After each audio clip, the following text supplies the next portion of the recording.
Chapter 1. The night at Hongshan Base has passed, and the dawn rises from the east, casting a golden hue upon the earth. Beneath the sunlight, the trees and vines sway gently, their movements synchronized as if a fabric envelopes the ground, rendering it impervious. In this sea of verdant foliage, a high wall stands like a blade, cleaving through the greenery and creating a vast expanse of open space. Within the confines of the wall lies a small town, bustling with densely packed houses and pathways. The dwellings vary in height and size. There are charming buildings in the central area and rudimentary wooden shacks near the towering walls. The morning broadcast has commenced, the crisp and vibrant sound of the loudspeaker echoing throughout the residential quarters. Good morning, residents of Hongshan Base. Today is April 28th, year 98 of the Wasteland era. The weather is clear with a temperature of 83.8 degrees, high ultraviolet radiation, a green rain index of 0, and stable radiation levels. Residents in need of assistance may collect relief packages at the service center using their personal contribution cards and identification codes. The summer scavenging has begun, with the designated area being Zone 5. The primary tasks include mushroom foraging, logging, and honey gathering, all of which offer substantial rewards. Seize this opportunity, residents, for bread and milk await you. The sweetness of the female voice resonates, her enticing words making one's mouth water. In a wooden shack by the high wall, Jiang Han lies in despair, devoid of hope, her heart filled with bitterness. Wasteland, base, green rain, radiation, scavenging familiar terms in an unfamiliar setting. Heavens and earth, she had merely toiled ceaselessly for a week, not for the first time, yet here she finds herself, transported to this place in the blink of an eye. Upon awakening, she absorbed the memories of her predecessor, grasping the current situation. A century ago, Blue Star was suddenly struck by a meteor shower, resulting in a green rain laced with radiation that fell for a fortnight. During that time, plants across Blue Star reverted to primal growth. The carefully cultivated seeds, nurtured over centuries, devolved into wild grasses, fertile fields transformed into prairies and forests, and even household bonsai grew exponentially. Animals mutated, becoming colossal and feral. While green rain stimulated plant growth, it spelled disaster for humankind. Radiation contaminated the environment, coupled with the loss of essential food sources. Illness and starvation decimated the population, forcing Blue Star into a wasteland era. Fortunately, bases were established to contain the rampant flora with high walls, providing a semblance of survival for the remaining humans. The most arduous times have passed. The base is now stable, allowing everyone to live. Yet the predecessor starved to death, and now she has come. Jiang Han's heart is ashen as she stares blankly at the wooden shack surrounding her. To call this space a house would be an exaggeration at best. It resembles a box measuring slightly over 2 meters in length and width, with a height of 3 meters. The walls, made of raw timber, lack windows, with light filtering through the crevices, rendering the interior dim. To maximize the limited space, the box is divided into 2 levels. The upper level is cluttered with miscellaneous items, while the area beside the bed contains 2 wooden chairs and a simple table, adorned with a few daily necessities, though the most abundant are neatly stacked books. Beneath Jiang Han is a bed constructed from planks, cushioned with thick dry grass, and, at the head, 2 sets of unbleached linen clothing.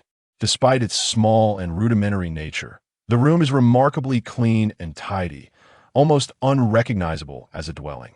With no kitchen, the only semblance of a practical space is the tiny restroom tucked in the corner. Gurgle, gurgle.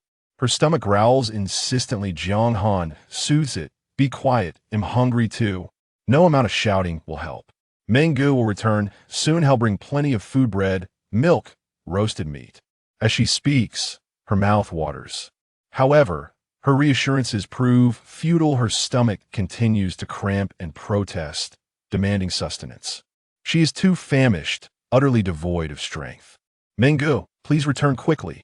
Menggu, whose full name is Niu Meng, grew up alongside the predecessor in the base's nursery. He possesses a bit of a simple-mindedness, and the predecessor affectionately called him Niu Mengzi. It was Mengge who roused her from slumber, hastily departing to scavenge for food. Jiang Han's eyes gleam with hunger, her mind devoid of any thoughts of the apocalyptic wasteland. She feels an itch in her teeth. As if they have begun to grow, she yearns for something to sink her teeth into. Just as Jiang Han fears she might starve once more, a sound emerges from outside. She swiftly turns her gaze. The door swings open, and someone enters. Even though it is her second encounter, Jiang Han shivers in fright. The figure is enveloped in dark, fur-like attire.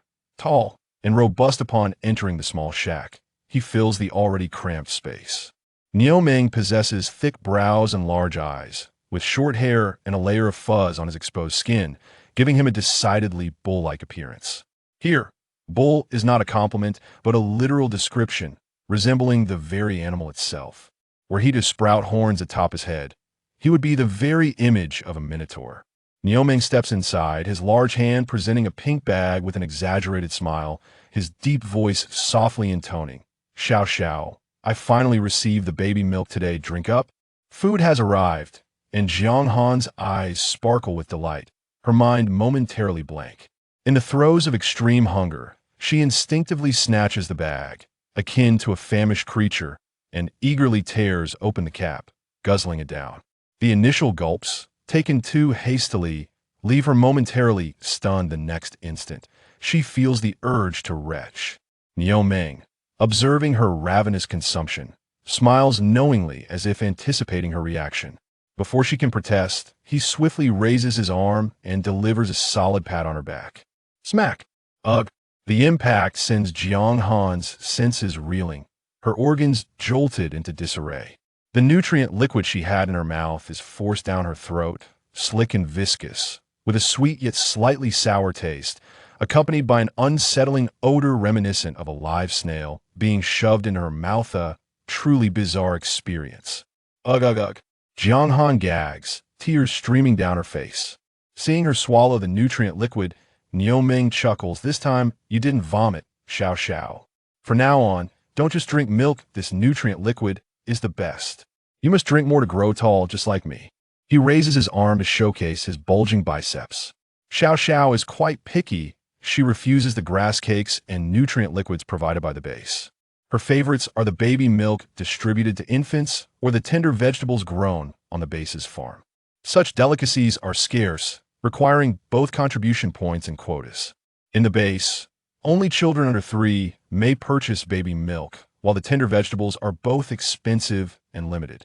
Thus, each time, they must wait until Xiao Xiao is utterly famished before deceiving her into swallowing some nutrient liquid disguised in a baby milk bag.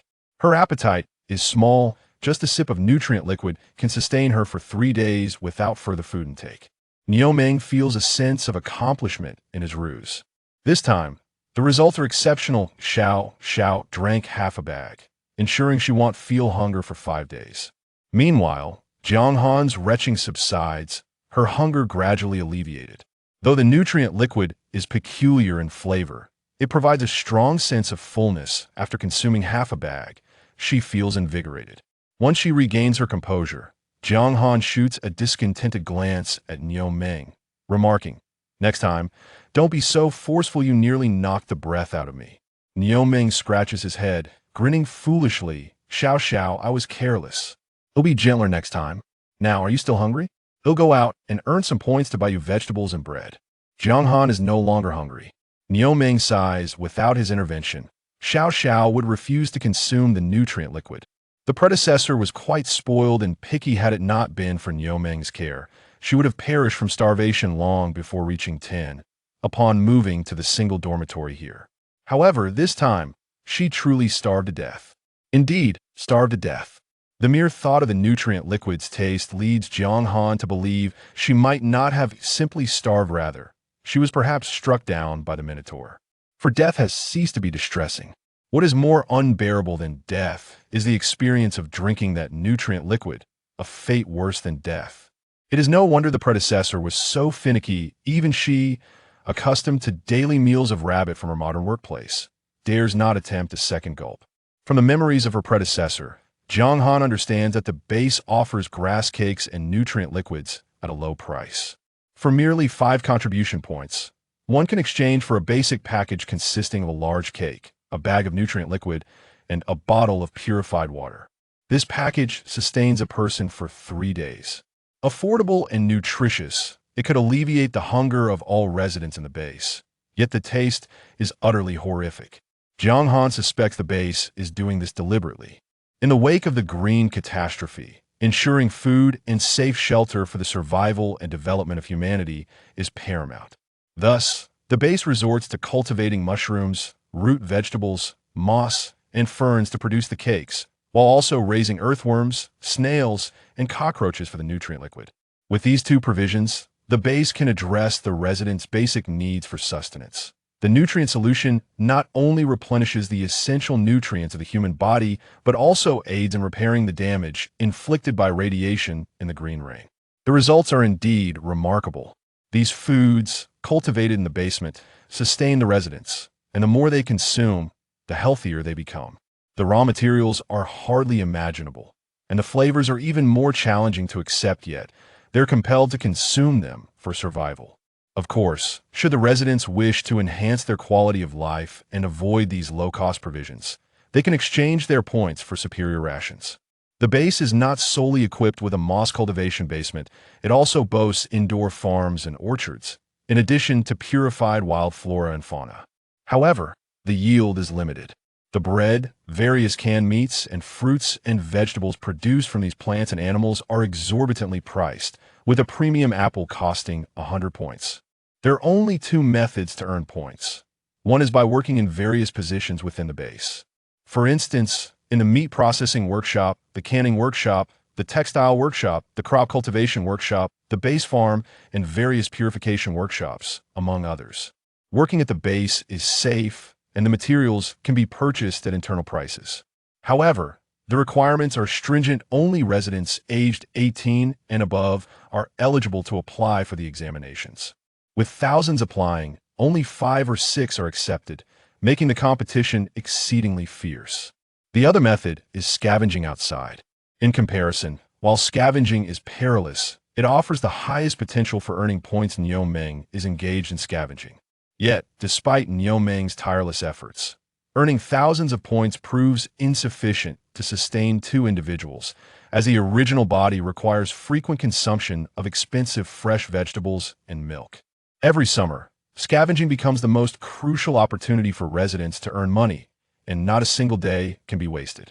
Upon hearing the announcement regarding the commencement of summer scavenging, Jiang Han immediately turned to Niu Meng, who was seated on the ground, tilting his head back to drink the remaining half of his nutrient solution, and said, "Brother Niu, I will go scavenging with you." Upon hearing Jiang Han's intent to scavenge, Niu Meng quickly shook his head. No, you're in poor health, and it's too dangerous outside. You should focus on your studies. In 2 years, you can take the exam. You've always said that if you passed the base management exam, you would give me the best apple. Niu Meng spoke with such fervor that he nearly salivated despite earning 1,000 points from scavenging. He had never tasted an apple. Jiang Han offered a wry smile. Is the management exam that easy to pass? In modern times, she worked night shifts every day, exhausted, and hadn't even managed to become a team leader. What chance did she have now? She squatted down, gazing at Niu Meng with a pitiful expression. "I don't want to study, I want to eat steamed buns and tender vegetables. I need to earn points. Please take me scavenging. If I keep drinking this nutrient solution, it'll starve to death." The original body studied daily, yet often found itself in a state of hunger. Not only were the results poor, but it had also inadvertently starved itself. Thinking about having to wait 2 more years for the exam, Jiang Han felt she might not survive until then. Upon hearing the words "starve to death," Niu Meng was immediately troubled. Other residents had been scavenging since childhood, yet the timid and weak little one had been studying at home every day, hoping to pass the base management exam to prevent others from bullying them. Why, all of a sudden, did she wish to abandon her studies and go scavenging? Niu Meng rarely pondered such matters despite his towering stature. He usually complied with the little one's arrangements. Even his use of baby formula bags as external packaging for performances was taught by her. Now, under the gaze of the little one's large eyes, he felt even more at a loss. However, Despite the little one's desire to go scavenging, Niu remained unconvinced, believing she should stay at the base. Jiang Han observed his reluctance to agree and continued, I have thoroughly read all the books. This summer, let us engage in scavenging to earn more points. We still have over a year left before the next examination. If we wish to avoid danger, we can select the safest task available, and you need not worry about my survival. Niu found this suggestion appealing, as he feared for the well-being of the petite Jiang Han, and he nodded in agreement. If you truly intend to go, then we shall visit the service center to select the simplest task.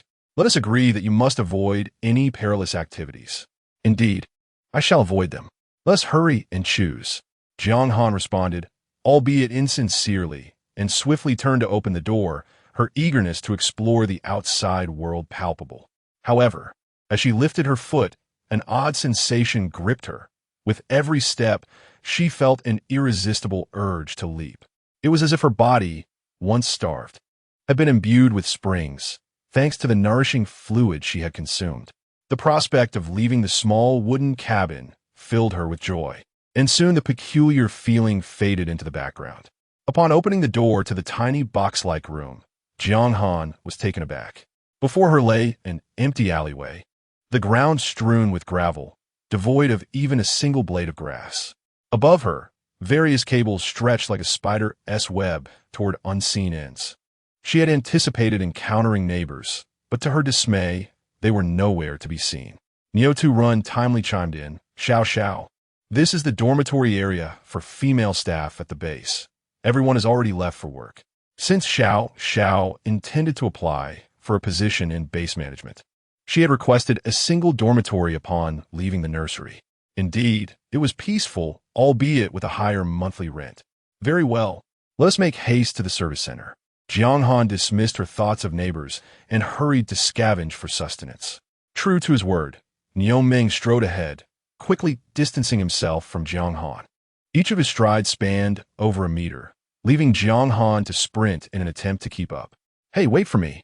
Don't walk so fast. I can't keep up. Before she could finish, she felt a tight grip around her back as Niu Ren effortlessly lifted her.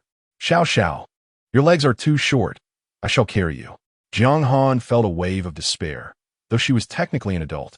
Standing beside the nearly 2-meter-tall Niu made her feel diminutive, barely reaching his chest. The scavenger service center was situated in another area, its 3 prominent wooden buildings easily visible. A crowd of individuals donned in various attire gathered at the entrance, some in linen clothing, others in silver bodysuits, and even those like Niu wrapped in animal hides.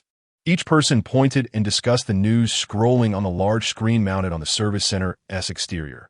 Mutant wolves spotted in Area 4. Patrol teams are currently hunting them.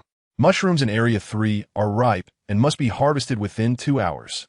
Volunteers needed for the Yellow Wolf collection team. Interested parties should gather at Exit 3. A solar storm is set to hit at 1400 hours, with ultraviolet levels reaching their peak. Niu set Jiang Han down, and they bypassed the large screen, heading straight for the service desk inside the hall. A row of computers awaited them, with several staff members either engaged in idle chatter or playing games. Niu addressed the staff member clad in a black uniform trimmed with red, complete with a matching hat. We are second-generation gene individuals here to apply for a base task. The previously lethargic staff member immediately perked up, scrutinizing the duo, one tall, one short. Yet, in his eyes, they were not humans. One was a bull, and the other a rabbit barely taller than the counter. Even with the rabbit's hat obscuring her face, he recognized her instantly. The staff member's gaze was unsettling, making Jiang Han uneasy. However, Niu remained unfazed, producing their identification badges and placing them on the counter while reiterating their request. We wish to exit the base and select a task. Very well. The staff member straightened up, casually taking the identification badges and inserting them into the machine, which promptly displayed their information. User information, code 00123, name Niu gender, male, age 18, genetic type, bull. IQ, below average, personality, loyal, talent, heavy lifting level, medium. Upon reviewing the information, The staff member's expression remained impassive. Though a flicker of disdain crossed his eyes, he regarded Niu Meng as merely a clumsy bull, capable of little more than lifting wood. In the early days of the Wasteland, these genetically altered individuals had been able to surpass ordinary humans with their innate abilities. However, with the resurgence of technology, no matter how strong a gene individual might be, they could not compete with mechanical devices. He placed the second identification badge into the machine, extracting the information. Code 00135. Name, none. Gender, female. Age, 16. Genetic type, rabbit. IQ, average. Personality, docile. Talent, agility level, 0. Upon examining the entirety of the information, the staff member's contempt was palpable. This rabbit possessed no talents, and her docile nature was akin to being labeled as weak. Worthless. Both of them were worthless. After humanity was forcibly thrust into the Wasteland era, some volunteered for genetic experimentation to survive amid the mutant flora and fauna. By integrating various animal genes into human bodies, their combat capabilities soared, allowing them to adapt to the harsh conditions outside. The side effects, however, were severe. Emotional instability and shortened lifespans plagued these warriors. Within just a few years, the animal genes within them began to collapse, leading to their untimely deaths. Nevertheless, through artificial embryo cultivation, a new generation of gene warriors emerged. Yet, the responses of these offspring varied. Some had tightly integrated animal genes, evolving into highly capable intelligent warriors who could safeguard the base. Such individuals were rare, occurring once in 100. The majority of the gene descendants were unremarkable, even inferior to ordinary humans, often lacking reproductive capabilities and less subjected to further artificial embryo implantation. These were deemed worthless, with intelligence inferior to humans and physical prowess inferior to beasts, incapable of producing human offspring without artificial assistance. The staff member's glance confirmed to him that these two were second-generation deficients. Lacking in intellect and strength, they represented a burden to the base, which led staff members to colloquially refer to them as negative second generation. Due to the testing they underwent at birth, these flawed specimens were raised by the base until the age of 10, with their identity information filed separately, serving as an acknowledgement of the sacrifices made by the gene warriors. The staff member tossed the identification badges onto the counter, elongating his tone. With your circumstances, what task do you expect to undertake? You could simply pull weeds within the base and still receive a basic meal plan daily. Niu Meng responded earnestly. We wish to earn points and seek a task that is both high in points and safe. The staff member burst into laughter. You two think you could select a task that is both high in points and safe? If only I could have such luck. Although he refrained from uttering the word worthless, both Niu Meng and Jiang Han grasped the implication behind his words. Furious, Niu Meng flared his nostrils, his eyes wide with indignation as he shouted at the staff member, Are you calling me worthless? The staff member shrugged helplessly and remarked to the two colleagues beside him. You see, the genetically engineered individuals are inherently irritable and unstable, with a propensity for destruction. Laughter erupted from the two in agreement. Enraged, Niu Meng lunged at the staff member, ready to throw a punch, but a small hand restrained him. Menggu, don't be angry. Let us first receive our assignment. Jiang Han discerned the hostility the staff member held towards the second-generation genetically modified individuals, who seemed intent on provoking Niu Meng, likely unafraid of the consequences. As the base had punitive measures in place, we must not fall into their trap. Niu Meng, obedient to Jiang Han, halted his advance, though his nostrils flared, and he bellowed, Hand us our task card immediately, or I will file a complaint. In the base, one could not randomly venture out.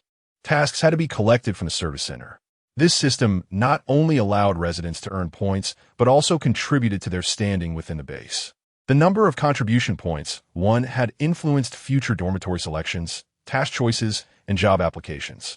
While the original character had 0 contribution points, Niu Meng possessed enough to select his tasks. Complaints were something he had learned while accompanying others on assignments. However, Niu Meng was unaware of what a complaint entailed. He simply knew that uttering the term made the staff comply. Sure enough, the staff member's expression darkened as he began typing furiously on the keyboard. Your assignment is to explore Zone 5.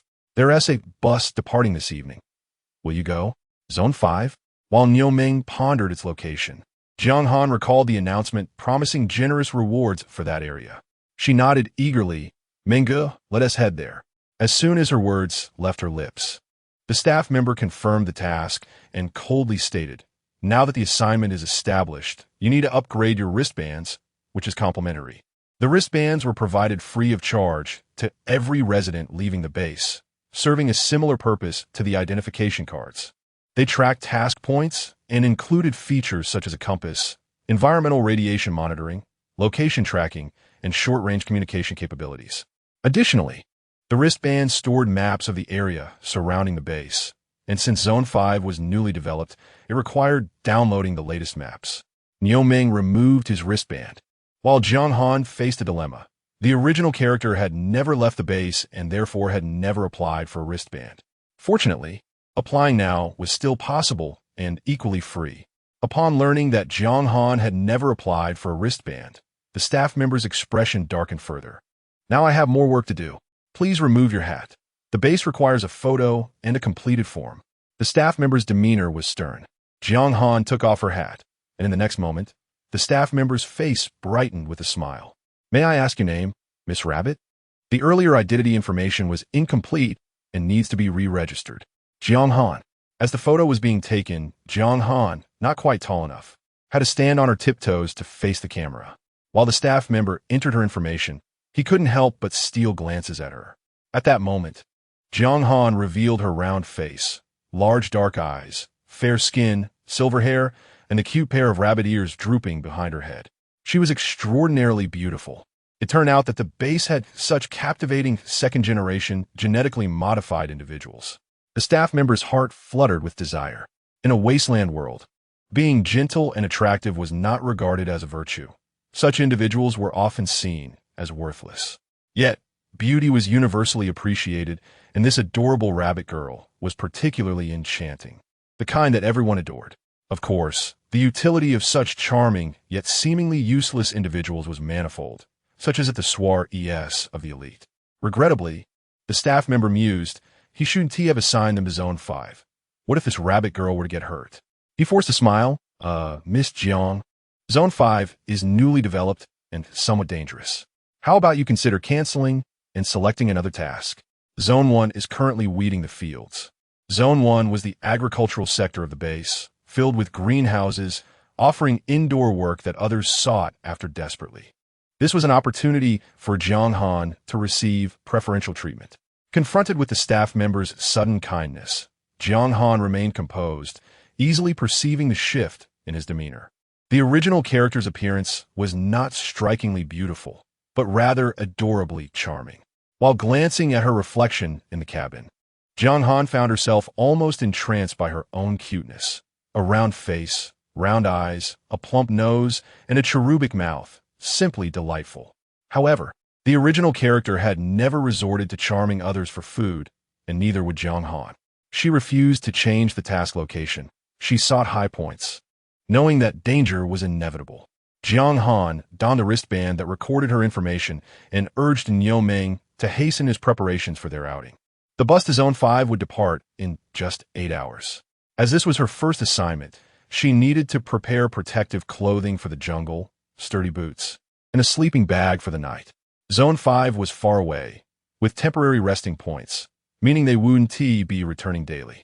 Fortunately, the necessary items were available at the service center, though they required points for purchase. Lacking point herself, Jiang Han knew Niu Ming had a handful, enough to redeem 3 basic packages, but insufficient to buy the clothing and footwear they required. Jiang Han resolved to pawn some of the original character's clothing and daily necessities. If she did not earn points quickly, these items would become useless if she starved. Additionally, the base offered loans for installment purchases without a down payment, only requiring identity registration. However, repayment would incur interest, equating to legalized usury. Failure to repay on time could lead to forced labor, engaging in high-point tasks such as eliminating beasts in the newly developed zones. Thus, the upper echelons of the base were truly benevolent, striving to inspire the residents' work ethic. The two were busy throughout the day, and by the time the bus was set to depart, they had prepared everything, albeit with only two basic packages. The staff member in the black hat mentioned that supplies would be available at the temporary resting point for purchase. Although the price is slightly higher than that at the base, it does not occupy space in one's backpack. Finally, he left his contact information on the wristwatch. His surname is Wang, and he goes by Wang Ziwei. He mentioned that if Jiang Han requires any supplies, she could send him a message, and the train would deliver them. Upon exiting the service center, Jiang Han promptly blocked that name. In the darkness, the long bell of the base rang out, and a steam locomotive, weathered with patches of rust, exhaled white steam as it slowly departed through the base's gates, traversing the wilderness. This ancient mode of transportation, rendered obsolete by time, had become the most reliable means of transport due to the endless supply of firewood in the wasteland. The carriage was filled with individuals clad in silvery protective suits, all heading to Zone 5 for work. Some passengers scanned the surroundings, hoping to spot familiar faces to partner with for the upcoming tasks, while others closed their eyes to rest, preparing to catch up on sleep during the 10-hour journey, hoping to secure advantageous positions upon arrival. Near the window, Jiang Han, donning her hooded protective suit, pressed her head against the glass, straining to see the outside world. The snug fit rendered her plump nose slightly squished, yet she remained oblivious. At that moment, the train was crossing a barren expanse devoid of trees, marked only by patches of green grass and scattered stones. This area served as the outer defense zone of the base, a vacant space reserved to deter various mutated beasts from encroaching. The full moon hung high in the sky, illuminating every detail on the ground. From the train, one could discern a thin veil of gray mist enveloping the stones and grass.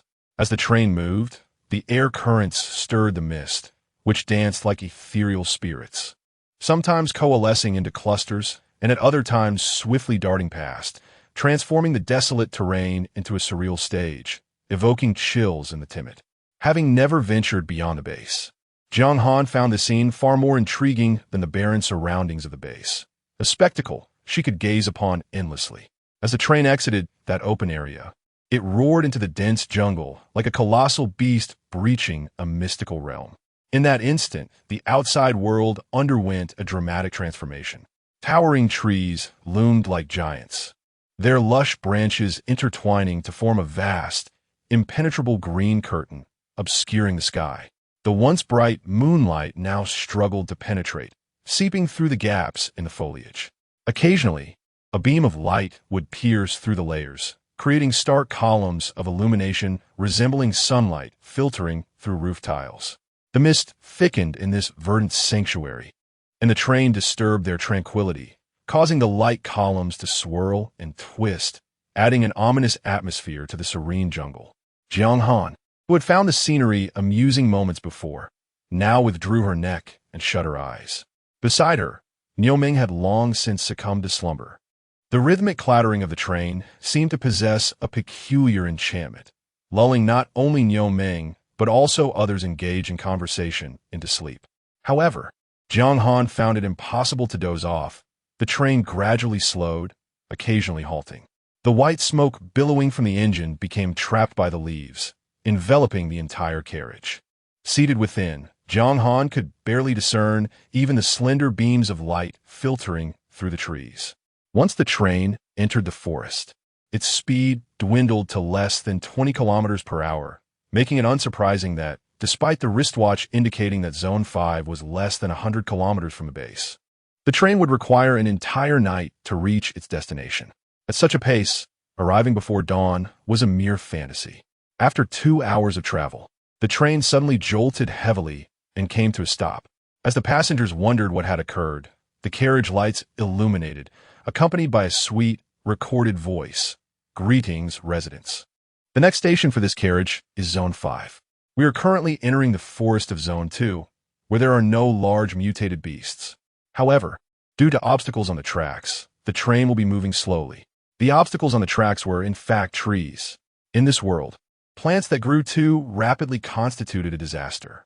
During the green rain, it took merely 2 days for a single seed to sprout to waist height. As long as the green rain continued, Trees could reach 10 meters in height within half a month. These grasses and trees not only obstructed the tracks, but could even block the train entirely. Thus, it was essential for workers to frequently cut down trees. The frequent stops were the train's way of using its own momentum to break through any trees that had not been felled in time. Now that it had halted, it was evident that a large tree or an overturned boulder lay ahead on the tracks. Before the announcer could finish, the previously quiet crowd erupted into uproar. Someone stood up, shouting, "Who is responsible for tree cutting in Zone 2? If the road is blocked, how are we supposed to reach Zone 5? The tracks leading to the base are our lifeline. If we get trapped in this vast forest, we will surely perish." Since the beginning of summer scavenging, the track had been maintained daily by scavenger teams from various zones, ensuring the path remained clear. As descent grew, another voice rose. "If we aren't going to Zone 5, let's just disembark in Zone 2. This is the base's fault, not ours." The crowd murmured in agreement, eager to exit at Zone 2. Niu Ming continued to sleep, while Jiang Han looked around in confusion, uncertain of what these individuals intended by insisting on disembarking and whether she should join them. Just then, someone behind her chuckled. "These clever ones are truly ridiculous. The red hats from the base will take advantage of you. I fear that once you step off, you'll be slaughtered by bandits." Jiang Han turned to see a striking red-haired woman seated behind her.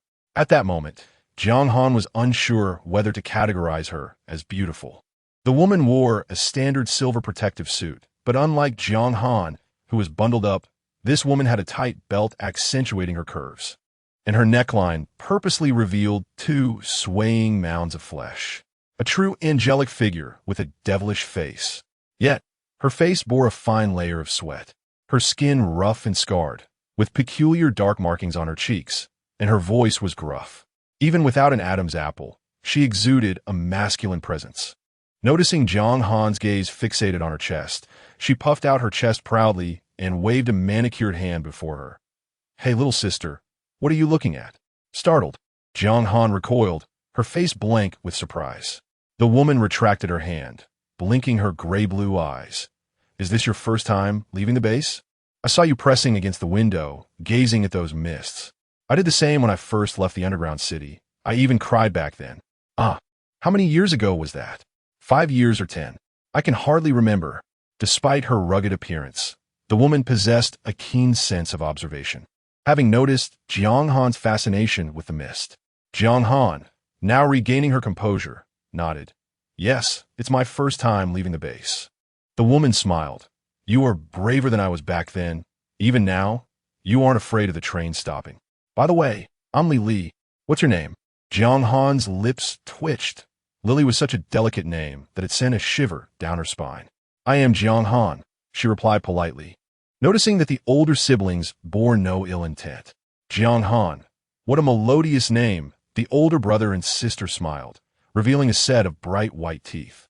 They were remarkably extroverted, and Jiang Han seized the opportunity to inquire, across the aisle, about the reasons they could not disembark the train.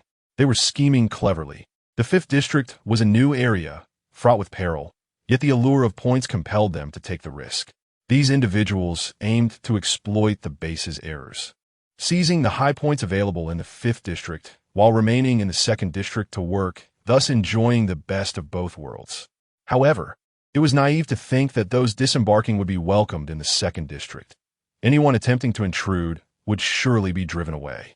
"Little sister, if you choose to join them, remember this. The base has standardized travel routes that cannot be altered at whim. This is the jungle. Straying from the group can lead to disorientation, and there are thieving bands lurking in the foliage, preying on the resources of others." Jiang Han absorbed the wisdom, but was just about to ask more about these thieving bands when the train jolted and the lights flickered off. Those clamoring to exit the train reluctantly returned to their seats, evidently aware of the dangers of disembarking mid-journey. Amid the rhythmic clattering and the enveloping darkness, the carriage fell into a profound silence once more. This time, the train did not halt, resembling a beast lumbering through the pitch-black forest, occasionally blaring its horn to chase away the mutated creatures along its path. As dawn broke, they finally arrived at the temporary rest stop in the 5th District. The train had scarcely stopped when the weary passengers, who had swayed back and forth throughout the night, rushed to exit, disregarding the dimness outside. Niu Ming hefted 2 backpacks on his back and pulled Jiang Han along with the throng as they squeezed out of the carriage. The moment Jiang Han stepped out, she was hit by a chill, followed by an overwhelming heaviness in the air. Who could be suffocated by air? Jiang Han could. Everyone could. Those disembarking instinctively frowned and held their breath. Towering plants obstructed air circulation, rendering the forest cold, damp, and reeking with a stifling odor, akin to a wet cloth pressed against one's face, making it hard to breathe. This was the essence of the primeval forest. Some began to race towards a flickering light. In such a damp environment, only fire could provide warmth and dry air, while also warding off various mutated beasts. The glow emanated from a large, spacious wooden structure, with its columns made from tree stumps stripped of their branches. Charred wood was haphazardly laid across tree forks 5 meters high, topped with similarly charred planks, forming a rustic wooden station. The carbonization of the wood was a preventive measure against decay, given the forest's ideal conditions for fungal growth. This was not a matter of artistic expression. In the center of the dark wooden shelter, several bonfires blazed fiercely, warming the entire 500 square meter area.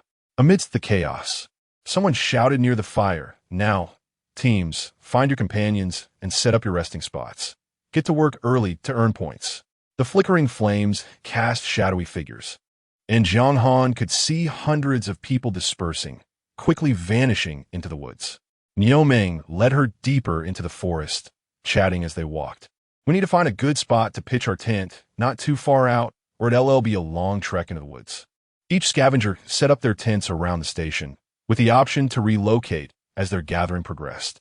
Sunlight began filtering through the leaves as Jiang Han and Niu Ming found a 10 square meter space beneath 2 large trees, just enough to pitch 2 small tents. "Little one, keep an eye on these things. I'll go chop some branches for the shelter." Niu Ming, ever industrious, set down his large backpack and went to gather wood. Jiang Han, unable to sit idle, attempted to clear the underbrush, but found herself unable to uproot even a single blade of grass. At that moment, a group of people approached, and one familiar loud voice rang out, "Let us set up the tent here. It'll be convenient for chopping trees over there." Jiang Han looked up and called, "Sister Lily, are you setting up here too?" It turned out to be the fiery-haired older siblings from the train. The older sister bent down, and upon noticing Jiang Han squatting on the ground, burst into laughter. "Oh dear, I thought you were a rock. I didn't realize it was you, little sister." Her companions turned to look, chuckling. Someone is foolish enough to pull grass by hand. Jiang Han remained speechless. "How would I know? My previous studies were all philosophy books." The red-haired sister had 5 or 6 companions, each loud and nimble. By the time Niu Ming returned with the branches, the older siblings had already set up their tent and were heading into the forest with their bags. After 2 hours, Jiang Han and Niu Ming managed to pitch their 2 tents and began scavenging. Each person's belongings were secured in various tents, alleviating concerns about theft. Since the items gathered could be directly exchanged for points, and the only way to exit the forest was via the daily shuttle, anyone caught stealing would be easily apprehended. The priority now was to find resources to exchange for points, ensuring the next meal. This was Jiang Han's first venture into the forest for scavenging. Aside from theoretical knowledge, she lacked practical jungle experience. Niu Ming had been chopping wood previously, so the two decided to start by cutting down trees. The base relied heavily on firepower for electricity, necessitating a substantial amount of timber. Furthermore, clearing trees around the campsite was essential to widen the space and create pathways, avoiding lengthy treks. At this point, few scavengers remained near the station. Niu Ming and Jiang Han promptly selected a nearby tree and began their work.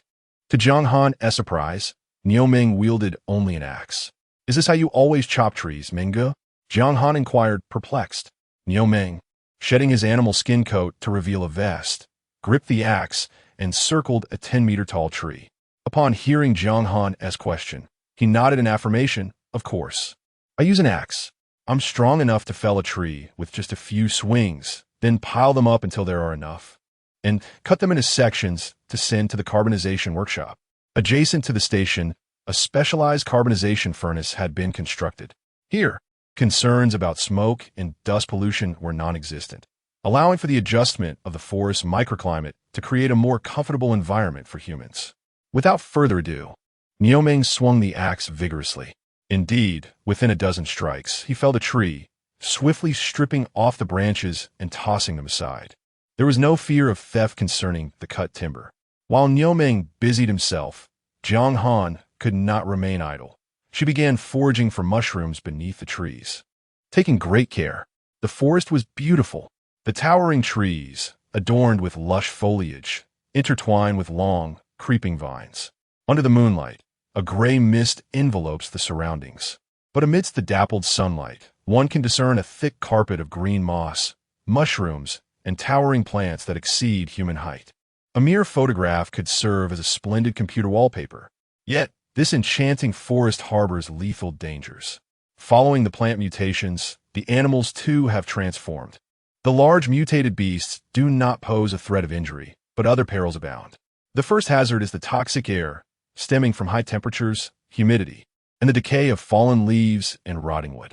Additionally, various fungi and venomous insects lurk within the depths of the forest. The high oxygen content here has caused animals to grow larger, with even ants reaching a length of 1 centimeter. A careless step upon an ant nest could result in dire consequences. Jiang Han cautiously ventured into the thicket, where a plethora of moss and mushrooms flourished, presented in a vibrant array upon the decaying leaves, rotting wood, and trees.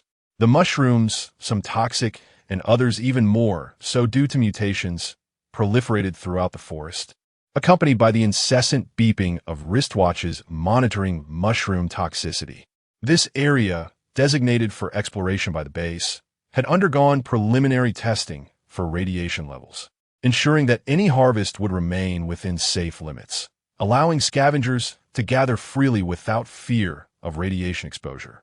Although wild mushrooms are poisonous, they remain a preferred target for scavengers due to their delectable taste and the high points they yield.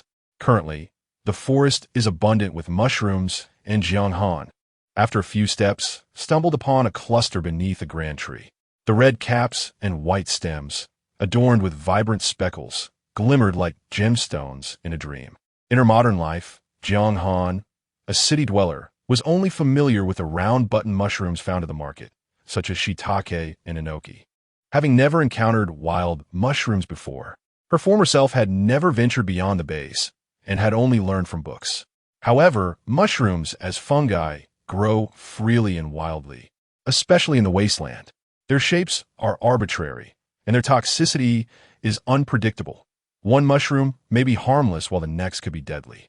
Jiang Han activated the detection function on her wristwatch, bringing her hand near the mushroom cluster and holding it steady. Moments later, a small light began to flash, indicating the automatic search for airborne mushroom spores. The display on her watch continuously showed the toxin levels of the mushrooms, soon emitting a rapid beeping sound, signaling that the air in this area contained excessive toxins. Yet Jiang Han recalled reading in a book that such perilous mushrooms might conceal a few non-toxic varieties, which could yield high points. With points, she could acquire the tender vegetables she desired, and she felt compelled to take a chance. She donned the protective gloves provided by the base and prepared to harvest the toxic mushrooms for sampling. However, just as she reached for one, the air around her seemed to shimmer slightly, igniting a sense of foreboding within her. Startled, she quickly withdrew her hand. Yet, the mushroom cluster stood silently, displaying no signs of abnormality. Jiang Han felt a pang of doubt. Glancing at the tempting high-point mushrooms, she ultimately decided against harvesting and chose to seek another cluster. Just then, Nioming's voice rang out. "Xiao Xiao, where are you? Come back." It had been emphasized at the base that one must not wander far into the jungle or take unnecessary risks. Jiang Han retreated to Nioming's side. Upon seeing Jiang Han return empty-handed, Nioming inquired curiously, "Why didn't you collect any mushrooms? Did you encounter some trouble?" Jiang Han shook her head, choosing not to mention the strange sensation she had felt. "Those mushrooms are all toxic, so I didn't collect any." Nioming accepted her response, nodding in agreement. "Yes, we can't pick toxic mushrooms. Xiao Xiao, the tree I felled has beans on it. Can you check if they're edible?" The fallen tree was entwined with vine plants and some blue beans, about the size of a thumb, clung to the vines. This was Niu Meng's first encounter with such beans, and he was uncertain of their nature. Various plants had already altered their shapes and colors, exhibiting severe ancestral traits due to the changing environment. Relying solely on personal experience proved unreliable, as each year's harvest necessitated reconfirmation through wristwatch analysis. Jiang Han activated her wristwatch's detection function and approached the beans entwined in the vines. After a few flashes on the screen, the composition and edibility of the beans were displayed. The results identified them as mutated yam beans, primarily composed of starch, protein, dietary fiber, vitamins, and minerals, with a moderate level of radiation, indicating they were safe for consumption post-purification. They need purification before they can be eaten, Jiang Han expressed her disappointment. Initially, she had been delighted to hear about yam beans, given their starchy nature, perfect for roasting, but the need for purification meant they had to be returned to the base. Niu Meng, however, was thrilled as the base awarded high points for starchy foods. Xiao Xiao only needs to collect 10 pounds to exchange for a basic meal package. The prospect of exchanging these beans for points lifted Jiang Han's spirits, and she bent down to begin her harvest. Being shorter had its advantages. Crouching and moving swiftly proved effortless. Jiang Han adeptly navigated through the branches and vines, and by the time Niu Meng finished cutting the branches and leaves, she had filled a large bag with the blue beans. "Menga, look, this bean is enormous," Jiang Han exclaimed, holding up a bean the size of an egg in triumph. Niu Meng chuckled. Just this one bean could be exchanged for a meal package. Jiang Han's eyes lit up. Then we should specifically target trees with these blue beans. Harvesting beans while felling trees would serve a dual purpose. They soon focused their efforts on locating trees adorned with blue beans, cutting them down upon discovery. To their surprise, this area yielded a considerable quantity of yam beans. With 3 trees standing close together, hope breeds motivation, and motivation fuels strength. Niu Meng, energized, felled 3 trees in quick succession, only to collapse onto the ground in exhaustion afterward. Jiang Han, darting through the branches and vines, felt as if she were blooming like a flower. Grateful for the protective gear as quality, which, though soiled, remained intact. At last, as she placed the final blue bean into her bag, fatigue washed over her. "I really need to build up my stamina." Yet, upon glancing at the 2 bags, now brimming with beans, satisfaction replaced her weariness. These beans should yield about 50 points. Niu Meng asserted. "That's enough for 10 basic meal packages, or half an apple." "Half an apple?" Jiang Han clicked her tongue in disdain, internally scoffing at the notion of longing for an apple, even as her mouth watered at the thought. The mind may resist, but the body's physiological responses reveal the truest desires. Since consuming that life-threatening nutrient solution yesterday, she had yet to drink any water. Moreover, Niu Meng had not eaten either. "Menga, do you want something to eat?" Jiang Han's gaze slipped toward the blue beans. Still somewhat regretful. "If only we could roast these potatoes." Niu Meng rubbed his stomach and then gazed at the sky. "It's not yet evening. We'll eat when we sleep." To claim he wasn't hungry would be a lie. He was accustomed to saving points by consuming just 1 meal package a day. And having eaten the night prior, it was still too early for dinner. Eating is essential, and one must consume to earn points. Jiang Han turned over and stood up, bouncing towards the tent of the 2, directly retrieving a meal package.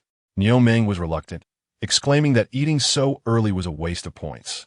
However, Jiang Han waved her hand dismissively, stating, "One is made of iron, and food is like steel. Only when one is well fed can one have the strength to work." With that, she tore open the package. The meal emitted a faint aroma, yet Jiang Han felt a wave of nausea. She knew what true flavor entailed. She handed the nutrient liquid to Niu Meng and offered him half of the flatbread, urging, "Eat, this is all for you." After a moment of hesitation, Niu Meng accepted it with a grin, exclaiming, "Xiao Xiao, you are so kind." Jiang Han felt a twinge of amusement, realizing Niu Meng was indeed quite foolish. Her desire for an apple in the future would be far more gratifying. While the nutrient liquid was akin to poison for Jiang Han, Niu Meng relished it, gulping it down before starting on the flatbread. Jiang Han joined him, finding the starchy, fibrous bread far more palatable than the nutrient liquid. Its coarse texture was perfect for her to chew. After finishing the palm-sized flatbread and sipping some pure water from the meal package, Jiang Han felt invigorated and ready to work once more. She was still unaware of the rabbit's innate talents, but had discovered a particular skill. Moving away from the bustling area of the car shed and into the wild grass, she removed her hat, revealing her ears. Normally, her long ears lay flat against her head, giving her a gentle and obedient appearance. However, Jiang Han noticed that when she focused intently, her ears perked up, standing straight on her head. This was exceedingly fascinating. With her ears erect, the sounds around her amplified 100-fold. Even the faintest rustle was clear as day. Moreover, her ears could pivot toward the direction of the sound. Niu Ming, following behind, watched her ears spinning like a windmill and couldn't help but inquire Xiao Han. You used to dislike moving your ears, finding it bothersome. Jiang Han, caught up in the excitement, replied, In the past, I preferred to read and disliked any noise. Niu Ming nodded, acknowledging, That makes sense. Sometimes, one wishes to block out all sound for peace. After a while of playing with her ears, Jiang Han felt fatigued and lowered them once more, restoring the normal volume around her. Practicing her talent was essential, but scavenging was equally critical. If they had nothing to exchange for food in 3 days, they would face hunger. Moreover, there were debts to repay for the mortgage back at the base. With winter looming in a few months, it was imperative to gather enough points during the summer harvest to sustain both of them. Since inheriting this body and adopting a new name, Jiang Han had taken it upon herself to earn money. Niu Ming was her brother, albeit of different parents and races. As they walked a mile or two through the woods, aside from the distant sound of a train whistle, there were no other sounds. This distance was ideal. The whistle and the rising smoke from a charcoal stove scared away any nearby wildlife. They felt secure from any lurking beasts or unexpected visitors. Danielle, let's set up camp here. She pointed to a clearing ahead. The trees here were significantly taller than those near the car shed, spaced further apart. With no moss or mushrooms in the open area, only dense shrubs. Setting up a tent in such a clearing provided a better environment than the damp shade of the trees. Niu Ming, carrying 2 tents, looked down at Jiang Han and cautioned, We shouldn't camp in the open. If the green rain falls, our tents won't withstand it. Green rain? Jiang Han echoed, recognizing it as the greatest disaster of the wasteland. Any occurrence of green rain would increase ground radiation levels, taking days to dissipate. Additionally, vegetation would grow uncontrollably, and various materials would deteriorate more rapidly. The dilapidated railway and trains at the base were a testament to the corrosive effects of green rain. Consequently, outdoor items at the base were primarily made of wood or stone, being inexpensive and easily replaceable. Plastic tents, however, will be rendered useless after being exposed to the rain. As noted in the tent's instruction manual, humans also needed to avoid getting drenched in green rain. Not only would it accelerate skin aging, but the radiation in the rain could harm one's health. Jiang Han quickly glanced at her wristwatch, still acclimating to its use. The base provided daily weather forecasts, and if green rain was predicted, they needed to take precautions. Today was April 30th, 98 years into the Wasteland era, with a low green rain index, sunny weather, and temperatures ranging from 10 to 40 degrees. The radiation index was low. Fortunately, there was no green rain, but the temperature was rising day by day, so they decided to pitch the tent in the shade of the trees. Danielle, let us set up the tent under the trees. However, let us keep a distance from the trunk. With fewer trees around, it was prudent to avoid the trunk. If rain and lightning occurred, the tree trunk could act as a conductor. Hence, it was generally unsafe to pitch tents directly under trees. Luckily, this tree was sufficiently large, allowing for a tent at the edge without issue. Setting up the tent was far easier this time. The 2 small tents were erected a few meters apart, leaving only scavenging left to do. They needed points to exchange for food. Danielle, now that you have a saw, why not try cutting down a large tree? Niu Ming had become quite fond of the saw since purchasing it and was eager to try it out. Each tree in the vicinity was large enough to require 3 people to embrace it. In better times, these trees would have taken over a century to mature, yet in this era, they likely only needed a decade. Such trees were a bane to humanity. Their presence prevented the growth of other trees, leaving expansive clearings above ground. However, underground, their roots occupied thousands of square meters. If such trees were near the base, the protective walls for humanity would collapse. Thus, a kilometer buffer zone outside the walls was barren. Niu Ming had seen others using saws, but he had never used one himself, nor had Jiang Han. However, the task appeared simple enough. They grasped the saw and began to make deep grooves in the tree trunk effortlessly. "This is so convenient, Xiao Han. I'm sure I can cut down a big tree in a day. Just one tree can earn 50 points, Niu Ming said cheerfully. The exchange rate for wood was calculated by volume. The larger the tree, the higher the point value per cubic measurement at the base. Niu Ming had previously teamed up with others to fell large trees, ensuring everyone received a greater share of points. As Niu Ming began to fell the tree, Jiang Han ventured into the clearing to search for items of value. The lack of mushrooms in this area explained why no one came here. Mushrooms thrived in cool, damp spots, while this clearing was fully exposed to the sun. Thus, even the grass in the thickets appeared noticeably sparse. Jiang Han treaded cautiously through the grass, suddenly spotting a plant that seemed somewhat familiar. It towered over her head, with elongated leaves and several small flowers in full bloom that resembled those of cabbage. However, the lower leaves were black and twisted, deviating from the typical appearance of rapeseed. The term cruciferous echoed in her mind, a specific classification she had once paid to witness vast fields of rapeseed flowers.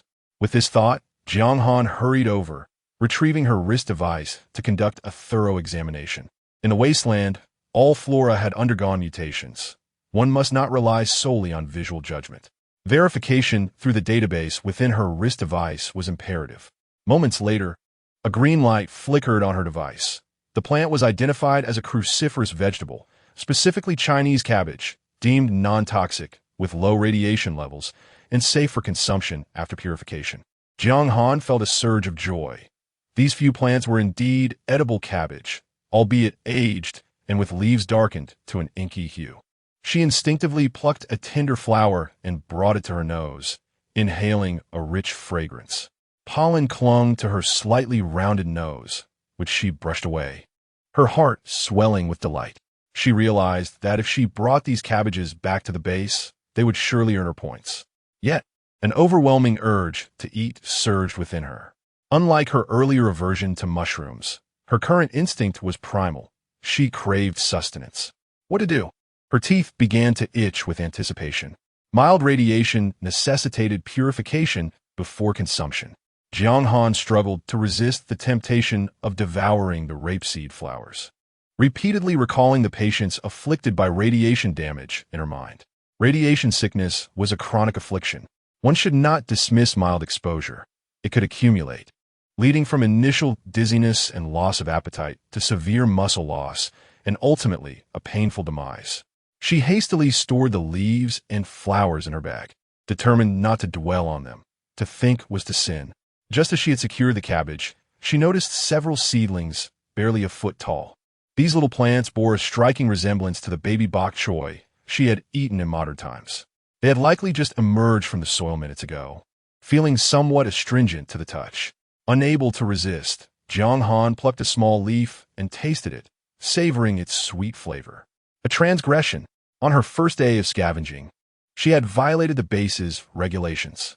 The moment she took the first bite, she found herself compelled to take a second.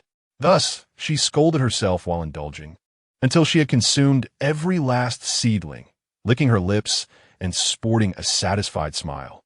What bliss! Yet, in the next moment, a pained expression crossed her face. To mitigate the radiation damage, she would need to consume nutrient liquid. That concoction was truly unpalatable. The mere thought of its taste sent a shiver down her spine. She would have to exercise restraint in the future.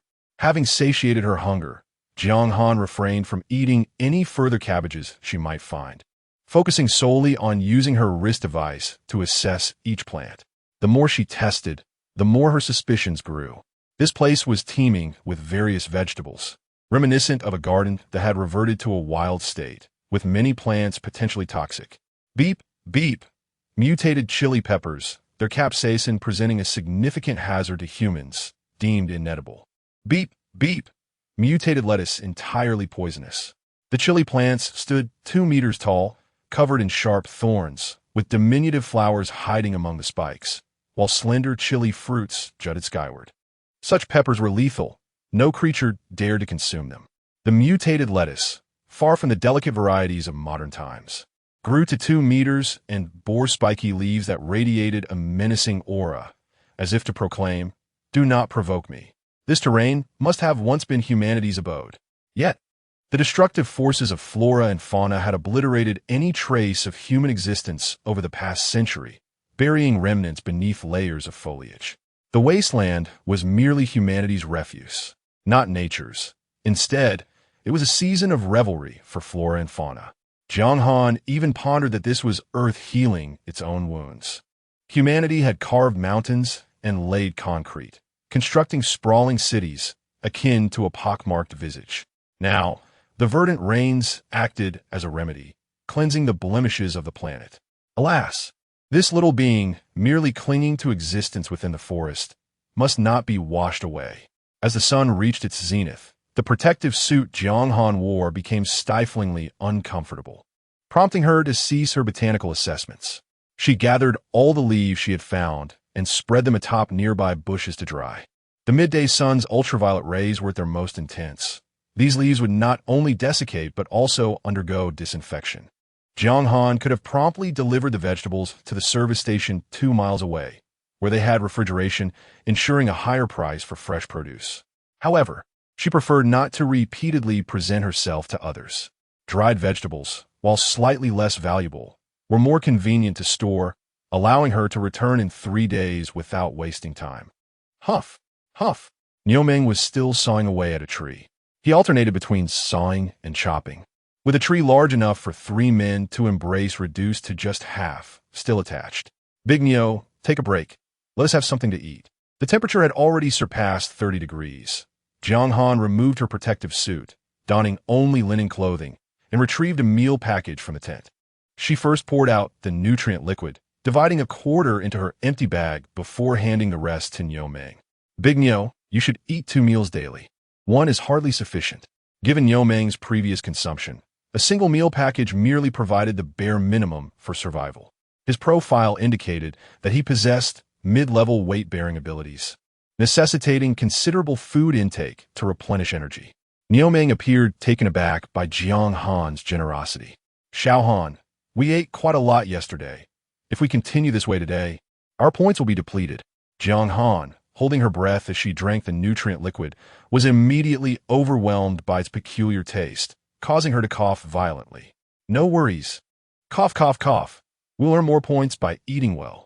After downing a quarter of the nutrient liquid, before she could even contemplate expelling it, Jiang Han seized the leaves and stuffed them into her mouth.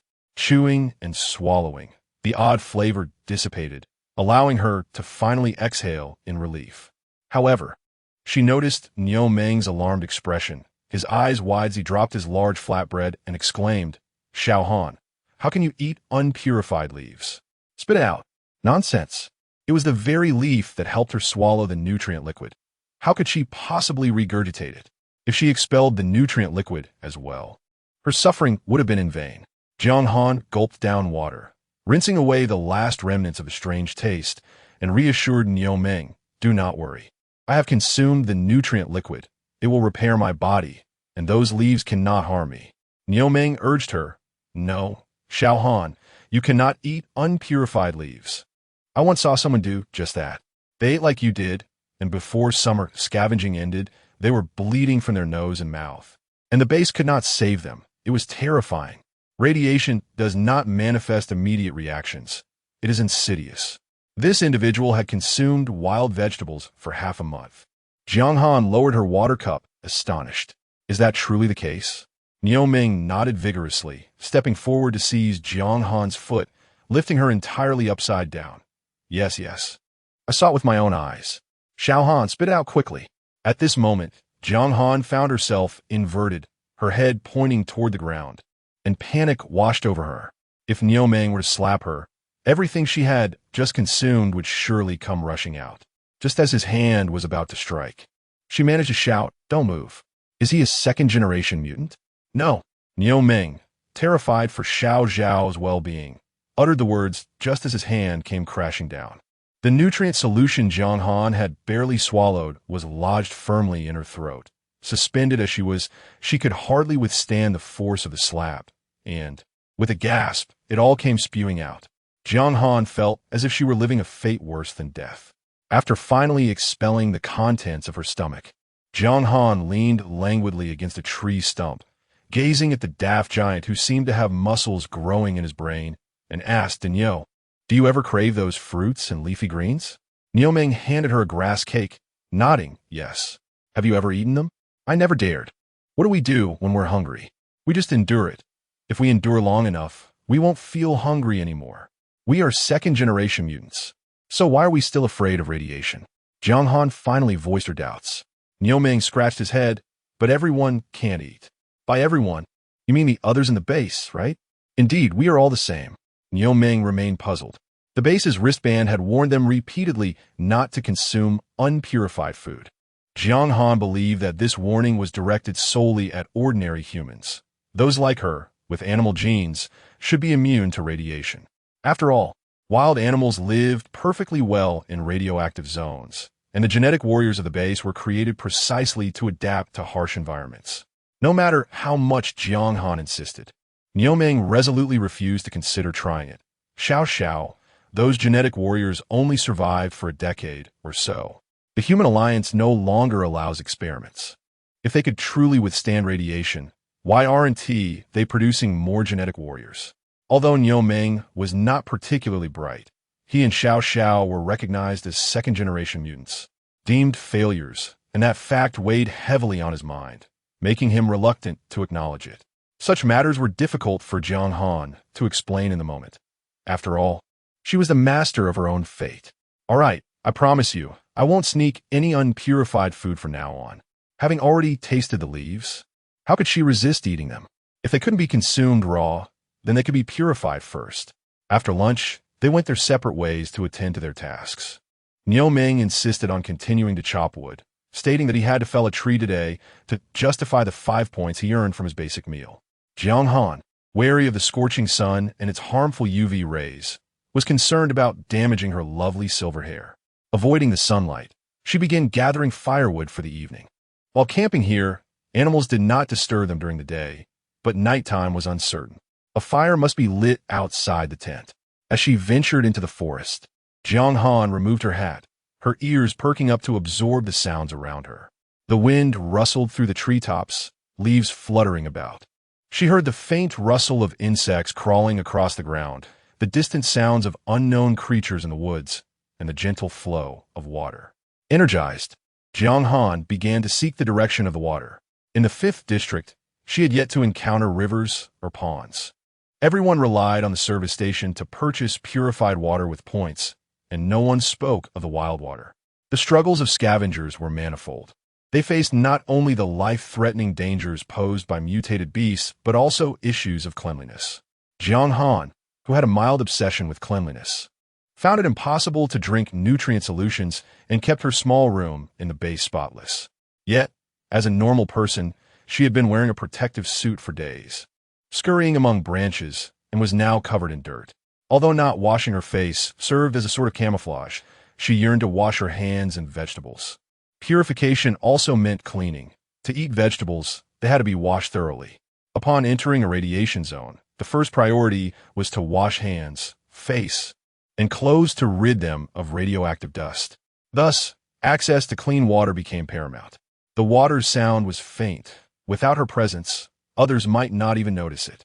Following the sound, Jiang Han gradually ventured farther, pushing through layers of shrubs and weeds until she stumbled upon a small spring. A stream, about the thickness of chopsticks, flowed gently from beneath the roots of the grass. Overjoyed at the sight of water, Jiang Han approached eagerly. The ground was littered with moss-covered stones, forming a small pool in the low area. In the pool, she noticed dark, finger-like shapes writhing amid the green moss. As she squinted to discern what those striped shadows were, an unsettling feeling surged within her, heightening her alertness. With her arrival, the shadows on the water seemed to react, lifting their heads in unison, many of them even launching themselves toward her. Leeches. These leeches were thick, measuring over 10 centimeters long, and when they stood upright, they resembled chopsticks, leaping toward her like a storm of flying needles. The leeches were swift, but Jiang Han was swifter. As they raised themselves, her hair stood on end, transforming into a wild mane. They lunged, she leapt, they pursued, she fled. In that moment, Jiang Han was as quick as a startled rabbit. Just as the leeches' bodies broke the surface of the water, she instinctively sprang into action, leaping 2 meters away in one bound, then retreating several steps. Before she could steady herself, she turned and ran. Leeches were the silent assassins of the wild, lying in wait by the water's edge to ambush animals seeking to drink. The water's edge was their hunting ground. Once an animal was latched onto by a leech's sucker, it could not break free until the leech had gorged itself on blood. If Jiang Han were to be ensnared by these hundreds of leeches, she would meet a grim fate, leaving her lifeless. In a flash, she scampered back to the campsite, where Niu Ming had already felled more than half of the tree trunk, carefully observing the direction in which it would fall next. The moment a tree of that size came crashing down was the most perilous. In the past, when Niu Ming had joined others to fell trees, he was always assigned to deliver the final blow, gaining valuable experience in managing such dangers. However, upon seeing Jiang Han sprinting with her hair in disarray, Niu Ming was startled and quickly raised his axe, rushing toward her. What mutated beast is coming? As long as it wasn't a mutated wild boar or a mutated wolf or dog, he could split it in two with a single stroke. Panting, Jiang Han glanced back toward the spring, relieved to see no leeches in pursuit before plopping down, exclaiming, "There's a spring over there, but the leeches chased me. We can't go near the water. That place is dangerous." Niu Ming's years of scavenging experience were primarily characterized by felling trees, with little in the way of diverse skills. However, the dangers lurking by the water were well known to every scavenger, and none dared to venture close. Fortunately, those leeches could not stray too far from the water. They would cease their pursuit once they left the damp areas. As time passed, Jiang Han resolved not to wander far, choosing instead to assist Niu Ming in his tree-felling endeavor. Niu Ming, while chopping, reassured Jiang Han, saying, "Do not worry, we have sufficient water. If necessary, we can conserve our points to buy more." Jiang Han nodded, still haunted by the thought of the multitude of leeches by the water's edge, and the idea of them pursuing her sent shivers down her spine.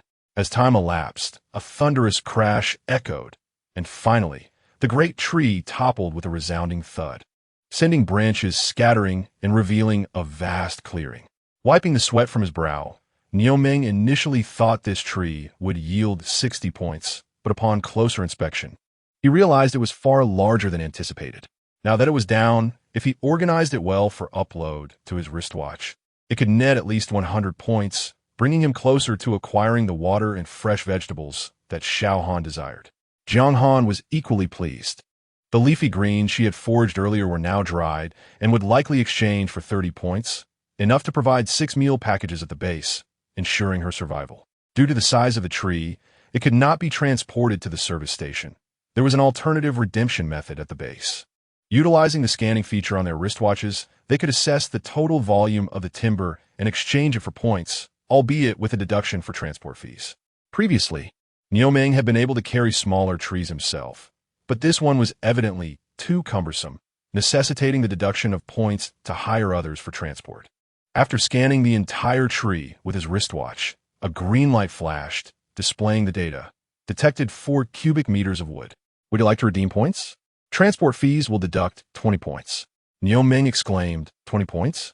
In the past, for 10 cubic meters, we only incurred a 10-point deduction for transport. Xiao Han, I will chop it into pieces and carry it myself. For cubic meters of wet, wood was no trivial matter, weighing at least over 3 tons. Jiang Han, with her limited strength, would be of no assistance. It would be a Herculean task for Niu Ming alone, requiring a 2-mile trek that would surely exhaust him. Big Niu, it is better to redeem points for transport. With that energy and time, you could fell another tree. Jiang Han thought pragmatically, calculating the best way to conserve effort. The additional transport fee was likely due to the inconvenient location requiring a separate trip. Since Jiang Han agreed to the redemption, Niu Ming confirmed the transaction. Upon confirmation, 60 points were instantly credited to his wristwatch, marking the successful sale of the tree, aligning closely with his initial expectations, a bittersweet satisfaction.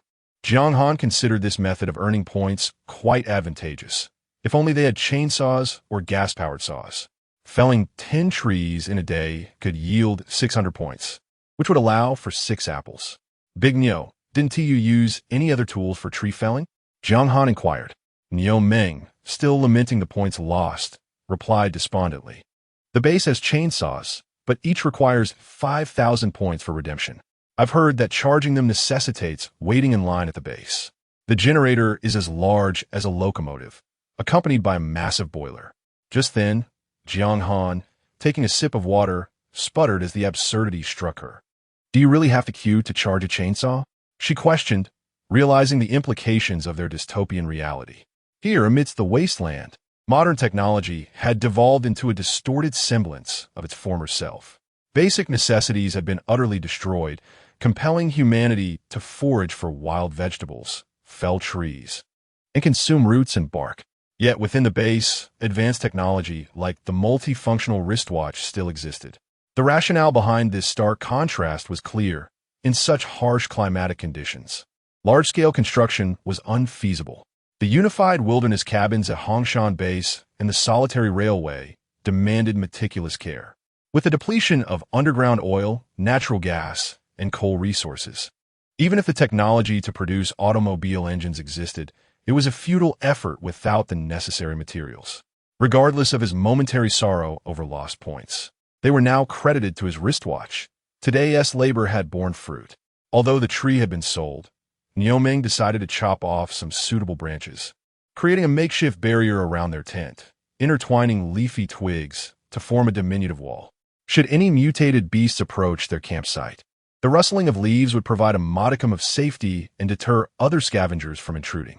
Meanwhile, Jiang Han gathered the dry twigs to kindle a fire and retrieved a meal package. This marked her second meal of the day, as her earlier one had been hastily consumed by Niu Ming. Her hunger was now pressing, and she prioritized filling her stomach. Just as Jiang Han opened the meal package, a cacophony of noise suddenly approached from a distance. The two stood alert, the twilight casting shadows over the encroaching darkness of the forest. However, they discerned the source of the commotion. Figures burdened with large packs emerged from the woods, hastening towards the station. Across the clearing, these individuals spotted the firelight, paused momentarily, and then veered in their direction. Leading the group was a familiar silhouette. Niu Ming gripped his machete tightly and whispered to Jiang Han. It seems to be those mushroom foragers. Possessing some night vision, he could make out the figures even in the dim light. Jiang Han recognized the leader as the elder sister, accompanied by familiar companions. Yet, among them were also unfamiliar faces, indicating two separate groups. The elder sister's group swiftly traversed the clearing and arrived at the perimeter of their tent, only to be halted by the newly erected wooden barrier. By the flickering firelight, Jiang Han scrutinized the group more closely. Compared to their last encounter during the trade, the elder sister appeared far worse. Her face was marred with red welts, devoid of healthy skin. Her companions bore similar afflictions, their appearances almost unbearable to behold. The elder sister, laden with a hefty backpack, paused to glance at the makeshift barrier, and upon spotting Jiang Han, her battered visage broke into a smile. "Little sister, could you spare me a meal package? I'm absolutely famished." Though the station was merely 2 miles distant, and they could hold out for food, the elder sister and her companions appeared utterly exhausted, on the brink of collapse. In this wasteland, where selfishness prevailed, scavengers adhered to a code of conduct. In the wild, one could kill and plunder resources, but such actions must remain concealed from the base and others to avoid severe repercussions. If they could not eliminate witnesses, they were compelled to offer aid. To ignore a plea for help would spread a reputation of indifference, leading to a future where, in times of peril, no one would come to one's aid. After all, anyone could find themselves isolated and in dire straits. Only through solidarity could humanity hope to survive and thrive. This was the law of the wasteland. Niu Ming extended the recently opened meal package, saying, "You all may have this." The elder brother and sister set down their large backpacks and, from behind the wooden barrier, received their meal packages, distributing the contents, flatbreads and nutritional liquids, among their two companions. Each took a sip of the nutrient solution and a sip of water. Nearby, two individuals clad in black jumpsuits noticed that Jiang Han had not provided them with a meal package and immediately urged, "Hurry up, give us each a meal package. I want a bag of nutrient solution." Jiang Han frowned slightly. These two were rather rude and, lacking backpacks, did not resemble scavengers. Niu Ming attempted to enter the tent, but Jiang Han held him back and turned to the man demanding the meal package, saying, "If you walk a bit further to the service station, you can exchange for meal packages. We don't have many left. You talk too much. If I ask for it, just give it. Don't you understand the rules of scavenging?" One of the men in black retorted angrily. Niu Ming could not help but reply, "With so many of you, how can we have that many meal packages to give?" One of the black-clad man's companions, feeling insulted, drew a knife and pointed it at Niu Ming. "Stop talking. If you don't give it today, you won't have it easy." Jiang Han's heart tightened. At that moment, the elder brother and sister, who had been busy eating and drinking, spoke up. "Hey Biao, the rules of scavenging state that it is a loan. There is no rule that forces someone to give." The man in black turned hostile. Li, who do you think you're to talk back to me?" The elder brother and sister took a couple of sips of water and regained their composure, turning around fiercely. "If you're not satisfied, let us settle this with a fight." Their companions also gathered around, seeing the two groups on the verge of a brawl. Jiang Han quickly interjected, "We truly have no more meal packages here. If you dare to resort to violence, prepare for the consequences. I will contact the patrol team." As she spoke, she raised her wristwatch, feigning the act of reporting. This maneuver surprised both the men in black and the elder brother and sister. The elder brother and sister called out, "Little sister, there is a base signal here. The service station over by the carport has a transmission device. There is communication in the vicinity, though the distance is limited and large trees can obstruct the signal." Jiang Han activated her wristwatch, and the voice of the base station echoed. "The potato harvest at Farm District 1 has been abundant, with an expectation to exceed 1,000 pounds per acre." The elder brother and sister were overjoyed, but the expression on the face of the man in black changed drastically. Niu Ming raised his axe and stepped in front of the man. Faced with the towering figure of Niu Ming, the man hesitated to speak, evidently apprehensive. Just as the standoff reached a critical point, a long whistle echoed, signaling the imminent return of the steam train to the base. The man in black sheathed his knife and, glaring at Jiang Han, warned, "You will remember today for not coming to our aid." With that, he and his companion hurriedly departed. Niu Ming and Jiang Han breathed a sigh of relief. Neither wanted an unwarranted fight. However, the elder brother and sister were left deflated. Their earlier vigor dissipated as they slumped to the ground, exclaiming, "That was close." Jiang Han looked at the elder brother and sister and inquired, Li, what happened to you?"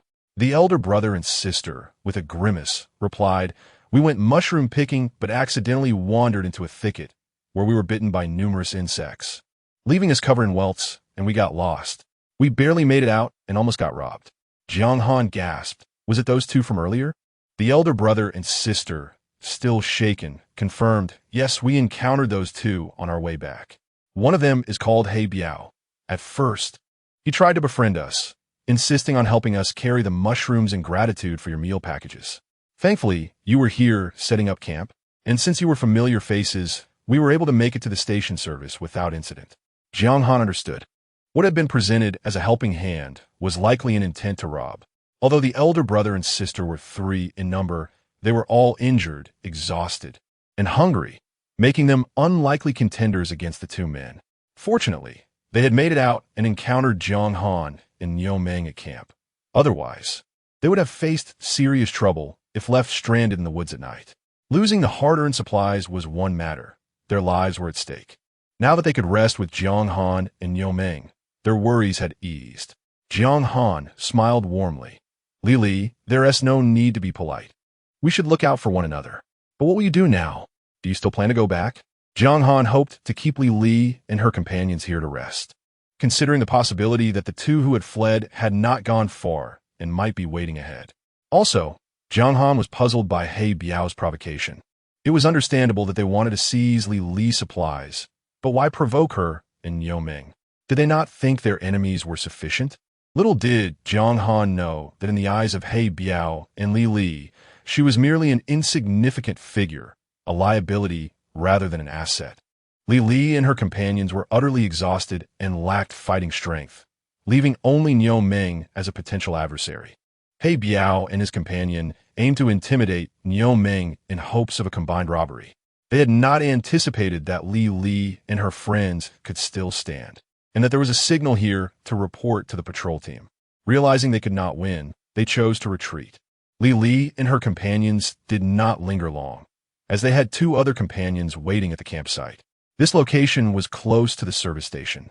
With good communication signals, they could use their wristwatches to locate and summon their companions. While there was a moment of respite, Jiang Han observed the elder brother and sister's large backpacks and could not suppress her curiosity, finally asking, Li Li, when you were mushroom picking, did you notice anything unusual about the mushrooms? She recalled how she had been frightened away without even touching the mushrooms.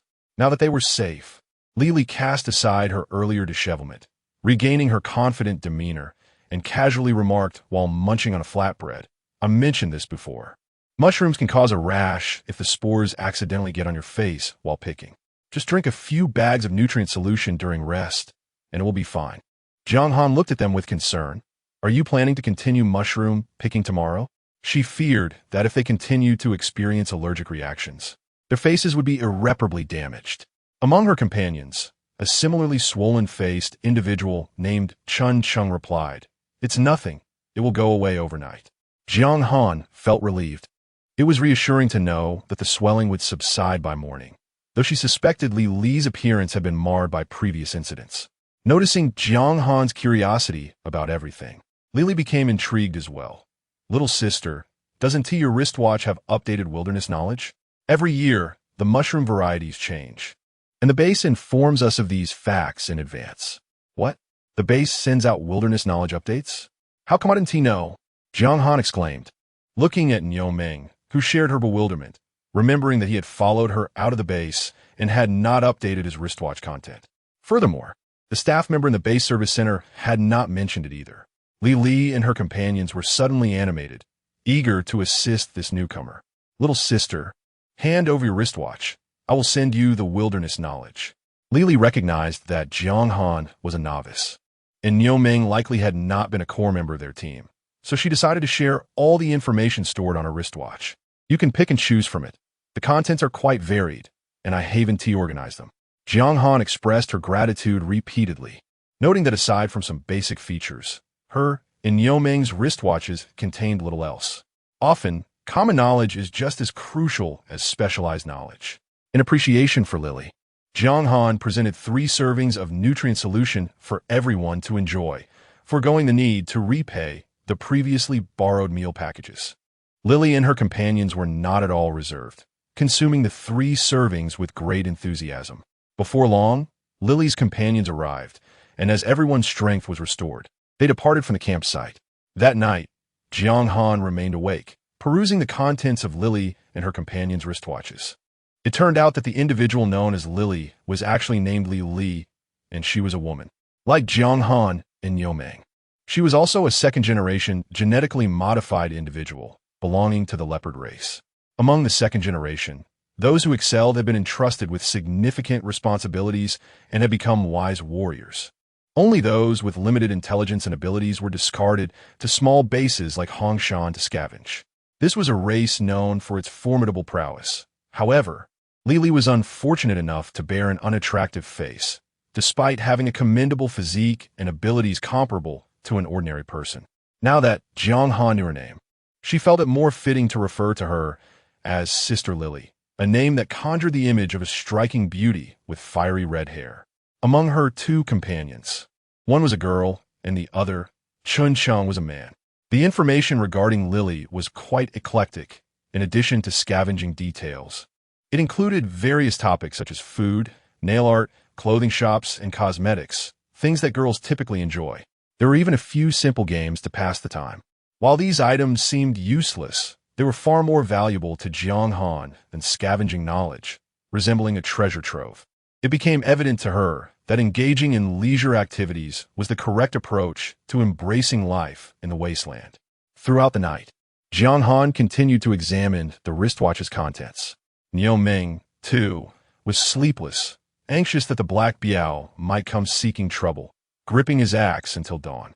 When the Black Biao did not appear, the following day, a transport team arrived, costing 20 points. The base's approach was not through manual labor, but rather by utilizing an off-road vehicle powered by wood. Jiang Han had only seen such vehicles in videos from a neighboring country.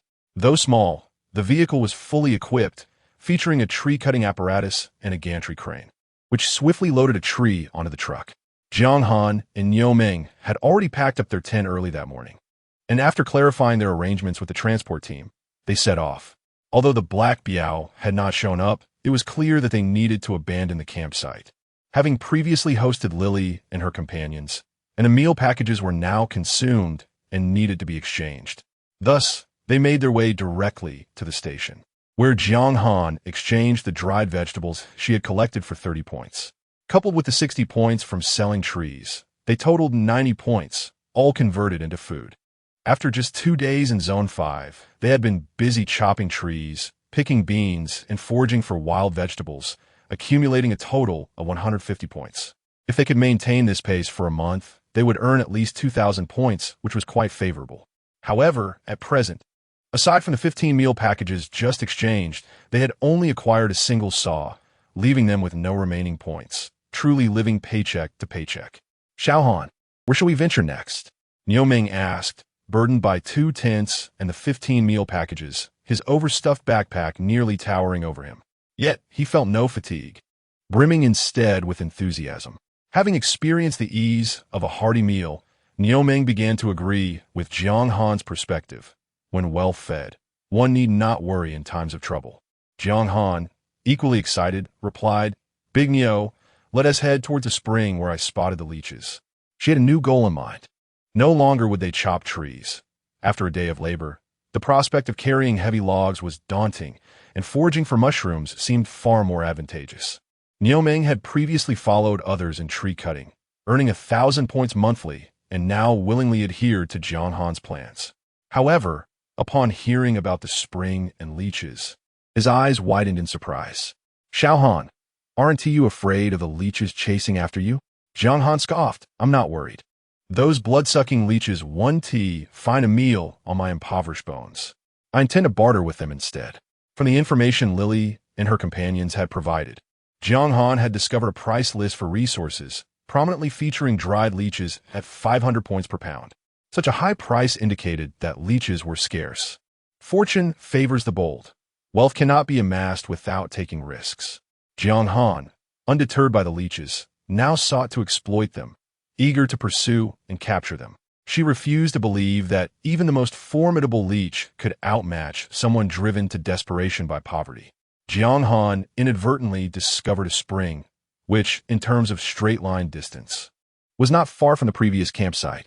It remained surrounded by an area of mutant chili peppers and mutant bok choy, merely facing a different direction. Between the two, there lay a dense forest, along with tall shrubs and weeds, making it difficult to spot. Most importantly, it still fell within the network coverage range of the nearby station, allowing for tenuous communication. Being a modern individual, Jiang Han was inherently reliant on the internet. Even a meter away from her phone induced a sense of anxiety.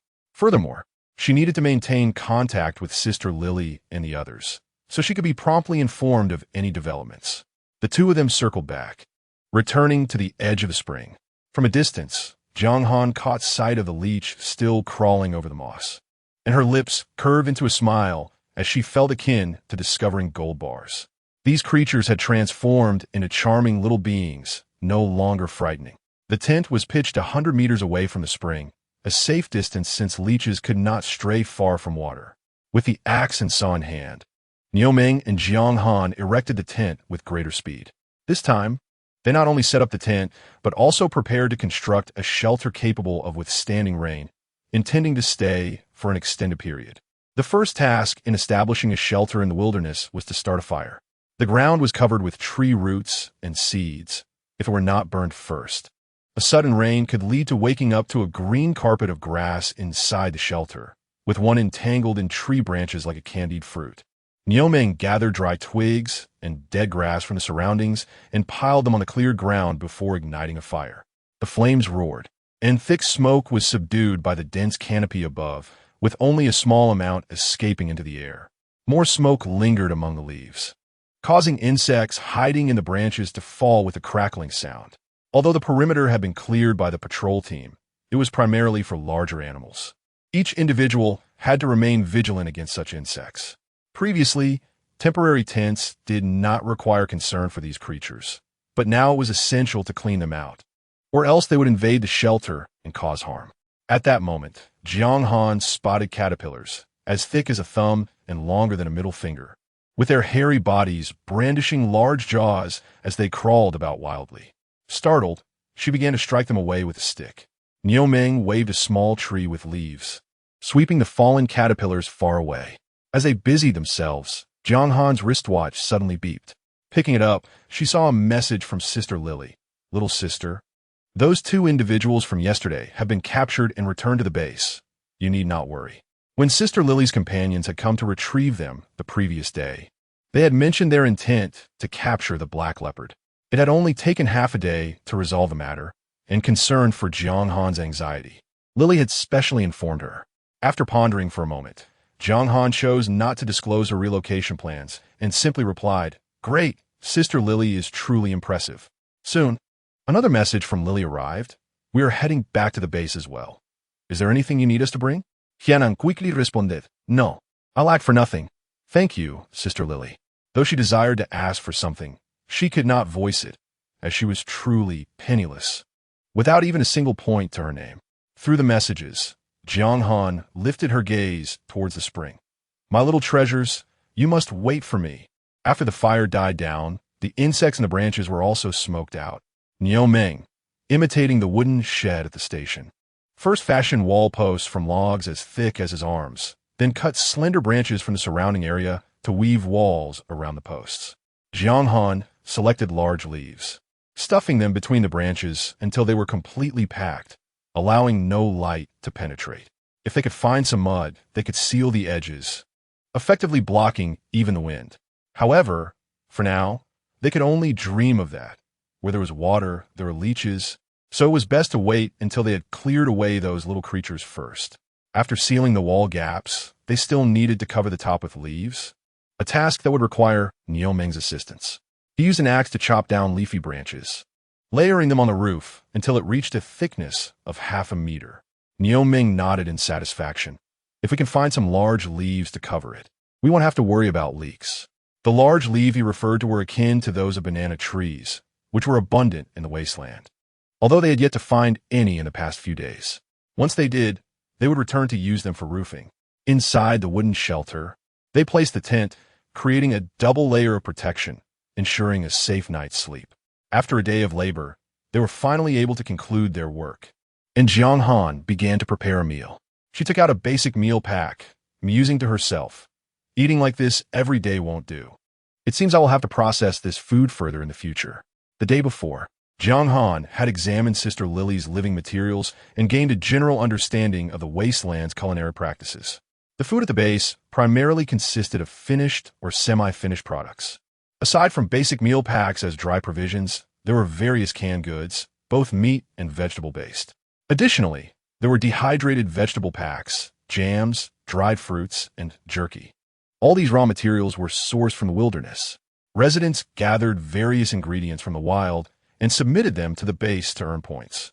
Once the base sent these raw materials to the purification workshop for processing into ready-to-eat products, residents could purchase them back using their points.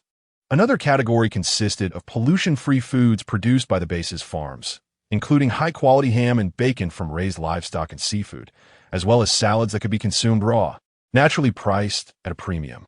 Bacon and salad were hardly coveted by Jiang Han, who preferred braised pork and cucumber salad. "As a Chinese person, I have a Chinese stomach," Jiang Han thought indignantly, while she derided the Wasteland's loss of true culinary skills. Leaving only fast food, she retrieved a large flatbread. Of course, she could comprehend why things had devolved to this state. Civilization required a stable environment to flourish. In the unpredictable wilderness and the overcrowded base, there was simply no opportunity to cook. Moreover, with pervasive radiation pollution, it was only logical that food which could directly fill the belly sustain life, and resist spoilage became the primary choice. Thus, culinary culture had inevitably fragmented. Taking out the flatbread along with the nauseating nutrient liquid, Jiang Han sighed and set it aside. To avoid starvation, she still had to eat the flatbread. With this thought, she glanced once more towards the spring, now illuminated by the setting sun, infusing even the area around the spring with a hint of vitality. Birds, parched from a day of thirst, circled down into the forest, evidently seeking a place to drink. Clearly, this spring was their destination. Jiang Han paused her actions, intently observing the reaction of the flocks. These birds had undergone mutations, no longer resembling their former selves. Their rotund bodies were the size of doves, with exceptionally long beaks, soaring through the air like swords. Jiang Han had no doubt that a single peck from these birds could puncture a hole in her. The flocks circled above the bushes surrounding the spring, rising and falling, as if there was something below that instilled fear, causing them to overlook the wooden shelter that had appeared not far away. Jiang Han turned to Niu Meng, who was still organizing the wooden shelter, and whispered, "Niu, come here. Let's devise a way to catch some bird meat." Niu Meng approached, holding a vine as thick as his thumb, gazing at the fluttering mutant birds with a puzzled expression and asking, "But those birds have little meat. The base won't accept them." Jiang Han pondered over the supply list, realizing that the base only accepted meat from mutated animals with 4 legs, indeed rejecting avian flesh. How could there be no meat at all? At the very least, there should be a pigeon-sized specimen. The base may not collect it, but bird meat is certainly preferable to the flesh of a deceased snail. Today marked merely the first day, and Jiang Han refrained from directly confronting the leeches. She had never dealt with leeches in her former life.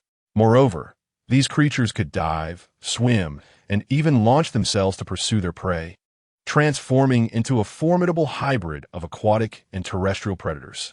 Understanding both oneself and one's adversary is key to victory. Thus, careful observation was essential. At that moment, a flock of birds arrived, providing an ideal opportunity to test the enemy. Jiang Han bent low, brandishing a branch to conceal her form, and stealthily approached the thicket by the spring.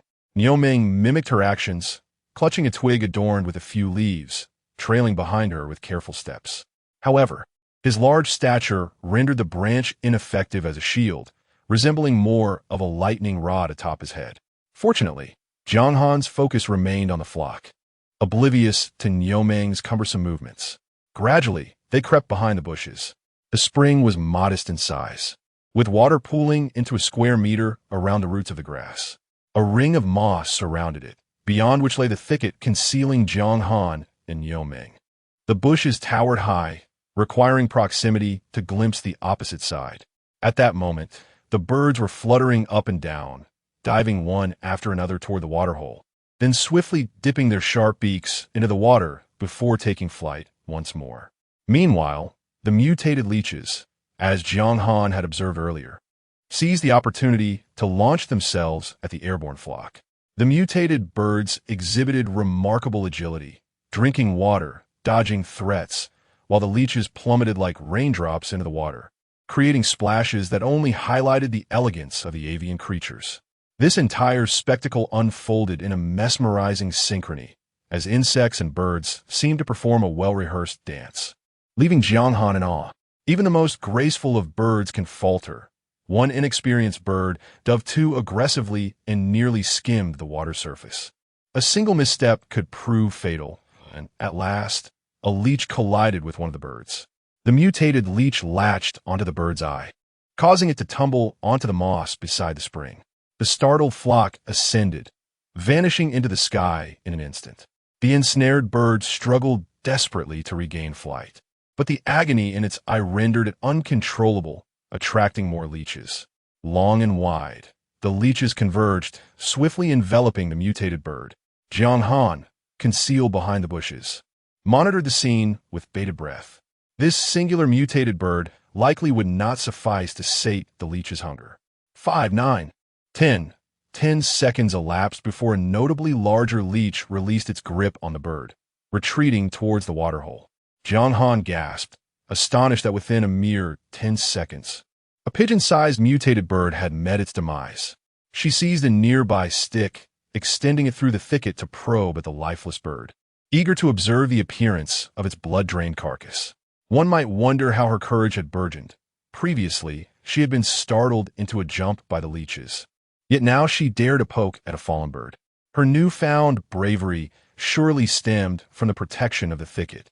With over a meter of bushes between them, Jiang Han felt as though she were separated by an ocean. As long as she moved swiftly, the leeches could not pursue her. Seeing her attempt to prod the bird, Niu Ming inquired gruffly, "Xiao Han, what do you intend to do with that dead bird?" At that moment, two satiated leeches writhed, eager to return to the water, while others, still hungry, crawled toward the lifeless bird. The area around the deceased avian was a shadowy mass. Jiang Han busied herself, stating, "I wish to see how much meat the bird has. If only I could lure the leeches over." Her idea was shrewd. Should the leeches become greedy and refuse to relinquish their grip, it would present an excellent opportunity for capture. Despite their size and grotesqueness, leeches remained leeches at heart.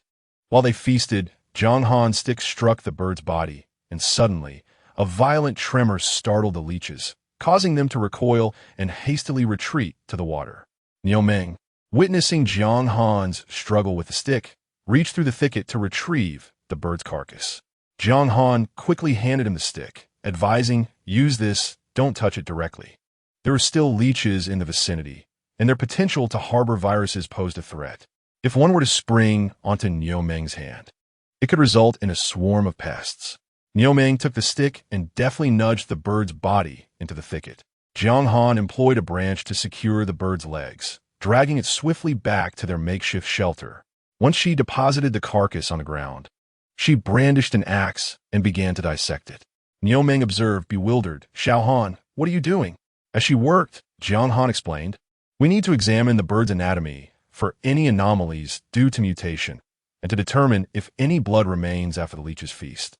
She further mused, "Perhaps this creature harbored something special within, like energy stones or crystals, which could aid her evolution, enabling her to sprout rabbit-like teeth and gnaw through it effectively." The flesh drained of blood by the leeches appeared pallid, devoid of color, indicating its demise. Although she found no energy stones, she did discover a pile of bird droppings. Indeed, the tales warned against the fallacies of fiction, proving to be entirely true. Spotting the bird flesh adhering to her axe, Niu Ming swiftly wiped it on his leather garment, showing great care for his weapon. Disappointed by the absence of crystals, Jiang Han resolved to scan the bird meat with her wristwatch, hoping it might still be consumable. Beep beep. The device registered the bird flesh, but the data stalled at testing. Minutes ticked by, and a chill crept into Jiang Han's heart. It was dire. Could they not even consume the meat? After a full 5 minutes, just as she prepared to give up, the wristwatch displayed a message. Detected mutated animal meat, contains toxins, requires purification before consumption. Edible. Jiang Han's trepidation transformed into elation. As long as it was consumable, there remained hope for collection by the base. Yet Niu Ming shook his head, cautioning Xiao Han, "We cannot leave this bird meat behind. You must take it to the service station immediately. We have done this before." And they merely glance at it before declaring it spoiled. Upon testing, they found the toxin levels excessive, and the base dismisses bird meat as too scarce for individual purification. It seems that the scarcity of meat is indeed the crux of the matter. After all, a single mutated wild boar or sheep can weigh several hundred kilograms, rendering the meat of a bird no larger than a pigeon utterly insignificant. What a pity it would be to discard it, for that would be a waste. Jiang Han gazed mournfully at the lifeless bird, contemplating how delightful it would be to feast upon it, envisioning himself as a grilled bird sage. At this moment, the sky was devoid of any flocks. However, the leeches showed no inclination to disperse. Instead, they swam back and forth in the puddle, as if awaiting the arrival of their next prey. In a moment of inspiration, Jiang Han retrieved a slender cord from his backpack, meticulously divided the bird's carcass into 2 pieces, and secured them to a long branch. He then cautiously extended this makeshift bait over the puddle, maneuvering it through the underbrush. The leeches, irresistibly tempted, surged towards the bird meat, with several even leaping directly onto it. Observing this, Jiang Han abruptly yanked the branch back, pulling a few leeches out of the water. The bird meat wobbled, and several leeches fell back into the puddle. Yet, one particularly ravenous leech clung tenaciously to the meat, seemingly on the verge of falling, but refusing to let go, desperately attempting to extract the last drop of blood. Daniel, come quickly to assist. Jiang Han called as he sprinted back, branch in hand. Niu Ming had already kindled a fire, and was taken aback to see Jiang Han returning with a wriggling leech attached to the branch. Jiang Han, lacking protective gear, exposed arms and legs were at risk should the leech leap onto him. Quick, take it. Just don't let it jump onto you, he urged, handing over the branch while stretching his arms as far away from his body as possible, contorting himself in a comical manner. Xiao Han, how do we deal with this thing? Niu Ming asked, flustered by the writhing leech. They had encountered mutated leeches before, and though they appeared soft and rope-like, they were remarkably resilient. An axe could not crush them, and even when severed, they would continue to live. I have a plan, Jiang Han assured him calmly. As Niu Ming took the branch, Jiang Han dashed towards the fire, retrieving an empty bag that had previously contained nutrient liquid. He tore open the bag, poured in some clean water, and placed it over the flames. Daniel, put the bird meat here, he instructed. As soon as the bird meat was positioned near the bag's opening, the leech, which had been coiled around it, sensed the smoke and heat, immediately abandoning its meal and falling into the bag.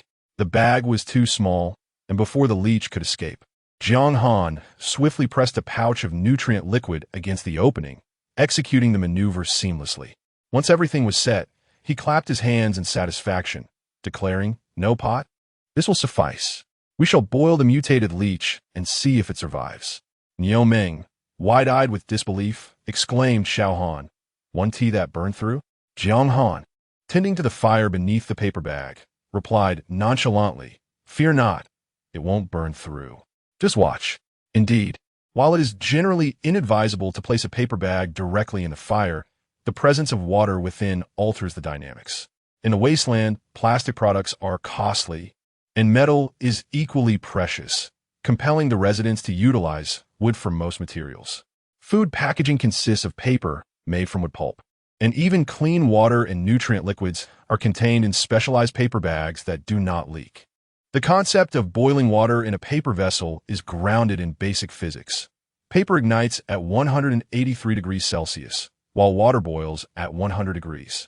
Thus, the temperature will not reach the ignition point of the paper where water is present. As time passed, the paper bag held firm, gradually releasing steam from the seams, while the leech continued to thrash, causing the bag to wobble precariously. This creature is quite resilient, Jiang Han mused, hastily adding several twigs to weigh it down, momentarily pausing as a peculiar aroma wafted through the air. By now, darkness had enveloped the surroundings, and Jiang Han scanned the area, noting that everything appeared normal. His ears perked for any unusual sounds. Soon, Niu Ming also detected the faint, strange scent. He sniffed the nutrient liquid he was consuming, realizing it was not the smell of grass cakes. As the aroma intensified, Jiang Han felt his saliva begin to flow. It was a delightful, meaty fragrance. Bird meat. It was indeed bird meat. Daniel, where did you dispose of the dead bird? Jiang Han inquired urgently. Niu Ming turned to check. The area where he had placed the bird meat was now empty. Ah, I must have placed the branch with the leech into the fire along with the bird meat, he exclaimed. The bird meat was producing the tantalizing aroma. Jiang Han quickly searched through the fire, relieved to find the branch was still damp, as Niu Ming had merely set it aside to roast, with the bird meat still in close proximity. Jiang Han used a stick to prod through the embers, uncovering a charred, blackened clump. The flames had transformed it, and wisps of fragrant smoke curled up into the air, enhancing the enticing scent. Niu Ming, experiencing this aroma for the first time, felt a twinge of apprehension and poked the charred mass with a stick. Is that bird meat? Is it emitting toxic fumes? He worried. Jiang Han quickly scooted the charred mass closer to himself, declaring, "That is not toxic gas. It is merely the scent of deliciousness. The scent of deliciousness? Niu Ming was even more perplexed. Oh, this is roasted bird meat. Jiang Han carefully peeled back the charred exterior, a plume of steam erupting forth, causing her to salivate. Although much of it was burnt, some white meat remained. As Jiang Han reached to tear a piece off, Niu Ming cautioned, Xiao Han, that's toxic. It needs to be purified at the base before consumption. You remember how you accidentally ingested toxic leaves yesterday. We cannot afford such a mistake again. Jiang Han could hardly resist the tempting aroma. Although it had only been 5 days in the wasteland, subsisting on grass and nutrient liquids had dulled her palate, leaving her craving the taste of bird meat. Regardless of the potential toxicity, she felt compelled to take a bite. However, Niu Ming's watchful gaze dissuaded her. One taste would likely result in dire consequences. Perhaps it was best to test its edibility first. If it proved inedible, she would resign herself to that fate. Jiang Han steeled herself and began using her wristwatch to analyze the bird meat, muttering, if it's inedible, just say so. Don't torment me with indecision. She resolved to wait just 1 minute. She could endure for only that long. This time, the wristwatch responded swiftly, flashing a green light indicating safety, food.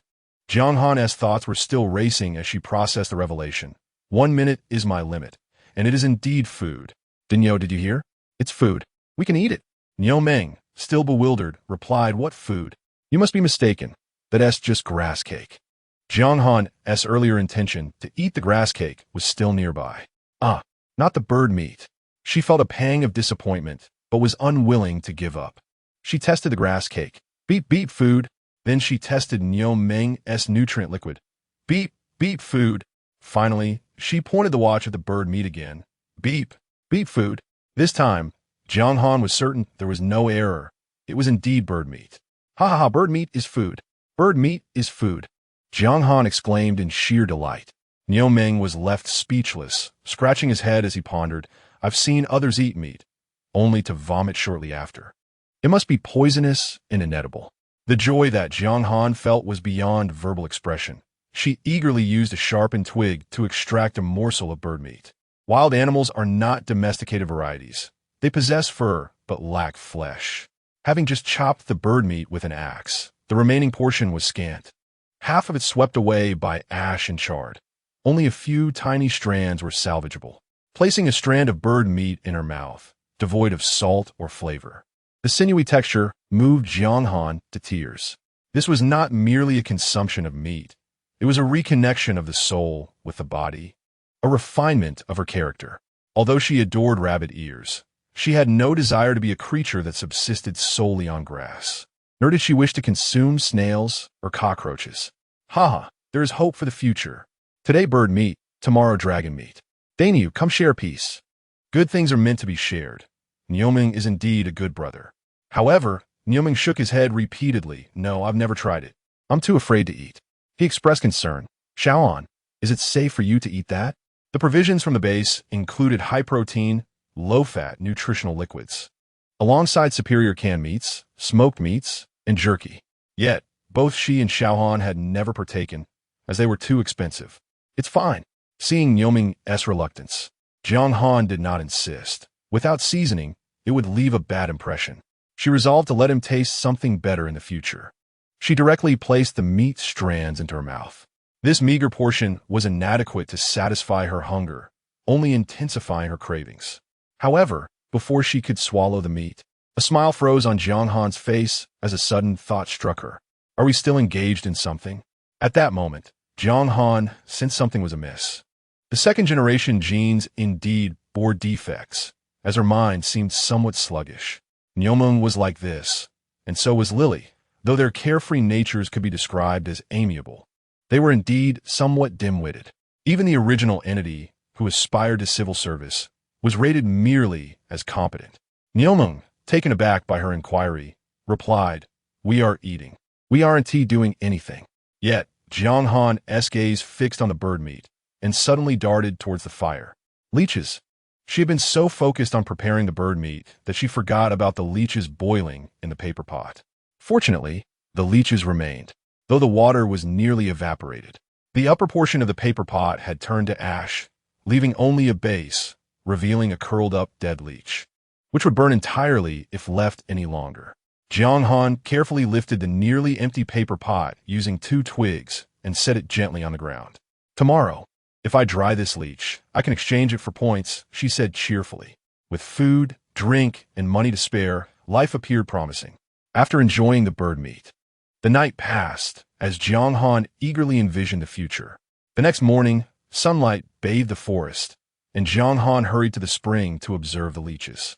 The one that had vanished the day before did not affect the group.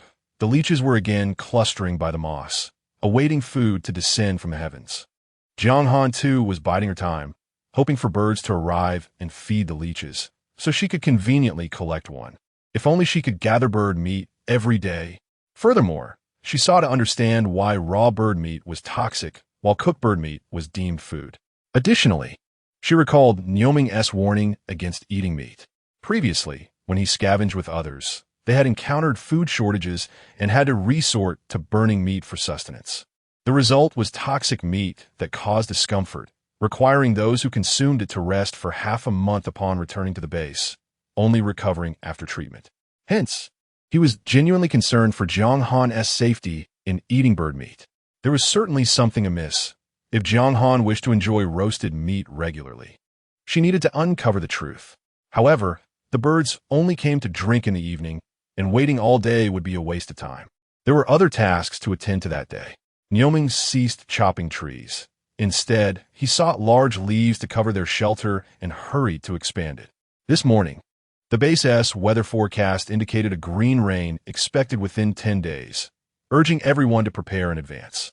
Although the large canopy at the station had been expanded, serving as a substantial rain shelter, each person still needed their own provisions. The duration of the green rain was uncertain. If everyone were to huddle beneath that shelter for several days, it would be unbearable. While Nioming searched for large tree leaves, Jiang Han busied herself gathering wild vegetables, eager to exchange some for points to trade for meals. Although the meals were not particularly appetizing, they could be stored and had a longer shelf life than life itself. As long as she was determined to survive, even the least appealing meals could be swallowed down. Jiang Han planned to inspect the clearing in the woods once more. Previously, she suspected that this area might have been farmland, as it was not only overgrown with wild grasses, but also contained several ancestral vegetables. Since they had reverted to their ancestral forms, they could indeed be classified as wild grasses. However, Jiang Han felt that familiar names would provide greater comfort when consumed. According to Lily's records, as temperatures gradually rose, plants entered their high-yield season. The points for peppers and wild vegetables were decreasing daily. The cabbage leaf Jiang Han had collected the previous day, after being dried, had fetched 30 points. In a few days, they might only be worth 25 points. So she needed to act swiftly to clear the area. Mutated bean sprouts, mutated pumpkin sprouts, mutated onions, mutated garlic. The watch in Jiang Han's hand flickered incessantly, and with each measurement, her delight grew. Although the produce was not yet ready for harvest, the thought of a bountiful vegetable garden in just a few days filled her heart with joy. There were indeed some mature leaves to be found, and she pulled up a few mutated cabbages by the roots. The ancestral chili peppers grew, slender like toothpicks, each one pointing skyward, standing on the bush-like chili trees that made it impossible to pluck them individually. Jiang Han seized a saw and cut the chili plants down at the roots, dragging them back to the wooden shed to dry. This method was much quicker than picking, although the process released a pungent odor that made her sneeze repeatedly. Nioming had mentioned that when the green rain fell, plants would grow wildly. As long as the roots remained, these chili plants would regrow into bushes. The prospect of the green rain sounded appealing, but if one were to wake up in the morning to find the door blocked by rampant weeds, one might think otherwise. With roads disappearing and transport becoming impossible, a thorough cleanup will be necessary to restore normalcy. Moreover, during the green rain, various mutated creatures would become agitated, leading to frequent injuries. Jiang Han scoured the surrounding area of 1,000 square meters, harvesting everything she could, beyond a few familiar vegetables.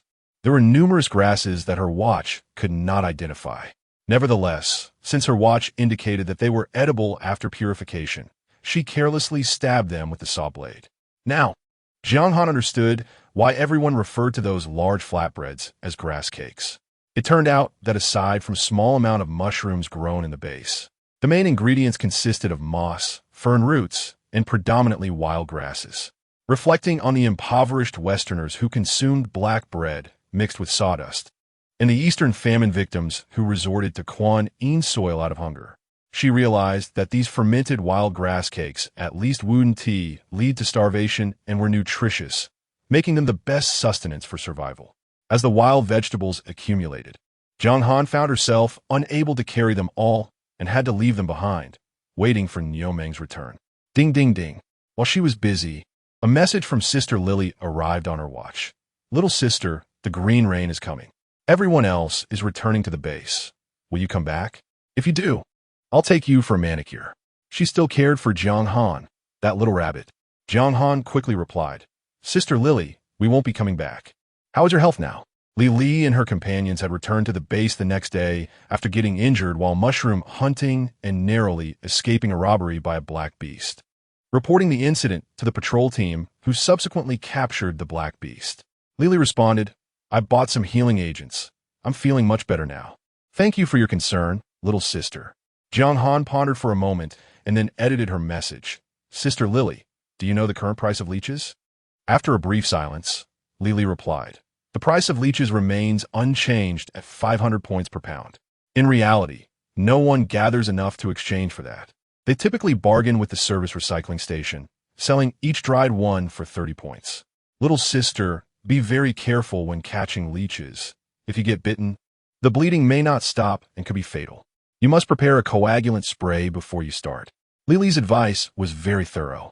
The price of leeches at the base had always been high due to their scarcity and difficulty in capture. When sensing danger, leeches would dive underwater, making them hard to find. A careless moment could lead to being attacked by a leech, and a single bite could result in a wound that bled profusely. Scavenging was perilous. Incidents like Lily's mushroom picking, resulting in swelling, were merely minor inconveniences compared to the fatalities that occurred each year at the base. In truth, the most frequent and tragic deaths were caused by mutated leeches, snakes, and spiders. In the eyes of scavengers, to catch a leech worth 30 points, one must first prepare a coagulant spray, costing 50 points, and risk one's life. It seemed hardly worthwhile. One might as well exert effort to fell a tree, which was considerably safer. Jiang Han was aware of the danger posed by leeches, yet was oblivious to the full extent of the risks involved. She considered herself fortunate to have observed for a while before attempting to catch them, avoiding any reckless actions. Previously, she had witnessed a mutated bird survive only 10 seconds. Now, with Li's warning, she felt even more compelled to exercise caution. Thank you for the reminder, Sister Lily. I understand. After sending the message, Jiang Han tucked away her watch. The sun had risen to its zenith, and with the midday ultraviolet rays strong and radiation levels high, she dare not labor under such conditions. As she moved a bundle of wild vegetables to the wooden shed, Niumeng returned with a large collection of tree leaves. Each leaf measured 2 meters in length and 1 meter in width. Just a few would suffice to cover the roof. Together, they secured the leaves atop the shelter, enhancing its rainproof capabilities, which had already been sturdy from the branches piled above. Xiao Han, I also found some palm bark. I'll chop it up to cover the roof, and then we won't have to fear the green rain anymore. The palm bark was the most durable, corrosion-resistant, and oxidation-resistant building material. Jiang Han quickly interjected, Dainyu, please move the wild vegetables I've harvested back before you go. Those vegetables had already dried a bit and would weigh less. All right. Niumeng promptly set off to carry the wild vegetables. What would take Jiang Han several trips to complete, he accomplished in one go. However, when Niumeng looked at the mound of wild vegetables on the ground, he wore an incredulous expression. Xiao Han, you found so many wild vegetables around here?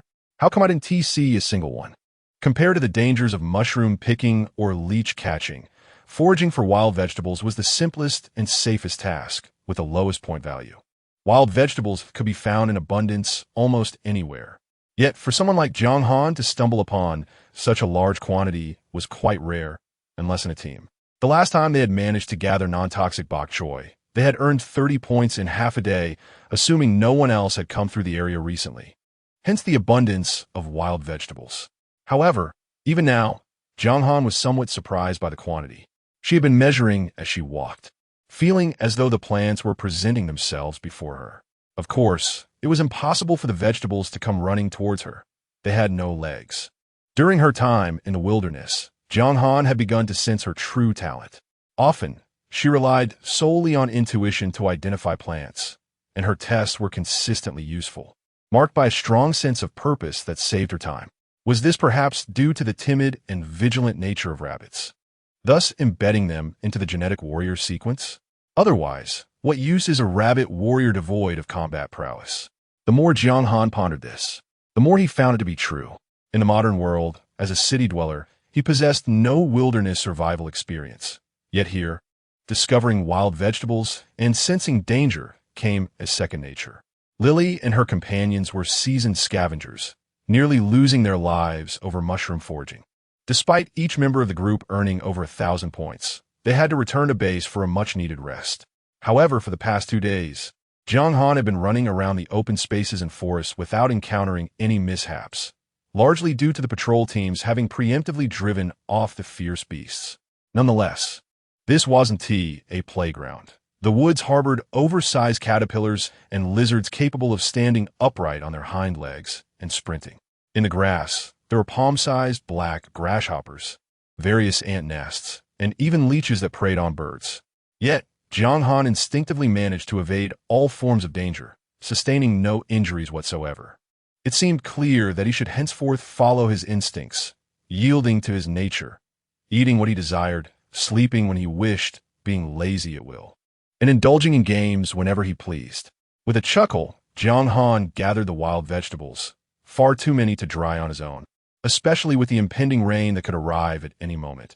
It was wise to prioritize food reserves for future emergencies. Niuming promptly bundled the wild vegetables into large packages. Xiao Han, it's too sunny outside. You should stay at the camp while I go to the recycling point at the bus station and return. The recycling station was only a little over 2 miles away, and with Niuming's swift legs, he would be back in about half an hour, provided everything went smoothly. However, Jiang Han insisted, I'll accompany you. Once we sell the wild vegetables, we need to acquire some additional tools. Niuming, who was previously a tree cutter, only had an axe and a saw bought on the first day. Jiang Han, on the other hand, lacked a knife for harvesting wild vegetables and had even used the axe to butcher bird meat. He certainly didn't possess any self-defense weapon. At the very least, a multifunctional knife was essential. Niuming contemplated for a moment. All right, just make sure to wear your protective gear. The sun is harsh, especially right before it rains. They left their tent unguarded. Although the tent was not cheap, in this Zone 5, there was only one exit path. It was easy to identify whose tent was whose, making theft or robbery unlikely. The only items that could be stolen were those not yet exchanged. After all, wild mushrooms and vegetables looked alike, and no one could mark them. Niuming hurriedly carried the wild vegetables, while Jiang Han, with a small bag slung over his shoulder, had to jog to keep up with him. They raced forward, the grass quickly obscuring the path within days. Fortunately, with a wristwatch to mark direction, they traversed through a vast area of woodland in just over 10 minutes. The bus shelter had expanded, and from a distance, they could see a throng of people waiting in line, eager to catch the night train back to the base. As the green rain approached, many bore injuries, hoping to use this opportunity to rest at the base. The moment Niuming's large backpack appeared, it drew astonished glances. Once they recognized Niuming and Jiang Han, the expressions shifted to disdain. It turned out they were just the second-generation offspring. The second-generation residents of the Hongshan base were often deemed useless. While foraging for wild vegetables was easy, it consumed time. Intelligent individuals were reluctant to engage in such labor, leaving the task to those they deemed intellectually deficient. Niuming was solely focused on exchanging supplies, anxious about leaving their tent unattended. Though he wasn't particularly worried about theft, he feared what might happen if a mutated beast wandered in. Meanwhile, Jiang Han scanned the crowd. Among those waiting for transportation, many bore bruises similar to Lily's group. Some had arms in slings, and others were even being carried back to the base on stretchers. Was scavenging truly this grim?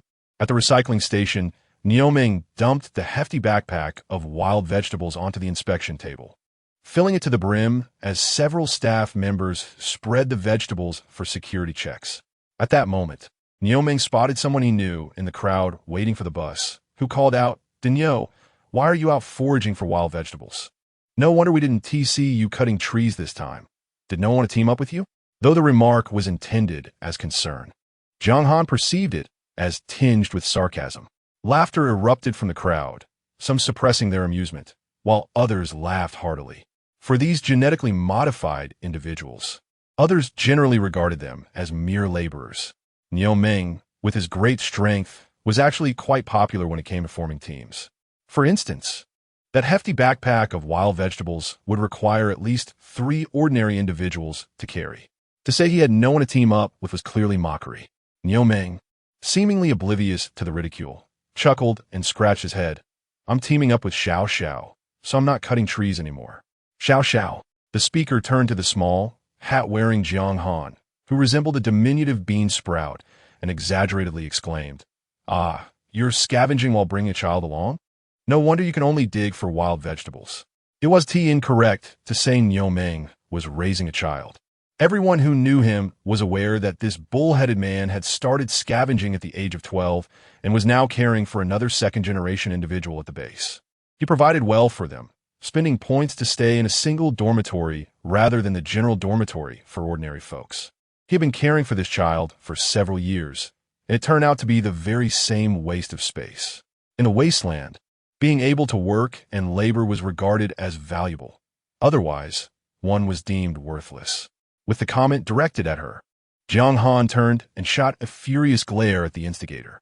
Unfortunately, her soft and cute demeanor offered little intimidation, only eliciting more laughter. The loquacious individual, captivated by Jiang Han's facial expression, ambled over, tilting his head and addressing her. "Oh, a little sister.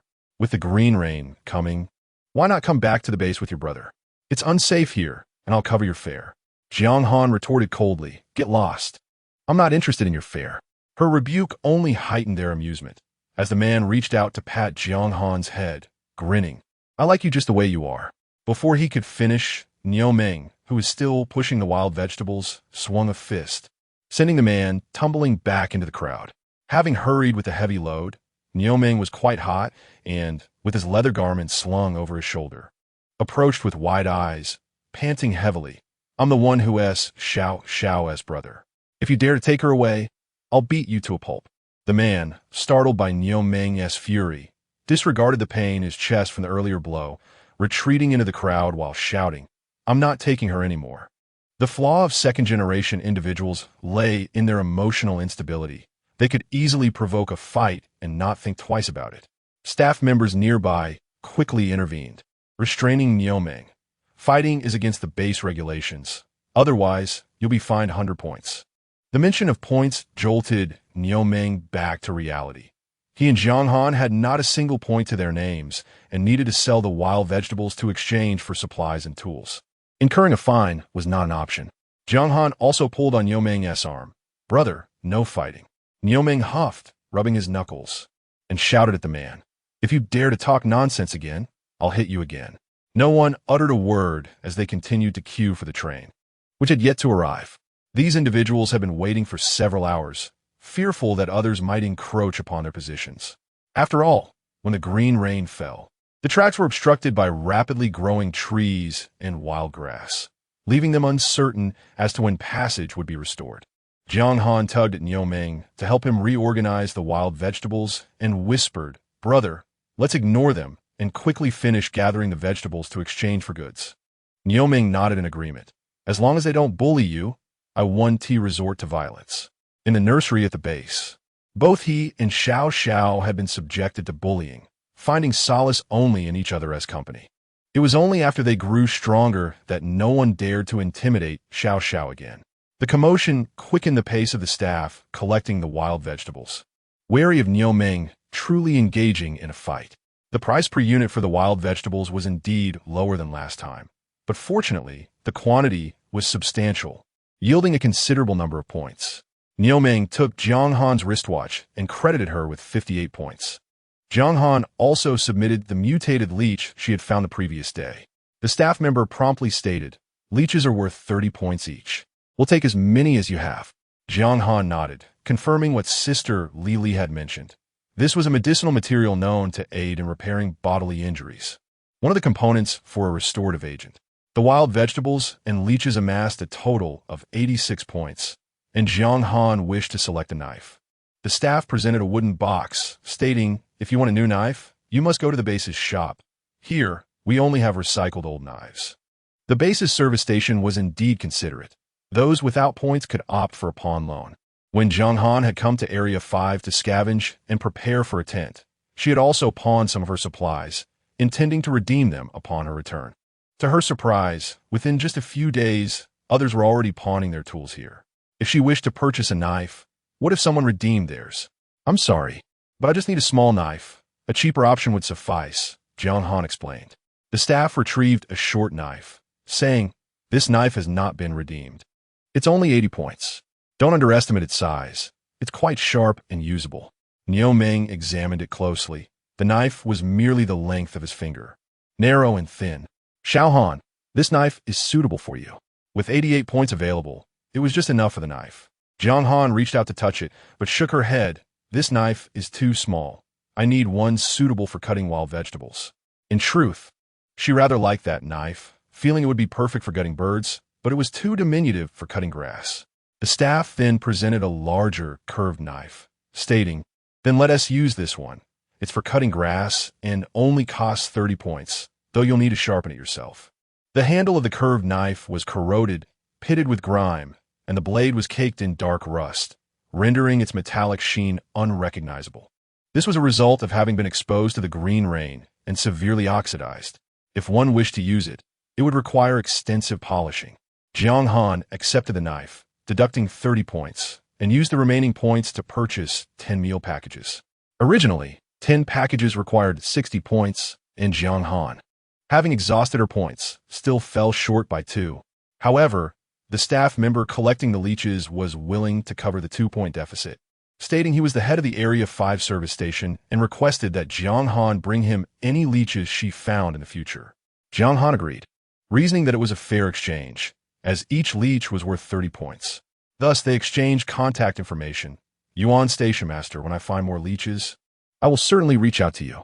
Before departing, Jiang Han requested several large sheets of packaging paper, which the service station used to wrap various special supplies. The station master casually handed her 10 sheets, instructing her to use them to wrap the leeches once she found them, instead of using leaves. After purchasing the knife and shouldering the 10 meal packages, the two hurriedly traversed the forest on their way back. Upon returning to the camp and finding everything in order, they felt a sense of relief.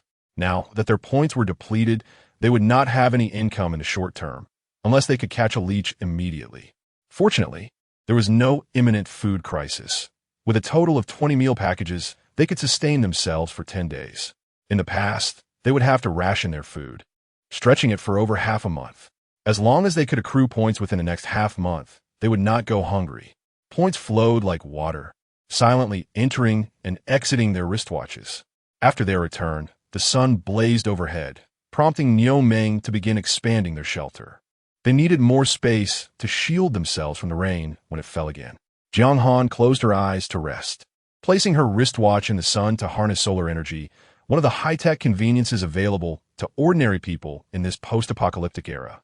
The watch emitted crackling sounds from the base S broadcast, playing a song. "We, the people of the Wasteland, must not fear hardship. Today we feast on grass cakes. Tomorrow we shall dine on bread." Jiang Han scoffed, finding it absurd to dream so grandly. Today grass cakes, tomorrow should be a hearty meal instead. She took a hearty bite of the grass cake, grinding her teeth in frustration. Why was it that everything here felt increasingly familiar? After a morning of laboriously cutting grass, she was now gnawing on a grass cake, akin to a beast of burden still tasked with harvesting. Just like once before when she had to pay for her own passage to toil, then use her earnings to buy food to sustain her labor. Ugh! Jiang Han spat out the fibrous remnants from her mouth, discovering a tough grass stalk among them. Honestly, Even the grass cakes are adulterated. The leisurely hours of the day faded as dusk approached, and the flocks of birds returned, circling above a pond of spring water 100 meters away. Below, the leeches sprang up repeatedly, attempting to catch the flying birds. Jiang Han and Niu Ming crouched beneath a makeshift camouflage shelter built from branches, fixated on the birds and insects. They dared not breathe, their hearts racing with each rise and fall of the birds, their nerves taut. Time crept by, and soon Jiang Han and Niu Ming's legs began to numb from the prolonged crouch. Niu Ming, unable to remain crouched any longer, sat down on the ground. His eyes fixated on the leeches, muttering, "Suck it, suck it." This time, the flock of birds did not make a mistake. The leeches failed to succeed. Jiang Han sighed. Waiting for a lucky catch like this might just starve us. We need to devise a way to find other sources of meat to lure the leeches. By now, the entire flock was circling above the waterhole, calling their friends as they prepared to return to their nests. Suddenly, one bird began to squawk in panic, flapping its wings frantically as it soared into the sky. Jiang Han sprang to her feet, pointing at the fleeing mutated bird. "Niu, did you see what happened to that bird?" Niu Ming rubbed his numb calf. It seems like something bit it. The two could discern the outlines of objects in the dim light, but not with the clarity of an eagle's sight, only sensing that the bird had been injured. "Quick, let us chase after it," Jiang Han urged, unwilling to abandon the dying bird. Her intuition told her it was a leech draining its blood, and that bird could only hold on for 10 seconds before succumbing. Niu Ming had complete faith in Jiang Han's words. As soon as she said chase, he was already sprinting after the injured bird soaring above. However, the mutated bird flew swiftly, vanishing in mere seconds, while Niu Ming lagged behind on the ground. Despite his utmost efforts, he found himself on the verge of losing sight of it. Jiang Han felt a surge of urgency. She could not afford to abandon her leech, her roasted meat, or her bread. With determination, she sprinted towards the direction where the mutated bird had vanished. For a hungry gourmand, the pursuit of food could unleash untold potential. Thus, under the astonished gaze of Niu Ming, Jiang Han dashed forward like an arrow, her short legs kicking up clouds of dust. Her hat had flipped over, and the two rabbit ears dangled behind her, resembling a rabbit being pursued by a dog. "Niu, I'll chase ahead. Hurry up." The echo of her voice faded as she disappeared from his sight. Xiao Han. Niu Ming, too, felt a surge of anxiety, quickening his pace to follow. Up ahead, Jiang Han remained oblivious to her speed, fixated solely on the indistinct silhouette of the mutated bird in the sky. 10 seconds. That bird would only survive 10 seconds, or perhaps even less. Indeed, only 9 seconds later, the mutated bird fell like a stone, plummeting straight into the forest below. It seemed the area had already been cleared by someone, marked by sparse, low trees and shrubs, devoid of particularly tall trees. Jiang Han's heart leapt with joy. Her pace instinctively slowed as her breath grew shallow, and fatigue began to set in. Yet, knowing the mutated bird was dead and the sparse trees would make it easy to locate, she pressed on, determined to reach it before it slipped away.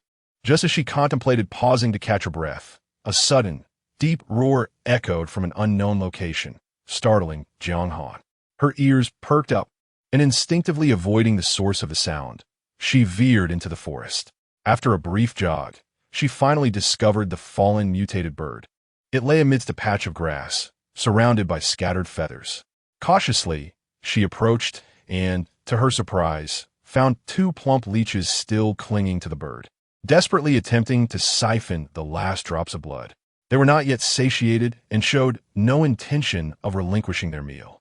Having run vigorously and now feeling the effects of her fright, Jiang Han paused, realizing her limbs had gone numb and were no longer responding as they should. Exhausted, she plopped down onto the ground, attempting to regulate her breathing.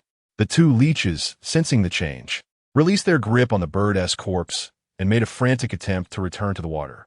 Having traveled so far aboard their birdplane, their journey back to the waterhole would not be easily accomplished. Though the mutated leeches could not propel themselves like before, they crawled along the ground like a moving arch bridge, swiftly navigating through the muddy underbrush. To her astonishment, The leeches had adopted the movement of inchworms or perhaps integrated the abilities of land leeches, revealing the frightening adaptability of mutated leeches, now able to move away from water. Jiang Han, disregarding her fatigue, quickly grabbed a branch and began to strike at the leeches, sending them scattering in all directions. The leeches attempted to burrow into the earth, but Jiang Han dared not approach. She was even too frightened to catch them. As she drew closer, she could see the leeches' 3 fleshy segments protruding from their mouths at both ends. These were the teeth capable of biting and drawing blood. The forest echoed with threatening roars, the cries of mutated creatures driving away intruders from their territory. Panic surged within Jiang Han. She was timid, afraid, longing for her mother. Where was Niu Meng? Why had that bull-headed man not yet arrived? Tears threatened to spill. Finally, Niu Meng appeared, and upon witnessing the scene before him, he wasted no time questioning how Xiao had run so fast, rushing to assist her. Together, they began the frantic task of capturing the leeches, fearing they might escape into the earth. Niu, we need to retrieve the bird's corpse. At that moment, no tool for capturing the leeches seemed adequate. They had to rely on food as bait. Niu Meng unsheathed the axe he carried, replicating Jiang Han's method from the previous day, first cleaving the bird's flesh, then chopping down a small tree, stripping it of its branches, and using the point to skewer the bird meat. As the bloody morsel approached, the greedy mutated leeches leapt onto it, clinging tightly. Niu Meng, holding the makeshift skewer like a dagger, shouted to Jiang Han, Xiao, we must leave. With the task accomplished, Jiang Han no longer felt weary and hurried to follow, exclaiming, Let us go. We need to return and start the fire for the meat. Reflecting on her earlier sprint, she suddenly realized she had run almost 2 miles in her fervor. That burst of speed, fueled by excitement, was fleeting. Had it lasted even a second longer, she could have collapsed. It appeared she was merely a 10-second archer. Oddly enough, this thought struck her as peculiar. Shaking off the notion, she reassured herself. She was a champion sprinter, faster than Usain Bolt's 100-meter record by 2-fold. Now, she began to grasp the reasons for her body's shortcomings. Ultimately, her physical stamina was lacking. Her night vision could not compete with that of hyenas. And as a rabbit, she could only sustain her sprint for 10 seconds, hardly useful in their current predicament. As dusk approached, marking the hour when various animals roamed, the two dared not linger in a territory inhabited by mutated beasts. They hastily traversed the forest back to their campsite. A fire was kindled, and using large sheets of paper, they fashioned a makeshift pot, successfully luring the leeches into the paper vessel following the previous day's method. A large leaf was placed atop, weighted down with a stick, and then set over the flames to boil. Having learned from the previous night's nearly disastrous experience, Niu Meng did not dare to let his attention waver, steadfastly tending to the fire without even pulling out his rations. Meanwhile, Jiang Han began to test the bird meat with her wristwatch. The watch, struggling to assess the bird meat, remained silent for 5 minutes without yielding any results. This time, Jiang Han exhibited patience, ignoring the watch as she plucked the feathers, rinsed the meat, and cut it into pieces, skewering them on sharpened branches. 10 minutes later, the watch finally provided a verdict. Detected mutated animal meat, contains toxins, requires purification before consumption. Once again, Jiang Han scoffed at this conclusion. The watch seemed swift with other assessments, but hesitated when it came to the bird meat, revealing a single reason. The meat was problematic, significantly so. After discussing with Niu Meng the previous night, she recalled that the meat he had seen being consumed came from wild boars, cut without proper bleeding. The stench of unbled wild boar was already unbearable, and the thought of unbled, mutated wild boar was almost unimaginable. For someone accustomed to a diet of packaged food, not falling ill would be a miracle. She vaguely grasped the underlying principle of why toxic bird meat could transform into food once cooked. With thousands of years of culinary tradition in China, there seemed to be no toxin that could not be neutralized. Even the most fearsome peppers, with their potent flavors, still found their way into the mouths of spice lovers. Even the deadly puffer fish, when prepared correctly, could be consumed. With the right methods, soaking, blanching, boiling, drying, steaming, anything, no matter how toxic, could be transformed into a delicacy. A delicacy indeed, with a slurp, Saliva began to flow. Jiang Han skewered the bird meat and placed it over the fire, slowly turning it to roast. Today, Niu Ming was particularly focused on boiling the leeches, his eyes fixed intently ahead. After half an hour, when he lifted the lid of the paper pot, he discovered that the mutated leeches had perished. Hastily, he retrieved them and positioned them by the fire to dry, as they could be exchanged for points. Xiao Han, this is worth 60 points. If only I could find 2 of these each day, Niu Ming exclaimed, rubbing his hands together in delight at the mutated leeches, which were far easier to obtain than the points earned from chopping wood. Yet, he frowned at the thought of the weight and the difficulty of chasing after the bird. Had it not been for Xiao Han's swift legs, they would not have been able to retrieve it. I must admit, Xiao Han runs remarkably fast. While Jiang Han busied herself with roasting the meat, the leeches were the least of her concerns. The aroma of the mutated bird meat wafted through the air, igniting her appetite. Danielle, could you fetch the nutrient solution? Though the meat was perfectly roasted, it lacked seasoning. Having sampled it yesterday, she found the raw bird meat to be quite gamey. Without salt and spices to temper the flavor, it was difficult to enjoy, especially for Niu Ming, who was tasting it for the first time. Niu Ming brought the nutrient solution, and Jiang Han found a large leaf left over from their earlier construction, rolling into a makeshift bowl. With this vessel, she removed the 2 skewers of roasted meat and placed them inside, pouring the nutrient solution over and mixing it thoroughly.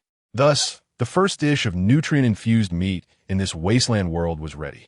As per their custom, they first needed to clock in with their wristwatches. Jiang Han's wristwatch glowed green, swiftly producing a report. Food. She nodded in satisfaction. Indeed, it was as expected. By bleeding the animal first and then applying high heat to denature the proteins, it became a non-toxic meal. With the wristwatch as proof, Niu Ming had no doubts left.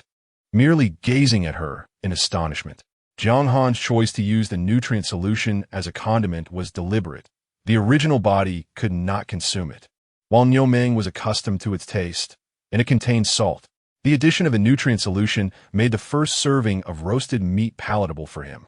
Watching Jiang Han as she playfully washed, cut, and roasted the dead bird meat, he was impressed by how she managed to make it look appetizing. Danielle, give it a try, Jiang Han smiled, handing him 2 sharpened wooden sticks. Niu Ming had never used chopsticks before, having only eaten from dishes all his life. Clumsily, he wondered how to eat with these sticks. Jiang Han shook her head in exasperation, demonstrating how to pick up a piece of meat and bring it to her mouth, saying, just like this, it's quite simple. As the roasted meat entered her mouth, Jiang Han's eyes widened in surprise. She had not anticipated that mixing the unappetizing nutrient solution with the roasted meat would transform the flavor. The nutrient solution's inherent creaminess complemented the dry texture of the bird meat, making it tender, while the roasted meat's texture made the sticky nutrient solution easier to swallow. Moreover, the enjoyment of consuming larger chunks of meat satisfied her cravings profoundly. While demonstrating how to use the chopsticks, she found herself unable to resist and stuffed her mouth full before mumbling, Danielle, just eat it like this. Use the chopsticks to pick it up. If you can't manage, just shove it into your mouth. Niu Ming mimicked Jiang Han's actions with the chopsticks, finally managing to lift a small piece of meat to his mouth. After a few chews, his eyes lit up. This is delicious. Way better than just drinking the nutrient solution. Is this really meat? Niu Ming smacked his lips, realizing that eating meat felt entirely different. The bird meat was unlike pork or lamb. It lacked the sensation of devouring large chunks, yet it already excited him. The leaf bowl soon emptied of bird meat, and Jiang Han stripped the remaining roasted pieces off the skewers, mixing them with more nutrient solution for a delightful feast. As the fire crackled beside them, the 2 enjoyed their roasted meat while nibbling on grass cakes, debating whether to seek out more roastable meats tomorrow or continue foraging for wild vegetables. Jiang Han suggested that a vegetable soup would be even tastier. Regarding the origins of these recipes, she recounted to Niu Ming, I think I saw something in the library at the nursery. All children at the base were required to learn, and the nursery even had a small library. Niu Ming was aware of the library, but had never been fond of reading. After learning the basics until he left at 10, he had not picked up a book since. Now, hearing Jiang Han speak of the library's texts, he naturally believed her. Jiang Han also mentioned, however, those books have since vanished. They must have been archived by the base. Nioming agreed. Jiang Han, since the base is unwilling to teach everyone these recipes, it must be because they are potentially harmful, fearing that we might poison ourselves. His naive and honest demeanor remained unchanged. Jiang Han nodded repeatedly. Yes, we can quietly indulge. If others try and suffer consequences, the base will surely hold us accountable. Nioming blinked. We mustn't speak of it. Just as they were enjoying their meal, a sudden rustling noise caught their attention. Jiang Han grew alert. Is something approaching? Nioming set down his food, grabbing his axe and stepping outside the wooden shed. In that brief moment, a furry little creature emerged from the grass outside. It hesitated near the shed, crouching low, its beady black eyes fixated on the fire, appearing adorable and non-threatening. Jiang Han exhaled in relief, chuckling, "Oh, it's just a large squirrel. It must be napping at this hour." However, Nioming shouted, "Be careful. That's not a squirrel. It's a mutated rat." Mutated rat. Jiang Han leapt up, brandishing the curved knife she had just exchanged for earlier. The fire blazed brightly, and typically, wild animals would avoid approaching the wooden shed. After Nioming shouted, he immediately swung his axe, pursuing the rat. The mutated rat, quick on its feet, turned and fled, disappearing into the thicket in the blink of an eye. Despite being badly injured by Nioming's strikes, the agile rat vanished into the forest. Nioming returned empty-handed. Jiang Han inquired, "Where did that creature come from? I've traversed this open space for 3 days and found nothing." Moreover, the large mutated animals that left their tracks on the ground have long since departed. Nioming, having scavenged for years, though primarily focused on woodcutting, had some understanding of these mutated creatures. He glanced outside the wooden shed, where the large leaf used to mix the nutrient solution and roasted meat lay discarded, uncertainly suggesting. Perhaps the aroma of the roasted meat attracted it. Mutated rats also eat meat and burrow underground, making them difficult to deter.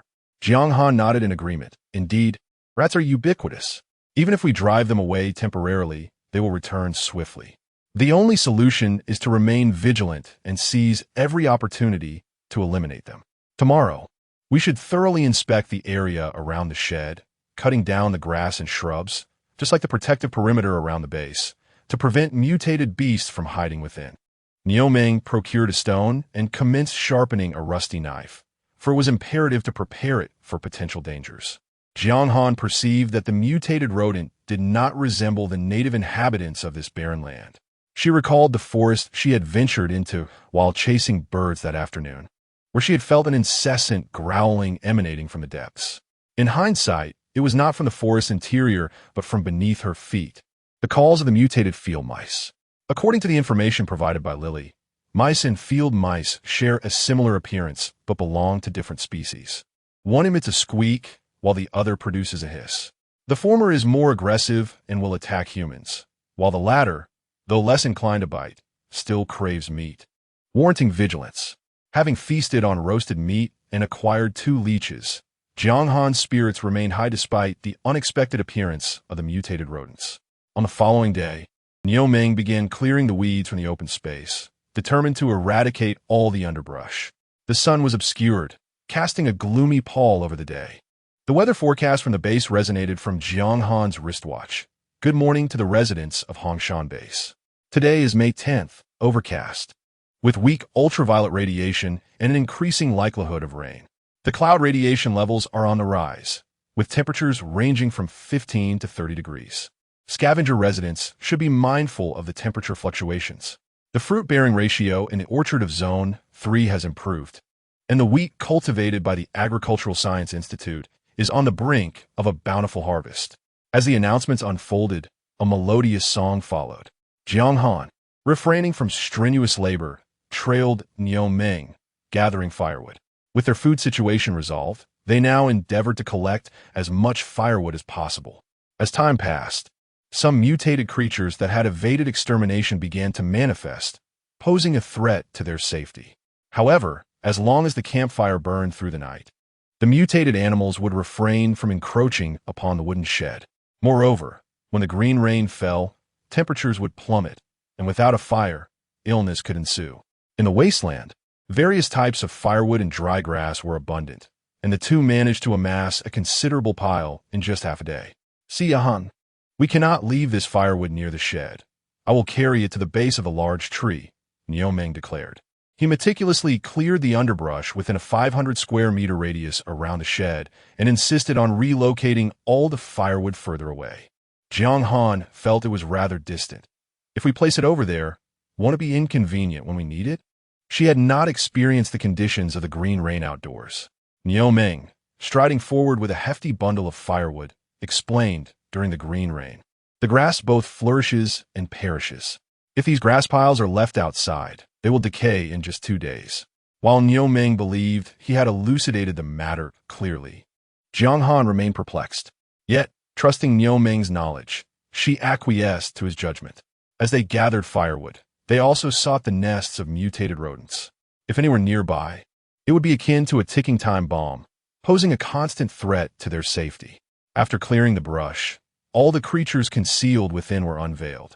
Jiang Han caught a grasshopper, stringing it together with grass stems, suggesting it could be cooked and consumed. However, upon checking her wristwatch, it immediately flashed red. Highly toxic creature. Not for consumption. Jiang Han was taken aback. Grasshoppers were considered a delicacy in many regions. So how could they be toxic here?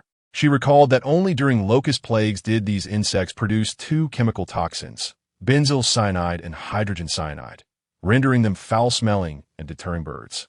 Humans, too, were advised against consuming them, as excess could lead to diarrhea. If her wristwatch indicated that purification rendered them safe for consumption, she might have contemplated preparing them, but now she dare not attempt it, perhaps reserving it for a future occasion. Upon hearing Niu mention that all flora and fauna during the green rain were toxic, including mushrooms and wild vegetables, Jiang Han's curiosity about the impending green rain intensified. It must be peculiar to induce such toxicity in grasshoppers. Their search for mutated rodent nests continued, and they unexpectedly unearthed one. However, it was vacant, containing only remnants of dry grass and an emptied granary, indicating a recent relocation. With no rodents discovered, they filled in the burrow. Additionally, they torched 3 ant nests and disturbed a toad's abode. Jiang Han had tested them all, and they were uniformly toxic, a consequence of the green rain's stress response in animals. For the past 3 days, Jiang Han and Niu had not captured any leeches. Instead, they focused on reinforcing the wooden walls around the shed. The skies had remained overcast, the clouds thickening ominously as if a storm were imminent. At this juncture, those who had been scavenging in various locations began to converge towards the station, queuing for trains to depart. Those unwilling to leave pitched tents nearby, ensuring they would not lack supplies while waiting for the green rain to pass. Shadows flitted through the forest, with scavengers occasionally passing by. Yet there were no incidents akin to Lily's request for food. Some individuals, noticing the establishment of camp, set up tents not far from Jiang Han's home, preoccupied with cutting trees and gathering firewood without even a moment for socializing. Regardless of the circumstances, anyone choosing to remain was compelled to construct wooden sheds, gather firewood, and prepare for the impending rain disaster. Over the past few days, Jiang Han had exchanged the 2 leeches she had previously collected for points, returning 4 points to the station master in exchange for a meal package and other supplies. Meanwhile, Niu carried back free purified water from the service station. The water in the Wasteland was contaminated and required radiation purification before it could be used, with each person allowed to collect 5 liters daily at no charge. While they had found it insufficient at the base, now in the wilderness, the supply was more than adequate. Few wished to lug large quantities of water while scavenging, often only bringing enough for a day as consumption. Even Jiang Han and Niu refrained from taking more than necessary. However, the situation had changed. If Jiang Han wished to cook and roast food, her water consumption would surge. Niu resolved to transport a month's worth of water for both of them, 600 pounds, totaling 600 bags. Thankfully, his strength allowed him to make 2 trips with a large backpack, stacking a formidable wall of water within the shed. That night, the sky was enveloped in dark clouds, devoid of stars, and Jiang Han and Niu kindled a fire early. The broadcast from the wristwatch did not cease. Base announcement. During this green rain period, oxygen levels are exceedingly high. Exercise caution against the aggressive behavior of mutated animals and remain in designated safe rain shelters. This green rain is projected to last for 2 days. The announcement echoed repeatedly, its clarity disrupted by climatic interference. Nioming gazed at the sky and remarked, "This green rain is likely to commence tonight. I see that tent over there is still not set up." The wind had begun to stir, and without a tent, the temperature, plummeting to 10 degrees, could prove fatal. Not that death would be immediate, but illness would ensue. In the wilderness, falling ill without timely return to the base for treatment essentially equated to a death sentence. Jiang Han was busy preparing food when she overheard Nioming's mention of the neighboring tent and scoffed. "Although there are 2 children over there, they have help. And setting up a tent is quick work. If you insist on going, they will likely find you an inconvenience. But enough about them. Dainyu, try this flavor." For the past 3 days without barbecues, she had creatively utilized the grass cakes and nutrient solution. Jiang Han selected several leaves of cabbage and toxic lettuce, blanching them in water before chopping them into small pieces, which were then boiled in a paper pot. Concurrently, the crushed grass cakes were cooked into a paste, followed by seasoning. Previously, while standing at the service station in the shed, she noticed someone purchasing salt and sugar and learned that small packets of these condiments were available. The nutritional components in the base package were scientifically formulated, leaving no one to engage in cooking. Thus, the base did not provide individual seasonings, only small packets of salt and sugar intended for scavengers' emergency use in the wild, especially to counteract diarrhea when mixed with water. Jiang Han quickly exchanged for a bag of salt, which was quite expensive at 50 grams for 10 points.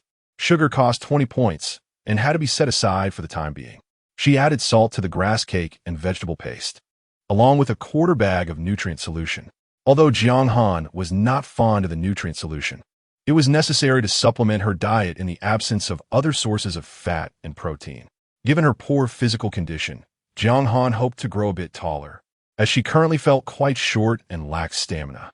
Aside from the salt, she included wild onions and coriander, both of which were wild vegetables and did not raise concerns about regressive traits. The paper pot brimmed with vegetable porridge, which Jiang Han could not carry. So she ladled it into a paper bag with a wooden spoon and handed it to the eagerly waiting Nioming. After having tasted the wild vegetable porridge a few times, Nioming gradually adapted to this sticky hot dish, particularly enchanted by its myriad of complex flavors. Upon receiving the bag, Nioming leaned in and took a deep breath, hesitating before asking, "Xiao Han, what flavor is this today?" The previous day, as porridge had been overly salty, while the day before that had been spicy enough to swell his mouth. Had it not been for the smartwatch's report identifying it as food, he would have thought he was poisoned. Jiang Han felt a pang of guilt. Her cooking skills were still developing, leading to inconsistent flavors. Yesterday, on a whim, she had added a small chili to the boiling water, resulting in a fiery experience that nearly transformed Nioming into a raging bull, making him gulp down 2 bags of water to recover. Today's dish, however, was neither spicy nor salty, just vegetables, as she had shown him. Jiang Han composed herself and tasted a spoonful. The next moment, her eyes widened, nearly spitting it out. "Oh my, the flavor of this raw coriander is truly unbearable." After blanching, it had an overwhelming aroma, not to mention a slight bitterness. Yet, Nioming's eyes remained bright and focused on her, prompting Jiang Han to suppress her urge to vomit and nod, saying, "It's really delicious." Her words were insincere, yet Nioming believed her. Under Jiang Han's caring gaze, Nioming eagerly took a large gulp from the bag, pausing in astonishment before exclaiming with joy, "Delicious! What is this dish? It's truly scrumptious. Xiao Han, what flavor is this? I really like it." Nioming genuinely enjoyed the porridge, finishing the entire contents of the bag in 3 bites, his eyes fixated on the remaining porridge in the paper pot. Seeing his fondness for the coriander flavor, Jiang Han felt relieved and handed him the wooden spoon, saying, "There's plenty more in the pot. Just use the spoon to dig in." They had fashioned several wooden spoons over the past few evenings to make eating porridge easier, as the paper pot was not suitable for lifting. Nioming, seeing the pot full of his share, squatted down and began shoveling it into his mouth while smacking his lips, exclaiming, "Delicious! So good." Jiang Han savored her porridge slowly, The warm dish slid down her throat, the flavor of coriander masking that of the nutrient solution, and she gradually became accustomed to it, even detecting a hint of savory saltiness. The warmth of the food uplifted her spirits and helped dispel the chill within her body. After finishing a bag of porridge, Jiang Han felt a wave of comfort wash over her, only to realize that the wind outside the wooden shed had begun to howl. Niu Ming, having finished his share, still craved more, saying, "Xiao Han, let us cook another pot tomorrow." "Well, we can only use the small bags. We're out of the large paper," she replied. The large sheets for making paper pots were obtained from the service station overseen by Station Master Yu. With supplies dwindling, they would soon be unable to cook. Niu Ming, albeit disappointed, nodded. Using small bags is fine, but let us add more coriander. Having food was better than none at all. He preferred this warm porridge over the eternally hard grass cakes and nutrient solution. "However, we should use less coriander," Chef Jiang Han insisted.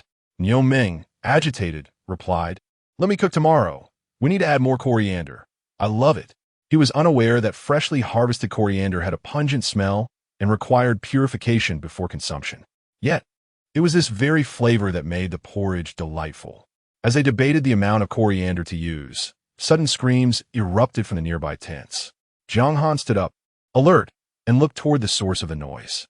Niu Ming returned after a quick inspection, saying, "A mutated wild rabbit has dashed into a tent and seems to have bitten someone. Xiao Han, we need to close the wooden door." Over the past 3 days, they had constructed a wooden door from logs. Once closed, the mutated creatures would be unable to enter the wooden shed. It seems everyone must exercise greater caution. Jiang Han remarked with concern. During the green rain period, plants grew wildly, and animals became exceedingly aggressive, leading to an increased incidence of attacks. Before long, the first raindrops began to fall, soon followed by a downpour. The air thickened, and Jiang Han felt her breath quicken, her heart racing, even beginning to feel lightheaded. She urgently told Niu Ming, "Niu, I feel dizzy and want to sleep." It appeared she was suffering from oxygen intoxication. High oxygen levels were not beneficial, and inadequate rest could be fatal. Furthermore, Jiang Han was particularly sensitive and found the discomfort amplified at this moment. Niu Ming, having experienced the green rain in the wilderness, felt dizzy but managed to endure, saying, "You should go rest. I'm fine." Unable to hold on any longer, Jiang Han returned to her tent and collapsed into her sleeping bag. Niu Ming double-checked the gaps in the wooden shed to prevent rain from seeping in, then sat by the fire, dozing off to guard against any mutated rodents that might intrude. The next morning, the rain had not ceased, and the ground lay in disarray. Just one night had transformed the previously barren land into a sea of green. Wild grasses, now knee-high, had sprouted overnight, accompanied by several saplings. Tender green branches swayed in the wind and rain, appearing fragile. However, upon closer inspection, each sway released a new bud, growing at a terrifying speed. After a night's rest, although her head still throbbed, Jiang Han was able to rise. The fire in the wooden shed was nearly extinguished, and noticing Niu Ming was absent, she quickly added a couple of logs to the fire before opening the wooden door. The sight that met her eyes was a dazzling expanse of green. The vacant space at the entrance has become a lush expanse of verdant trees and grass, all adorned in a uniform tender green hue. It is as if a painter has diluted their palette with too much water, rendering the green so faint it is nearly imperceptible, yet undeniably present. Jiang Han gaped in astonishment, momentarily lost in the scene before her. She cautiously took a step forward, yearning to tread upon the grassy ground, only to discover that the wild grass grew so densely that there was scarcely a gap to place her foot. At that moment, Niu Ming rushed towards her, a large rain-shielding leaf from a tree atop his head, cradling a generous handful of wild vegetables in his arms. "Xiao Han, look at what I found. So many wild greens, enough for several meals," Niu Ming exclaimed with excitement. Jiang Han pointed at the surrounding greenery, her face a mask of confusion. "Niu, what on earth has happened here? How did it transform overnight?" Niu Ming nodded in understanding. "During the green rain period, these plants grow like this. The rain will last another day, and they will continue to flourish. Once the rain ceases, we'll have to cut the grass. Jiang Han acknowledged his words, noting how, in just one night, the verdant grass had completely enveloped the wooden shed. If left unattended, the shed would be overtaken by the encroaching flora. Niu Ming stepped beneath the shelter, casually tossing the large leaf outside. Jiang Han raised an eyebrow. Though the leaf was damp, its color and shape suggested it had been plucked days prior. That was gathered just yesterday afternoon, and it's still piled in the corner of the shed, she mused. Turning her gaze, she noted the large banana leaves in the shed's corner were still vibrant and fresh. Unlike the darkened leaf Niu Ming had discarded. Before Jiang Han could inquire about this peculiar situation, Niu Ming placed a hefty bunch of cilantro on the ground. Xiao Han, do you think the cilantro is edible? He asked. Jiang Han remembered Niu Ming warning her that both flora and fauna during the green rain period possessed potent toxins. A well-known fact in the Wasteland. Yet, here was Niu Ming deliberately harvesting the tender new leaves. Using her wristwatch, Jiang Han tested the cilantro. The red light flickered ominously. Highly toxic. Highly toxic. Radiation levels exceed safe limits. Do not touch. Niu Ming showed no signs of surprise. He had tested it beforehand. Xiao Han, you need to purify it before testing. It will definitely transform into food. He explained that the process of washing the vegetables with purified water, blanching, and finally cooking them with salt was what he termed purification. To Jiang Han, it felt akin to a witch concocting a green elixir.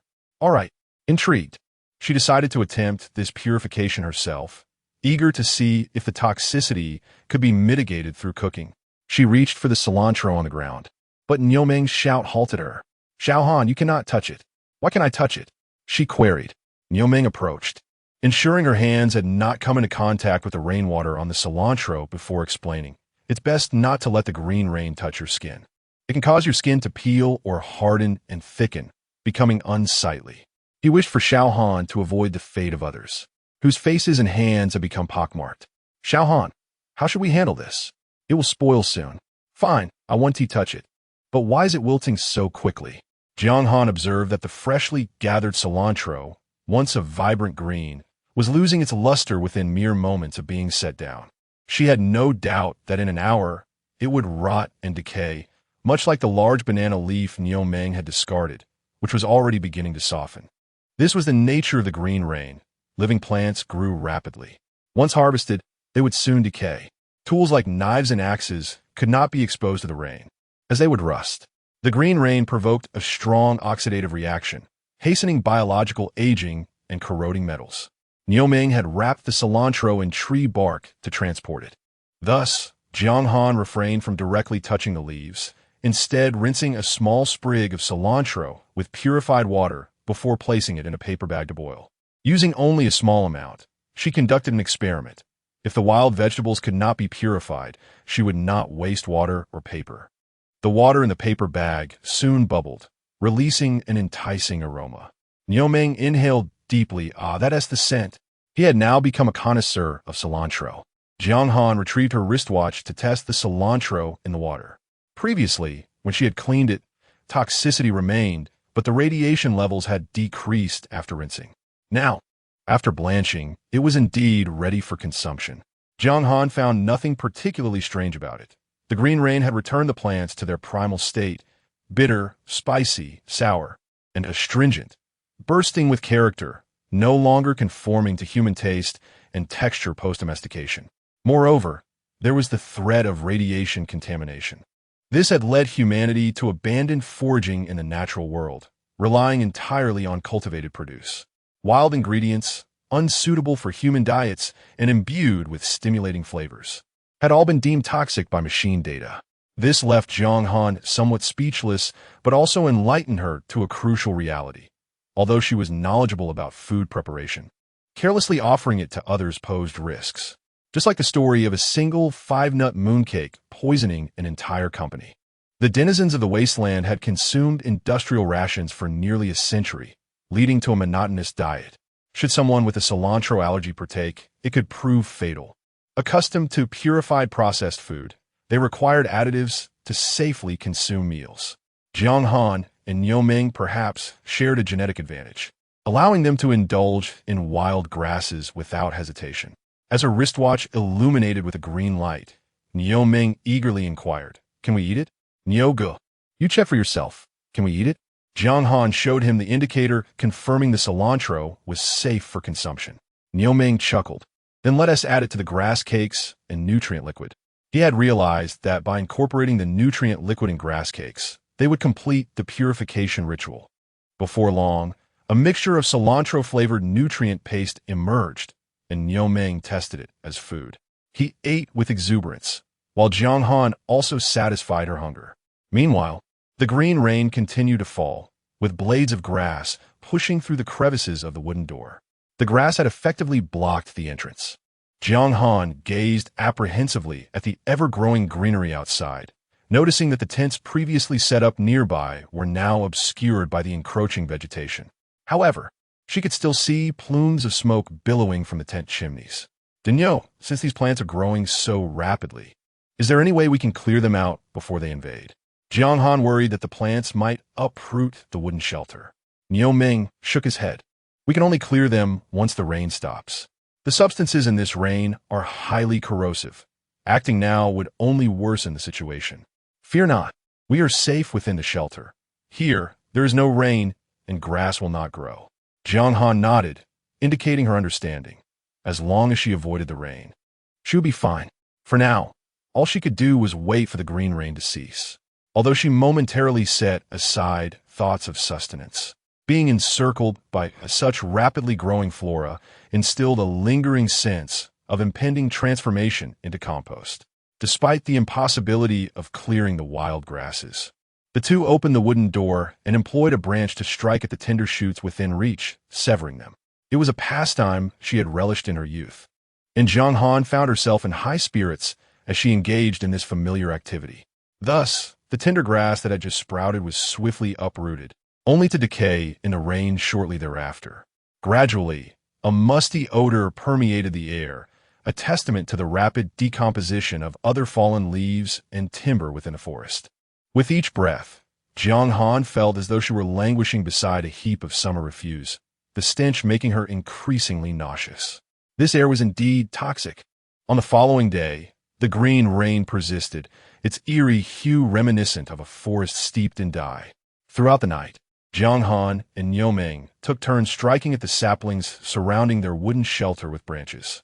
Within a meter's reach, no plant was spared. All were reduced to muck, ensuring that the shelter remained ventilated and illuminated. However, the vegetation in the open had grown to a height surpassing that of a person, rendering the three nearby tents utterly invisible. Fortunately, sounds drifted through the air, suggesting that others were also engaged in the task of clearing the tender grass. As Niu Ming succumbed to slumber, Jiang Han snapped a newly sprouted green vine. No matter how swiftly plants grew, they could not outpace the decapitation wrought by slender branches. Once this area was cleared, they could enjoy at least 2 hours of respite. As long as the green rain ceased, the plants would revert to their normal state. Regrettably, since the onset of the green rain, the base's broadcasting communications had been entirely cut off. There were no weather forecasts, nor any indication of when the green rain would conclude. Even Sister Li and her companions had become unreachable. Returning to the fire, Jiang Han retrieved a paper bag, preparing to boil some water for herself. Suddenly, she heard sounds approaching the wooden shelter. Instantly, she stowed the bag and grasped the sharpened scythe. In the green rain, plants thrived, and animals exhibited either lethargy or frenzy. The smaller the creature, the more susceptible it was to these effects. Just the previous night, a few mutated mice had scurried about, nearly infiltrating the wooden shelter. Thanks to the dense branches woven beneath the shelter and the neatly stacked logs, coupled with Jiang Han and Niu Ming's vigilance, they had managed to drive the mutated mice away with their axes and scythes. It seemed the green rain induced an adrenaline-like effect, as the injured mice left behind only a few claws and legs, managing to escape into the underbrush without leaving a trace. However, the sounds now approaching were distinctly not from animals. The rhythmic thwack of a vine striking tender grass echoed as a figure draped in brown bark materialized amidst the verdant foliage. The individual wielded a black vine, deftly severing the shoots before them. Without waiting for the stranger to come closer, Jiang Han opened the wooden door, inquiring, "Hello, what brings you here?" The figure parted the brown bark slightly, revealing the face of a middle-aged woman. She was the neighbor from tent number 3. The woman surveyed the sturdy wooden shelter with a critical eye, mumbling to herself. Glancing at Jiang Han, who stood within shelter, she furrowed her brow and spoke with earnestness. "Oh dear, I must say, you youngsters ought to come out and clear the grass. It's still tender now, but it will be much harder to cut once it grows taller." Jiang Han cast a glance at the incessantly falling green rain and refrained from inviting the woman inside, simply replying, "We'll clear it once the rain stops."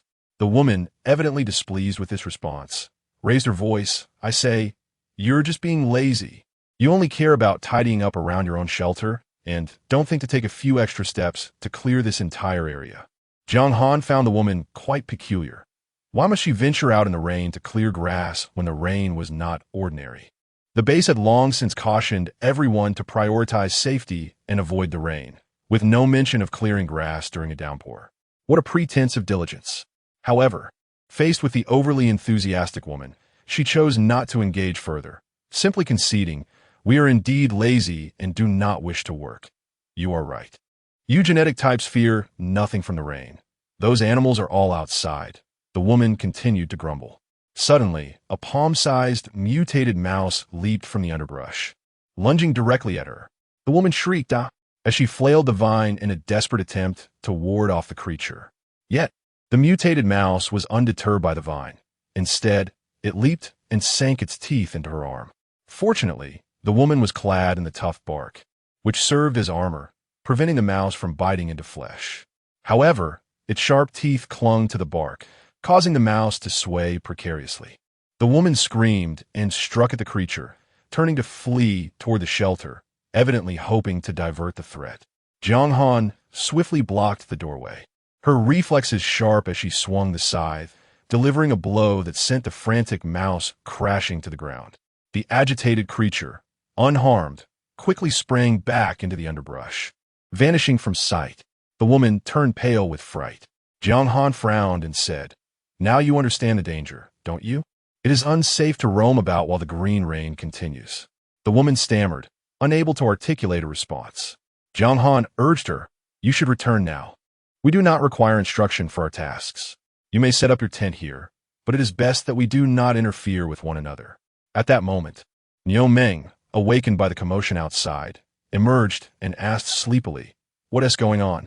The woman, upon seeing him, instantly perked up and exclaimed, "Oh, young man, you haven't cleared the grass here, and a mutated mouse nearly bit someone. I told you to clear it sooner, and your sister here argued with me.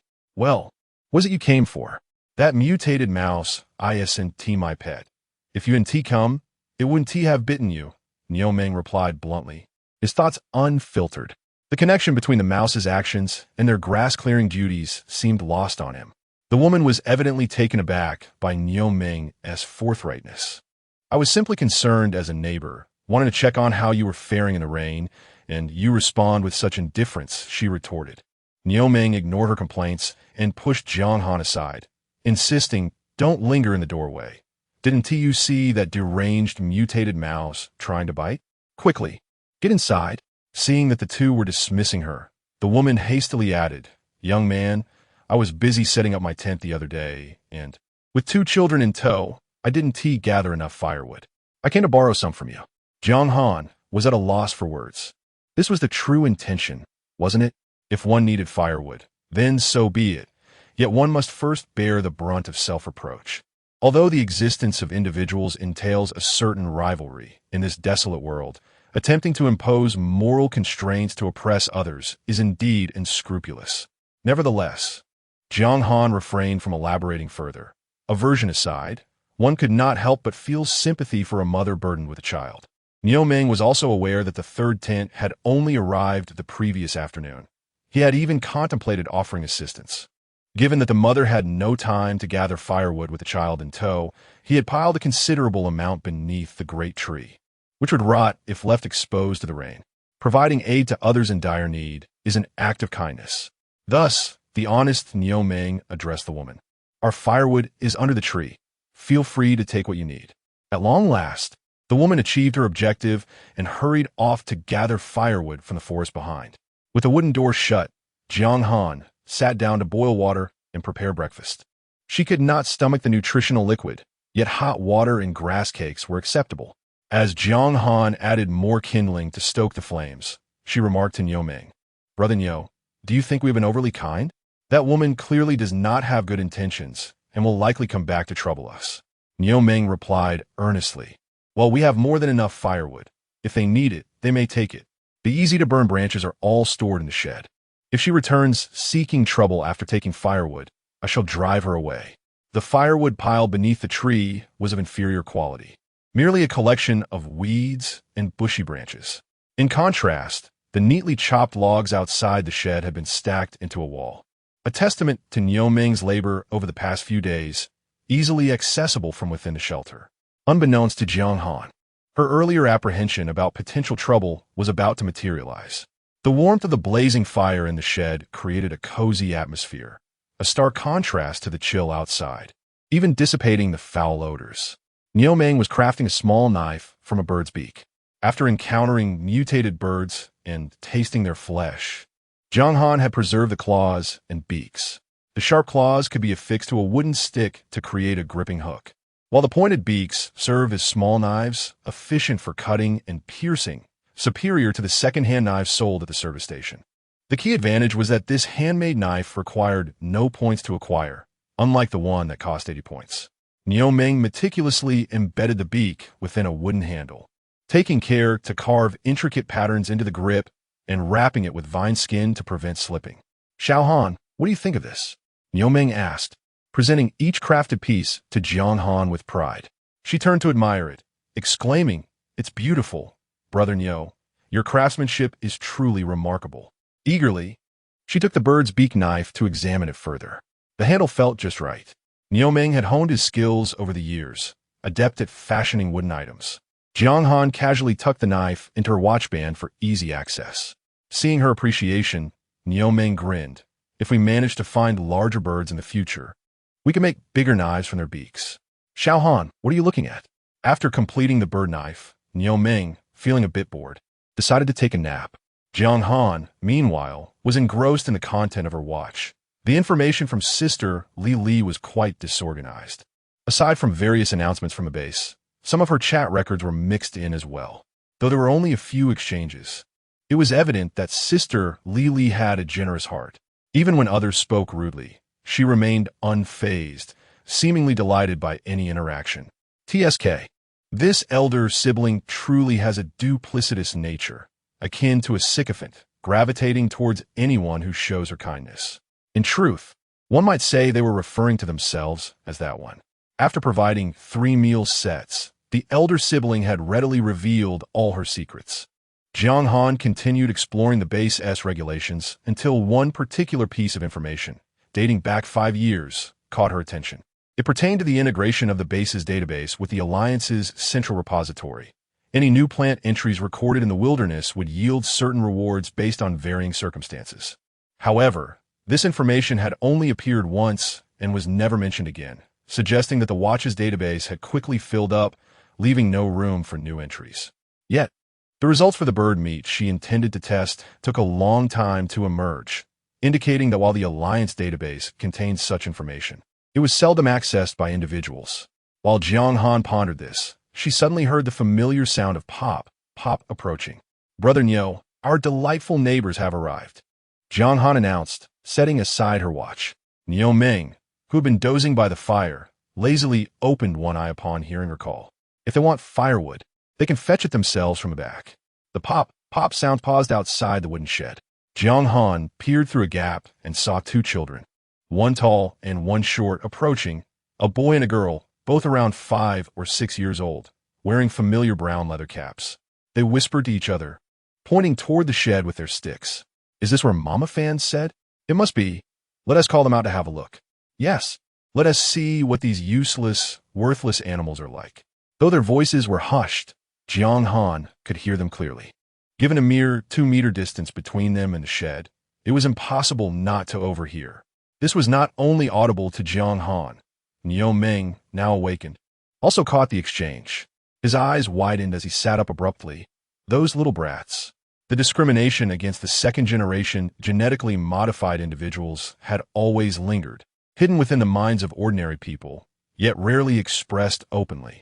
The perceived inadequacies of individuals like Niu Ming and Xiao Xiao were merely due to their lack of comprehensive development, not because they were unworthy of recognition by the higher-ups of the base.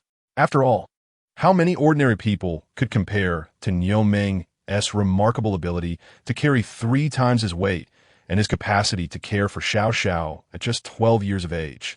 Typically, everyone led their own lives in relative peace, but now even children were at the door, openly calling others worthless beasts. This was undoubtedly a lesson instigated by their families, pushing Niu Ming and Jiang Han to their limits. Suddenly, the wooden door swung open, startling the 2 chattering children. Upon seeing Jiang Han at the entrance, their excitement peaked. Wow, she's really short, much shorter than the older siblings at the base. Mama Fan said she's a rabbit, a dead rabbit. Jiang Han instinctively positioned herself behind Niu Ming to prevent the children from being kicked away. However, upon hearing herself called a dead rabbit, anger surged within her. Who told you I was a rabbit? The girl tilted her head back slightly, taking a step back. Remaining silent, the boy began making faces at her. Niu Ming could no longer contain himself. He leaned forward and shouted, "Scram! Keep talking, and I'll make sure you don't have a single stick of firewood to burn." The children, seeing Niu Ming's fury, were momentarily frightened but attempted to remain composed. The girl suddenly declared, "Just wait. I'll go find Mama Fan to deal with you." With that, she grabbed the boy and ran off. Jiang Han shook her head in resignation. "See, your good deed has brought trouble upon us." Niu Ming scoffed. "What is there to fear? I'm going to retrieve that firewood. They shouldn't be allowed to use it." He declared his intention to confront the elderly woman at tent number 3. Jiang Han restrained him, saying, "Forget it. Once the rain subsides, we shall part ways and refrain from such amiable discourse in the future." In truth, Jiang Han did not wish to rebuke Niu Ming for his inclination towards kindness. Benevolence is a luxury not afforded to everyone, and even more challenging is its persistent presence in one's heart. If Niu Ming were devoid of kindness, he would not have treated Xiao Xiao with such care. Niu Ming wrinkled his nose and huffed, "Just don't come looking for me again." Before he could finish his sentence, the elderly woman, resembling an enraged lion, marched towards them with 2 burly adults in tow. All 3 were clad in protective gear, adorned with wide-brimmed straw hats. As they approached, the elderly woman widened her eyes and bellowed at Jiang Han and Niu Ming. "You 2 are adults. How can you so ruthlessly bully children? Do you possess no sense of civic duty?" Her voice thundered, echoing her profound indignation. The children trailing behind her resembled frightened rabbits, clinging to her legs, their faces etched with distress. One girl, sobbing, pointed an accusing finger at Jiang Han, exclaiming it was her. She said we were uncouth. Another child chimed in, "Yes, it's her." That bull-headed man said he wouldn't gather firewood for us, threatening to let us freeze. The elderly woman promptly replied, "What do children understand? It's merely a handful of twigs. Once the rain ceases, I shall return them to you. However, you 2 must apologize for bullying these children. You must apologize." Upon hearing the word apologize, Niu Ming erupted like an enraged bull, shoving past Jiang Han and confronting the elderly woman. He seized her in a swift motion, spinning her around and tossing her into a 2-meter-high patch of grass. The 2 adults accompanying her were initially bewildered, unable to comprehend the sudden escalation. It wasn't until the elderly woman landed in the grass that they rushed to restrain Niu Ming, exclaiming, "Hey, how can you strike someone at random?" Indeed, fighting is unacceptable, they concurred, yet in terms of sheer strength, ordinary individuals could not hope to contend with Niu Ming. At that moment, fully enraged, he disregarded the intentions of the 2 adults, ignoring their pleas.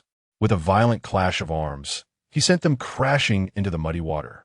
The 2 children stood frozen, stunned by Niu Ming's explosive temper. With reddened eyes, he showed no mercy, regardless of their youth. "You 2 are inherently bad seeds. Get away from here," he shouted, unceremoniously tossing them into the center of the grassy expanse as if discarding refuse. He pointed at the individuals floundering in the mud and declared, You are forbidden from using my firewood, and I never wish to see you again. If you dare return, I will strike you again." The sound of the children's cries, the woman's shouts, and Niuming's furious roars combined in the verdant rain to create an eerie atmosphere. From another perspective, it resembled a tragic family drama. Madame Fan wiped the rain from her face, pointing at Jiang Han and Niuming, her voice hoarse with indignation. "I am a foster mother, and you lack compassion while resorting to violence. I shall report you to the base for bullying children." Compassionate mother? Jiang Han recalled the information about sisterly Li and pieced together memories of Xiao Xiao.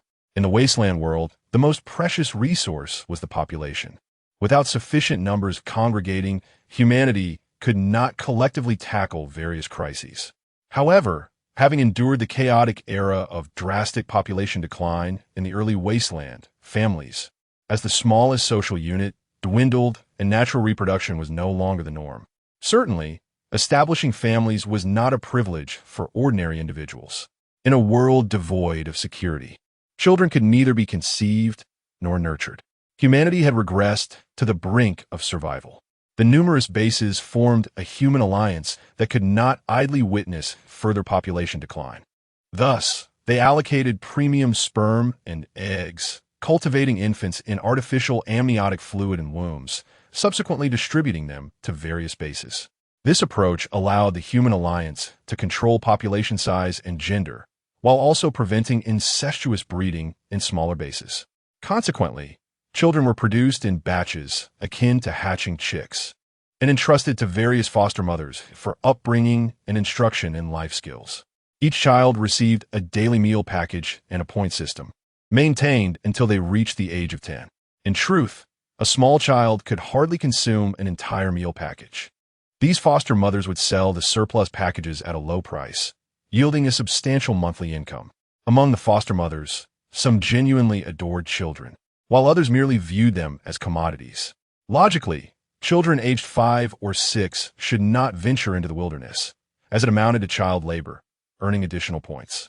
Under normal circumstances, the authorities turn a blind eye, but should any incidents escalate, Niuming and Jiang Han would face penalties and points, and the mother's fostering privileges could be revoked.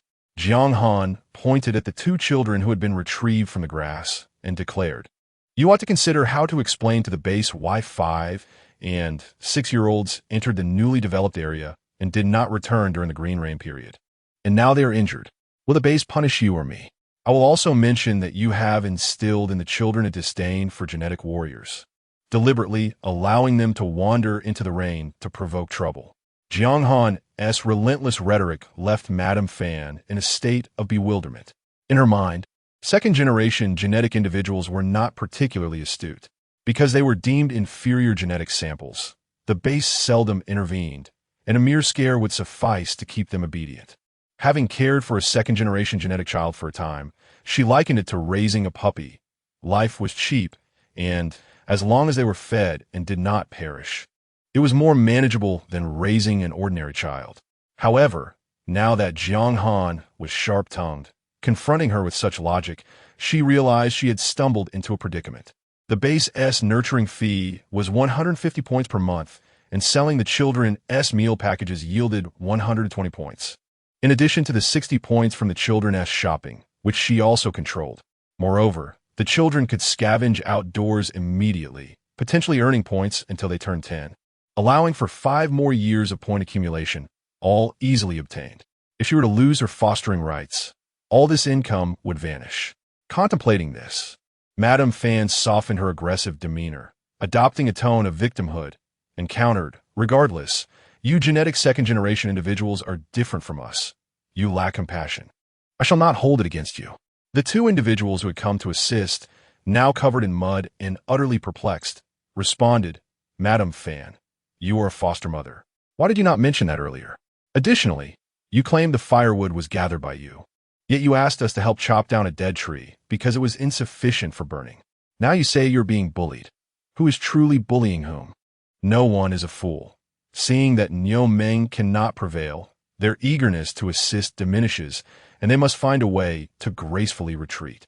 Jiang Han finds it amusing, a true irony that good-hearted individuals are abundant in this desolate world. The two men scolded Aunt Fan before hastily departing, eager to cleanse themselves of the rain. The green rain cannot touch the skin directly. Prolonged exposure leads to rapid aging, even causing the youth to develop wrinkles.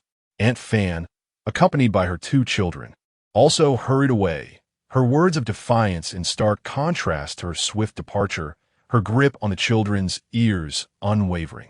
She had not anticipated that her casual remarks would prompt the children to approach others directly.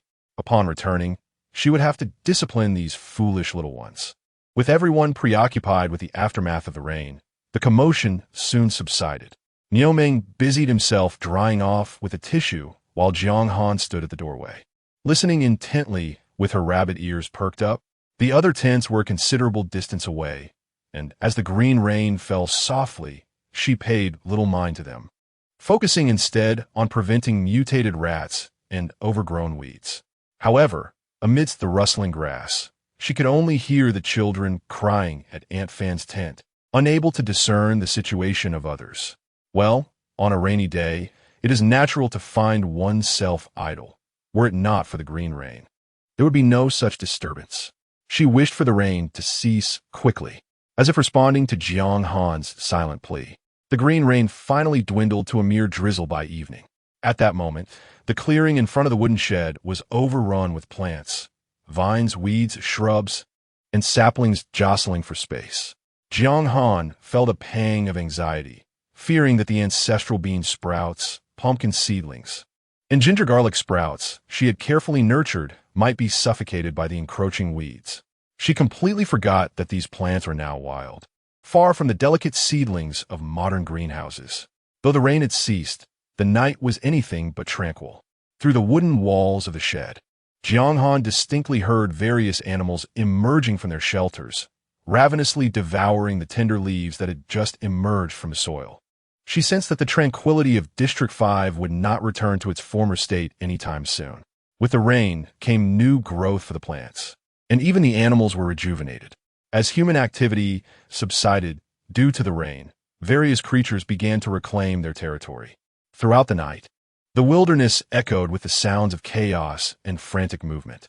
The following morning, a crimson sun rose on the horizon, and although only 3 days had passed, Jiang Han felt as if it had been an eternity since she last basked in sunlight. The rain had ceased, yet she was still unable to commence gathering. The base's radio, having been silent for 2 days, crackled back to life. The residents of Hongshan Base were informed that it was now the 15th of May, year 98 of the Wasteland era. The weather was sunny, temperatures rising, the green rain index low, humidity at 100, ultraviolet levels moderate, and radiation levels exceeding safe limits, rendering scavenging unwise. A sweet female voice continued. This green rain has resulted in 3 fatalities and 15 injuries across various districts. One casualty was due to a fall during the rain, while the others were attacked by mutated animals. At this moment, radiation levels surpassed purification standards, prohibiting residents from foraging, though they could engage in logging tasks. As Jiang Han listened to the weather report, she also perused several messages from Sister Lily, which had gone undelivered due to the communication blackout. The content was similar, inquiring about any incidents in District 5 and informing her that the base had become overgrown, with trees sprouting atop roofs. They were preparing to clear the isolation zone at the base's perimeter. Due to mutated animals using the tall grass as cover to breach the walls and injure people, these plants needed urgent removal, and all scavengers remaining at the base were required to assist. In response to her elder siblings' detailed messages, Jiang Han replied, "Sister Lily, please take care. I'm doing well here." Initially, she contemplated asking Li Li if she would return to District 5 in a few days and if she could bring a pot along. However, considering her empty point balance and her desire to save up for more points before making an exchange, she refrained. Niomeng mentioned that such items were available only at the base's specialty shop. Most people typically consumed basic meal packages, though there were also premium options that included pre-packaged fried meat and eggs, which Niomeng had yet to sample. Some affluent families would prepare their own eggs, coffee, and tea, and the base provided some simple cooking utensils. As the rain ceased, Niomeng could not remain idle. He had work to do, Jiang Han. Should we clear the grass first, or chop down trees? Previously, Nioming had accepted tasks at the base service center to earn contribution points for both himself and Jiang Han. The task involved collecting trees worth 300 points during the summer or completing 300 points worth of labor, which was a form of community service for the base. Thus far, over the past 2 weeks, Nioming had only felled 2 trees, earning a mere 80 points. However, completing the task was relatively simple. It could be done in 5 days, leaving ample time. Since Jiang Han was unable to gather at the moment, she promptly replied, "Brother Nio, let's go to the spring and chop down trees." Since 3 days prior to the rain, others had set up tents in the clearing. Jiang Han had not ventured back to the spring to check on the leeches. It had been 6 days, and she wondered if those little creatures had grown sturdier. The distance from the wooden shed to the spring was over 100 meters. In 3 days, the grass had filled the space, obscuring even the bushes by the spring, leaving only a swath of green leaves that dyed half the sky. To reach directly, they would first need to cut through the grass, which Jiang Han was reluctant to do. "Brother Nio, let us not go directly. Instead, let us take a detour, chop trees nearby, and gradually approach." Jiang Han glanced toward the direction of the 3 tents. After the previous day's commotion, the occupants had not emerged again. Yet, from such a distance, she could only hear sounds emanating but was unaware if anyone was spying on them. She wished to keep her little treasure trove a secret. Each leech was worth 30 points, equivalent to 5 meal packages outside. Despite the clumsy endeavor of capturing leeches, the ability to gather them at any moment was quite appealing. Considering the tenacity of live leeches, which required half an hour of boiling to perish, she felt it wise to wait for a more certain opportunity to catch them. Jiang Han resolved to wait until the green rain period had completely ended before devising a better method to collect the leeches. Nioming nodded in agreement. Thus, the two secured the wooden shed, donned their backpacks, brought along a meal package, and armed themselves with axes, saws, and machetes before entering the forest adjacent to the shed. After 2 continuous days and nights of green rain, the once lush forest appeared somber. Looking up, the dense foliage intertwined, allowing only a few rays of sunlight to penetrate. Towering trees were entwined with vines, some as thick as pythons and others as slender as threads, all tightly coiling around the trunks. From a distance, the entire forest resembled a green prison, evoking a sense of dread. Nioming casually selected a tree on the edge and swung his axe to begin chopping. "Jiang Han, I will chop down this tree. You must be cautious not to venture too deep into the woods. The communications have been unreliable these past 2 days, and one could easily get lost in there." The sky was obscured by a thick canopy of leaves, rendering the wristwatch nearly useless. Just a few days ago, even Lily and her companions had gotten lost while mushroom foraging, despite their wristwatches. Jiang Han promised, "All right, I will heed your voice and wander around here." She dared not venture deeper into the woods, preferring instead to circle around to the spring, to keep herself occupied and distracted. Jiang Han busied herself inspecting the dense patches of ferns on the ground. After the rain, the ferns grew rapidly, outpacing the wild grass and vines. Standing a meter high beneath the trees, their tender tips resembling coiling serpents. These ferns were also resources that the base would collect, making everyone eager to gather them. The sooner one harvested, the more one could collect. Seeing them made it hard to resist the urge to begin, yet the radiation levels were too high, necessitating a wait until they could be safely tested. Jiang Han casually inspected the ferns at her feet, her wristwatch flashing a red light. Mutated ferns. Radiation levels exceed safe limits. Collection prohibited. Indeed, it was as she suspected, but fortunately, her mind was not preoccupied with these ferns. As she walked, she gradually approached the thicket near the spring. With an increase in food sources, the grasshoppers in the open areas had transformed. Their formerly dull brown bodies had grown larger, and their mandibles, capable of crunching through grass blades, were now as large as grains of rice, snapping powerfully. Thankfully, these grasshoppers were herbivorous and posed no threat to humans. However, if they were to bite, they could easily take a chunk of flesh. The insects were rather dim-witted, only taking flight when someone approached, often colliding directly with a person's face. To avoid injury, Jiang Han not only wore a hood, but also covered her face with a paper bag. allowing her to step into the thicket. Suddenly, another person entered, startling the grasshoppers, which began to flutter chaotically, causing her paper bag helmet to thump.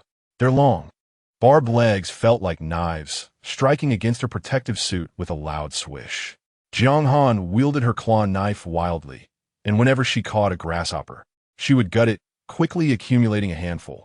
During the green rain, these grasshoppers were toxic, so she refrained from further testing.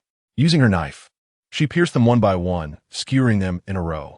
After finally making her way through the thicket to the bushes by the spring, she had barely caught her breath when she was taken aback by the sight before her.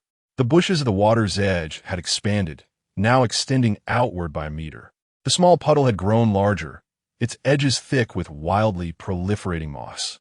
What made Jiang Han's heart race were the dozens of leeches crawling atop the moss, each one glistening a dark red. Surrounding the moss lay the stiff bodies of several mutated rats, evidently the recent victims of a feast. It seemed that the leeches had not yet satisfied their hunger, as more remained unconsumed. All of them had crawled ashore, forming a bridge with their bodies, hopping around the now bloodless mutated rats in search of their next meal, their sheer number twisted together like rope. Jiang Han was exhilarated. These leeches represented points, and they were practically within arm's reach. However, she was at a loss as to how to catch them, her mind racing as she realized these mutated leeches could drain blood in an instant. In previous encounters, she had used bait to fish, but now she was unarmed. Jiang Han resolved that even if she couldn't catch the leeches, she would at least retrieve the mutated rat carcasses. Stripping off several intact rat skins would yield more points than a day's worth of tree cutting by Niomeng. She quickly messaged Niomeng, "Brother Nio, hurry over for a lucrative find. There's something good by the spring." Niomeng was nearby, chopping wood in the forest, and the sound of his axe was clear. As long as communication was functional, he would arrive shortly. No sooner had she sent the message than the chopping ceased. Jiang Han did not wait idly for Niomeng. She continued to brainstorm how to catch the leeches, aiming for at least 10 or 8. The fundamental difference between humans and animals is the ability to use tools. Jiang Han prepared to improvise and create a device to catch the leeches. Here, she found bushes reaching 3 meters high and grasses taller than herself. Jiang Han cut some branches from the bushes. These slender, flexible twigs could easily be bent into various shapes. Recognizing the potential of these branches, an idea sparked in her mind. She would fashion a net for catching fish.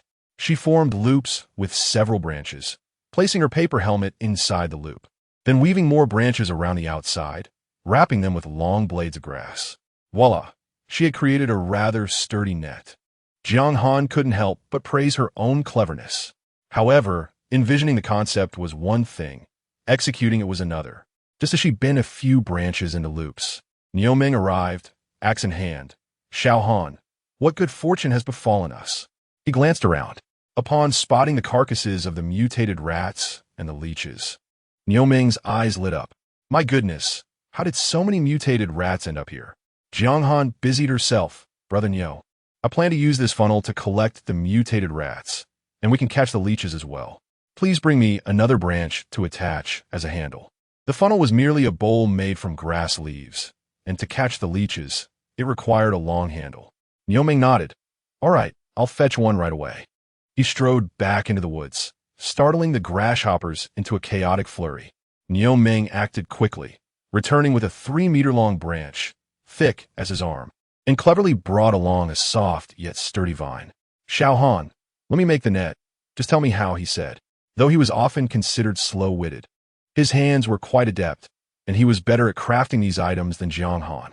Thus, the two of them worked in tandem, Jiang Han directing, while Niomeng skillfully replaced the grass leaves with the vine, producing a more robust version of a net.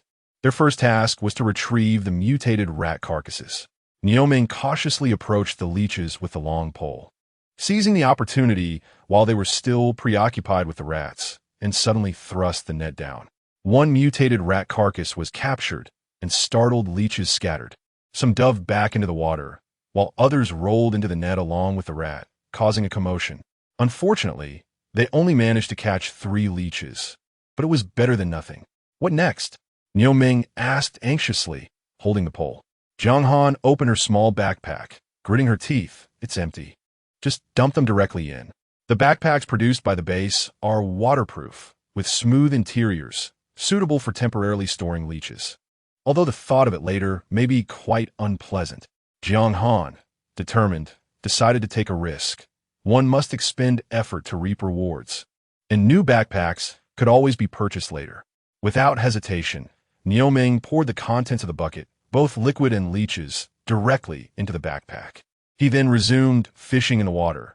Not that he was particularly fond of the backpack, but the paper bag he was using was too flimsy to withstand much wear, and prolonged exposure would surely ruin it. Splashing and clattering ensued as the small puddle resembled a boiling cauldron, forcing the leeches to scatter in all directions. Despite their frantic movements, the catch was scant, primarily relying on the initial few mutated mice that had brought a significant number of leeches. In the end, none were caught. Nioming gazed at the empty net with a sigh. Alas, it seems we have failed. Jiang Han, observing the bulging backpack on the ground, noted that the leeches within were still wriggling, a sight that was both unsettling and exhilarating. Brother Nio, this will certainly earn us a considerable amount of points. We should hasten to process the leeches. Rather than carry the backpack, Nioming used a wooden pole to balance it on his shoulder, and the two made their way directly across the grass back to the wooden shed. They lit a fire and set up a pot, folding the last large sheet of paper into a makeshift vessel and filling it with water. Nioming used a bird's claw to extract the bodies of the mutated mice. The remainder consisted solely of leeches. Besides boiling the leeches, they also needed to skin the mutated mice, which meant their plan to chop wood was entirely derailed. Nevertheless, their haul was substantial, 28 leeches, which could be exchanged for 840 points and 13 hides from the mutated mice, yielding an additional 130 points. Nioming counted on his fingers. Xiaohan, we now possess 970 points, enough to exchange for 161 meal packs. In the past, a single meal pack would sustain us for 4 to 5 months without hunger. Jiang Han frowned at her backpack, purchased from the base service center. Even the cheapest one cost 100 points, making her feel somewhat at a loss. However, it was reusable, and capturing a few more leeches would also accumulate points, which cheered her up again. As they were happily calculating their points, they were startled by a few piercing screams from outside. Jiang Han perked up. Brother Nio, it seems that Mama Fan is calling. With the rain having ceased, the sounds of nature became distinctly clearer. Moreover, the volume of the screams was alarmingly loud, directed towards the wooden shed. Jiang Han sprang to her feet and swiftly closed the wooden door. The secret of the paper pot could not be revealed. The hides of the mutated mice were still drying by the fire, and it would not be prudent for others to see them. Nioming grimaced. How bothersome. If she stirs up trouble again, I shall toss her to the leeches. Jiang Han had no doubt about Nioming's resolve. If he was willing to do it once, he would not hesitate to do it again. However, since the commotion was approaching them, it was wise to assess the situation first. Jiang Han reopened the door and, upon steadying herself, spotted Mama Fan rushing towards them from the grass, frantically clutching a child. In her haste, she cried out, "Help! Someone please!" The child's hand hung limply, 3 small leeches attached to the back of it. A wave of dread washed over Jiang Han. Her first thought was that her secret stash had been discovered. The second thought was the child's life was in peril. Frowning, she recalled that she and Nioming had just come from the puddle, and Mama Fan must have been watching them all along. Fortunately, earlier that morning, they had taken a detour to chop wood, entering the puddle from the forest. Had they been fishing for leeches when Mama Fan arrived, she would undoubtedly have come over to claim a share. Resources in the wilderness do not belong to anyone. Only points can secure ownership without contention. Yet, with the situation urgent, Jiang Han had no time for contemplation. She rushed over and grasped the child's arm, swiftly taking the empty water bag and began to slap it against the leeches. The base had regulations. One cannot stand idly by in the face of death. Moreover, since they were in the same vicinity, if someone were to die from leech bites, she would inevitably be summoned by the patrol team for a talk over nutrient drinks. When leeches suck blood, they cannot be pulled directly. One must slap them to startle them into releasing their grip. Forcibly tugging would not only be ineffective, but could also result in the head remaining lodged in the flesh, leading to excessive bleeding. At that moment, Jiang Han could not waste time explaining. With a mutated bird only able to endure for 10 seconds, speed was of the essence. However, her strikes bore a hint of vengeance, each slap swift and fierce. Mama Fan, having sprinted over with the child, had already lost several seconds. The leeches had visibly swelled, filled with the child's blood.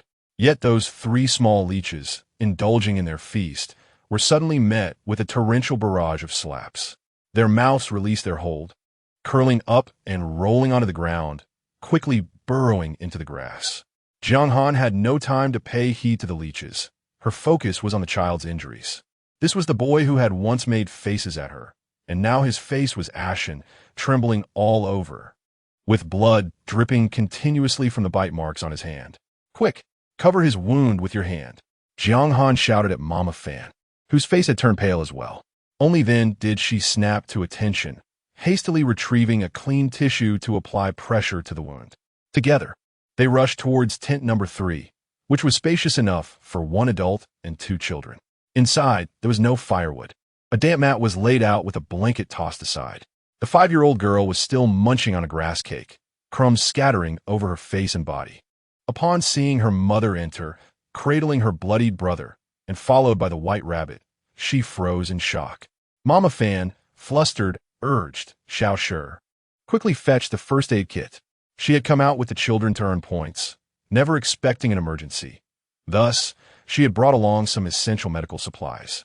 Jiang Han envied her as she watched Mama Fan rummaging through the kit, contemplating that if she were to survive in the wilderness, she would need to prepare both food and medicine for the future. Mama Fan searched frantically, eventually bursting into tears. "What should we do? What should we do?" She had not anticipated encountering leeches and therefore had not brought any coagulants.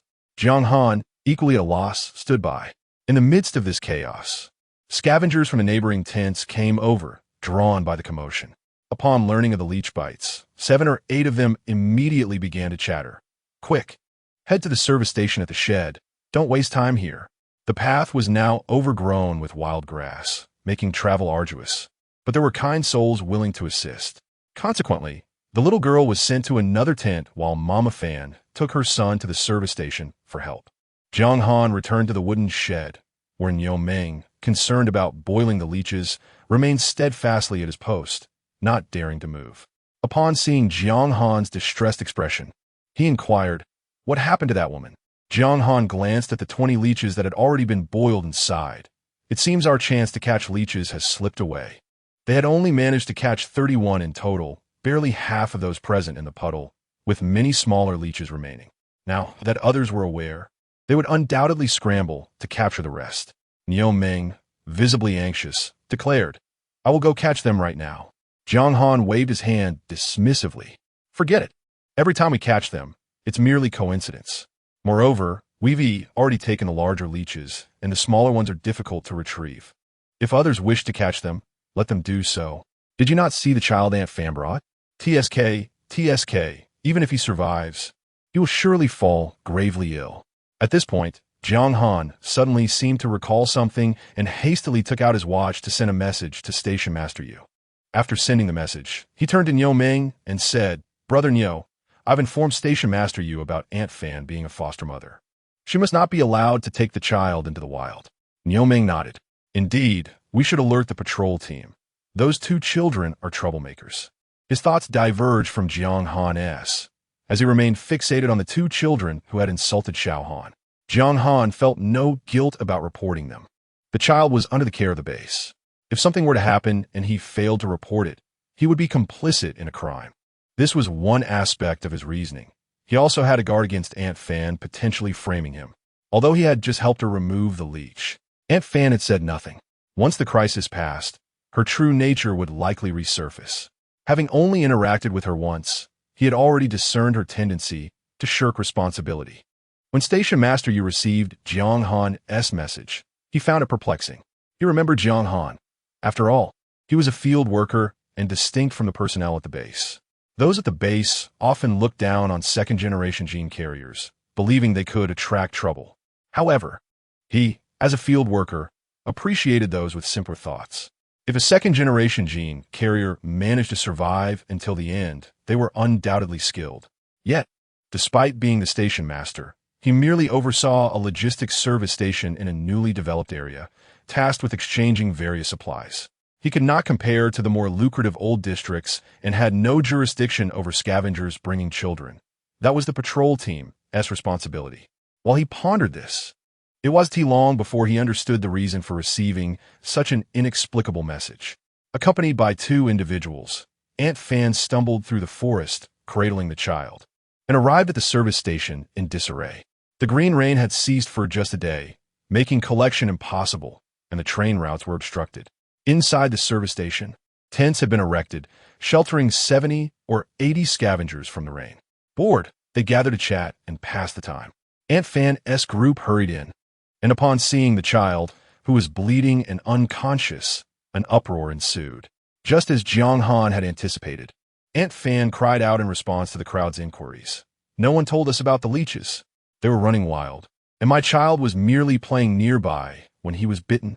Oh dear, such dangerous mutated leeches move swiftly. Anyone attempting to catch them must notify those nearby, especially with such small children around." Indeed, the child was quite young, yet he scavenged. Everyone expressed their concern. Each individual bore the responsibility of maintaining camp safety. And now that a child was injured, the blame fell on the person who caught the leeches. Someone suggested that Aunt Fan file a complaint with the patrol team, demanding punishment and compensation for the person who caught the leeches at the campsite. The service station was stocked with a variety of essential items, functioning almost like a general store where one could exchange points for goods. Station Master Yu retrieved a coagulating agent and deducted 50 points from Aunt Fan's watch. Upon hearing the crowd's rising anger toward the leech catcher, he could not help but ask Aunt Fan, "You are from the base's foster home, correct? Bringing a child out to scavenge without prior approval from the base?" Suddenly reminded of her status as a foster mother, Aunt Fan's heart raced and her expression shifted. She stammered, "I was just walking near the station, not venturing far. Besides, in a few years, the children will have to learn to scavenge anyway." Furthermore, she insisted that the child had been injured in the camp. If that person hadn't caught the leeches, nothing would have happened. Station Master Yu's single inquiry revealed a disquieting truth to the others. At that moment, the fact that the child was not Aunt Fan's biological offspring became paramount. Rather, he was a child receiving support from the base, yet she had brought a 6-year-old to a perilous place to scavenge. In the Wasteland, surviving alone in the wild was a formidable challenge. To reside in the safety of the base, one had to pay the price. Hard-earned points were often allocated for personal sustenance, alongside various expenses such as rent, water, electricity, communication fees, educational fees, and foster care fees. Ultimately, the children in the base were collectively nurtured by the residents. Was this truly the method of raising children? No wonder the monthly costs continue to climb. Would Aunt Fan also be responsible for the 50 points for the coagulating agent? When it did not concern them directly, everyone was filled with goodwill. Yet, if even a single point fell upon their shoulders, they would undoubtedly scrutinize it closely. The two individuals who had accompanied Aunt Fan also bore grim expressions. They had been aware of the truth, but with the absence of the Minotaur, they had no choice but to escort her. At this moment, their only concern was to return swiftly, hoping they might still catch a few leeches in that puddle. They had not anticipated how well the Minotaur and Rabbit concealed themselves. Having lingered in that area for several days, especially after the green rain, they had not discovered the existence of a puddle, let alone leeches. While these two could leave, Aunt Fan was trapped. The scavengers gathered at the station knew Aunt Fan received support from the base and exploited the child as free labor. They were unwilling to accept it. They directly restrained her, demanding that the base punish such violations, or else they would reduce her support and educational fees. At this moment, Aunt Fan was filled with regret, willing to return to the base immediately and cease taking the child into the wild to scavenge, pleading for leniency. If it were just one person, she might have been able to plead her case, but with so many voices clamoring, her words were drowned out, leaving her to await the base's punitive measures. The station was in an uproar, while Jiang Han and his companion were also occupied. Near the puddle, Others were already collecting leeches. Jiang Han merely wished to quickly prepare the leeches he had caught and clean the mutated rat skin. Niomeng packed the leeches and bundled the meal kits from the wooden shed into a large package, taller than himself. Xiao Han, do you think the patrol team will really come? Jiang Han was uncertain about their arrival, but knew they had to be prepared. Let us pack everything up. We must keep our goods hidden from view. Aunt Fan's situation would surely attract attention. She did not want anyone to see her valuable items, nearly 1,000 points, displayed openly. It was better to be cautious. The patrol team arrived sooner than anticipated, a squad of 5 dressed uniformly in blue combat uniforms. Aside from the essential large machetes, each carried a tubular object of unknown purpose. Upon arrival, the team dispersed to survey the area. Inside the wooden shed, all the leeches had been cooked, and there was no time to dry them. Jiang Han packed them in paper bags and placed them into a small backpack. The paper pot had been burned clean, leaving everything seemingly ordinary. Thus, when the patrol leader knocked on the wooden door, he was greeted only by a sweet-smiling young girl and a soot-covered Niomeng. Niomeng, it is indeed you here. As onlookers beheld the disheveled Niomeng, they could not help but burst into laughter. In the base, there were few second-generation genetic offspring. Xianglin and Niomeng had grown up in the same nursery, sharing a similar age. Thus, they recognized each other at once. Niomeng, somewhat taken aback, inquired, Xianglin, have you become a captain?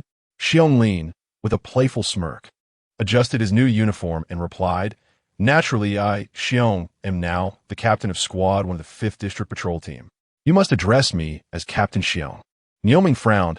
I refuse to call you Captain Xiong. Xianglin chuckled coldly. Whether you call me or not is not your decision. Their exchange did not suggest a close friendship, nor did it imply enmity. Jiang Han silently observed. Xianglin and Niomeng were of similar stature, yet a scar marred half of Xianglin's face, rendering him rather fearsome. However, in the dim recesses of memory, there was no recollection of Xianglin or his scarred visage, only the knowledge that a group often fought with Niomeng during their time in the nursery. Sensing the rising tension, Jiang Han spoke up, Captain Xiong, may I inquire why you have come to see us? Would you like to step inside and warm yourselves by the fire? Xianglin stepped into the shed and regarded Jiang Han. So you're Xiao Xiao? Why do you still look so small, barely taller than my leg? Did Niomeng not provide you with enough nutrient solution? He used to steal your food, frequently brawling with us. It appears you are still not growing, merely consuming. Jiang Han's expression darkened. I would like to strike you. As Xianglin continued speaking, he surveyed the wooden shed. Aside from 2 small tents, there was merely a pile of firewood, and the nutrient solution packages amounted to only 2. It seemed these 2 were not faring well, explaining why Xiao Xiao remained so diminutive. Hey, old Nio, bringing Xiao Xiao to scavenge here is not a viable plan. For the sake of our shared history in the nursery, allow me to share a tip that could guarantee you some points. Xianglin raised an eyebrow, glancing between Jiang Han and Niomeng, hoping to elicit a look of surprise and gratitude from them. However, Niomeng continued to glare, while Xiao Xiao eagerly engaged. Her large eyes filled with curiosity. Xiao Xiao, there is an abundance of bracken now. Everyone is preparing to harvest it. You may do so as well. But let me tell you, digging for wild vegetables pales in comparison to hunting wild chickens. To earn points, one must catch more meat. Ah, Niomeng, you foolish one. Don't chop trees. The effort hardly yields any points. Jiang Han, despite not wishing to play along, felt compelled due to her naive appearance, which mirrored that of everyone she encountered. Yet, Xianglin's words bore truth. Foraging for wild vegetables and chopping trees would never rival the pursuit of leeches. However, capturing animals proved troublesome, as they could hop away, not to mention those with wings or legs. Such statements were indeed nonsensical. Captain Xiong, what is your purpose here? Jiang Han redirected the conversation, aware that while Xianglin sought to reminisce, his team remained stationed outside, suggesting their visit was not merely for idle chatter. Xianglin dismissed the topic. Waving his hand, someone brought a child in here and was bitten by a leech. We are currently investigating. The tent is right next to yours. Do you know when that family arrived? Jiang Han responded. You refer to the family with the child? They arrived the day before the green rain. Xianglin proceeded to inquire. Xiao Xiao, do you know who caught those leeches? Prior to arriving at the shed, he had already questioned Aunt Fan, who mentioned someone had taken leeches from pit. Yet she did not see who it was. Before Jiang Han could reply, Niuming interjected, "Since when did the base start investigating others for foraging? Stop prying into our affairs, or I swear I will strike you." Xiongling turned to leave, remarking, "Old Nio, your temper is quite dreadful, stubborn and dim-witted. You shall only remain a scavenger. I am smarter, hence I am captain." Jiang Han mused that despite being human, Captain Xionglin's intellect was not particularly impressive. Boasting about his captaincy to a scavenger was hardly commendable. After the patrol team departed, Jiang Han lingered in the shed for another 2 days, discreetly drying the leeches. She could not risk exchanging them at the service station just yet, so she stowed them in her backpack. Fortunately, the past few days had yielded 10 nutrient packages, alleviating immediate concerns about food supply. By this time, the radiation levels had declined sufficiently for bracken harvesting, and she resolved to venture forth. The shed had merely served as a warm-up for her scavenging endeavors. Now she intended to delve deeper into the jungle, marking the true commencement of the scavenging season. Before her departure, Jiang Han took a moment to inspect the spring. The occupants of the tent nearby remained vigilant, unwilling to attempt retrieving leeches themselves. In contrast to Jiang Han's fishing method, they employed a more ruthless strategy. The shrubs and grasses surrounding the spring had been decimated, and a drainage ditch was being excavated. Their plan was to drain the pool, eradicating the leeches completely. Jiang Han welcomed this development with open arms. The leeches had monopolized the water source of her vegetable garden. Once the leeches were cleared, her garden would remain intact, allowing her to return for wild vegetables. Niuming's tree, which he had only partially felled for a task, was now irrelevant. With both of their belongings in tow, Jiang Han carried a small basket woven from vines. The two left the shed and stepped onto a path already worn by scavengers. In pursuit of the best prices and the finest bracken, the scavengers had rushed to prime locations. The path was flanked by tall grasses, beneath which lay bracken and unidentified mushrooms. At this moment, harvesting bracken was the safest and most efficient option, as scavengers primarily focused on it. Jiang Han and Niuming, however, collected both. After all, Jiang Han possessed a natural aptitude in this area, and it would be a shame not to utilize it. Niuming needed no elaborate testing for the bracken. He simply scanned the radiation level with his wristwatch. All vegetables had to be returned to the base for purification, where even minor radiation and toxins could be eliminated. Only mushrooms posed a more complex challenge, as even the wristwatch could not eliminate all dangers. While toxic mushrooms would reveal their nature, some could appear harmless, yet the dust they emitted would induce itching. Those like Lily, who harvested mushrooms, ended up with swollen faces from encountering the mushroom itch dust, which was unavoidable. Initially, Jiang Han too had to rely on her wristwatch for testing to confirm her instincts. Yet, within an hour, she had learned to identify various types of mushrooms. Thus, she ventured along, filling her basket with mushrooms, while Niuming trailed behind, carrying their belongings. Occasionally, they encountered untouched patches of forest, where Niuming would venture ahead to scout for safety before allowing Jiang Han to enter. Gradually, the scavengers, who required meticulous toxin assessments, fell behind Jiang Han and Niuming. With a large axe in hand, Niuming forged ahead. "Xiao Han, there are numerous mushrooms over there.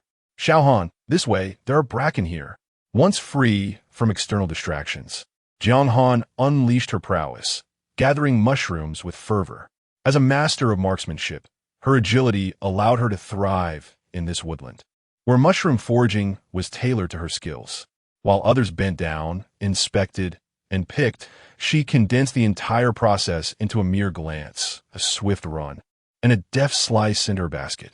Thus, within the dimly lit forest, only a fleeting shadow darted to and fro.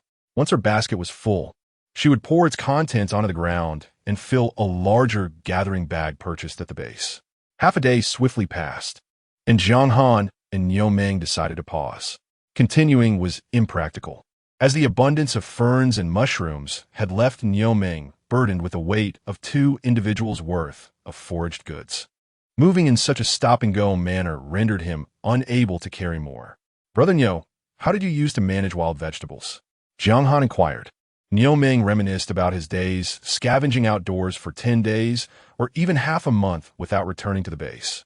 Chewing on a grass cake, he explained. I would chop trees, staying in one spot for a month, and naturally, someone would come and transport the goods. Those who foraged for mushrooms and other supplies returned to the service station every few days. Jiang Han, recalling how Lily and the others took an entire day and night to gather just half a bag, which they then returned to the service station. In contrast, she had amassed 2 bags in half a day. Returning would only squander time. Alas, being too proficient can be a burden. Jiang Han activated her wristwatch to consult the map. The 5th district was a hilly area with gentle terrain, largely covered in forests. The distance from where she and Niu Ming were to the service station by the carport was 5 kilometers, a considerable trek. Brother Niu, let us not go back just yet. Let us find a place to stay overnight and gather more tomorrow before we leave, Jiang Han suggested, unwilling to waste time on the road. Niu Ming nodded in agreement. It was the only feasible solution. If they returned now with their haul, leaving Xiao Xiao behind could pose a risk. If Xiao Xiao accompanied them, they would have to return tomorrow, wasting half a day. Staying overnight seemed the wiser choice. With that resolved, they ventured further until dusk descended. They stumbled upon a rare clearing, and Jiang Han plopped down on a stone, exclaiming, I'm exhausted, Brother Niu. Let us settle here for the night and let the mushrooms dry a bit. It'll be easier on us. Niu Ming, laden with a heavy bag and 2 arms draped with large sacks of mushrooms, resembled a moving mound of fungi. Only upon hearing Jiang Han did he peek from the bags. All right, we'll set up the tent here. After depositing the mushroom sacks, Niu Ming retrieved a curved knife from his backpack and cleared a patch of ground before erecting their tents. Jiang Han took a moment to collect dry branches nearby for kindling. Before long, their 2 tents were set up and the forest darkened, filled with strange sounds emanating from various mutated beasts. Having spent half a month by the leech's spring, Jiang Han was no longer frightened by these noises. She was prepared to defend herself with her axe. As the fire crackled to life, she prepared to enjoy her meal. It was inconvenient to make fern soup outdoors, so Jiang Han opted to roast her grass cakes over the flames. Over the past half-month, she had experimented with various ways to enjoy the cakes, discovering that they could be boiled into a porridge or roasted to a delightful crisp. The roasted cakes were flaky and crunchy, a satisfying treat, albeit they consumed quickly, and both were beginning to treat the cakes as snacks. Niu Ming, meanwhile, had taken a bag of nutrient liquid to roast nearby, recalling Jiang Han's praise of its flavor when heated.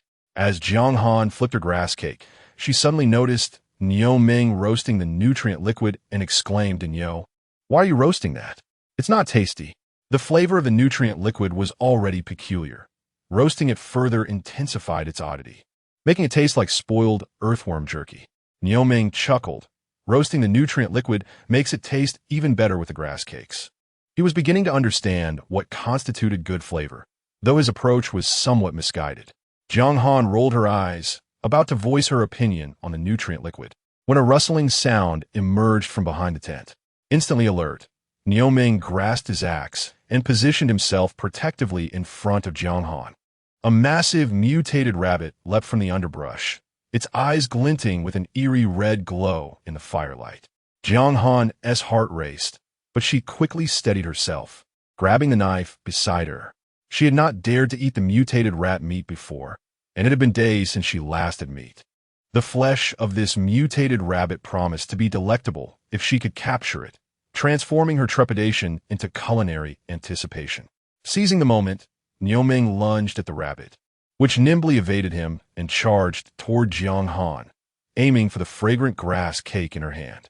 As the mutated rabbit lunged, Jiang Han dodged aside, gritting her teeth and muttering, Damn it, this is like a flood sweeping through the Dragon King's temple.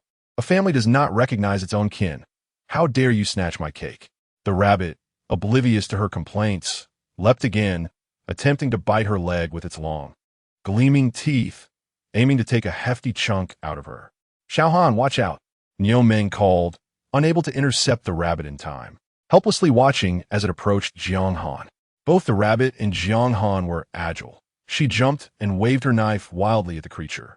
The curved blade, polished to a shine by Niu Ming, proved sharper than the rabbit's teeth, slowing its frantic pace.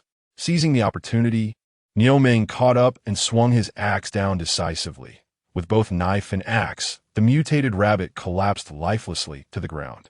Tonight, they would feast on rabbit meat. Niu Ming held up the rabbit's ears and scanned it with his watch. Ding ding, mutated wild rabbit, edible after purification. In the past, Niu Ming would have returned such a find to the base. Hearing that it required purification before consumption, he clapped his hands and said, "Got it. I know how to purify it. It'll be in my belly soon." He skillfully began processing the rabbit, draining its blood and skinning it. The blood would not need special attention. His axe had nearly severed the rabbit's head. With the blood drained, he simply needed to skin it. Having skinned numerous mutated rats before, Niu Ming was experienced. He quickly removed the rabbit's pelt and rinsed off the bloodstains before chopping the meat into pieces to roast over the fire. After removing the skin and entrails, the clean meat weighed around 5 kilograms, all threaded onto branches. However, as the aroma of roasting meat filled the air, it carried a hint of fishiness due to the lack of oil and seasoning, a consequence of the rabbit's toxicity. What a pity. The barbecue seasoned with cumin powder from before had been far superior. Reflecting on this, Jiang Han quietly took out a packet of finely ground chili powder. This was made from dried chili peppers roasted over fire, mixed with salt and wild onions, then crushed with stones to create a dipping sauce. Rolling the fragrant roasted rabbit meat in the chili salt, Jiang Han took a bite, finding the flavor exceeded her expectations. Niu Ming, already relishing his meal, mixed the rabbit meat with the roasted nutrient liquid, his face glowing with delight. As he ate, he remarked Jiang Han in the past, "If we wanted to catch a mutated rabbit, we'd need a whole group to search and chase through the forest. I never imagined one would come right to us today, even trying to bite you." Jiang Han was rendered teary-eyed by the fiery spice of her ancestral chili powder, exclaiming, "If it doesn't bite me, I shan't consume it." The mutated rabbit was no herbivore, and she, too, was not a mere vegetarian. "Come on, let's engage in mutual harm." However, Jiang Han could only manage a few bites, as the chili was overwhelmingly spicy, unbearable for her stomach, which was accustomed to a diet of greens. Meanwhile, Niu Ming devoured the entire mutated rabbit, which could be exchanged for 50 points with enthusiasm. Patting his bulging belly, he chuckled, "A hearty meal gives one strength for labor." Having feasted on a variety of cooked wild vegetables and meats, he felt a noticeable increase in his vigor. Yaman conquerid. Acknowledging the necessity of maintaining a balanced diet in such a harsh environment as the Wasteland. Once satiated, they hung the leftover bones on a tree using vines to deter insects, before comfortably reclining for the night. At dawn the next day, Jiang Han awoke early, opting for a simple nutrient solution instead of cooking, and immediately embarked on an intense foraging spree for ferns and mushrooms. By evening, the two returned laden with their bounty towards the service station.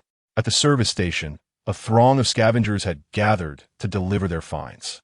The loosely organized queue stretched long, with each individual brandishing large bags filled with mushrooms or bundles of ferns. Others had brought moss and vines, showcasing an assortment of goods. As the flowering season approached, the variety would only increase, marking the crucial harvesting period as everyone would fervently scavenge. With the drop in temperatures signaling the onset of winter, income would dwindle, making points their sole means of subsistence. However, this year's harvest season appeared to have arrived ahead of schedule. When Niu Ming, resembling a moving mountain burdened with bags, arrived at the service station, astonishment swept through the crowd. Even the staff emerged to witness the spectacle. While foraging ferns was understandable, who could possibly gather such an abundance of mushrooms? Fortunately, the railway had just resumed operations, allowing for the delivery of accumulated goods, leading to this sudden influx. The station manager quickly approached Jiang Han, who was circling around Niu Ming, and called out, "You must have these mushrooms go through the inspection station first." Jiang Han acknowledged, guiding Niu Ming toward the inspection area. The inspector, taken aback by the sheer quantity of mushrooms, hastily cleared the table of others' goods. Cutting in line for inspection sparked discontent among the crowd.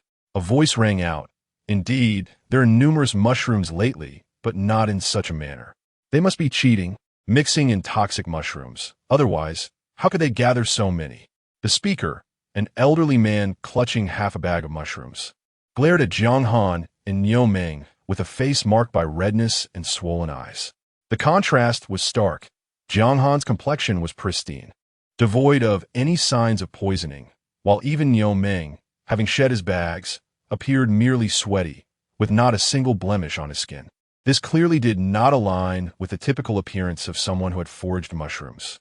As the old man voiced his suspicions, several scavengers began to murmur in agreement.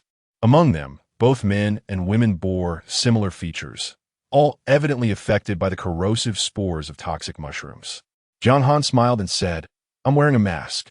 She produced a paper bag with holes poked through it, her makeshift head covering. Upon seeing the bag, the old man was incensed, jumping up to exclaim, "You're talking nonsense. In the woods, such a covering obscures your vision and hearing, leaving you vulnerable to mutated beasts. Anyone can cover their face tightly, but for foraging in the woods, one must be vigilant, lest they stumble into the jaws of a mutated creature. This young girl is merely toying with us." Others joined in. "Yes, you're wearing a mask, but how come that big fellow shows no signs of injury?" Niu Meng, pouring mushrooms onto the inspection table, heard the doubts cast upon him. Unperturbed, he turned back with a grin. "My facial hair is thick and my skin is tough. I'm not afraid of mushroom spores." Shaoan says not to get angry easily. Too much anger spoils the taste of meat. Fuming, the old man could only glare, unable to contest further. For Niu Meng's facial hair was indeed abundant, resembling that of livestock. For Jiang Han and Niu Meng, the skepticism of others was inconsequential. The ability to gather mushrooms was paramount. Just then, the inspector raised his head, his expression transforming into one of delight. "These mushrooms are of excellent quality and entirely free of toxins. You shall receive a substantial number of points. The more they collected, the greater the commission from a base, making diligent scavengers highly valued." Jiang Han and Niu Meng exchanged gleeful glances, their hearts swelling with joy. The crowd erupted into a frenzy at the prospect of exchanging such a bounty of mushrooms and ferns for over 1,000 points. As they contemplated further commotion, the station manager sternly interjected, "If the inspection yields no issues, there can be no accusations of cheating. Any further disturbances will result in your inability to deliver." The disgruntled murmurs ceased, though the glares directed at Jiang Han and Niu Meng grew increasingly hostile. The exchange of mushrooms and ferns netted them a total of 1,001 points. Delightful, indeed, not quite 1,001 nights. Jiang Han thought with satisfaction as she secured a wristband. With the transaction completed, she no longer needed to worry about others coveting her points. Transactions left a trace, and once recorded, they could not be seized. After exchanging the mushrooms and ferns, Jiang Han lingered, reluctant to leave the warehouse where deliveries were being sorted. Her bag still contained leeches and the skins of mutated rats, which occupied valuable space. Furthermore, she hadn't been entirely truthful with Aunt Fan earlier and was uncertain how the station manager might react. Just as she pondered how to broach the subject, the station manager approached her, speaking in hushed tones, "Xiao Jiang, when can you deliver the mutated leeches from your end?" Jiang Han was taken aback. The station manager was a serious middle-aged man, typically stern and unsmiling, clad in a crisp blue uniform, perpetually wielding a detection device as if scanning the crowd like a police dog. Yet now, he spoke in a conspiratorial whisper, a stark contrast to his usual demeanor. Seeing Jiang Han's astonishment, the station manager reverted to his serious tone, stating, "Fan Shi has already been sent back to the base. While she didn't disclose who captured the leeches, I suspect it was you too." Jiang Han was unfamiliar with who Fan Shi was, but the mention of leeches immediately brought Aunt Fan to mind, as she had previously sent a message to the station manager. Recognizing their mutual understanding, Jiang Han decided to speak candidly. "Uncle Yu, may I speak with you privately?" She led him to a secluded spot behind the pile of goods, opening her small backpack to reveal all the dried leeches and several mutated rat skins. The station manager inspected the leeches briefly, but scrutinized the dried rat skins. Flipping them over, excluding the severed limbs, he found no other signs of damage on the cylindrical rat skins. "Niu Meng, how did you manage to catch so many mutated rats without a scratch?" Although the secrets of how scavengers hunt and scavenge are not to be questioned by anyone, the station master could not resist the urge to inquire. Capturing mutated rats in the wilderness is not particularly difficult, as some individuals specialize in rat trapping, which keeps the prices of their pelts relatively low. However, capturing such a large number of them at once without any damage is quite a challenge. Niu Meng scratched his head. The mutated rats were killed by leeches, and the leech-like mouths leave minimal damage on the pelts unless inspected with a magnifying glass. He certainly would not disclose that the rats met their demise at the hands of leeches. Instead, he preferred to claim they had died from overeating. Overeating? The station master's eyes nearly bulged from behind his glasses. When had anyone ever witnessed so many mutated rats dying from overindulgence? This was a lie that even a child would find hard to believe. Nevertheless, he pressed on. What did they overeat? Niu Meng replied, grass. While gesturing with a rat pelt, the pelt was skinned, starting from the limbs, forming a complete tube, which was then stuffed with grass to keep it dry. A rather creative interpretation of overeating in Niu Meng's view. The station master almost chuckled in irritation, while the nearby rabbit feigned ignorance, its eyes rolling in a silly manner. Now even this honest Niu had lost his composure. Forget it. I shall not pry into how you caught them. Just ensure that whatever you find is brought to me promptly, without hiding it away until I ask. These rat pelts are intact, and I will give you 12 points for each. The station master began assessing the value of the pelts, sternly advising them. Niu Meng nodded vigorously, and after the station master finished, he pulled out a blood-stained, mutated rabbit pelt from his backpack, grinning broadly. Uncle Yu, this one also died from overeating. The station master looked at him incredulously. Did it really manage to overstuff half its head? This time, they had gathered a total of 28 leeches, priced at 30 points each, amounting to 840 points.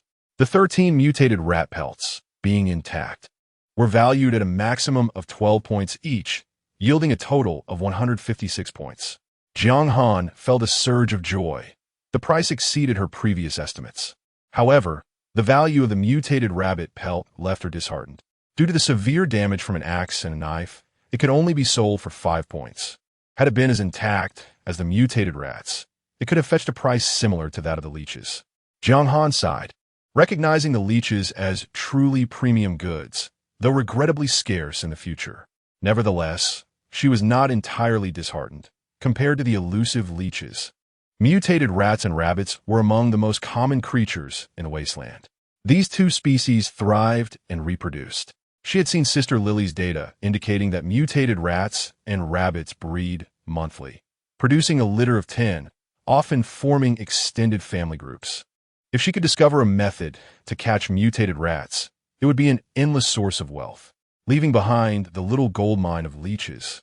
Jiang Han set out in search of new fortunes. As temperatures rose, mushrooms would gradually dwindle.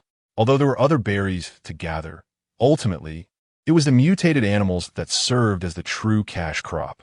The leech's rat pelts and rabbit pelts brought Jiang Han and her companion a total of 1,001 points. The numbers on her wristwatch instantaneously transformed to 2002. This was an unprecedented figure, and Jiang Han felt as though her bank card might burst with wealth. Consequently, she became giddy with excitement, boldly declaring, Uncle Yu, I want to buy 100 meal packages and also collect next month's water. The station master inquired, puzzled, have you finished your rations so soon? And what about the water? Previously, the two had exchanged all their points for meal packages and had taken away a month's worth of purified water. And now they were requesting another 100 packages. Had they encountered a glutton? The station master's skeptical gaze shifted from Jiang Han to Niu Meng, who certainly looked like a bottomless pit. While you may earn points, you must also be frugal. You will need meal packages throughout the winter. Moreover, your free water has already been claimed for the month and cannot be requested again for 10 days. He aimed to curtail such extravagant behavior. Jiang Han felt a surge of urgency. She could manage without meal packages, but how could she survive without water? She needed it not only for cooking, but also for bathing. In the Wasteland, indulging in a refreshing shower was an impossibility. The supply of purified water was limited, leaving her with no choice but to use wipes. Thankfully, those wipes were of excellent quality, albeit somewhat pricey. They could serve as both a cleansing agent and a skincare product, protecting against ultraviolet and radiation damage. Jiang Han had prepared a substantial supply when gathering resources at the base. The scavengers all suffered from skin ailments due to exposure to toxic, radioactive dust and severe ultraviolet damage. Skimping on this front was not an option. The former little had been particularly fastidious about cleanliness, insisting on wiping herself down with wipes daily. Jiang Han adhered to the same regimen now, and their water supply was clearly running low. Upon hearing that they could no longer claim water, Jiang Han exclaimed, "Uncle Yu, I am willing to use my points to purchase water. We need to gather so many resources outside. We rely on our health, consuming more food and water. The current amount of water and meal packages is insufficient." The base provided each resident with a limited supply of free water. To maintain hygiene, one would have to conserve water meticulously.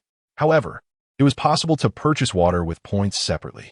After hearing Jiang Han's request to buy water, the station master paused for a moment before suggesting, "You could purchase purification tablets for me and find water in the wild to purify yourself. It would be much easier than carrying large quantities of water on your journey. 10 purification tablets can purify 10 tons of water."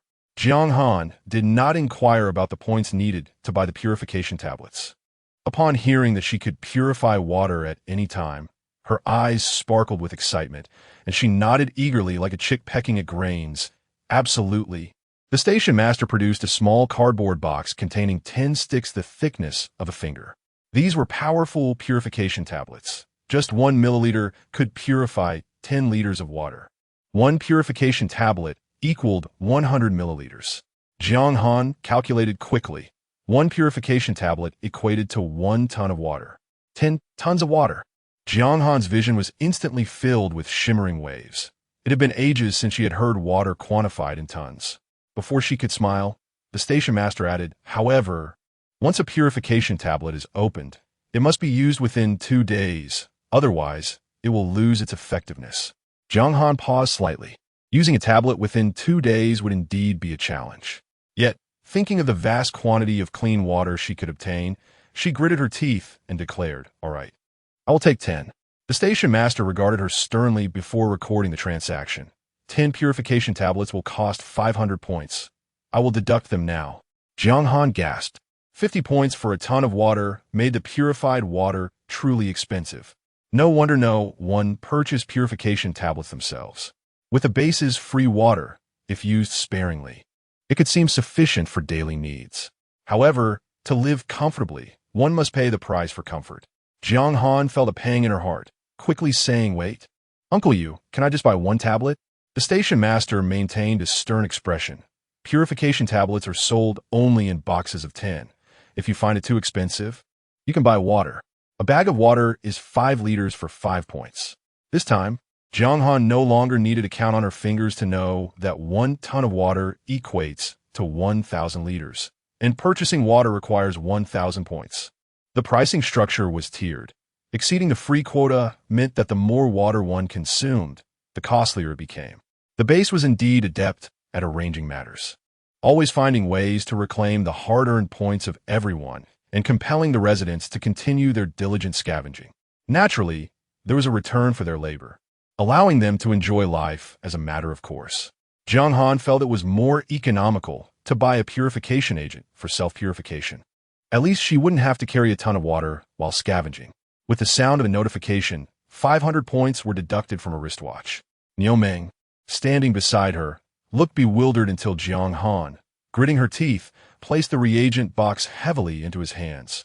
"Brother Niu, hold it carefully. This is our lifeline."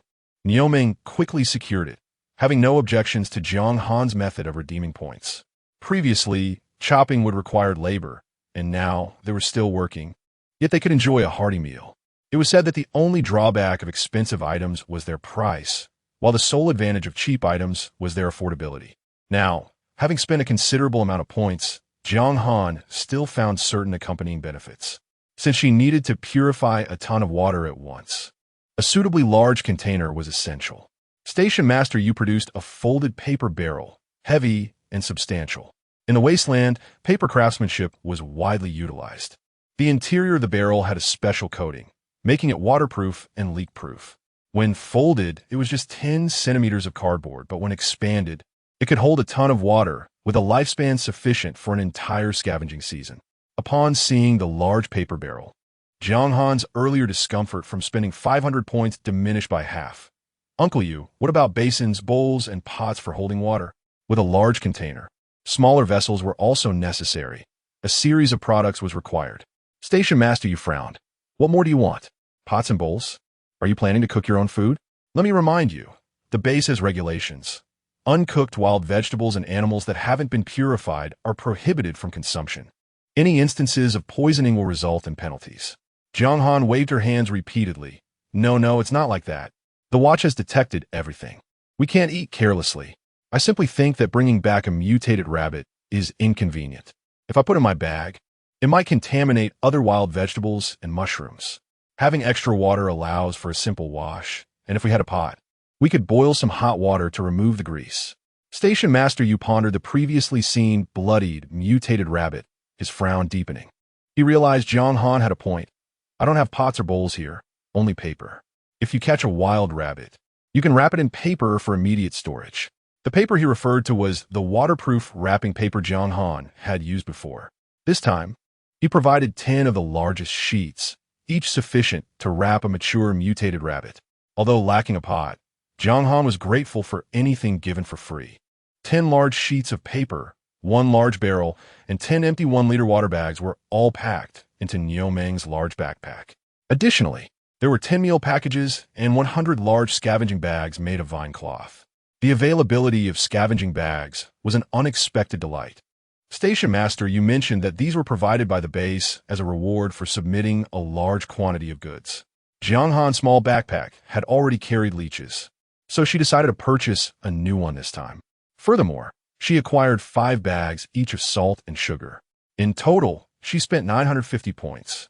Jiang Han felt quite satisfied, having retained at least half of her 2,000 points, and next time would yield another 2,000. Having exchanged for all necessary items took 2 full hours, and by now it was 3 in the afternoon, with the sun still blazing. The previous delivery teams remained, all burdened with large and small packages, yet those who had voiced doubts earlier had vanished.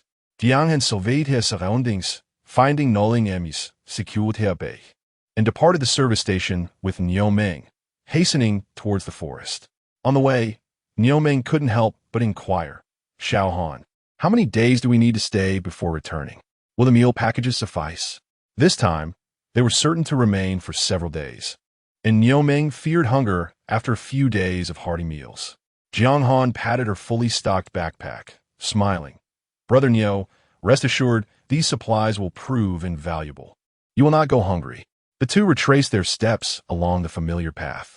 Due to the proximity to the service station, there was a constant flow of people around, and the path had become hardened and widened to nearly a meter from daily foot traffic, marking a necessary route into the woods.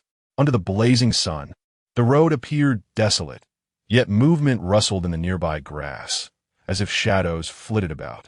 Jiang Han's ears perked up. She approached Niu Meng and exclaimed, Brother Niu, my feet hurt. Let us walk slowly. Without waiting for his response, she gestured for him to hurry, eager to distance themselves from the grass. Suddenly, a figure bearing a grass sack emerged from the thicket, followed by several other scavengers, effectively blocking their path. The eyes of the group were filled with envy, greedily fixated on the bulging backpacks of Jiang Han and Niu Meng. The first to step forward was an old man with a face marred by red spots. He glanced at the large bag on Niu Meng's back before forcing a smile. You two have finally finished your business. I assume you redeemed quite a few points. Ha, congratulations. Jiang Han remained silent, seemingly stunned. Before her stood a man whose face was riddled with scars and wrinkles, though he could not be too old, as his appearance had been ravaged by daily exposure to toxins and insects in the wilderness. Thus, this middle-aged man should not be underestimated. Fortunately, they were not far from the service station. Jiang Han was confident she could reach Station Master Yu in 10 seconds. Niu Meng grumbled, What do you want? I'm not in the mood for a fight. The old man waved his hand dismissively. No need to be anxious. It was a misunderstanding. We didn't realize your abilities and assumed you were like the rest, merely deceiving us. We apologize for that. Jiang Han and Niu Meng remained reticent. The old man cleared his throat and introduced himself. My surname is G. Everyone calls me Old G. I noticed your expertise in mushroom foraging and hope to learn from you. Surely, you wouldn't refuse such a good deed? His tone was firm, leaving no room for Jiang Han and Niu Ming to decline. Old Ji seemed entirely confident he would not be turned away. After all, with the recent rains, the wilderness was teeming with mushrooms and wild vegetables, and there was no need for subterfuge. Moreover, he presumed that these two individuals, bearing less intelligent genes, would comply with a little coaxing. Jiang Han blinked. Old Ji, we're simply foraging for fun. We have no real expertise. Although her statement was truthful, it felt like a slap in the face to Old Ji and his companions. If they could gather so much with mere play, then their own tireless efforts, netting only 70 or 80 points daily, seemed futile. The smile faded from Old Ji's red-spotted face. I do not appreciate that remark. Jiang Han, unfazed, turned to Niu Ming. Brother Niu, let us go. The sun is unbearable. She wore a hood to shield her head and face. Yet the oppressive heat was still uncomfortable, especially while standing here engaging in meaningless banter. Niu Ming nodded slightly, lifted his foot, and began to move forward. But Lao Ji and his companions stood in the way, clearly embodying the demeanor of road bullies. However, in the blink of an eye, these 5 road bullies transformed into mere road clods. As Niu Ming approached the two obstructing his path, he called out, make way, make way. Even as he spoke, he swayed his shoulders, causing the two to stagger and fall to the ground. Lao Ji, standing at the back, felt a surge of anger at the sight of his fallen comrades and reached for the knife at his waist. He had already declared a misunderstanding. Yet this foolish Niu dared to take action. He vowed that Niu would suffer for it. But in the next moment, Niu Ming stood before him. Without extending a hand, he simply collided with Lao Ji, sending him tumbling backward. With the obstruction cleared, the path opened up instantly. Niu Ming chuckled, reasoning that since he had not thrown a punch, it did not count as a fight. Lao Ji, why couldn't you keep your balance? Misunderstanding. We're in a hurry. No time for idle chatter, he said. Xiao Han seized the moment, declaring, I'm off now. She reached out and accurately grasped Jiang Han's arm, tossing her onto the bulging backpack on her back. Jiang Han felt the world spin around her as she found herself atop the enormous pack. Yet, she remained calm, tightly gripping the straps of the backpack, fearful of falling off. Niu, I'm holding on tight, she called out as Niu Ming's footsteps grew louder. In a flash, he had distanced himself from Lao Ji and his group. Thud, thud. Just as Lao Ji and his companions managed to rise, they saw Niu Ming striding forward with Jiang Han on his back. The pace was not particularly fast, but it was a brisk jog for an ordinary person. He navigated through the forest, swiftly vanishing from sight. Lao Ji, fuming, clenched his fists. He had heard that second-generation scavengers were typically docile. Yet he found Niu Ming and Jiang Han to be increasingly cunning. In their 2 encounters, he had not heard a single truthful word. Niu Ming, with his simple head and great strength, could be controlled and made to submit, but he was simply too strong to overpower. For now, he could only stamp his foot in frustration. A scavenger who had been knocked down by Niu Ming gritted his teeth and urged, let us pursue. We'll follow them and see how long they can run. Lao Ji concurred. Right, with him carrying all that gear, he must stop eventually. Let Cao stick close behind. It was a sound strategy. As long as they trailed Niu Ming and his companion, they would eventually witness what they sought. Thus, the 5 of them continued their pursuit, closely tailing Niu Ming, waiting for him to pause for breath. Jiang Han, perched on Niu Ming's hefty backpack, found herself swaying yet firmly steady.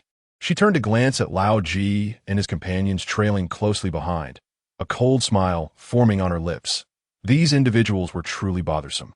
The actual harvesting period for the Wasteland lasted only 4 months, presenting an opportunity for scavengers to sustain themselves without base work. Every day, wasted equated to a loss of thousands of points. In order to return to the base and live a better life, Jiang Han and Niu Ming's primary goal was to accumulate points while ensuring their own health to withstand the prolonged winter. Thus, they wished to avoid unnecessary conflicts, opting for evasion. Even Niu Ming refrained from fighting. Should he be apprehended and detained for 10 days or half a month, the losses would be substantial. Facing Lao Ji and his companions' provocations, they chose to sidestep them, allowing their pursuers to chase as far as they could. Carrying Jiang Han was the optimal solution. While she was the 10-second sprint champion, she had no fear of speed, yet found walking cumbersome due to her short legs. Niu Meng, on the other hand, was an endurance athlete, capable of briskly walking several kilometers while carrying heavy loads without tiring.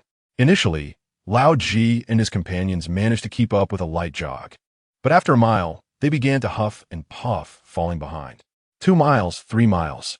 Niu Meng maintained his pace, continuing to walk briskly at a speed of 10 kilometers per hour. Behind him, Lao Ji and his group had fallen significantly behind, their shadows and sounds fading from view. Niu Meng carried Jiang Han for a full 4 kilometers until they reached a point where the path in the forest became indistinct, requiring them to proceed cautiously. Only then did he allow Jiang Han to dismount. Jiang Han bounced her somewhat stiff legs and suggested, "Brother Niu, let us set up camp at the spot we were at yesterday and gather mushrooms for a couple of days." With Lao Ji and his group now far behind, that location was familiar, and there was a stream nearby where Jiang Han was eager to test the purifier's efficacy. All right, Niu Meng simply rested for a moment in the woods, drank some water, and nibbled on some grass cakes before quickly regaining his strength. With an axe in hand, he and Jiang Han re-entered the dimly lit old forest. An hour later, Lao Ji and his group finally emerged, panting, from the grass a kilometer away. Gazing at the utterly vanished footprints before them, they were increasingly frantic. One of them turned to Lao Ji and asked, "What should we do, Lao Ji? You are the oldest scavenger here and have the most experience in the wilderness. If you can't find the tracks, we have no hope." They had relied on Lao Ji to trace Niu Meng after losing him 2 kilometers back. For someone like Lao Ji, who had scavenged for decades and was well acquainted with the jungle, tracking someone down should have been easy, but this time he truly had lost them. Niu Meng's long strides, combined with his brisk pace, left behind minimal traces as he had not foraged for wild vegetables or fruits. Now, the surroundings were filled with ferns that had rapidly unfurled their leaves, resembling fish scales and towering a meter high. Moreover, in just one night, these fast-growing plants had reverted to their original state, making it all the more challenging to locate the 2 individuals in the vast sea of forest.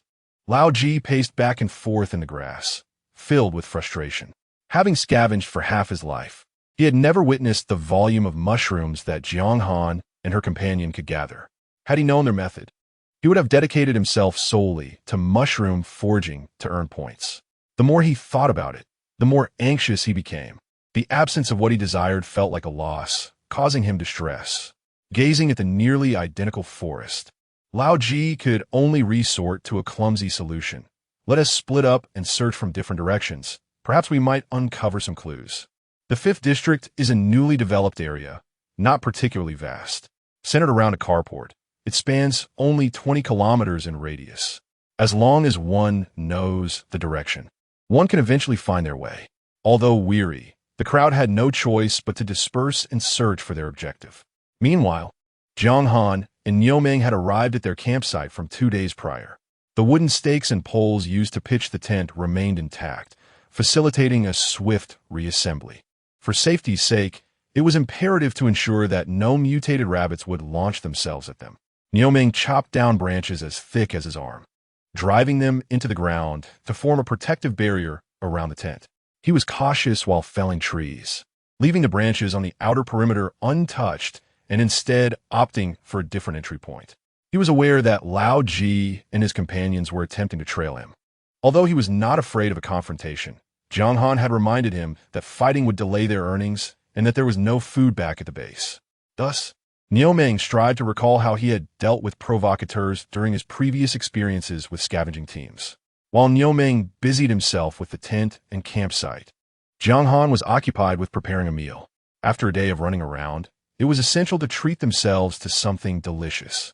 On her return journey, Jiang Han stumbled upon a wild yam vine. On the first day, she had exchanged yam beans for 30 points.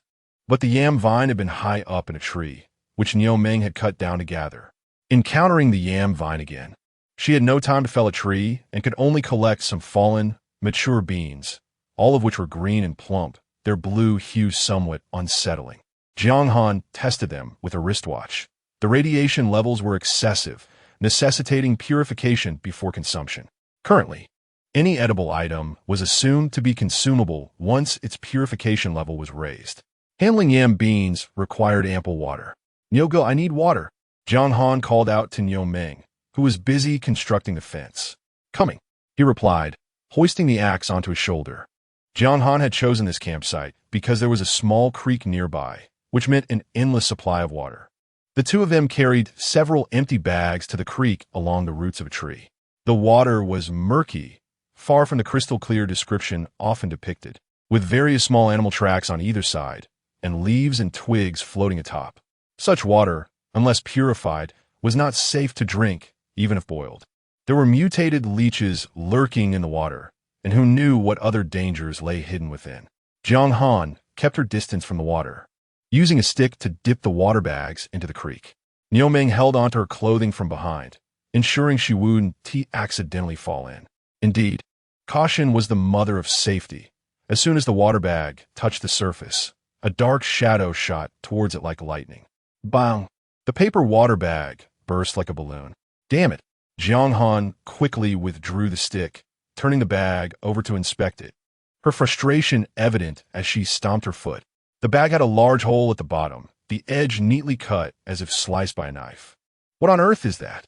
Jiang Han turned to look at the creek, but the water was still, only a muddy splash rising slowly. The culprit had submerged into the silt below.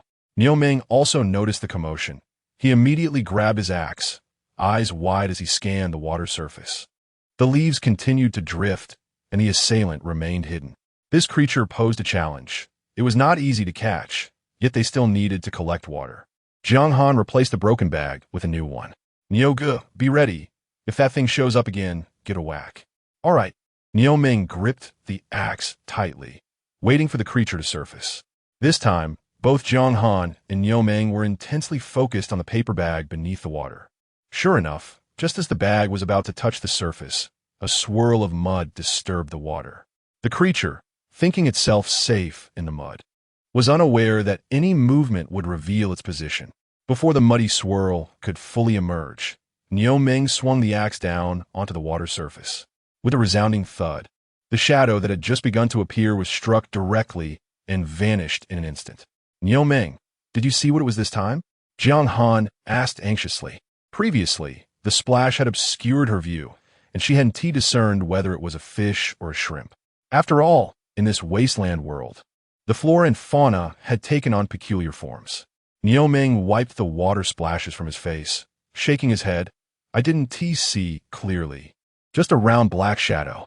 What could that round shadow be?" Jiang Han didn't know either, but speculated it might be a shelled creature, as the axe hadn't penetrated. After sustaining a blow, the creature seemed to retreat, allowing Jiang Han to continue filling the water bag without further interference. Out of 10 bags, one was ruined, leaving the rest filled and ready to take back.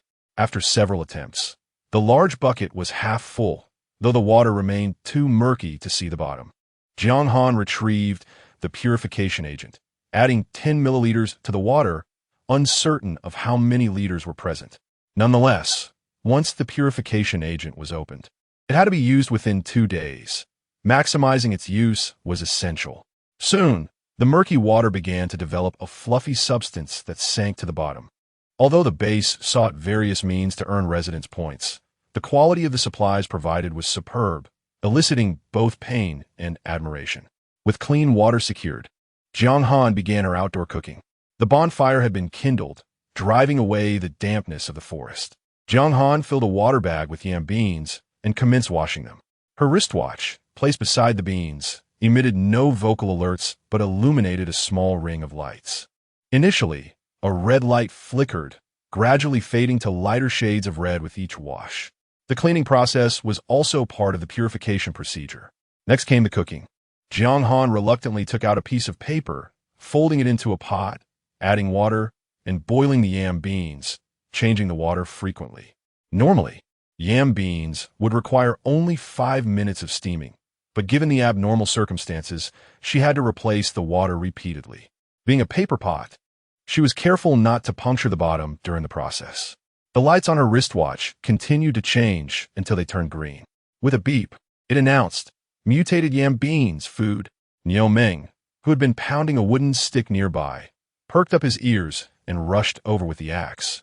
Jiang Han, is it time to eat? As Jiang Han hurriedly retrieved the soft, cooked yam beans, she replied, Yes, we can eat now. These yam beans smelled delightful. She had already tasted one and found its flavor pleasantly sweet, reminiscent of long-lost carbohydrates. Niu Ming had never encountered yam beans in such a primitive state. In his experience, all food came packaged or canned, manufactured in factories, and could not be consumed in its original form. Jiang Han, how do I eat this? He asked, scrutinizing a yam bean the size of his fist, hesitating to take a bite. Jiang Han instructed him, First, peel the skin, and the flesh inside is edible. Peeling away the tough blue skin revealed the deep crimson flesh within. The bizarre color contrast was hardly commendable. However, encouraged by Jiang Han, Niu Ming finally savored his first bite of pure, natural carbohydrates. This moment felt akin to unlocking the door to a new world, as the taste buds, long subdued by nutrient solutions for over a decade, awakened anew within the recesses of his mind. Niu Ming devoured the food ravenously. Xiao Han, is this what the literature describes as a recipe? Indeed, this is what people consumed 2 centuries ago. They enjoyed stir-fried dishes daily. Boasting 8 culinary traditions with a variety of flavors, Jiang Han said, her mouth watering at the thought. Niu Ming listened with rapt fascination. People from 200 years ago were truly fortunate. I yearn to eat stir-fried dishes every day, along with tang yuan and dumplings. After a hearty meal, both Jiang Han and Niu Ming found themselves quite full. This sensation was unlike the invigorating feeling that accompanied meat consumption. Now, Niu Ming felt an overwhelming urge to sleep. He burped, his gaze becoming drowsy. Xiao Han, in the future, let's gather all the yam beans we find and save them for ourselves. Jiang Han collected the bean skins from the ground, smiling as she remarked, There are plenty of yam beans. One plant could keep us fed. If we had a few other ingredients, it would taste even better. The mere mention of food jolted Niu Ming's drowsy mind awake. What shall we eat tomorrow? Jiang Han pointed towards a stream. The spot we previously tapped has yet to yield any catch. I intend to use these bean skins as bait. Fishing requires a bit of strategy. Previously, the baked grass cakes had attracted mutated rabbits. While these bean skins may lack aroma, they're certainly not something the local wildlife would ignore. Tossing them into the water would surely provoke a response. Niu Ming nodded, though it was unclear whether he was still half asleep or in agreement, mumbling, feed birds and fish for leeches, now fishing. Before he could finish his sentence, he collapsed onto the ground, snoring. Jiang Han smirked, unable to suppress her laughter at the exaggeration. The rapid rise in blood sugar after consuming carbohydrates often leads to drowsiness, and Niu Ming had indulged too much, succumbing to a food coma, leaving his bowl and falling asleep on the ground. However, the stream was not far, and Jiang Han could manage on her own. Stepping carefully over the protruding roots, she made her way to the stream's edge. As she scrutinized the water's surface under the dimming light, shadows began to stir as aquatic creatures became active. Without hesitation, she tossed the leaf-wrapped bean skins into the water. The tranquil surface erupted into chaos, the leaf bundle and bean skins instantly scattering as dark shapes pulled them beneath the surface. This time, Jiang Han discerned the culprits. Small fish, no larger than her fingers, not the creatures that had previously torn apart her water bag.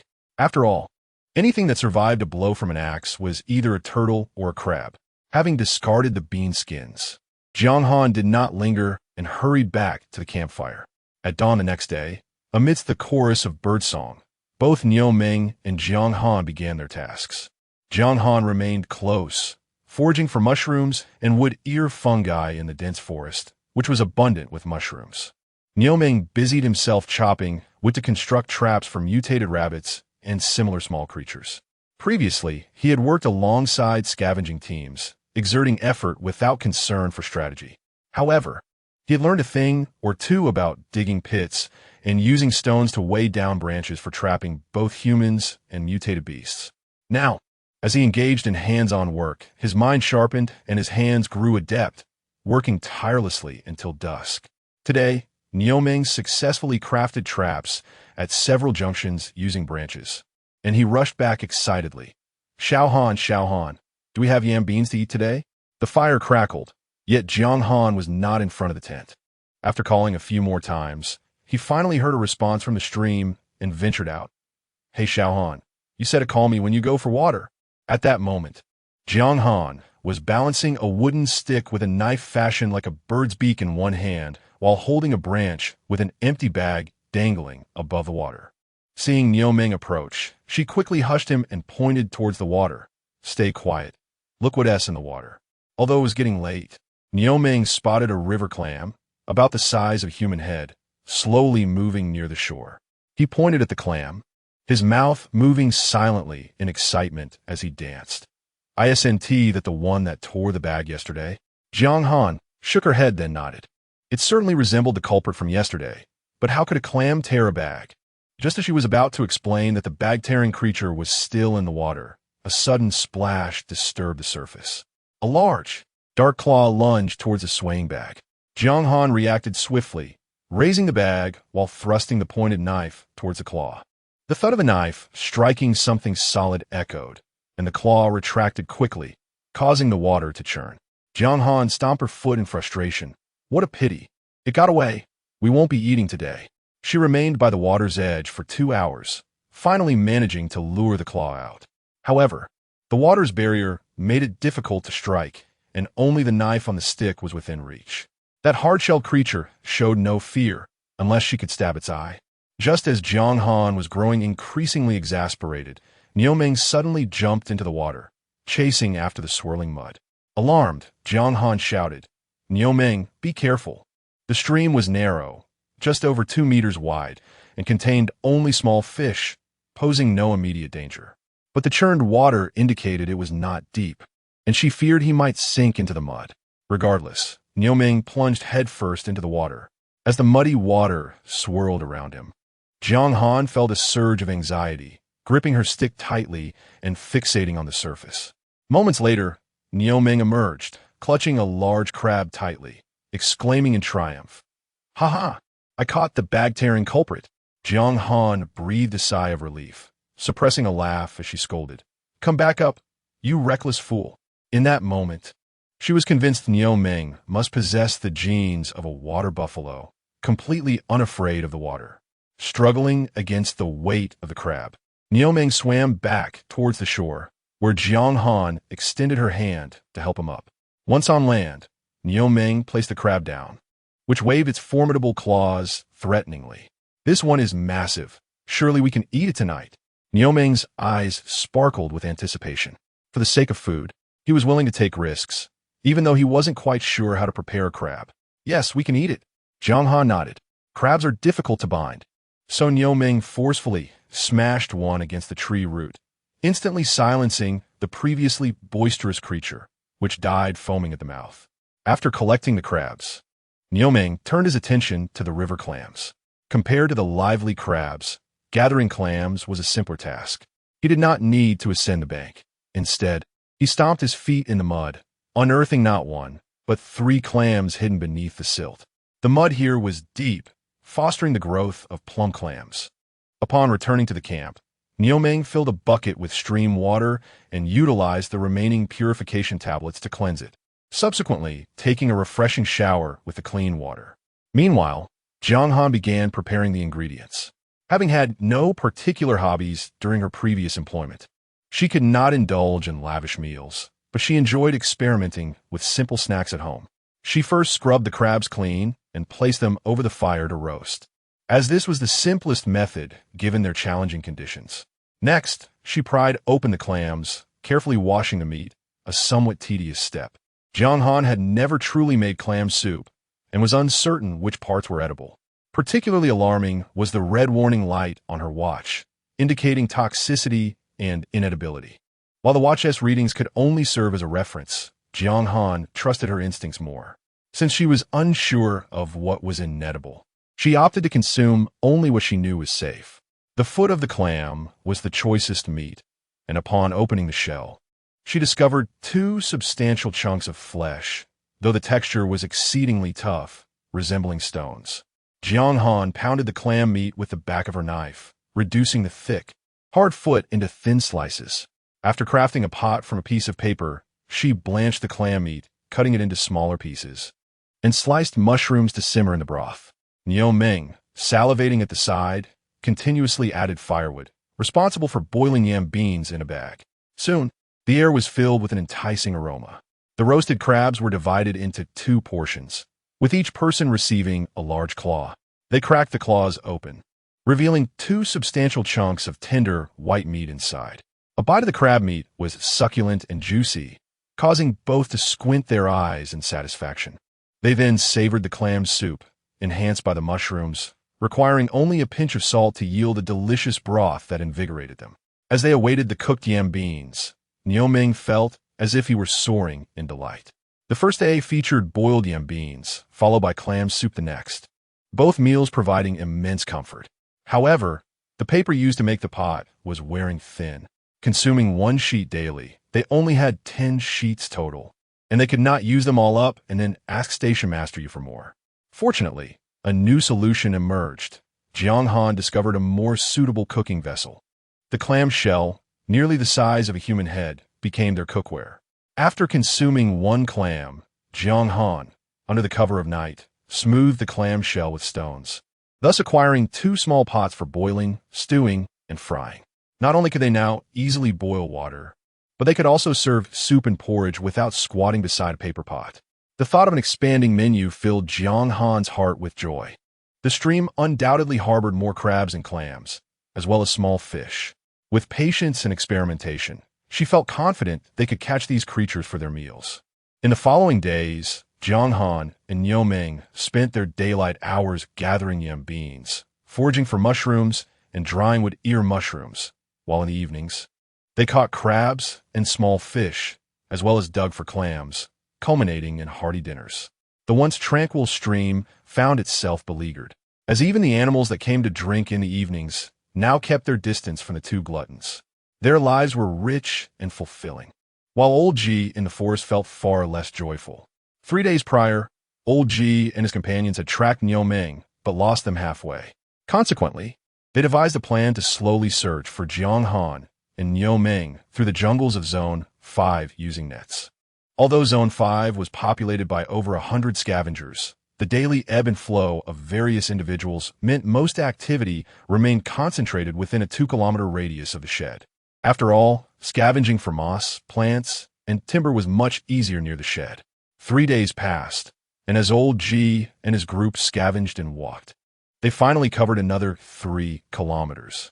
Under the blazing sun, they sought refuge in the shade of trees, pulling out their meals to satisfy their hunger. Gazing at the untouched wilderness around them, Old G felt a chill of despair. He had to admit he had lost his sense of direction. "Have you not found anything over the past few days?" asked one of the slender men, finishing half a bag of nutritional liquid before carelessly discarding the empty bag. He hesitated. He'd been searching in a general direction. Aside from some common yam vines and fungi, there's nothing particularly noteworthy. "Old G, the woods we traverse today are rich with mushrooms. Perhaps we should stay here for a day." He had gathered quite a few mushrooms over the past 3 days, his focus on finding people waning. The further they walked, the more mushrooms they encountered, and he prioritized earning points. Old G furrowed his brow, pondering if he had indeed gone astray. If those 2 were nearby, given their formidable foraging skills, this place would surely be devoid of mushrooms by now. At that moment, another voice spoke up. "Brother G, why not let it go? We've spent so much time here without guaranteed success. We might as well return to scavenging. The next time we encounter them, we can capture them and interrogate them." He too longed to scavenge, unwilling to lose points. Old G shot him a glare. "You're short-sighted. You Haven T calculated the benefits. If those 2 can gather more mushrooms than our 5 combined, just think of how much more we could gather if we learn a thing or 2 from them." And this Old G pointed to his scarred face, lowering his voice. "We scavengers are looked down upon at the base. Even women disdain us when we go to bars. With this face, who could possibly like me? I feel sick looking at it every day." The group fell silent, recognizing that those 2 genetically enhanced individuals could gather so many mushrooms while remaining unblemished. which was what truly incited envy. The others bore similar flaws, but these two were exceptional, their skins smooth and radiant, hinting at some hidden secret. Meanwhile, the radiant Jiang Han and Niu Meng were blissfully enjoying their lunch, with the clamshell pot simmering deliciously with mushroom and grass patties. They could not consume yam beans for lunch, as Niu Meng would inevitably fall asleep after eating carbohydrate-rich foods, disrupting the afternoon's work. Jiang Han lifted a slightly smaller clamshell bowl to sip her soup, only to find it too hot to enjoy, so she set it aside and cheerfully remarked, "Brother Niu, Sister Lily said she would head to Zone 5. I would like to ask her to bring 2 iron buckets." The elder siblings had returned to the base before the green rain, and now, half a month later, they planned to return to Zone 5 after completing their base tasks. Today, they messaged Jiang Han to inquire about what she needed. She herself intended to carry a load of meals, as it would save her several points. Jiang Han desired salt, as it was exorbitantly priced at the service station, and she also wished for pots. However, recalling Station Master U.S. caution, she knew that the base prohibited cooking in the wild, so she refrained from mentioning pots. For someone with a culinary mindset, even a lump of mud could be transformed into a delectable dish. Jiang Han refused to limit her thinking to the term pot. A bucket for holding water fell outside of prohibitions, and iron buckets could be used for boiling goose, poaching fish, or cooking meat slices. Acquiring a few buckets would surely pose no issue. Before replying to the message, it is prudent to consult with Niu Meng, considering the necessity of reporting the coordinates. With his mouth full of food, Niu Meng mumbled in agreement. "Xiao Han, she could bring a bucket, but she cannot join us in mushroom foraging." Jiang Han felt surprised. It was only natural that she found it difficult to explain her secret cooking ventures, and perhaps Sister Lily wouldn't dare to partake either. However, Niu Meng had previously held no negative impressions of Sister Lily and her companions, so it was perplexing that he was reluctant to associate with them. "Brother Niu, do you think Sister Lily and her group are bad people?" Niu Meng finished the last of his mushroom porridge, wiped his wet mouth, and shook his head. "What, she tries to take my food? Look at her. She probably eats more than I do." Jiang Han burst into laughter in the realm of food lovers. The fear of food theft is paramount. She sent a message to Lily regarding the bucket and simultaneously transferred 300 points to her. The iron bucket would undoubtedly be expensive, and if the amount fell short, she could ask her elder brother or sister to cover the difference, which she would repay upon reaching Zone 5. Lily readily agreed. Jiang Han gazed at the points being deducted on her wristwatch. Pursing her lips, this felt like a gamble. Her relationship with Lily was not particularly deep, having only exchanged 3 meal packages for base information previously, without even divulging details when they changed camps before the rain. Now, transferring 300 points at once made her heart race with anxiety. If Lily honored her promise and brought the iron bucket, she would have genuinely befriended her, ensuring future indulgences in sumptuous meals. But if those 300 points were to vanish, returning to the base would certainly entail some reckoning. A day later, Jiang Han received a message on her wristwatch. "Little sister, we have arrived at the Zone 5 station. Hurry and send us your location." It was Lily and her group. After some contemplation, Jiang Han briefly described her approximate location, refraining from providing exact details due to poor signal reception. Moments later, Lily's message flooded in. Brimming with surprise, "Oh my, why did you all venture so far? The last time we were only 3 miles from the station. We encountered a massive ant nest that bit Chen Sheng and Fei Fei, nearly costing them their lives. Xiao Xiao, the farther you are from the station, the more perilous it becomes. You must return." When she had sought Jiang Han's help previously, she had emerged with injuries. And now she was astonished that Jiang Han and her group had ventured even further. Jiang Han felt puzzled. While the woods did harbor wild animals, it couldn't be as terrifying as Sister Lily described. She thought to herself, Old G and the others must be feeling quite distressed. Not far from where Old G and his companions were resting, there lay a nest of mutated ants. At that moment, the patrolling soldier ants had discovered the discarded nutrient liquid bags on the ground and hurried back to relay the news. Soon, a swarm of dark, yet subtly reddish, large ants emerged from the nest, charging towards the group. The wasteland ants had evolved through natural selection, thriving on abundant mutated food, thus growing to considerable sizes. Each ant measured about 1 centimeter in length, with the largest reaching up to 2 centimeters, their movements causing fallen leaves to rustle with each step. The green rain could incite frenzy in mutated creatures and promote rampant plant growth, making ground structures susceptible to destruction. Consequently, these mutated ants concealed their nests deep underground, blocking the entrances during the rainy season. The nest remained undetectable from the surface, with only a network of mud tubes leading outside, allowing them to ambush animals passing nearby. These large ants exhibited a particularly strong territorial instinct, disallowing the presence of other species. In a vast forest, only one colony could exist. Old G and his companions had foolishly left their nutrient liquid bags within the territory of the mutated ants, akin to declaring war on the rightful inhabitants. However, Old G and his companions were not naive wanderers. They had surveyed their resting place in advance and would not linger for too long. Yet at this moment, their unease led to negligence regarding the mutated ants. Suddenly, the first person yelped in pain, "There's a bug." All of them snapped to attention. A hidden reddish ant had appeared by Old G's foot. He jumped up and exclaimed, "There's a hidden red ant. Did you drop something?" No one answered him. The others had already bolted away in haste. "Don't be afraid. Quickly put on your protective gear." But his warning came too late. The hidden red ants attacked in a circular formation.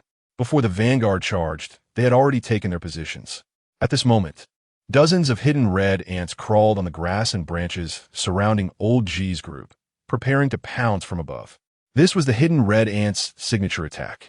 Some ants drove their prey from the ground, while more hidden red ants descended directly upon them from above.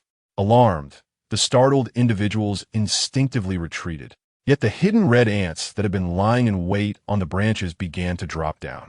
In an instant, it was as if it were raining ants, with them bouncing all around. Old G's heart sank. He realized they had been careless. Yet he quickly composed himself, donned his hat to shield his body, and scanned the surroundings for an escape route. He spotted a robust tree nearby, its trunk thick and entwined with vines. Old G shouted, "Climb the tree." Upon uttering those words, he dashed towards the towering tree, employing both hands and feet to ascend rapidly. The others, hearing his call, swiftly followed suit. At this moment, as long as they could reach a height surpassing that of the hidden red ants, the impending attack would be rendered futile. The hidden red ants, sensing their prey's attempt to flee, immediately began their ascent from the ground. Among all creatures, humans stand as the most formidable apex predators, with the seasoned veterans like Lao Ji possessing invaluable experience. Just as several hidden red ants managed to reach the trunk, they were effortlessly swatted down by the vines wielded by Lao Ji and his companions. However, the number of hidden red ants continued to multiply, climbing steadily up the tree trunk. Standing upon the tree branches, Lao Ji and the others used the leaves to swat the swarm of hidden red ants, causing them to fall in disarray. Victory seemed to lie with humanity, yet there were always a few stragglers. One hidden red ant found its way into a crevice of the tree bark, evading the swipes of the branches, and climbed higher. It stealthily approached one of the group, leapt silently, and landed on the collar of the unfortunate individual, making its way inside along the edge of the clothing. In the next instant, the person let out a cry of agony, their body beginning to tremble uncontrollably. Upon witnessing this, Lao Ji instantly realized that the ant had infiltrated, swiftly tearing open the man's shirt. This revealed a hidden red ant firmly biting into his abdomen. Just as Lao Ji was about to seize the ant, it darted away at an incredible speed, dropping to the ground and escaping. The group understood that they could no longer remain passive. They had to take the initiative. Lao Ji retrieved a makeshift flamethrower from his pocket, filled with alcohol, which he had prepared for emergencies. He directed the flames at the densely packed hidden red ants on the trunk, causing them to fall in panic and flee. Yet, another hidden red ant maneuvered behind Lao Ji, launching a surprise attack. He felt a sharp sting in his back, gritting his teeth as he turned around, aiming the flamethrower closely at the ant, incinerating it into ashes. As the hidden red ants multiplied, the rustling below resembled raindrops, urging the group to vacate the area swiftly. Gritting his teeth, Lao Ji urged, "We must descend quickly. I will clear the path with flames. Let's dash out." The others recognized that lingering was no longer an option, Ascending the tree was merely a temporary measure, and escaping the forest was their only guarantee of safety. They cautiously descended from the tree, igniting a path with flames while remaining vigilant against further assaults from the hidden red ants, sprinting towards their predetermined safe zone. Fortunately, the remaining hidden red ants did not pursue them further, and Lao Ji and his companions successfully evaded danger, hastily checking the injured and tending to their wounds. The area where Lao Ji had been bitten by the hidden red ant was both itchy and painful, causing his body to tremble slightly. Meanwhile, one of their shorter companions, who had sustained multiple injuries, was in dire condition, showing signs of unconsciousness. This was due to the toxin inherent in the hidden red ants, which caused their victims to lose consciousness and ultimately become prey. The group hastily retreated from the territory of the hidden red ants, finding themselves at an impasse. Continuing the search for the two individuals seemed impractical, as their companion was now in a lethargic state and urgently needed medical attention. Delaying further could cost him his life. Leaving in such a manner was disheartening. Perhaps in a couple of days, they could locate the two second-generation gene subjects, and all they needed was to observe how they harvested mushrooms, alleviating their concerns about future mishaps. With lives at stake, Lao Ji dare not linger, instead opting to report the location of the ant nest to the patrol team. Currently, the 5th District was dispatching individuals to scavenge, aiming to thoroughly investigate the perilous creatures, wild vegetables, and fruits in the area. When thorough development commenced, they intended to plant fruit trees and various crops, transforming the area into a farm for the base. Reporting dangerous animals also yielded a modest reward, albeit just a few meal packages. Reluctantly, Lao Ji and his companions returned to the station, realizing that their tracking efforts over the past few days had been in vain. They could only await another encounter with the two second-generation gene subjects, at which point they would ensure to extract information from them. Meanwhile, Jiang Han and Niu Meng were completely unaware of the events unfolding several miles away. After lunch, once the sun's ultraviolet rays had diminished slightly, the two set out once again. They knew they couldn't focus solely on satisfying their immediate hunger. They needed to accumulate more points. As the sun dipped below the horizon, Jiang Han encountered a swarm of ants. Before them, a mass of hidden red ants was on the move. The black and red bodies flowed like a river over the dead trees and through the grass, heading directly towards the camp. The two had previously chosen their campsite in the forest, which was not only near a stream, but also situated within a buffer zone between two ant colonies, safely outside the ant nest's range. It was Jiang Han who first discovered the ant nest while foraging for mushrooms, and following Niu Meng's suggestion, they selected that particular spot. Niu Meng had previously camped in the wild, where teammates would deliberately choose locations neither too close nor too far from ant nests. The ant nest posed a risk, but also served as an additional protective measure. If any person or animal approached from the direction of the ant nest, they would be the first to face an attack. Knowing the location of the ant nest allowed them to avoid danger. However, at this moment, this protective measure was about to become a threat. The ant swarm surged with intensity, and Jiang Han and Niu Meng exchanged startled glances, taking cover as they stared wide-eyed. Jiang Han exclaimed, "Niu Ge, have we encountered any issues before?" Niu Meng shook his head. "No, we usually dispose of leftover food in the water. The tent is also hung in the trees. The campfire has been extinguished, and our rations are hanging. Nothing is left on the ground. The dangers from nature surpass those posed by humans. Humans can prepare and keep their distance, much like Lao Ji and his group, who could easily shake off their pursuers. However, living in the jungle necessitates learning to share space. During the day, the two would only have one meal at the campsite, after which all items would be hung up to avoid detection by the ant soldiers. At night, the ants returned to their nests, minimizing any potential problems. Additionally, there were insect repellent powders distributed by the base. A sprinkle around the campsite effectively deterred ants, spiders, and other small insects. They had lived there for quite some time without incident, so what could have gone wrong now? They exchanged a worried glance and, with fresh mushrooms on their backs, sprinted towards the campsite. Nothing had been left amiss. The ground bore only a few dried mushrooms collected over the past few days. Jiang Han ran swiftly, but could not outpace the already mobilized mutated ants. When she saw several dried mushrooms being carried away by the mutated ants, her heart sank. How dare these lazy pests encroach upon their hard-earned food? There were plenty of fresh mushrooms in the forest. They should gather their own. Jiang Han dashed into the campsite and was instantly taken aback. The scene before her was utter chaos, a true battlefield. The once tidy, flat ground had transformed into a war zone. Thousands of ants were entangled, viciously biting one another, their dark and red bodies covering the ground. Particularly around the area where the bags of dried mushrooms were stacked, the bodies of ants had piled high. One bag had been torn open, scattering dried mushrooms everywhere, with many already strewn across the forest floor and among the grass. Fuming, Jiang Han stomped her foot. "You shameless gluttons! How dare you take both food and mushrooms?" Before them lay two factions of ants, each having discovered a food cache on their respective borders, thus igniting a fierce battle. At that moment, the true victim could only watch in bemusement. Witnessing such chaos, Jiang Han felt a rising urgency, but could devise no effective means to intervene. Soon, Niu Ming hurried over, and upon seeing the scene, he too wore a look of helplessness. "It's over, Xiao Han. Our mushrooms are doomed. We should at least salvage the tents and provisions."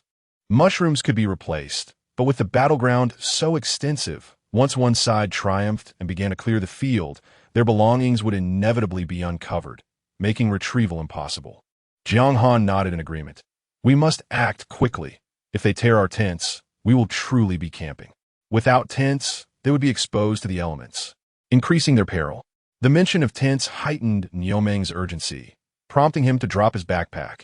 "I have an idea. Since these creatures are fighting over mushrooms, we should simply take the mushrooms away.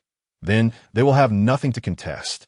Without hesitation, Niu Ming, relying on his thick skin, set about to do just that. Yet, with thousands of venomous ants present, any misstep could provoke their wrath. He cautiously navigated through the gaps, inching closer to the mushrooms. With each step, he moved with trepidation, fearful of disturbing the battling ants. When Niu Ming finally reached the mushrooms and slowly reached for the bag, he was unprepared for the ambush of ants lurking on the surface. As soon as the bag lifted from the ground, several quick-witted ants scurried up his arm. Feeling an unsettling itch, he glanced down and turned pale with fright, swiftly shaking his arm and leaping out of the fray. Jiang Han promptly inspected his arm, relieved to find he had not been bitten. "This cannot continue. We must drive these ants away," Jiang Han declared, anxiety gnawing at her. If the ants fought for 3 days and nights, they would be forced to wait just as long. "Fire! Yes, fire!" she exclaimed. Although most supplies were in the tent, her small backpack contained some incendiary tools. She dashed nearby, bending to gather dry twigs and dead grass. Niu Ming quickly assisted by chopping some wood. With enough fuel collected, they built a pile a safe distance from the battlefield and ignited it. As the flames roared to life, a wave of heat and smoke billowed forth. In a remarkable turn of events, the ants, previously locked in combat, seemed to sense the encroaching danger and froze as if under a spell. Following this, they began to scatter in a panic. However, a portion of the ants remained fixated on the mushrooms. Observing this, Jiang Han tossed a burning stick into the swarm, while Niu Ming used a long branch to push the mushroom bag away. At last, the frenzied ants began to disperse, their aimless retreat more terrifying than before, even threatening to attack Jiang Han and Niu Ming. Fortunately, the bonfire blazed fiercely, and Jiang Han created a ring of flames with some dry grass, sheltering herself and Niu Ming within. Fire is the natural enemy of creatures, and the crazed ants dared not venture into the inferno. As time passed and darkness fell, the ant swarm finally retreated, leaving behind a battlefield littered with carcasses. Amidst the wreckage, Jiang Han smiled. "Brother Niu, we must gather the ant corpses. The base has requested them." Ants and leeches were essential materials for wound-repairing liquids, and capturing them posed significant risks, as even a couple of bites could lead to poisoning. Now that the ants had come to seize food, this chaotic battle was akin to a windfall. Niu Ming chuckled with delight. "Let us hurry. We can pack them in paper bags to dry." Thus, the two, undeterred by the fatigue of the day, knelt to collect the ant remains. They gently swept the corpses together with leaves, using branches to push larger clusters into bags, while smaller numbers were retrieved with chopsticks.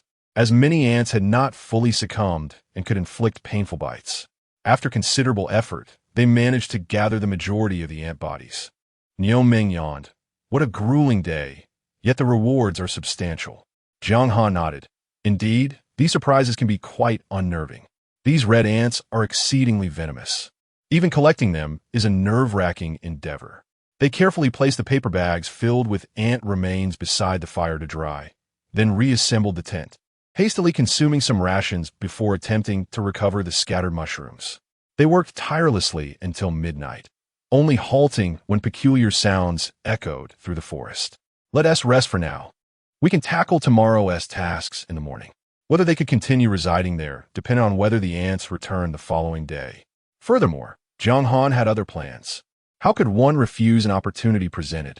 At the break of dawn, Jiang Han and Niu Ming, having only briefly closed their eyes, sprang into action.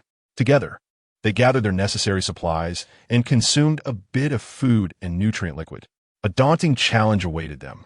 They needed to fill their stomachs before seeking out 2 ant nests.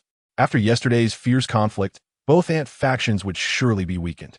If their numbers were diminished, they could seize the moment and strike.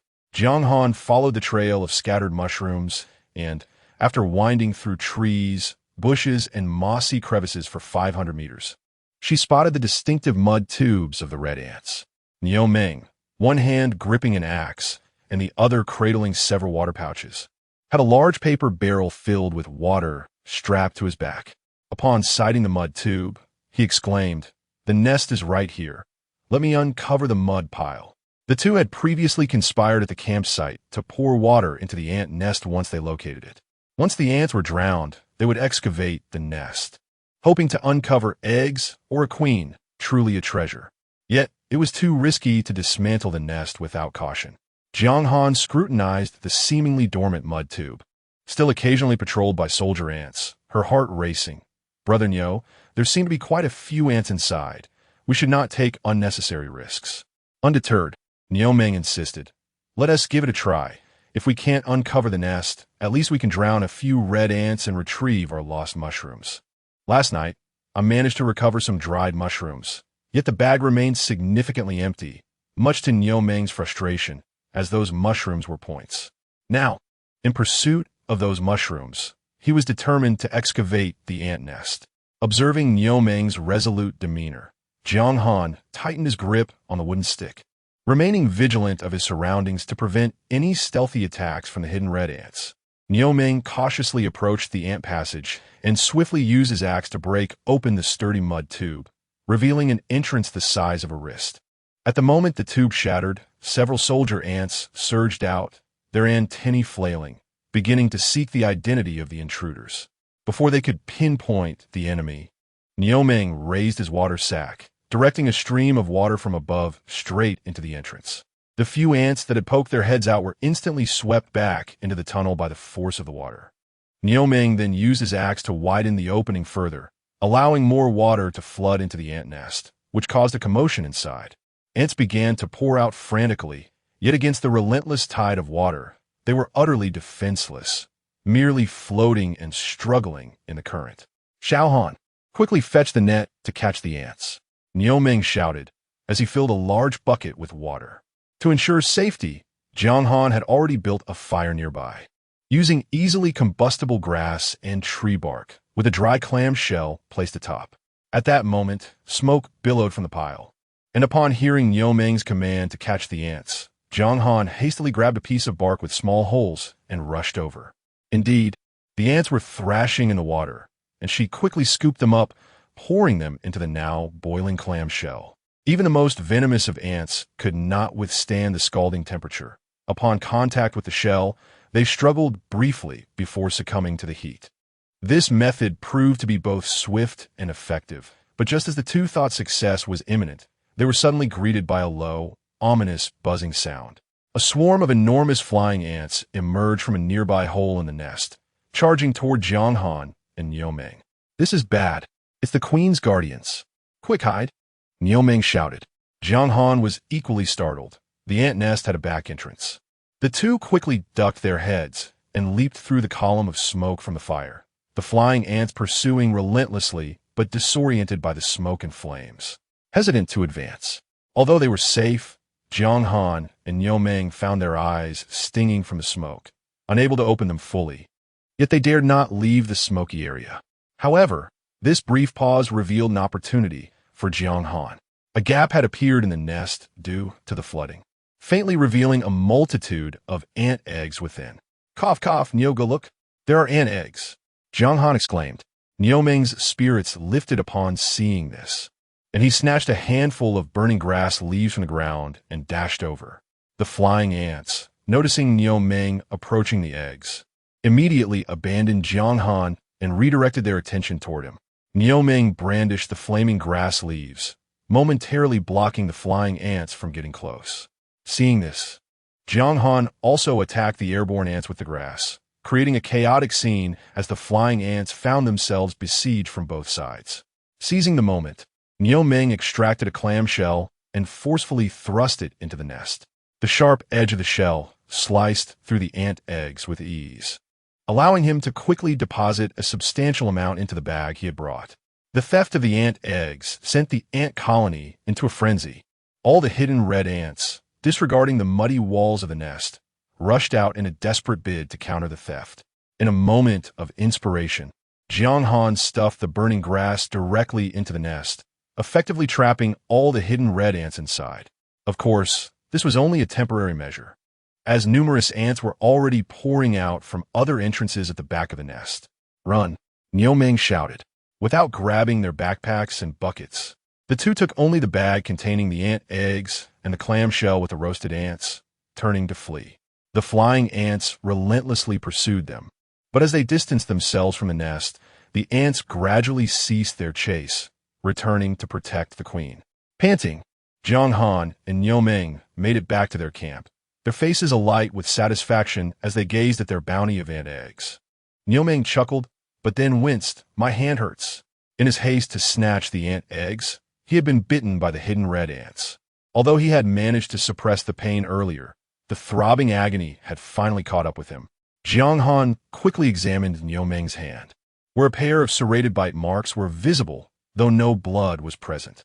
Nevertheless, the edges of the wound had already turned a dark shade, indicating a likely poisoning. She hurriedly retrieved a substantial amount of purified water, repeatedly rinsing the wound. Fortunately, with the water purification agent at hand, she could wash without concern, minimizing the effects of the poisonous bite through prolonged irrigation. After using up all the purified water, blood finally began to flow from the wound, alleviating Niu Meng's pain. Only then could they turn their attention to their spoils. Despite the harrowing experience, the rewards were plentiful.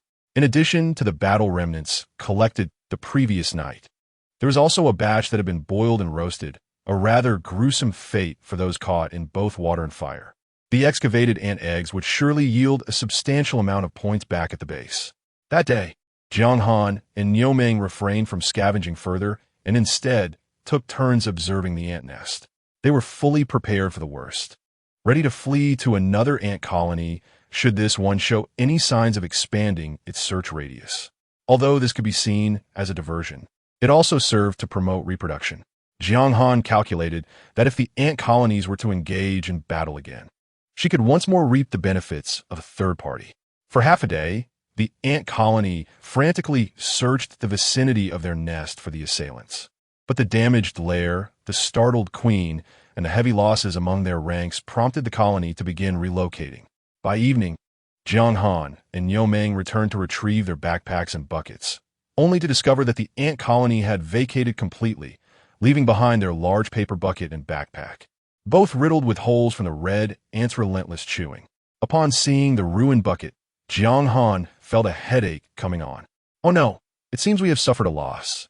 With the ant nest having relocated and the threat of retaliation diminished, Jiang Han decided to remain at the site to set up camp. Although they had gained much, they had also faced losses. The backpack had several holes but was still usable, while the paper bucket had been rendered useless for carrying water. While the paper bucket had not cost any points, being a complementary item with the purification agent, its absence meant that Each opened purification agent would go to waste if not fully utilized. Moreover, the small bags of purified water were insufficient for cooking yam beans, soaking with ear mushrooms, or cleaning clamshells, which proved to be quite cumbersome. Jiang Han contemplated constructing a wooden bucket, but aside from the axe, she lacked a saw, rendering it impossible to create planks. Unless she could hollow out a solid piece of wood, she would first need to chop down a large tree. Fortunately, her troubles were short-lived, as a message from Sister Lily broke through Jiang Han's worries. Xiao Xiao, we have secured the bucket you wanted for tomorrow morning's vehicle. The signal is unstable, and the location is inaccurate, so come to the station to meet us. With the message's delay and imprecise location, Jiang Han quickly checked her wristwatch, only to realize that her previous location had vanished. The watch displayed her current position, which differed significantly from the actual area, indicating that the jungle interfered with positioning. Reliance on it would need to be reconsidered. The timestamp on Sister Lily's message showed it was sent last night. Since it is a morning departure, with the train journey taking 10 hours, we should still make it to the station in time. After all, we have packed several bags of mountain goods here. And while picking up Sister Lily and the others, we can conveniently deliver them once more and also request a paper barrel from the station master. In our preparation to leave the camp, we must also carry both of our tents, which leads to another round of packing. Niuming's large backpack is once again stuffed full. Fortunately, the mushrooms have already been dried, and the volume is smaller than last time since there are no bracken ferns. This time, he has packed only 3 large collection bags, which hang from his shoulders and neck. Jiang Han carries her own small bag, containing precious purifiers, ant eggs, and dried ants. With no path through the jungle, the two navigate using their watches as they head toward the station. Along the way, Jiang Han and Niuming cautiously avoid some perilous areas. After all, moving with such a heavy load makes them vulnerable, and stepping onto an ant's nest or a snake's den would be quite troublesome. Jiang Han enjoys this adventure, skipping ahead of Niuming, easily identifying the activity ranges of various animals. Animals tend to avoid humans, but human activity is far more abundant. As they near the station, they encounter an increasing number of scavengers, all foraging for mushrooms, bark, vines, and even some tender ferns. Each person casts envious glances at the large pockets on Niuming's attire, but dares not stare too long. For those who can gather such a bounty of mushrooms evidently belong to that kind of team, the kind that creates something from nothing.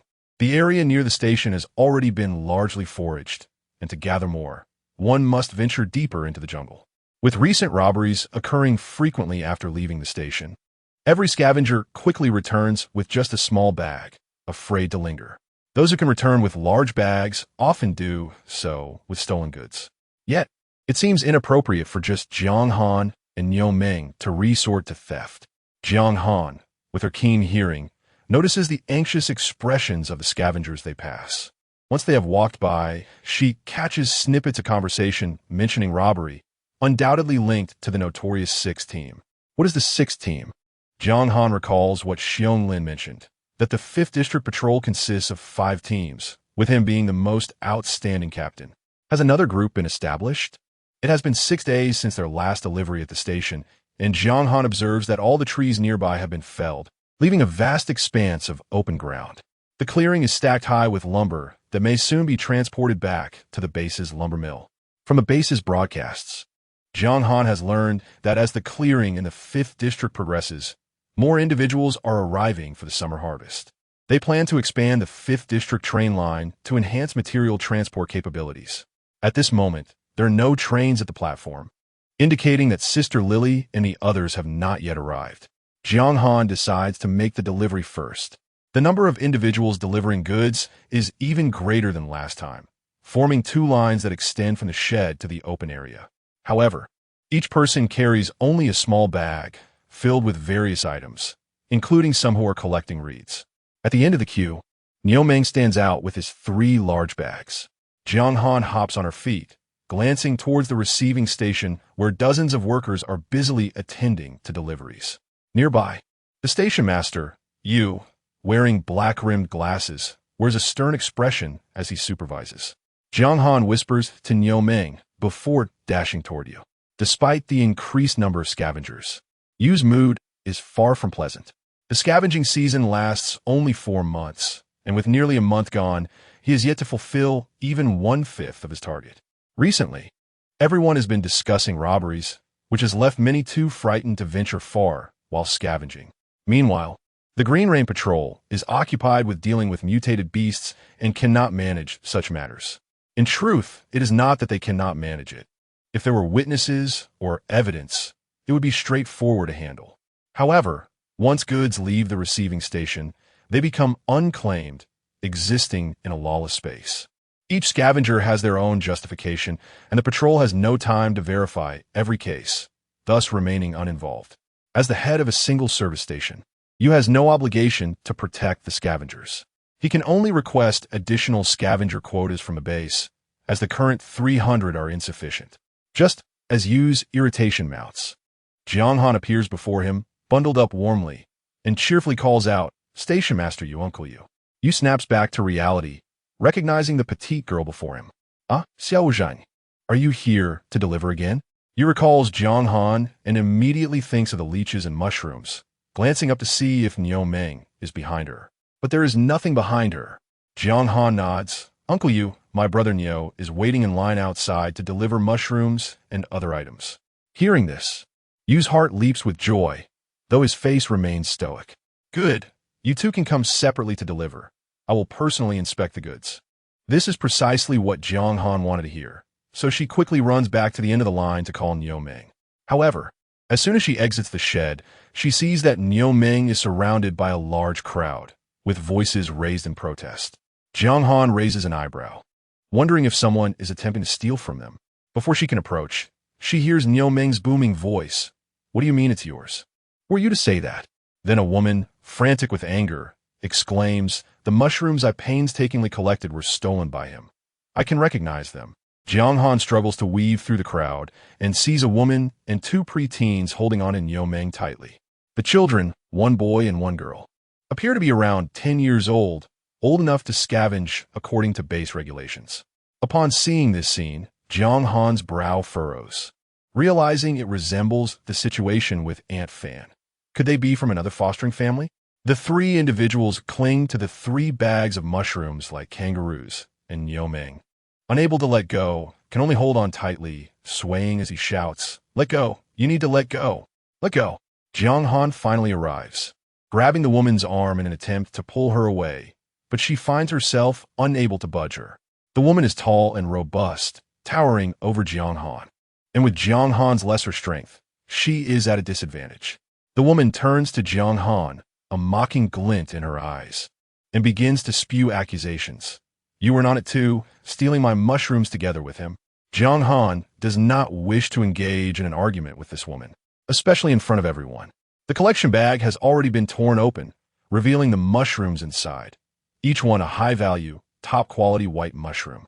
The woman's eyes light up at the sight, and she pulls even harder on the collection bag.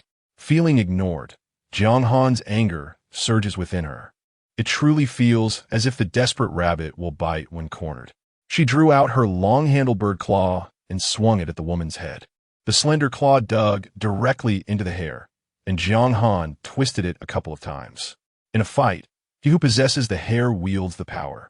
While I might lengthen my short arms, you certainly cannot tear away your hair once it is seized.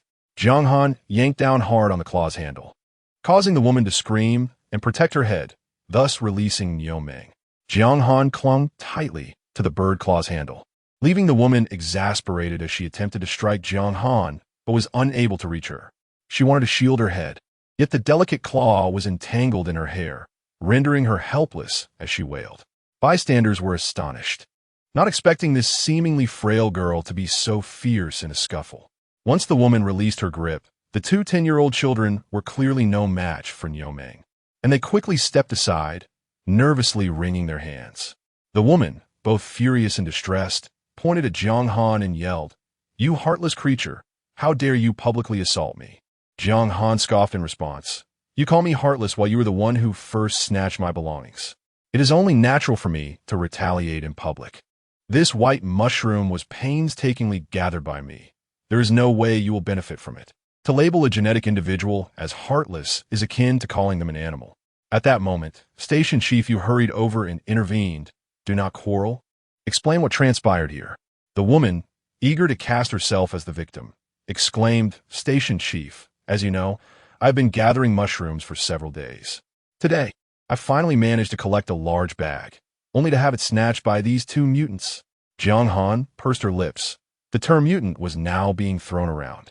Well, it seems I must prepare to become a flying rabbit, having traversed this world for almost a month. Her understanding of these second-generation genetic individuals was that they possessed animal traits in certain aspects of their bodies, yet their intelligence remained human, varying from clever to foolish. The woman's use of the term mutant was a blatant insult. Yu's face, already dark, grew even grimmer. Silence. If you continue to stir trouble, I will enforce penalties according to the base regulations. The use of the term mutant is prohibited. The woman ceased her use of the term, but persisted in claiming that Niu Meng had stolen her mushrooms. Jiang Han released the bird claw and pointed at Niu Meng's collection bag, saying to the woman, You claim that your mushrooms were stolen. What evidence do you have? If you are correct, they're indeed yours. At that moment, all the scavengers who had come to deliver gathered around, discussing the 3 large bags in front of Niu Meng. There have been more people coming from District 5 lately, making mushroom gathering difficult. How did they manage to collect so many? Indeed, it seemed that the last time these two had come, they had gathered even more than this. Someone with a good memory recalled Niu Meng's previous bag stacked in a human-like form. TSK, it certainly warrants a thorough investigation. Our hard work barely amounts to a fraction of theirs.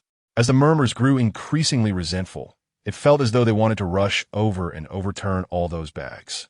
At that moment, the patrolling team on duty in the greenhouse approached and dispersed the onlookers. With Station Chief Yu conducting inquiries, the patrollers remained silent, awaiting instructions. Yu declared solemnly, Since you allege robbery, clarify the matter. What is your name, and how do you prove these mushrooms belong to you? The latter part of the question was directed at the woman, as there had been too many robbery claims in recent days, and he intended to eradicate this malevolence. The woman finally removed the bird claw from her head, her hair a tousled mess, and huffed. Those mushrooms are mine. I am the one who was robbed. I am the victim. Why are you not questioning her about her actions, yet you come to interrogate me? You adjusted his glasses. By saying this, you imply you have no evidence. Which bag is yours, and how many were taken? The woman glanced at the bag on the ground and pointed to the large bag of white mushrooms, declaring, That bag is mine. 1/3 of the mushrooms inside are not right. At least half of them belong to me. 12, 13, you two confirm this. The 2 children hung their heads, mumbling indistinctly. Yes, they are ours. We were resting on the ground when they took our mushrooms. Jiang Han furrowed her brow, recalling an incident near the station when one of the collection bags had spilled, and she had opened it to tidy up. At that time, there had indeed been scavengers nearby, but they were certainly not this woman and her children. It seemed that they had been targeted before they even arrived at the station, the intent being to extort them. Niu Meng, furious, shouted, You are lying. Both of you children are lying as well. He nodded. So you mean to say that half of this bag contains white mushrooms, which were taken from you? The woman readily affirmed, Yes. Half of the bag contains white mushrooms, which were stolen from us. You turned to Jiang Han. Do you have anything to add? He had previously noticed that Niu Meng lacked common sense, and it was this young girl who held the reins. Jiang Han smiled. Since this sister claims that the bag contains half white mushrooms, I concede that indeed, half of it is white mushrooms. Gasps of surprise rippled through the onlookers. This was tantamount to an admission of guilt. Yet, Jiang Han remained composed, continuing, I wish to ask you, when did you gather that half bag of white mushrooms? You just mentioned that you collected them today with the children. Think carefully before answering. She kindly reminded her to consider her words. The woman hesitated, gritting her teeth. It was gathered today. It is rare to encounter a patch of white mushrooms. She had already seen that the white mushrooms peeking out of the bag were all fresh, indicating they had been gathered today. Jiang Han waved her hand. No need to elaborate. Let me confirm once more.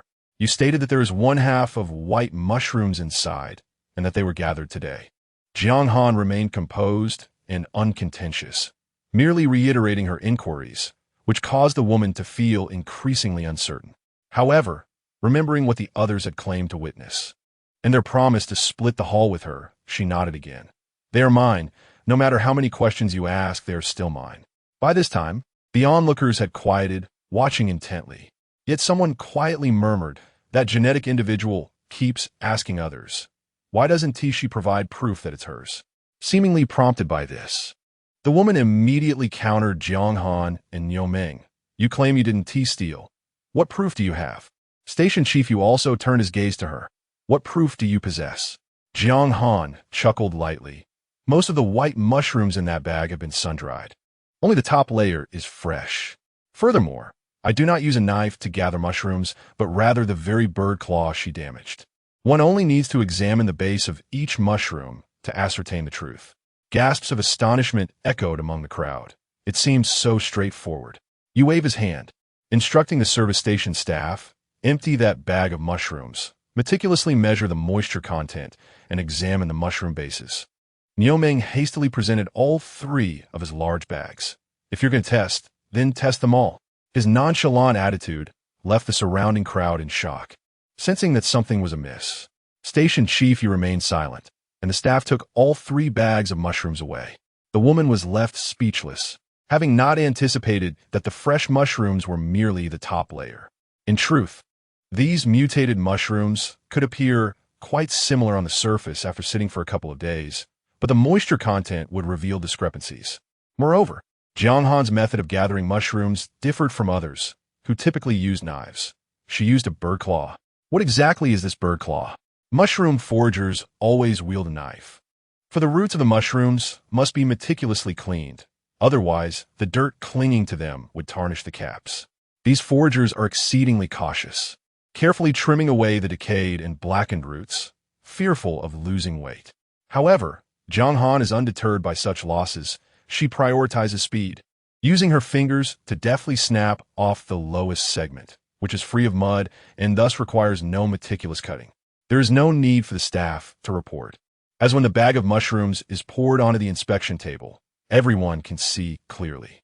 Indeed, there are fresh mushrooms, but at this moment, no one is concerned with whether they constitute 1/3 or 1/2.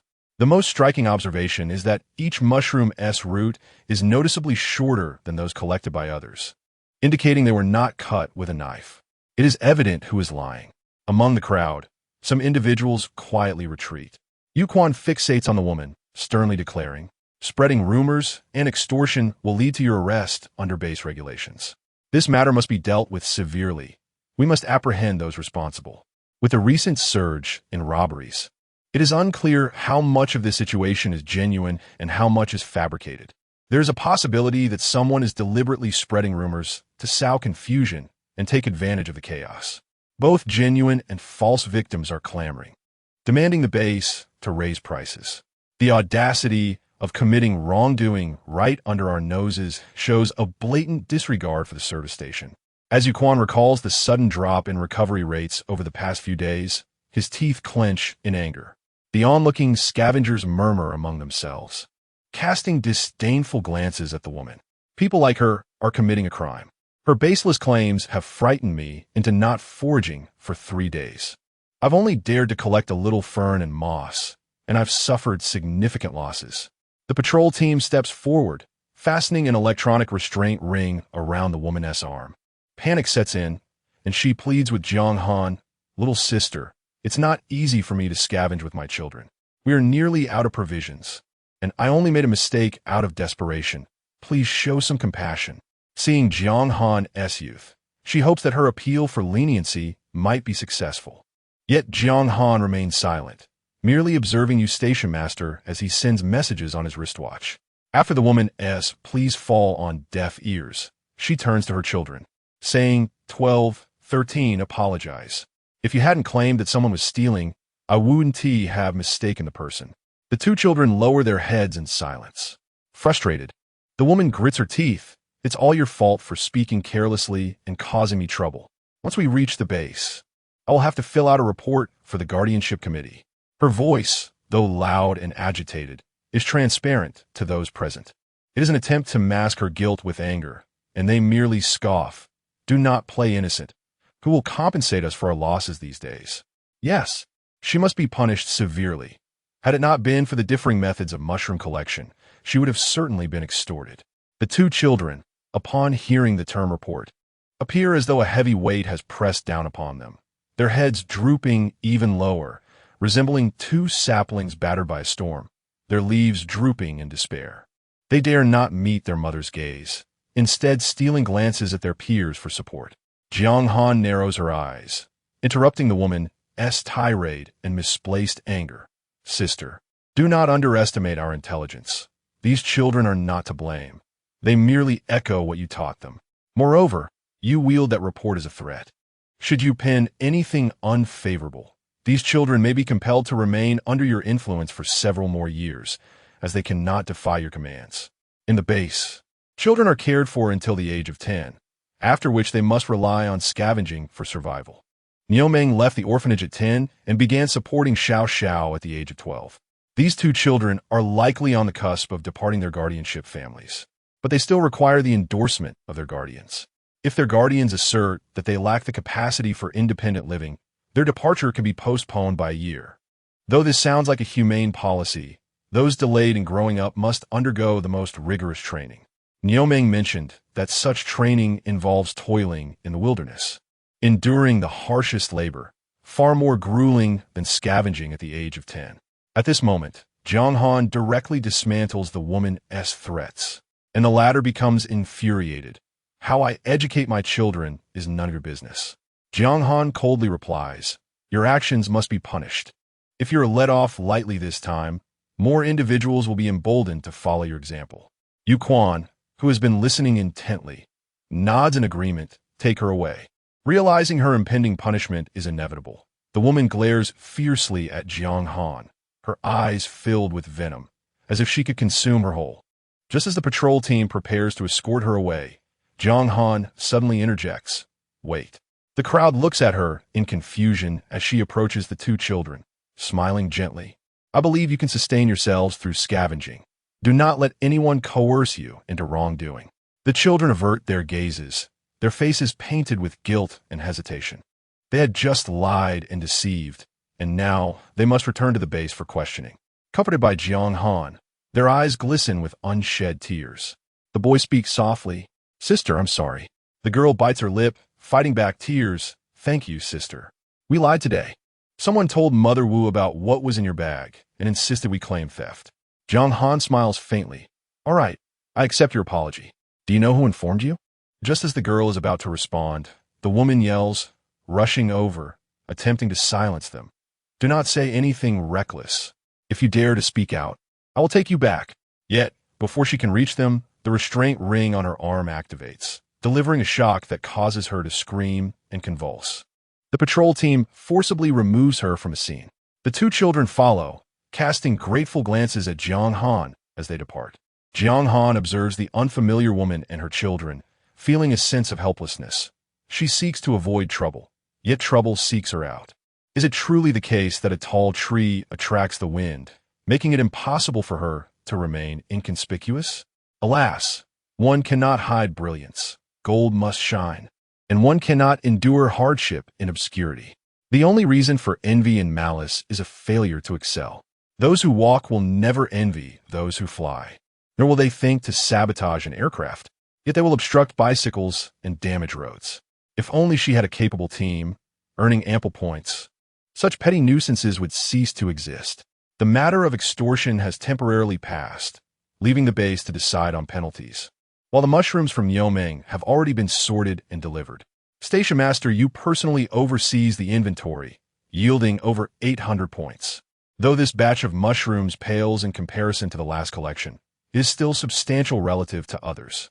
However, this is not of utmost importance. Station Master Yu harbors other expectations. He maintains a serious demeanor. Xiao Jiang, you mentioned more valuable finds. Let us hear it. Present them. Having evaded the presence of others, Jiang Han retrieves mutated ant eggs and ant carcasses from her small backpack. Uncle Yu, these were procured through great peril. You must offer a fair price. Upon discovering that the bag contained not only dried ants, but also intact ant eggs, the eyes behind the black-framed glasses of Yu Quan suddenly sparkled with excitement. Rarity breeds value. While the mutated ants are toxic, these ant eggs are not. Universally acknowledged for their restorative properties and anti-aging benefits. Ant eggs are the favorite health supplement among the elite, though acquiring them carries significant risk. Xiao Jiang, Niu Meng. How many points do you intend to exchange for these ant eggs? Yuquan inquired, turning to Jiang Han and Niu Meng. However, Jiang Han was unaware of the point value of the ant eggs, and Niu Meng was even less informed. The base had standardized pricing, and Yuquan's question hinted at some underlying motive.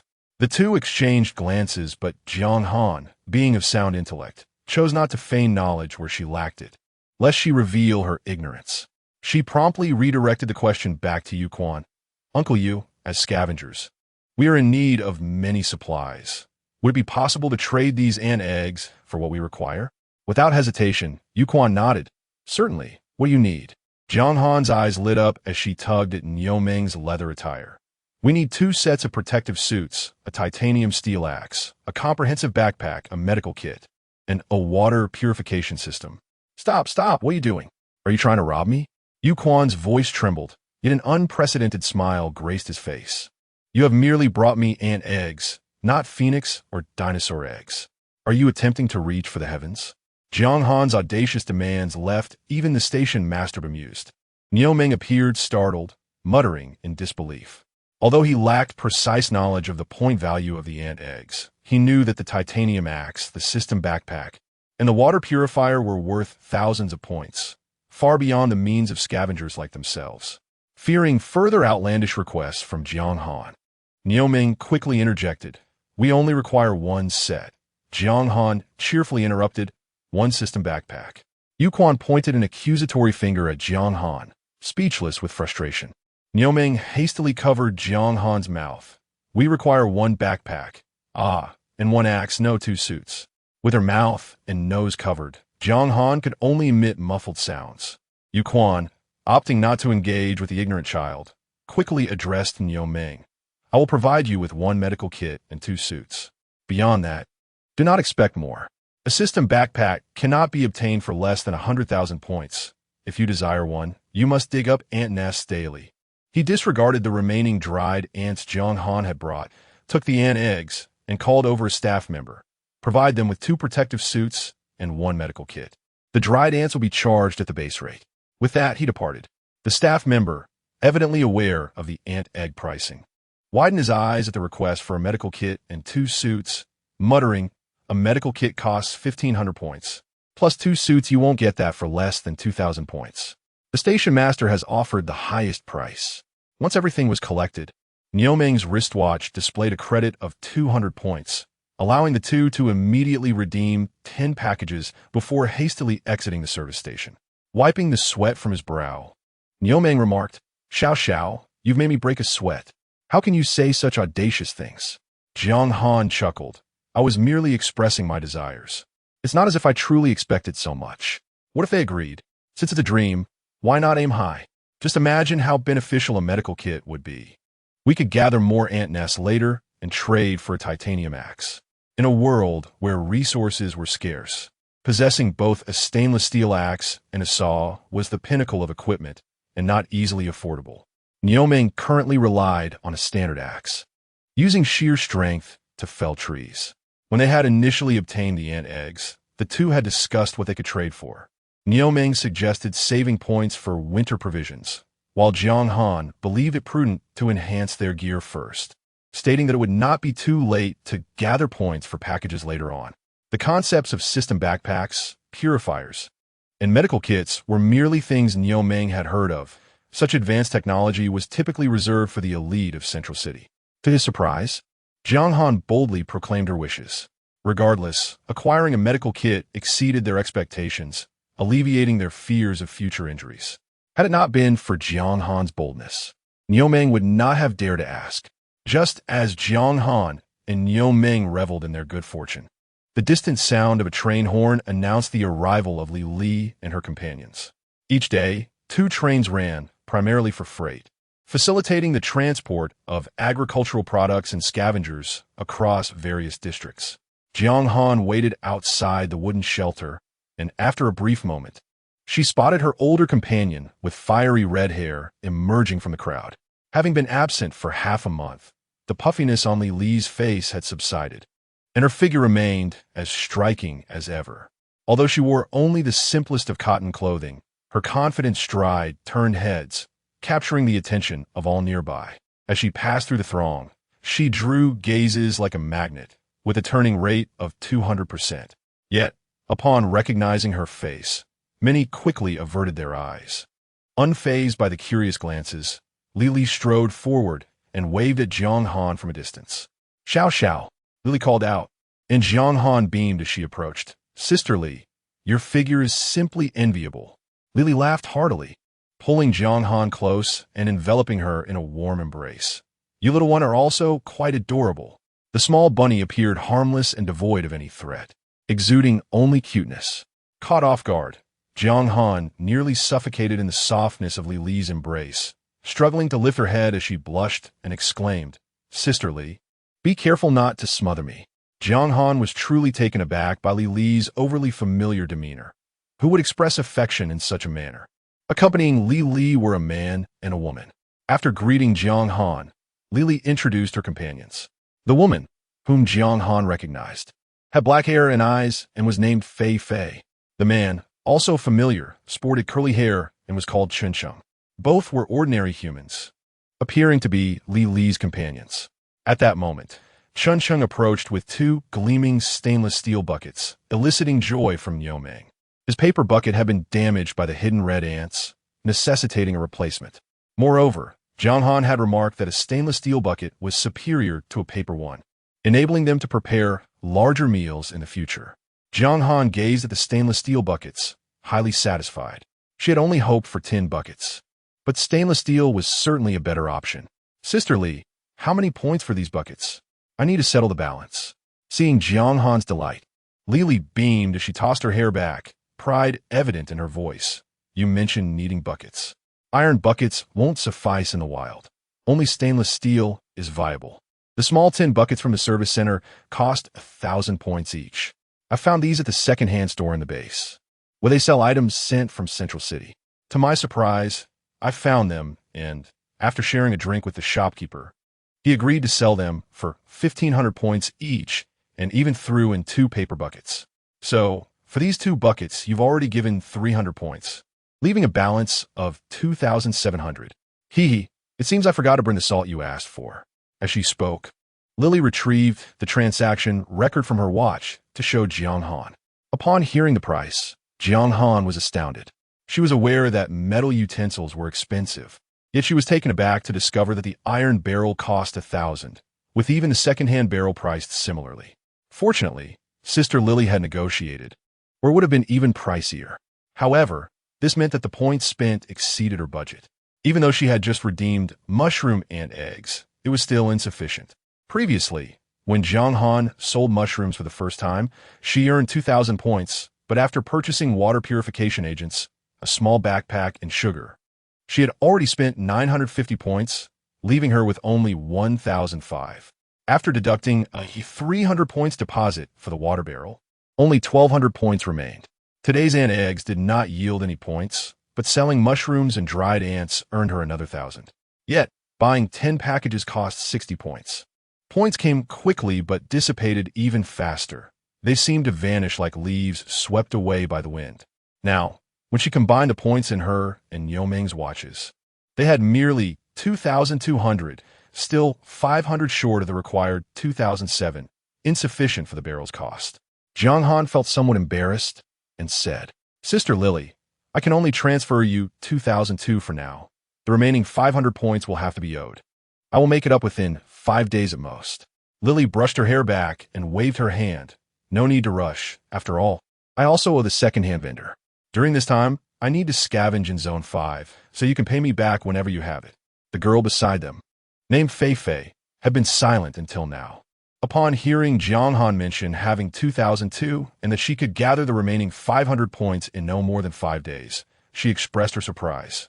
"Jiang Han, are you still camping in that vacant area nearby? Is there high income there?" Jiang Han recalled having previously sent a location, but it had been erased due to unstable signals, and she explained, "We are camping in a relatively distant place, convenient for mushroom gathering." The mere mention of mushroom gathering changed Lily, Fei Fei, in Chun Cheng's expressions. Lily touched her rugged face, feeling a lingering fear. Those mushrooms were too toxic this year. It took 10 days for my face to recover from swelling. If I gather them again, I might end up disfigured. Fei Fei nodded in agreement. Lily possessed a streamlined figure. Yet her face was not conventionally beautiful, marked by scars and a hawk-like nose. For her, disfigurement could potentially mean undergoing plastic surgery. However, the reality of swollen, bleeding flesh was far too grim, accompanied by unbearable pain and itching. Thus, they dared not mention mushroom gathering any further. Their gazes towards Jiang Han were filled with envy. Unlike them, Jiang Han bore no skin damage, and even Neo appeared unscathed. Jiang Han chose not to elaborate on how she used tools for direct cutting and maintained cleanliness with ample purified water. Instead, she smiled and asked Sister Lily, "What do you plan to do next?" Zone 5 offered numerous scavenging opportunities beyond mere food gathering. Plant starch, fiber, animal pelts and meats, and minerals were all abundant for collection at the base. When it came to work, Lily appeared carefree. "I'm not sure what we can do. A few days ago, we worked at the base clearing weeds, and the three of us earned 500 points, enough for a meal of instant noodles. The remaining points were spent on packages, sufficient for a few days of living. Now scavenging in Zone 5, we can survive just by having some fun, right?" Her words were directed towards the two companions beside her. Fei Fei chuckled. "Sister Lily, when we gather points next time, let us go out for another meal." Chun Chung looked up at the sky, as if reminiscing. That instant noodle was delicious, but too costly. We spent 300 points for just one meal. Jiang Han clicked her tongue, realizing that these three were the type to indulge in one meal without concern for the next, which aligned with their previous experience of returning to the base after getting injured while mushroom gathering and exhausting their points. She sensed that Lily and her companions were straightforward and lacked ulterior motives. After all, they were all scavengers, and teaming up would be beneficial. In the wilderness, being in numbers was safer, although Niu Meng seemed to have reservations. At that moment, Niu Meng stood nearby with a bucket, his eyes fixed intently on Chun Chung, his lips moving habitually. From what Jiang Han had come to understand about him, this was a sign that he was craving instant noodles after hearing others mention them. The base had eateries, and the service center sold various canned goods and jellies. Over the years, Niu Meng had only consumed the most basic meal packages from the base. Not to mention the pollution-free foods produced by the farms. He hadn't even tasted the smoked meats, bread, or instant noodles sold in the shops. Just as Jiang Han was lost in thought, she suddenly felt a sweetness in her mouth. Lily grinned and said, "Xiao Xiao, this is a piece of fruit candy I saved for you from the secondhand shop. Is it sweet?" It was the most ordinary hard candy from the modern world. Yet in the Wasteland, it was a rare treat for the residents. Savoring the candy, Jiang Han thought Lily's face no longer seemed unattractive, and she mumbled, "Sister Lily, why don't you come with me? We can gather mushrooms together." Lily and her companions found themselves in a predicament, with no particular goals in mind. They believed that teaming up with Jiang Han would yield 1,000 points in just a few days, a far easier endeavor than running about aimlessly. Thus, their party grew as they returned to the forest, and to motivate everyone towards diligent scavenging, Jiang Han christened their group the Fish-Catching Squad, taking on the role of caretaker and steward, while Lily assumed the position of captain. In truth, a name like the Penniless Squad would have been more fitting, for all 5 members were destitute, each burdened with debts scattered across the base. Since they were forming a team, a sense of collective responsibility was imperative. Lily resolved to designate the 2 barrels as collective property, which could more accurately be termed collective debt. The barrels would be shared, and the 3,000 points owed would be paid back collectively. Lily agreed, rationalizing that they would repay it once they had enough points. Typically, the trio lived from meal to meal, indulging when points were available and sharing a single set meal when they were not. Jiang Han, however, could not abide by such a lifestyle. She exchanged her points for 50 sets of meals at the service station, promising to deduct the cost from their collective points later. Unlike Lily's companions, Jiang Han possessed a more prudent outlook, envisioning upgrades for their equipment rather than frivolous indulgences like instant noodles or manicures. She aimed to use points for medical kits to treat injuries on-site, rather than returning to the base for recuperation. Their disparate mindsets were evident. Qin Sheng and Fei Fei were loyal followers of the elder siblings, living day by day without a care for the future.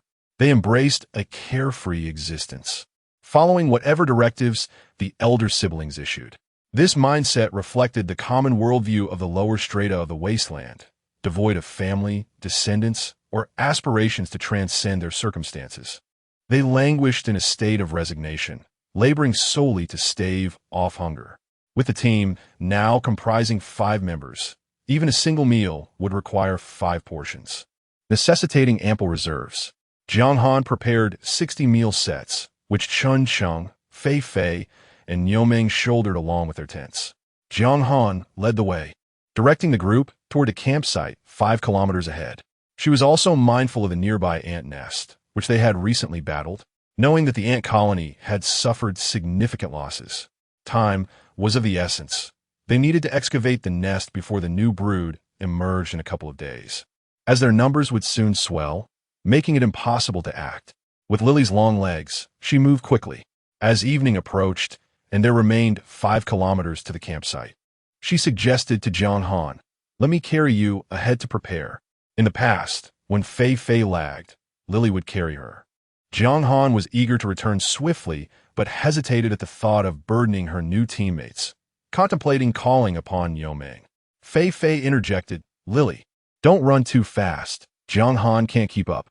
Almost immediately, the elder sibling hoisted Jiang Han on her back and broke into a sprint. Jiang Han felt as though she were on a roller coaster, the wind rushing past her ears while she clung tightly to Lily's neck. Navigating through the chaotic forest, Lily managed to maneuver gracefully despite carrying another person. As a vine loomed ahead, Jiang Han screamed, but Lily maintained her speed, twisting her waist to change direction. Where Niu carrying felt steady and grounded, this felt like soaring through the clouds. Jiang Han began to suspect that Lily possessed some animalistic genes, exhibiting a somewhat eccentric nature. Ignoring the optimal route, Lily meandered left and right, ultimately arriving at the campsite under Jiang Han's guidance. Upon reaching the ground, Jiang Han felt a bit dizzy, finally understanding why Fei Fei had advised her to slow down. Despite the 5 kilometers, the elder sibling appeared invigorated, scanning their surroundings despite being breathless. Although she had run quickly, Lily's detours meant they had covered nearly 10 kilometers. Shortly after Jiang Han's arrival, Niu and the others, who had maintained a steady pace, reached the campsite as well. The 5 of them convened, deciding that their first task was to set up tents for a place to sleep that night. However, the current area could not accommodate 5 tents, necessitating the felling of trees. Niu and Qin Sheng retrieved axes and saws, beginning to clear a sufficient space. Meanwhile, Jiang Han took Fei Fei and Lily to the stream to fetch water, offering insights about their surroundings. The elder sibling, though robust in appearance, was timid by the water's edge, calling out from a distance, "Oh dear, there's water and mud over there." She was particularly protective of her nails and hair, unwilling to get even a drop of water on herself. Fei Fei, on the other hand, behaved quite normally, mimicking Jiang Han by using a stick to dip a bag into the stream for water. Although the stream harbored no large predators, crabs could be aggressive, deterring them from entering the water directly, unless one had tough skin like Niu. As dusk fell, the forest grew dim, and the murky water obscured any movement within. It was prudent to settle in for the night. The increased number of hands certainly expedited their efforts. By the time darkness enveloped the area, Niu and Qin Sheng had felled a tree. They centered their efforts around the stump to erect 5 tents. Fei Fei and Lily kindled a fire, while Jiang Han purified a full bucket of stream water and cleaned a small steel bucket in preparation for cooking. Both Jiang Han and Niu shared a mutual understanding regarding her culinary skills, which she had acquired from books, advising each other to keep it a secret from the others. Lily confidently reassured, "Don't worry, Jiang Han and Niu. This will remain between us. We'll enjoy it quietly." Fei Fei chuckled softly, lowering her voice. A bowl of rice porridge from the base service center cost 50 points. That time, Lily almost got into a fight with me over it. Qin Sheng joined in with a grin. That's because the base offers so little nutritious porridge daily. We barely get a few bags, so we applied for sick rations. The nutritional meal packs at the base are akin to baby formula, dispensed according to head count and on a strict schedule. Should others wish to partake, prior application is required. Cooking is strictly prohibited, even for scavengers residing in inexpensive lodgings. On one occasion, when Lily was injured, Chen Chang went to the service center to request food, only to find a single bag remaining. At that time, they were unfamiliar with each other and ended up arguing. However, as time passed, their quarrels became the foundation of a closer bond. Now, with 5 individuals eagerly awaiting sustenance. In time of the essence, Jiang Han had no opportunity to seek out additional ingredients for a sumptuous feast. Fortunately, while Lily busily scoured the forest, Jiang Han casually gathered a few white mushrooms and some fresh wild onions. Thus, a pot of mushroom and wild onion soup could be prepared, which had become the most frequent meal for Jiang Han and Yao Ming, aside from clam soup over the past few days. Under the watchful gaze of Li Li and Fei Fei, Jiang Han first tested the white mushrooms with a wristwatch. The yellow light flickered, indicating the need for purification. This was a routine task for her, and without batting an eye, she commenced the cleaning process. Ever since acquiring the water purification agent, Jiang Han had been generous with her water usage, striving daily to wash away the radioactive dust. The white mushrooms were meticulously rinsed several times before being crushed and placed into a large iron pot that had long been set over the fire. After approximately half an hour, the water in the pot began to boil vigorously, releasing an enticing aroma as she added a bag of nutritional liquid, allowing it to simmer gently. As time passed, the fragrance emanating from the pot grew increasingly rich and complex. The freshness of the mushrooms melded with the unique fishy and oily notes of the nutritional liquid, creating an indescribable and peculiar flavor. The addition of wild onions introduced a sharp, spicy note, rendering the taste truly one of a kind. Lily could not suppress a sneeze. Xiao Xiao, what kind of cooking is this? Although she had sampled the base's meals, she had never encountered such an odd flavor. Jiang Han chuckled. Sister Lily, you've probably never tried stinky tofu, right? That flavor is strange, yet delicious. Lily was taken aback, having never heard of stinky tofu. Yet this peculiar taste captivated Yao Ming, who relished every bite. Jiang Han was uncertain whether Li Li and her companions would accept it. Regardless, once the pot of mushroom soup was ready, she retrieved 5 portions of flatbreads. Completing the meal, she cast a slightly anxious glance at everyone. Sister Li Li, Sister Fei Fei, please try it and see if you can eat it. Lily scrunched her nose, wearing a half smile. This flavor is rather unique. Fei Fei leaned in with curiosity, her eyes sparkling, as if this method of preparation was both expected and unexpected. Chun Chung swallowed hard, eager to taste.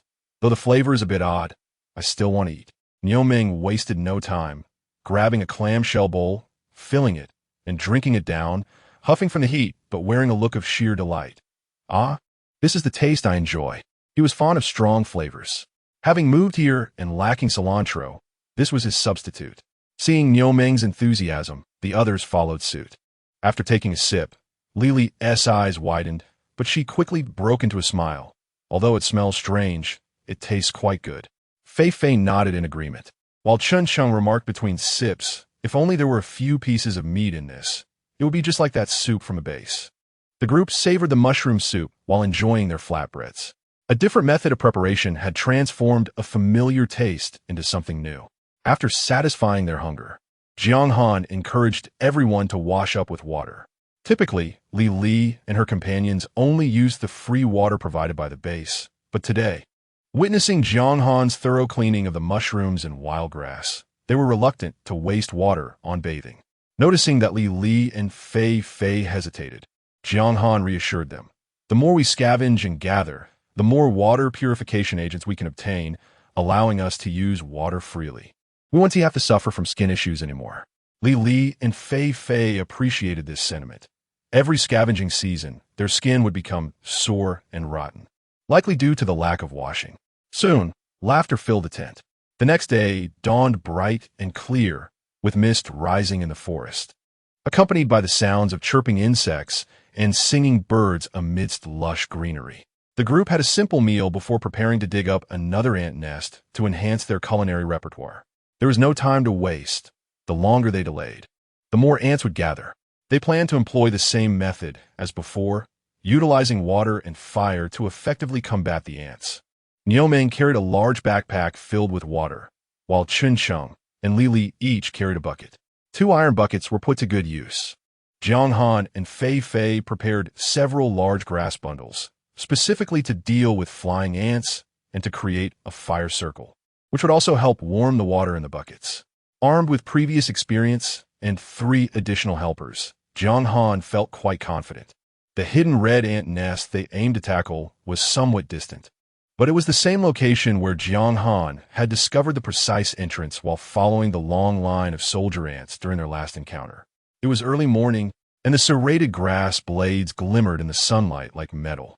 Nioming led the way, clad in a brand-new protective suit, unperturbed by the blade-like grass. The group moved silently, focused on their path. Suddenly, a shadow darted through the bushes ahead and vanished into the woods. What was that? They were startled, with Lili nearly dropping her water bucket in pursuit.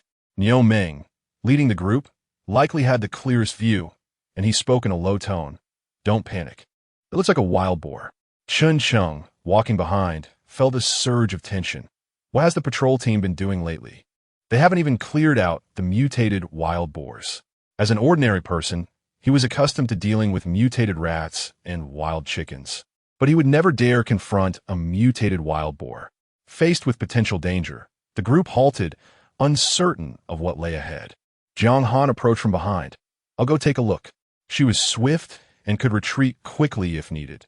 The camp where they would rest was not far, and it was essential to ascertain the situation.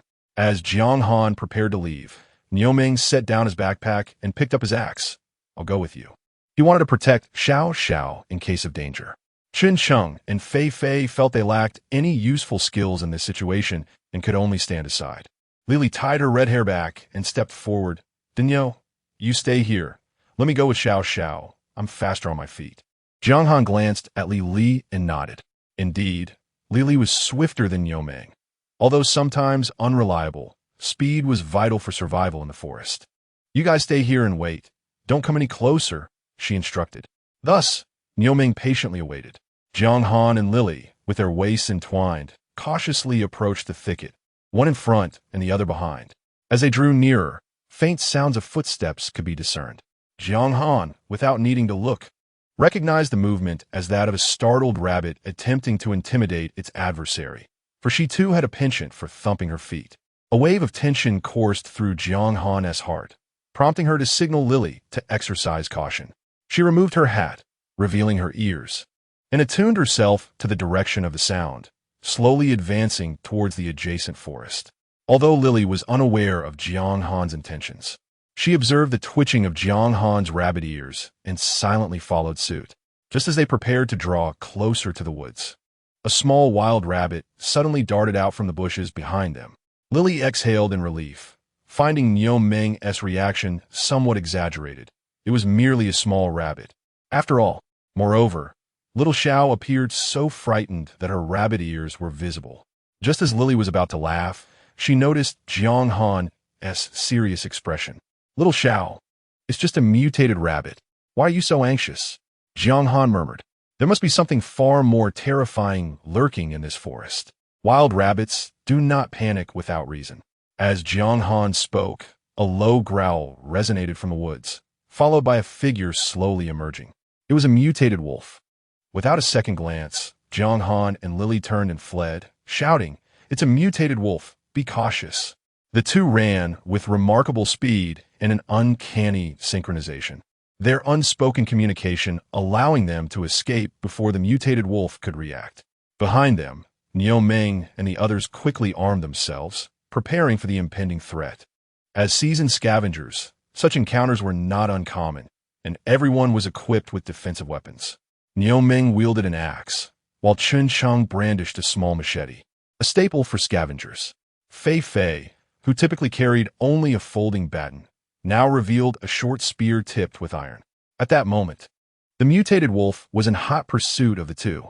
Jiang Han and Lili ran in unison, though Lily lagged half a step behind, evidently unable to match Jiang Han's speed. However, the smaller Jiang Han became the target. The mutated wolf crouched low, preparing to pounce. Realizing Jiang Han was in peril, Niu Ming rushed forward to intercept, hurling his axe towards the wolf behind them. In a split second, the axe flew through the air, causing the mutated wolf to halt abruptly, narrowly evading the blow. With this momentary pause, Jiang Han and Lily reached Niu Ming's side.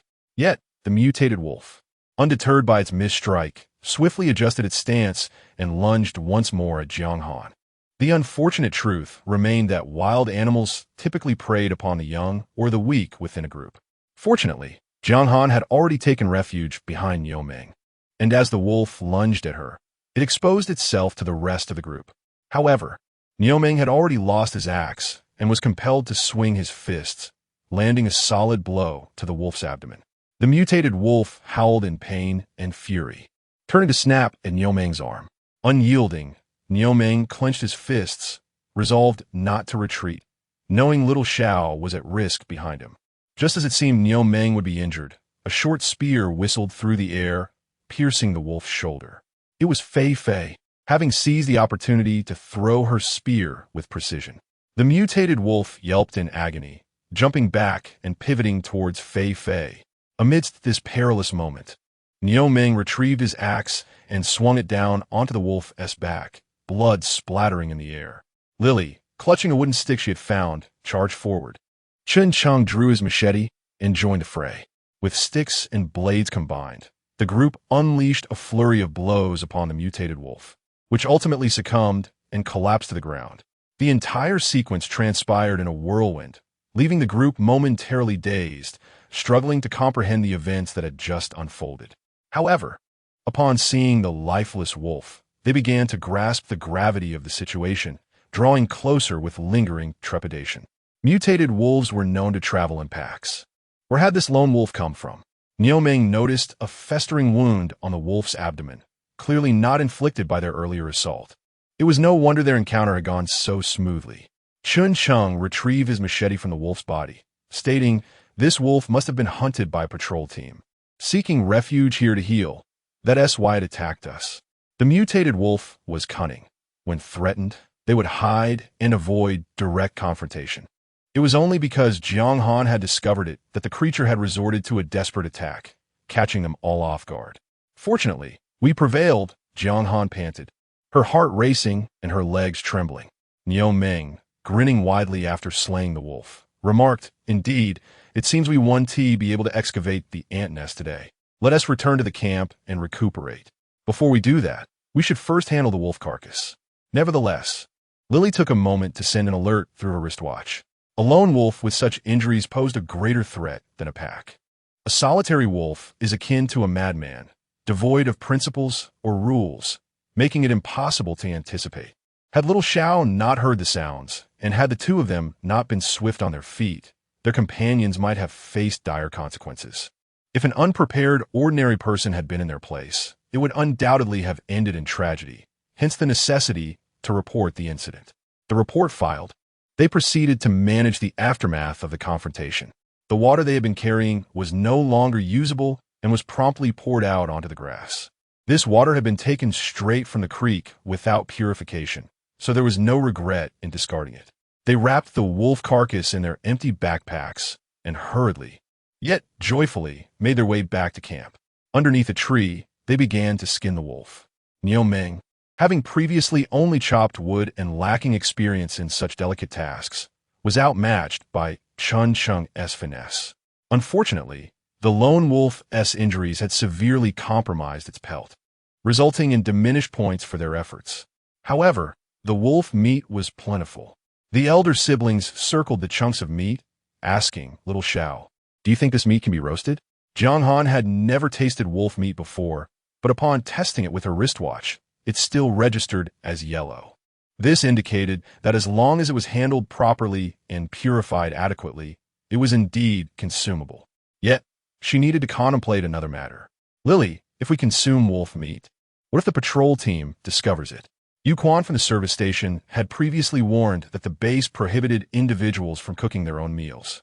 Lily pondered briefly. Don't worry. We can say we lost it and fed it to the fish. She was unperturbed by the potential leakage of her words. Jiang Han shook her head. That explanation isn't entirely foolproof.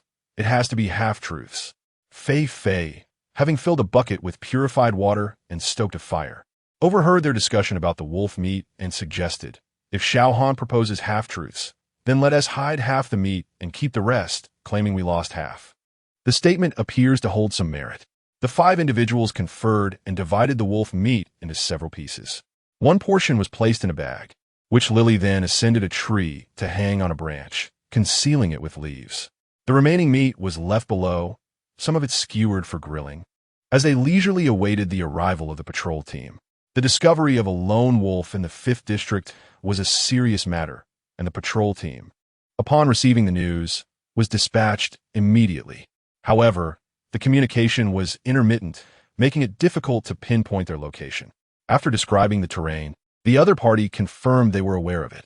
It seemed that the patrol team was well acquainted with the vast expanse of the 5th district. This time, the patrol leader was not Xiong Lin, but a stranger of imposing stature. His face was adorned with a thick beard, making it hard to discern his age. He wore no uniform, only a simple protective suit with rolled-up sleeves that revealed his bulging muscles. He appeared quite rugged, yet his sharp eyes belied a keen intellect.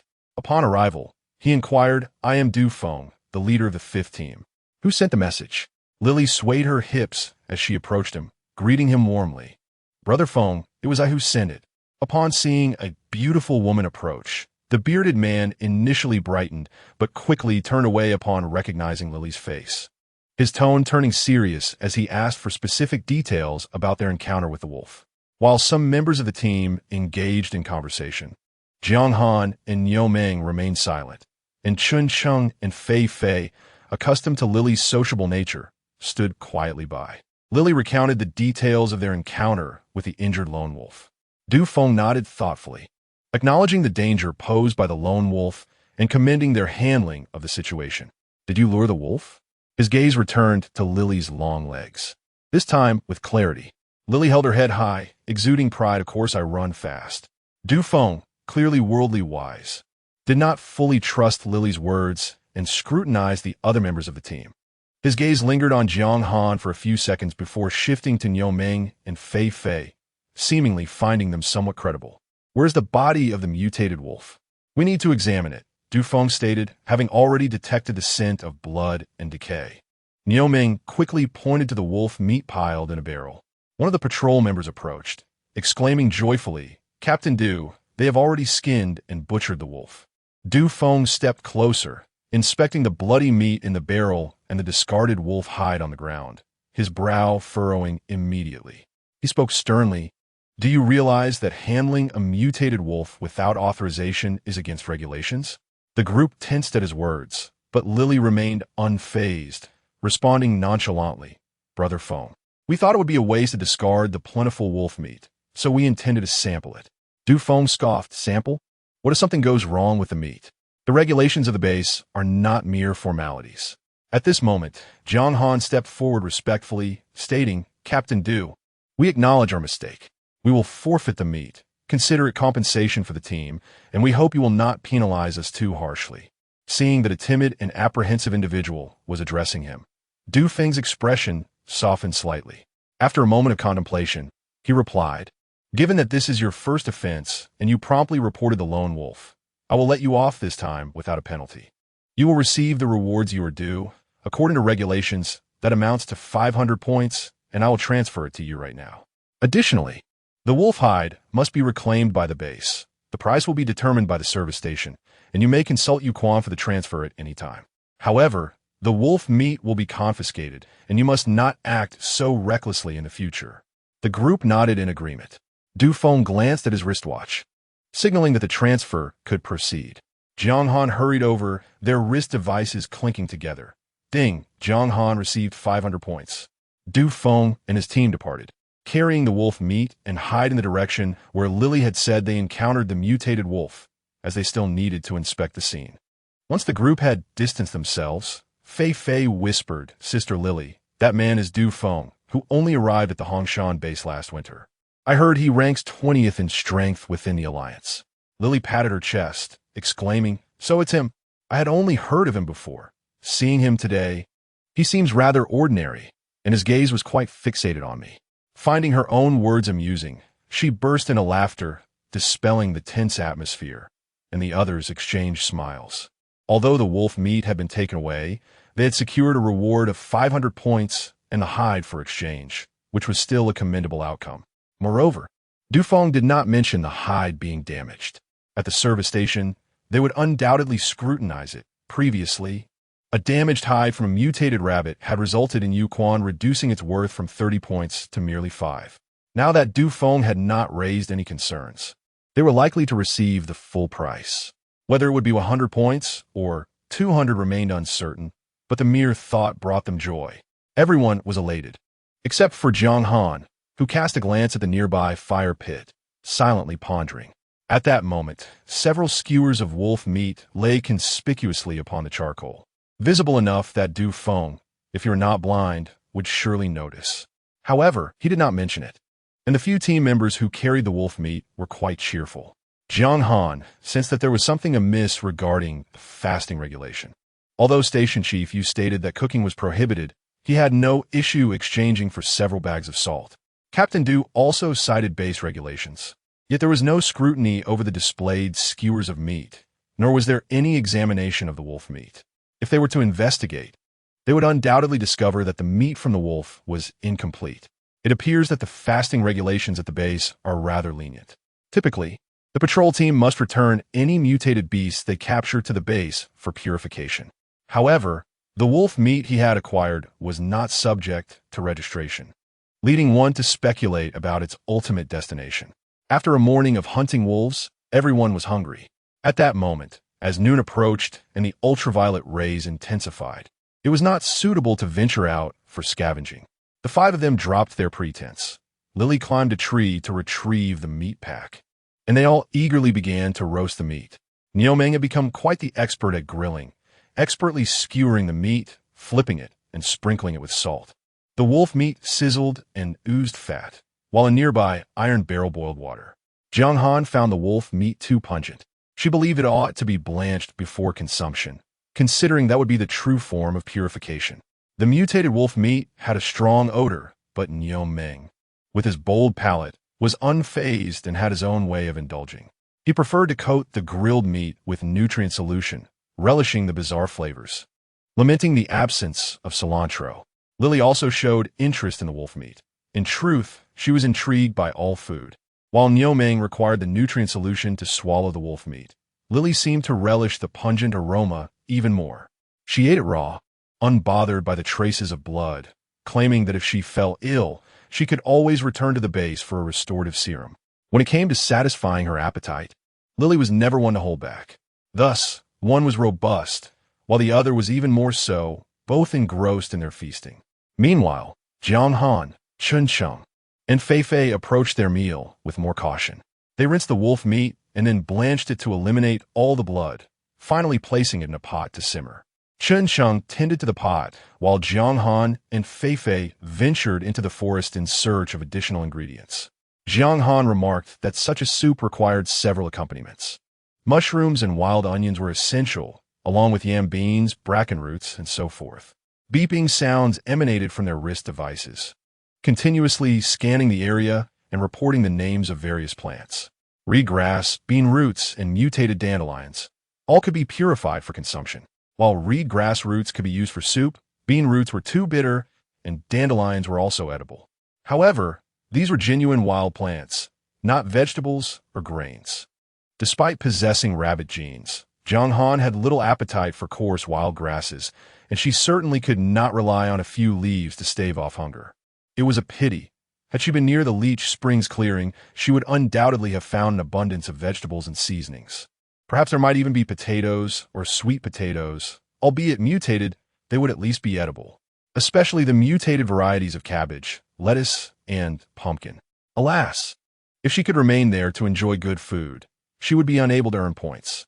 It seemed she would have to find an opportune moment to check if her beans were still intact.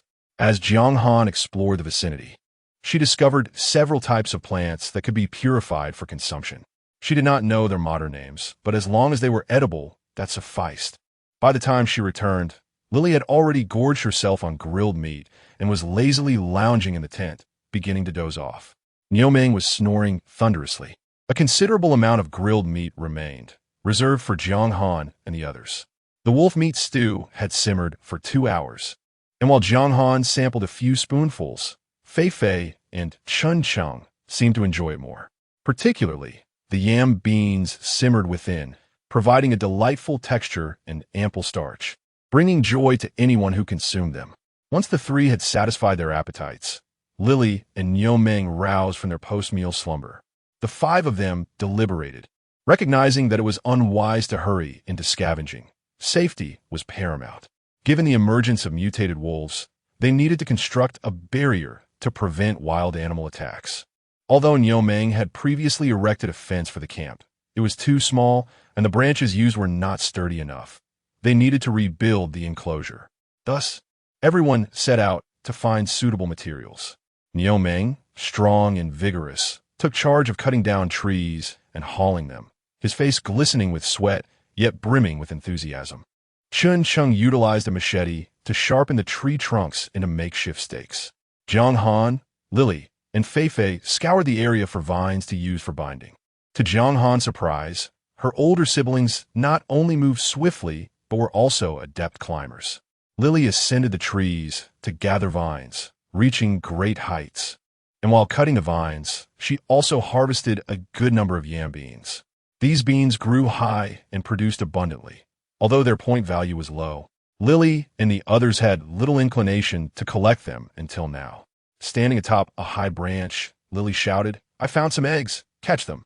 She tossed them down, and Jiang Han and Fei Fei caught them, placing them into their backpack for cleaning and cooking. Through their collective effort, the camp quickly took shape.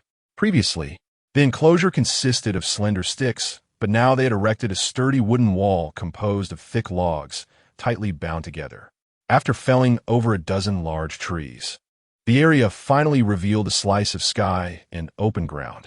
At that moment, the sky was clear, adorned with fluffy clouds, and the slanting sun cast its rays down, causing the grass and trees to sway gently. If one were to disregard the excessively dark and foreboding forest surrounding them, it might almost evoke the poetic charm of camping with friends. The remaining clearing was just right. An excessively large open space would not be favorable, as the intense midday sun required the shelter of trees, and during the rainy season, it would lack protection. The camp's construction took a total of 6 days, resulting in a fortified enclosure of sturdy logs standing 2 meters high. Inside the wooden walls, branches were arranged to create shaded areas, blocking the harsh sunlight, and several tents were relocated beneath the shelter. As they entered June, the weather grew increasingly warmer, and rainfall became more frequent, with rain falling almost every night. Fortunately, it was not the dreaded green rain, but each shower left the air damp and heavy. Now the tents resembled wooden cabins by the spring, covered with large leaves to shield them from rain and protect the campfire from extinguishing. The homes of the group were temporarily secure, and news regarding the mutated wolf had also arrived. Captain Du informed Jiang Han that the mutated wolf was, in fact, a wolf king. Due to internal conflicts within the wolf pack, the area previously designated for development has become devoid of wolves, particularly in Zone 5, allowing for a sense of security. Regardless of the level of comfort felt, the perimeter walls have been erected, ensuring a more restful slumber. The base had previously broadcasted an announcement indicating the presence of mutated wolves in Zone 5, which were subsequently eliminated by scavengers. A reward of 500 points was offered by the base to encourage other scavengers to report any sightings of mutated hazardous creatures to the patrol team. The emergence of mutated wolves has heightened anxiety among the populace, resulting in the scavenger team, dubbed the Lazy Fish Team, dedicating several days to fortifying the walls instead of foraging. With the establishment of a secure refuge, genuine scavenging endeavors will commence, as the team had only accrued a meager 500 points over the past few days. Presently, Jiang Han's team has begun excavating an ant nest, a task that should have been undertaken days ago, but has now become riskier. However, The sheer number of team members mitigates this risk. Under Jiang Han's guidance, the team first boils water in 2 buckets, vigorously pouring the scalding liquid into the ant nest. The hidden red ants cannot withstand the heat, failing to deploy their venomous mandibles, thus significantly diminishing their combat effectiveness, leaving them to flounder in the water.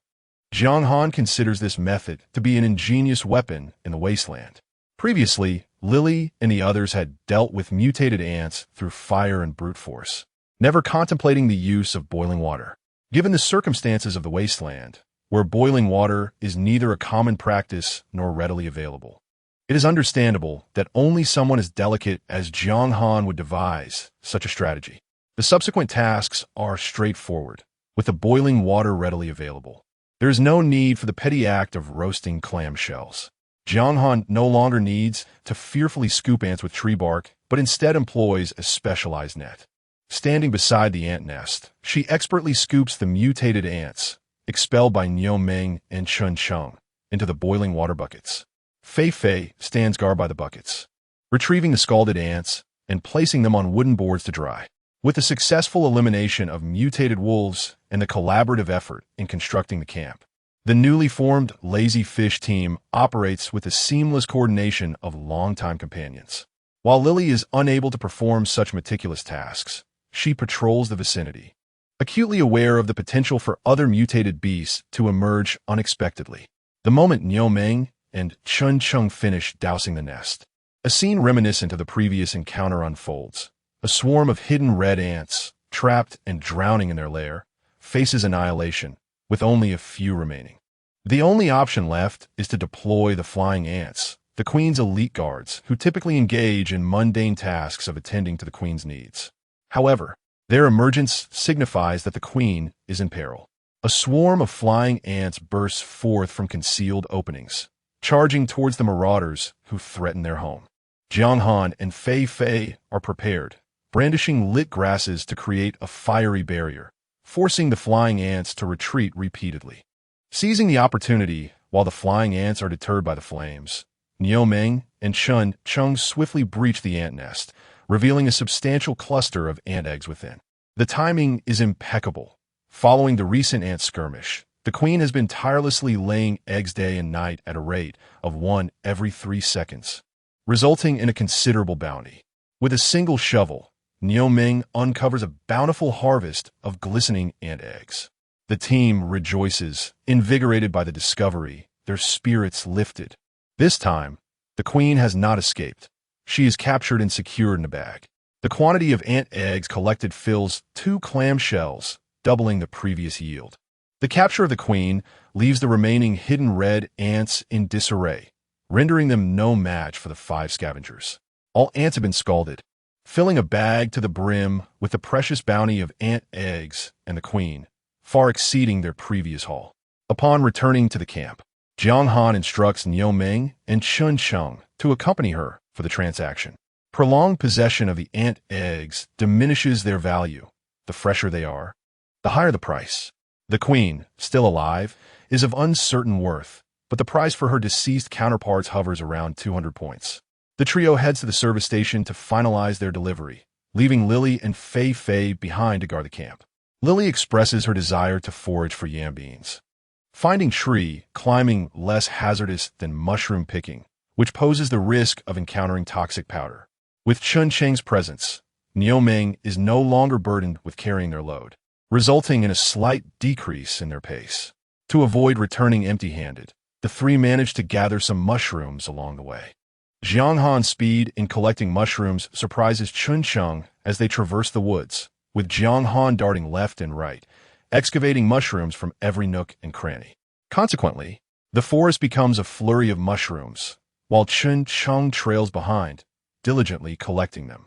Niu Ming, meanwhile, has opted to fell a tree to carry back, his thoughts lingering on his tree-felling task back at the base. Thus, the trio ambles along, taking their time, covering 10 miles in 5 hours, only reaching the shed by evening. At this point, the service station is nearly deserted, as scavengers typically return to their camps before nightfall. Unlike Jiang Han and Niu Ming, who venture 5 kilometers away to set up camp, Most scavengers congregate around the service station.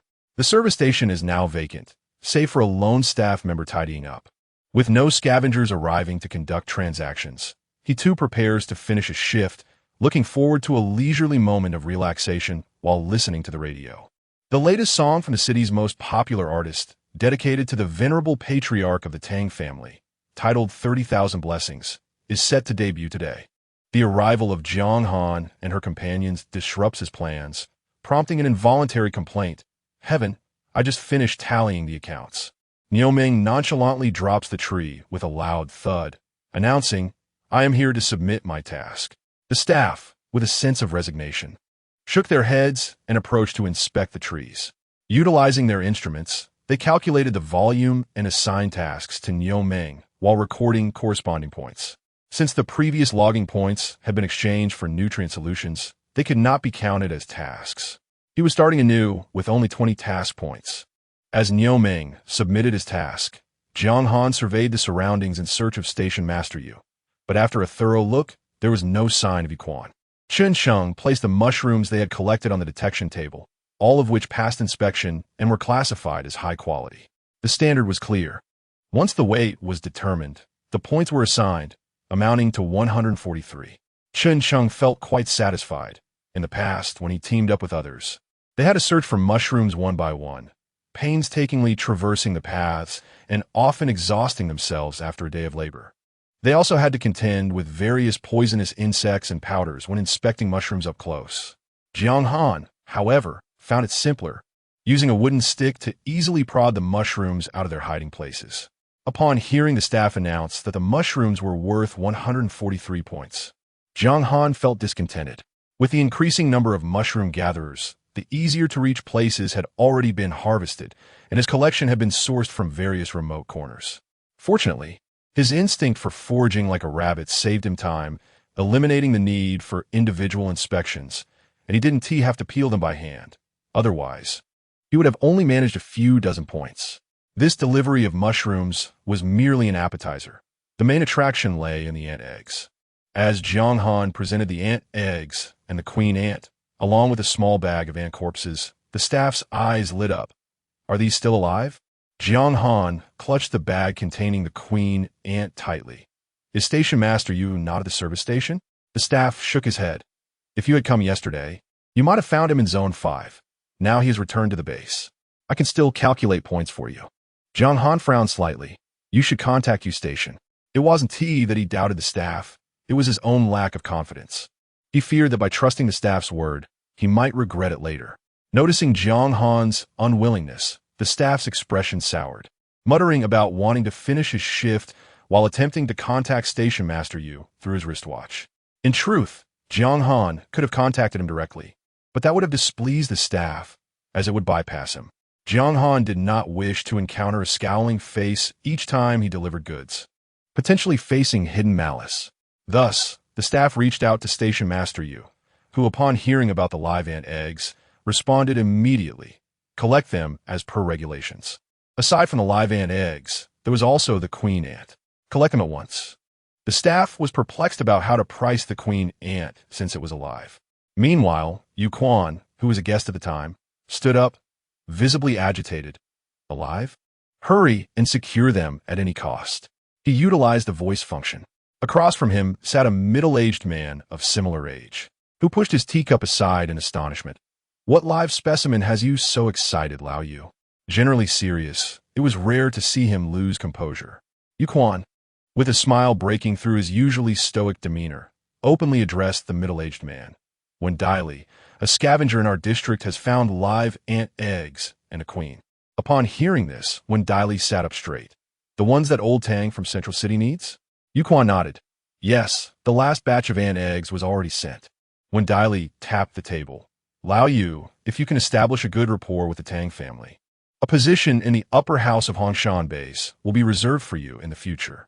Yu Quan took a deep breath and input a few numbers into his wristwatch. To escape the external service and no longer endure the green rain and mutant beasts, and to secure a management position at the base, he needed to cultivate relationships with several prominent families in Central City. Old Tang, in poor health, required ant eggs for nourishment. While the hidden red ant's eggs are challenging to procure, with determination, both living and dead specimens can be obtained. However, capturing the queen ant is exceptionally difficult. If the excavation of the ant nest is delayed even slightly, the colony will relocate the queen. With the presence of both the queen and live ant eggs, artificial breeding can commence, ensuring a steady supply of ant eggs in the future. At the service station in Zone 5, the staff gazed in astonishment at the data displayed on the wristwatch. Although the price seemed unexpectedly high, the staff dared not delay. Station Master Yu had instructed that the survival of both the queen and the ant eggs must be ensured. Thus, they were to be promptly placed in a nurturing box and sent off on the train.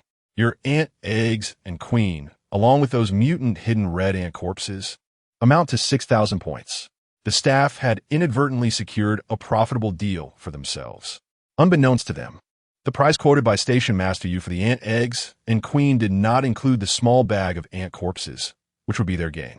Meanwhile, Jiang Han, upon hearing the points significantly exceeded her expectations, immediately agreed to the exchange without inquiring about the specifics.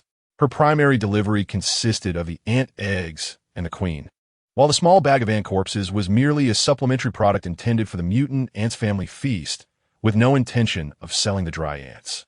With a team now, it was no longer just Jiang Han and Niu Meng working alone. Previously, when delivering goods, they had to bring their tent, fearful of being discovered or of animals intruding. Now, with someone to watch over things, they needn't worry about storage and transportation issues. Aside from a large quantity of fresh goods, they stored all other supplies, intending to bring them back to the base for future exchanges, which would yield higher returns. Upon hearing about the 6,000 points, Chun Sheng and Niu Meng could not help but cheer. Although excavating ant nests was perilous, the quick monetary return was undeniable. How many mushrooms would they need to collect to match that? Additionally, Jiang Han also exchanged points for the wolf pelts. When Captain Du of the patrol team had come to investigate, he took away the wolf pelts and meat and awarded 500 points from the base as a reward. However, the wolf pelts had not been exchanged, as it was stipulated that the service station would handle that according to regulations. Now, Jiang Han applied for the points for the wolf pelts. According to the price list at the service station, a complete mutant rabbit pelt was worth 30 points, while a complete wolf pelt was valued at 300 points. Upon comparison, Jiang Han felt the price of the wolf pelts was exceedingly low. The danger involved in hunting wolves far exceeded that of mutant rabbits. How could the points be so minimal? At least 500 would be justifiable. However, when redeeming the points, the staff's demeanor was peculiar, testing the waters several times. Are you only exchanging for the wolf pelts? Yes. Is there a problem? Jiang Han asked, puzzled. Chun Sheng whispered, we still have the wolf meat. Suddenly enlightened, Jiang Han hurriedly inquired, how many points can the wolf meat be exchanged for? The staff retrieved the price list again. The purchase price for wolf meat is 30 points per kilogram. Jiang Han immediately lamented, pounding her chest in frustration. She realized why Captain Du had not pursued accountability for the private handling of the wolf carcasses, only confiscating the wolf meat while ignoring the pelts. The wolf meat weighed at least 70 to 80 kilograms. That was not merely meat, but thousands of points. Additionally, they indulged in a lavish feast, consuming several kilograms of meat, which was far more extravagant than the instant noodles that Lily and her companions had for merely 300 credits. Jiang Han sighed, acknowledging that there was still much for him to learn.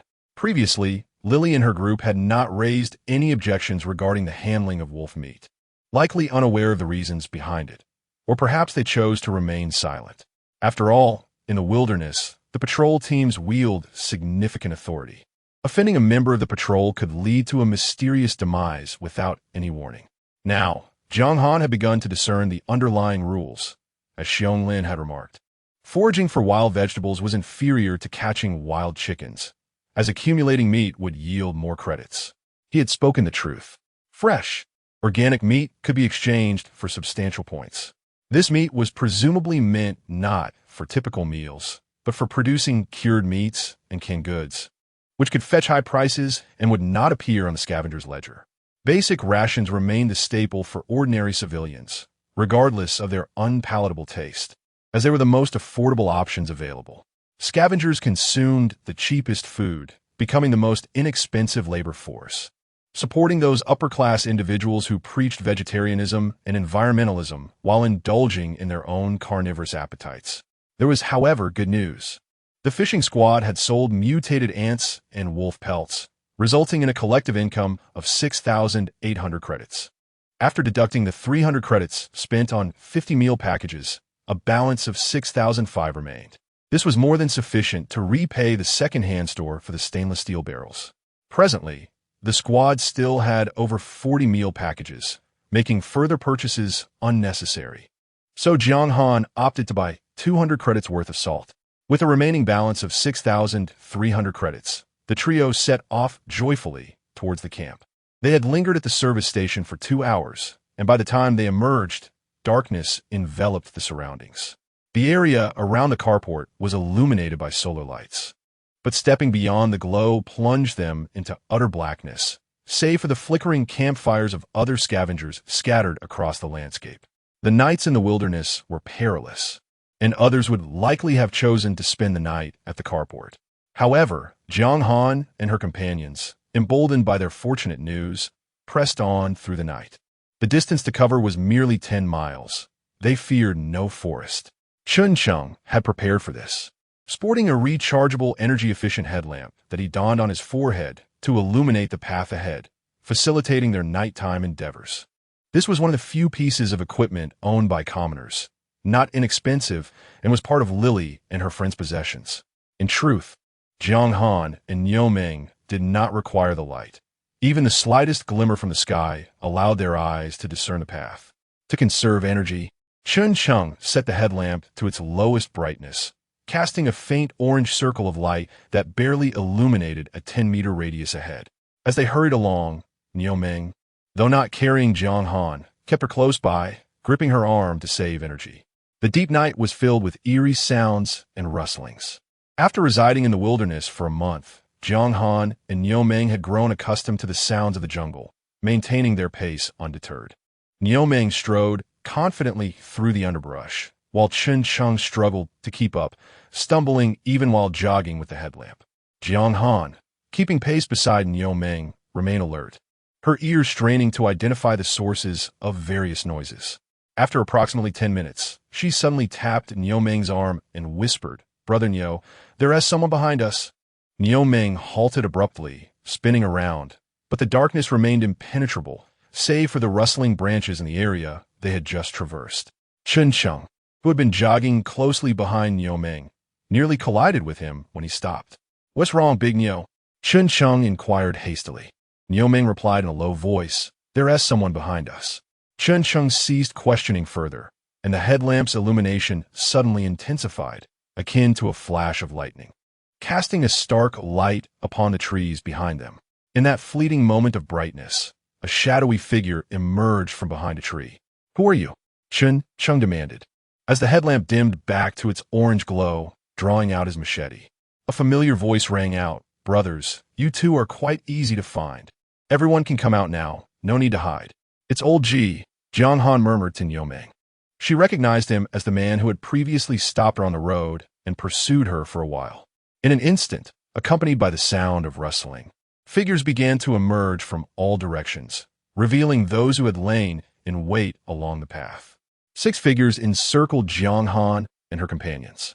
Old G chuckled, his gaze fixed intently on the bag Jiang Han carried, his tone deceptively amicable. "Brothers, we meet again. Why did you run off so quickly last time?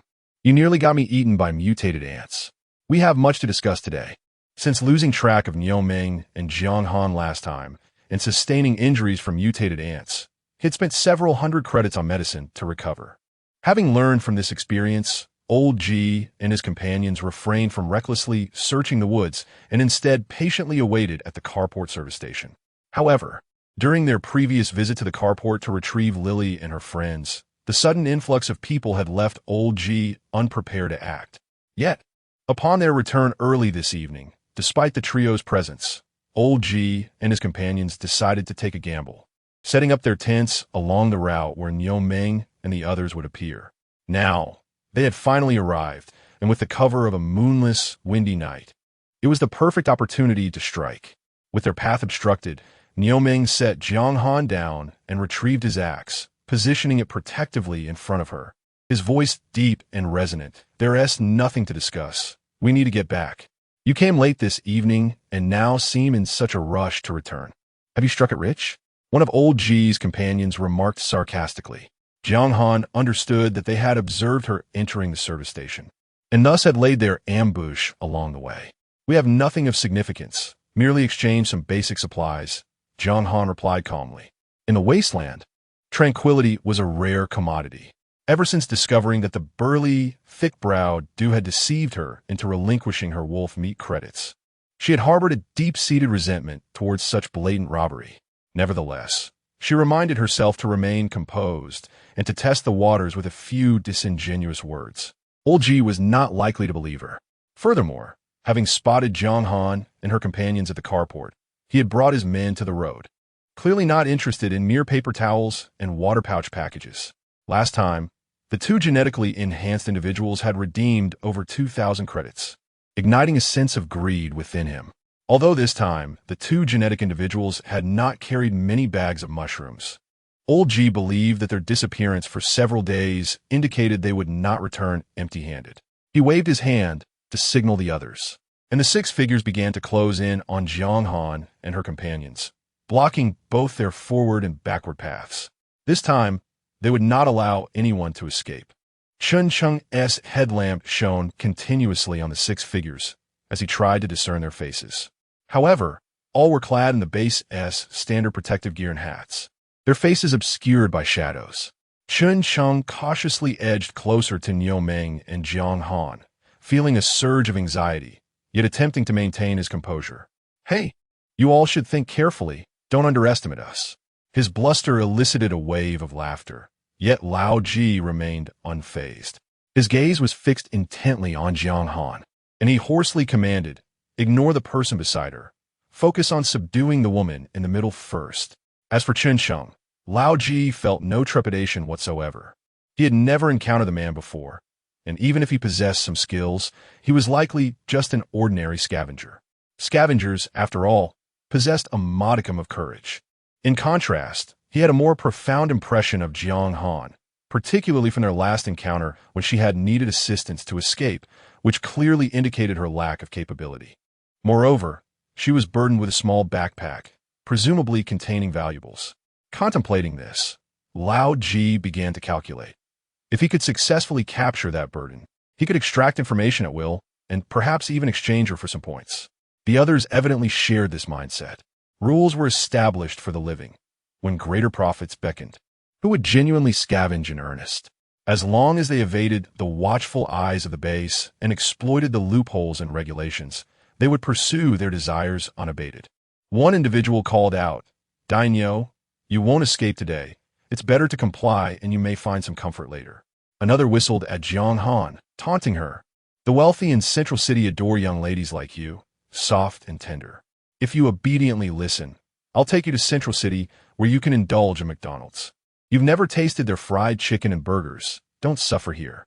Xiao Xiao, a close ally of Niu Meng, was incensed upon hearing that Xiao Xiao might be taken to Central City. He shouted, "Xiao Xiao cannot go with you. You villains, come at me if you dare." As he yelled, he swung his axe, charging at the three, blocking his path like a furious bull. Having learned from their previous encounter, the trio blocking their way faltered at the ferocity of Niu Meng's assault. They immediately scattered, seeking refuge behind the trees, while Niu Meng pursued with his axe raised. Jiang Han urgently called out, "Brother Niu, don't fall for their tricks, come back." However, Niu Meng's flaw was evident. Once his emotions surged, he disregarded all else. Jiang Han's pleas fell on deaf ears as he relentlessly chased one of the assailants. A sense of dread washed over Jiang Han.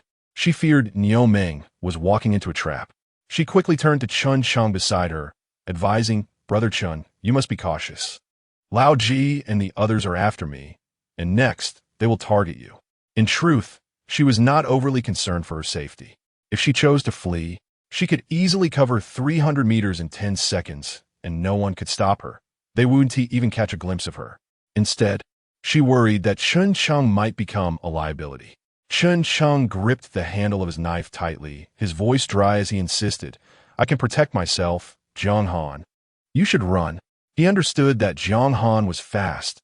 Perhaps her escape would alleviate some pressure on him. Jiang Han bit her lip. She did not choose to flee alone, for she and Chun Sheng could anticipate what Lao Ji and his cohorts would also deduce, that they would attempt to kill Chun Sheng while capturing Jiang Han, leaving neither unscathed. One individual had already lured Niu Meng away, while the other two regrouped with Lao Ji, encircling both Chun Sheng and Jiang Han. Lao Ji brandished a dagger, and the others unsheathed their weapons, lunging at Chun Sheng. As an ordinary man, Chun Sheng, despite possessing the ability to fend off an injured wolf or a dog in distress, was no match for 5 attackers, especially while trying to protect Jiang Han. At that moment, Chun Sheng still wore a headlamp, marking him as a conspicuous target. His assailants merely needed to strike towards the light. "Hurry up. Let us finish this and return to divide the points," Lao Ji urged, spurring his companions on. They took turns attacking, forcing Chun Sheng and Jiang Han into a corner, leaving them no choice but to parry with their blades. Their situation grew perilous with each passing moment. In the nick of time, Jiang Han reached into her backpack and produced a packet of chili powder, flinging it towards the 5 assailants rushing towards them. This had been a preparation for her. She had collected a significant amount of ancestral chili, initially intended for dipping grilled meat, but finding it excessively spicy, she had repurposed it as a weapon. Jiang Han recognized her weakness lay in physical strength. Engaging in direct confrontation was futile. Lacking power, wielding a knife or stick would only serve to bolster her confidence, sometimes even emboldening her adversaries. When faced with danger, her best recourse was to flee, a skill she had honed.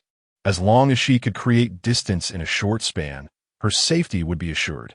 She believed augmenting this skill with biochemical weaponry could yield remarkable results. As exemplified now, in the darkness, a pungent spiciness enveloped the air, inducing uncontrollable tears and snot. Lao Ji and his accomplices were caught off guard by this sudden turn of events. They could not discern what was happening, only coughing and sneezing while clumsily waving their weapons and retreating. Their dreams of a swift resolution were dashed. Jiang Han, while dispersing the chili powder, covered her mouth and nose, yet the potent spice still drew tears from her eyes. Chun Sheng, beside Jiang Han, was equally affected, sneezing uncontrollably, nearly losing his grip on his knife. Seizing the moment of chaos, Jiang Han yanked off Chun Sheng's headlamp and urged him towards the nearby thicket. Chun Sheng, lacking night vision, was engulfed in darkness without the lamp, unable to see anything and continuously sneezing and coughing, stumbling as he ran, utterly disheveled. Fortunately, Jiang Han was by his side, and amidst all the coughing, their sounds went unnoticed. Lao Ji, still sneezing, realized the lamp had suddenly extinguished and, understanding that Jiang Han had escaped, shouted hoarsely, "Quickly, don't let them get away. We must eliminate them." However, in the darkness, distinguishing friend from foe proved impossible. "Turn on the lights," Lao Ji commanded, activating his headlamp, followed by the others. Chun Sheng had a headlamp. These seasoned scavengers also carried them. At that moment, the flickering lights revealed that Chun Sheng and Jiang Han had vanished without a trace. Meanwhile, Niu Meng, alerted by the commotion, realized he had fallen into a trap. He roared and abandoned the bait, crashing into the 2 individuals who had approached Jiang Han and Chun Sheng's previous position. But Xiao Xiao was nowhere to be found. Niu Meng's mind spun, his vision clouded and red as panic surged within him. He had gone utterly mad. Venturing into the wilderness with the little one, I have now lost them. After entering the wild, I encountered numerous challenges, catching leeches, slaying a lone wolf. Niu Meng has come to realize that Xiao Han has grown up, no longer the little rabbit that could barely consume nutrient solution. When faced with danger, he can flee swiftly, evading capture. However, concern breeds chaos. He must see where others are to feel at ease. If there were a system, Niu Meng's data would likely read: intelligence 30, pain sensitivity 100, strength 300, with a chance to trigger critical damage. At this moment, his eyes were bloodshot, roaring with fury as he swung his axe wildly. Before the frenzied minotaur, Lao Ji and his companions were utterly powerless. They had only dared to act after luring Niu Meng away. Now, as Niu Meng's axe cleaved through the air, Lao Ji and the others scurried for cover, desperate to escape, but Niu Ming offered them no respite. Previously, they had struck at Chun Chung under the guise of light. Now, their headlamps had become targets. Crack! The axe struck heavily on one person's back, eliciting a blood-curdling scream as they collapsed to the ground.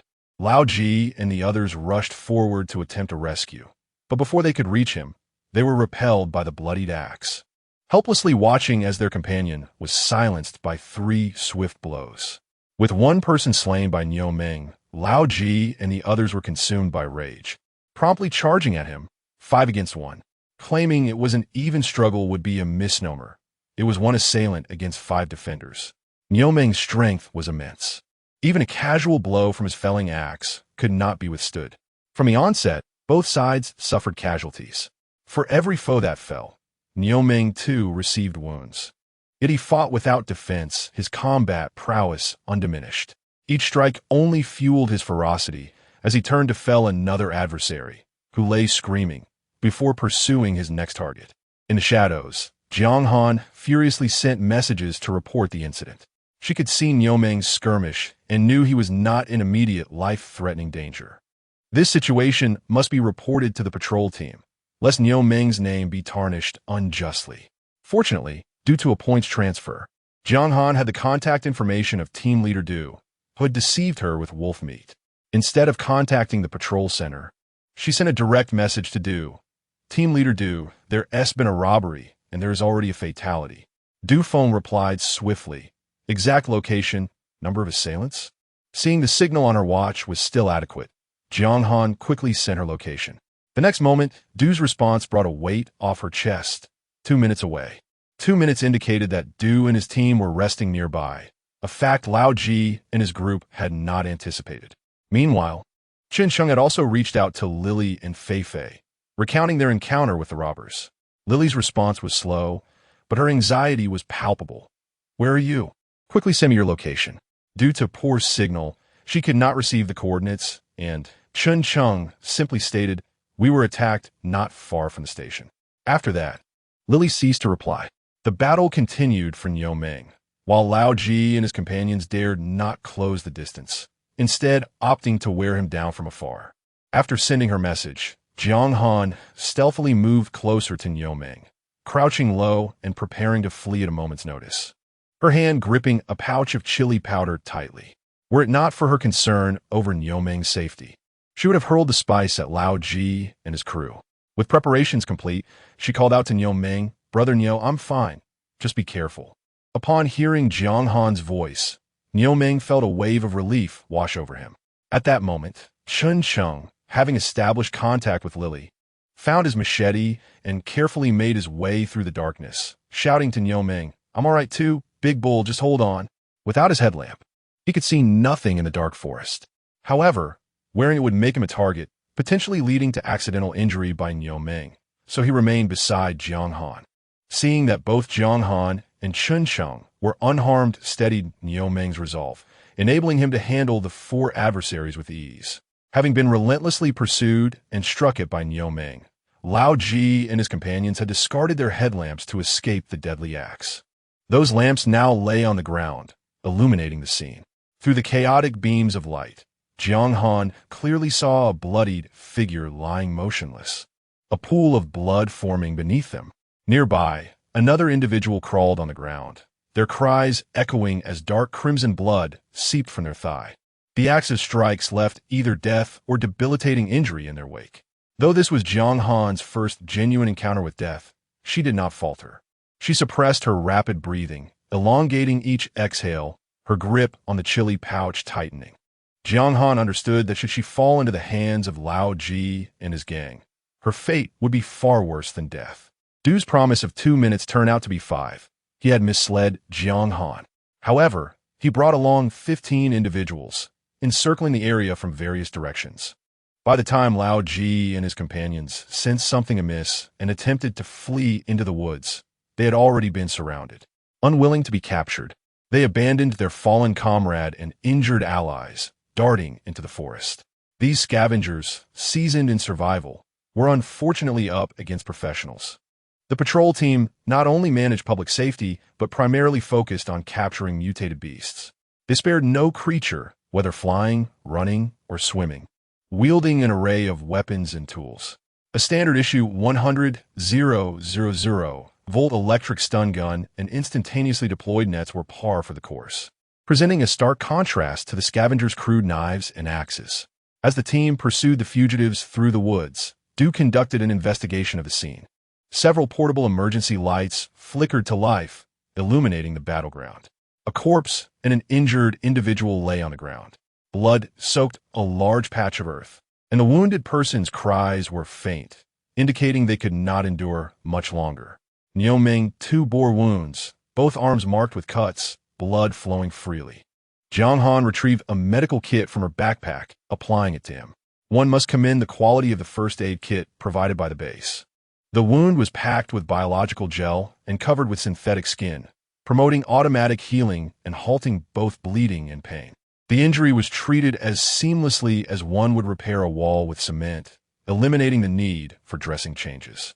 Once the wounds were tended to, Niu Ming flexed his fists and raised his arms, feeling no discomfort, quickly returning to his normal state.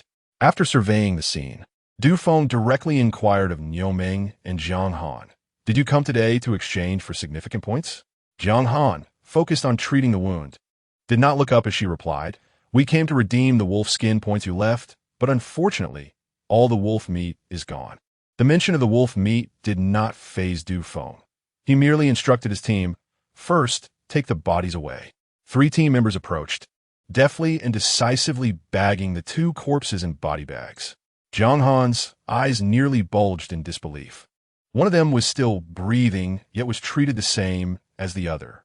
"Team leader Du, aren't you going to inquire about their testimonies?" Jiang Han gestured towards the still writhing and moaning body bag. Du Feng nonchalantly remarked, "Corpses don't talk, just take it back. Robbery is simply robbery. There's no need to inquire about the extent or the process. Survival is the only measure. At this juncture, even if the assailant is deceased, or if Niu Ming and the others were slain, the patrol would not delve deeply without a report, witnesses, or being caught in the act." Niu Ming and Chun Chung remained silent, but their expressions were grim. Had they been critically wounded and prostrate on the ground, they would have met the same fate, being consigned to a body bag, as the base had no custom of tending to the severely injured. In the Wastelands, all actions are geared towards survival and procreation. Children represent hope, and everyone is obligated to care for and nurture them. The base even provides complementary care until the age of 10. However, the environment is unforgiving to the elderly and disabled. Those who cannot generate value are deemed worthless. Of course, if someone is willing to expend credits, that is another matter.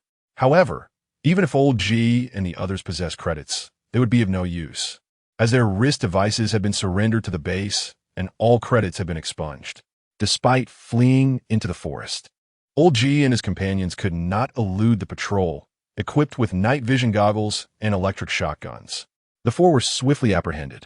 In total, 6 individuals were involved in the robbery. 2 had died, leaving Old G and 3 others.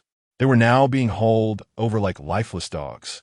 Old G trembled, gritting his teeth as he shouted, "They're robbing us. These gene-enhanced individuals are bandits." The remaining 3 echoed, "They're murderers. They killed 2 people." Engaging in preemptive blame, Old G and his cohorts counter-accused. Du Feng smirked, retorting coldly, "How did these 3 rob 6 of you?" Old G glared at Niu Ming. "We were merely resting here when he suddenly attacked with an axe. He's a gene-enhanced individual, a mad bull. Yes, he's a murderer." These 3 started the trouble. In the face of survival, any shameless statement can be uttered. Du Feng glanced at his wrist device, his tone disdainful. However, they reported the incident first. If they intended to rob or kill you, why would they report it? Old G's mouth gaped, his face ashen. They engaged in preemptive blame. Du Feng's countenance darkened. "Ha ha ha. Amusing. You truly take me for a fool." As his words concluded, the electric shotgun in his hand flickered, and Old G instantly collapsed, convulsing. Without so much as a glance at Old G, who had wet himself from the shock, Du Feng stated directly, "Notify the personnel in the undeveloped zone to collect the bait." 4 of them, Give them 8,000 credits. Anyone who dares to kill and rob in Zone 5 must consider the consequences. The words were stark and unvarnished. Bait indeed. The undeveloped zone was in reality an uninhabited wilderness, and these four would become live bait to lure large mutated beasts. Niu Meng and Chun Cheng's faces paled further. Of course, Niu Meng's pallor was indiscernible. Only the trembling of his facial hair betrayed his fear. Du Feng did not shy away from Jiang Han and the others when dealing with Old Ji and the others, conveying the message in a crude and direct manner. Jiang Han perceived this as a warning directed at the three of them, as Niu Meng had genuinely committed murder. In the world of the Wastelands, harsh times call for harsh measures. Life can be both cheap and precious. After all, an Old Ji is worth 2,000 credits, and while not as valuable as an ant queen, he is at least worth a second-hand stainless steel bucket. A dead man, on the other hand, is worthless, simply consigned to a body bag and incinerated in a charcoal furnace. Niu Meng's act of killing was in self-defense, but it had landed him on the patrol's blacklist, and he would undoubtedly be subject to heightened scrutiny in the future. Old Ji was unconscious, still convulsing, and soiled with excrement. Upon hearing their punishment, the other three immediately cried and begged for mercy, offering to work without pay on the farm. They knew the implications of being sent to the wilderness and now sought a chance to survive. Survival was not an option. All they received was another jolt of electricity. Instantly, each person's body contorted in spasms, voiding their bowels and bladders, before being dragged away by the patrol with restraint collars around their necks. The forest, which had just resembled a scene of carnage, fell silent as the patrol members began to depart. Turning to Niu Meng, Du Feng's usually unshaven face broke into a rare smile. You have some skill. To survive a fight against 6 people, it must be a genetic talent. Niu Meng, his arms still bandaged, had no fear despite having killed someone. He merely widened his eyes and declared, "They wanted to take little Xiao, so I had no choice but to kill." "Good, well done." Du Feng chuckled, patting Niu Meng on the shoulder. "Why haven't I seen you working hard before?" He uttered an ambiguous statement. The number of second-generation gene-enhanced individuals assigned to the Red Mountain base was not high. These defective products allocated by the central city, while possessing certain advantages, were not enlisted by the patrol and typically scavenged for survival like ordinary people. Du Feng, unlike ordinary people, harbored no prejudice against the bestial genes within gene-enhanced individuals, as he had fought alongside gene warriors in the past. These were intelligent warriors meticulously cultivated by the Alliance Central Laboratory, superior to ordinary humans in every aspect. However, internal recruitment materials explicitly stated that these defective products had deficiencies in intelligence and emotional quotient, making them unsuitable for team combat. These second-generation, gene-enhanced individuals, whose data failed to meet standards, were prone to losing control under pressure, disrupting the entire combat plan. This was the result of countless tests conducted over decades. Yet, this bovine gene-enhanced individual, succeeding in protecting a human and another second-generation gene-enhanced individual in a life-or-death situation, was somewhat unique. Niu Meng had no ulterior motives. He only knew that he could not allow anyone to take little Xiao.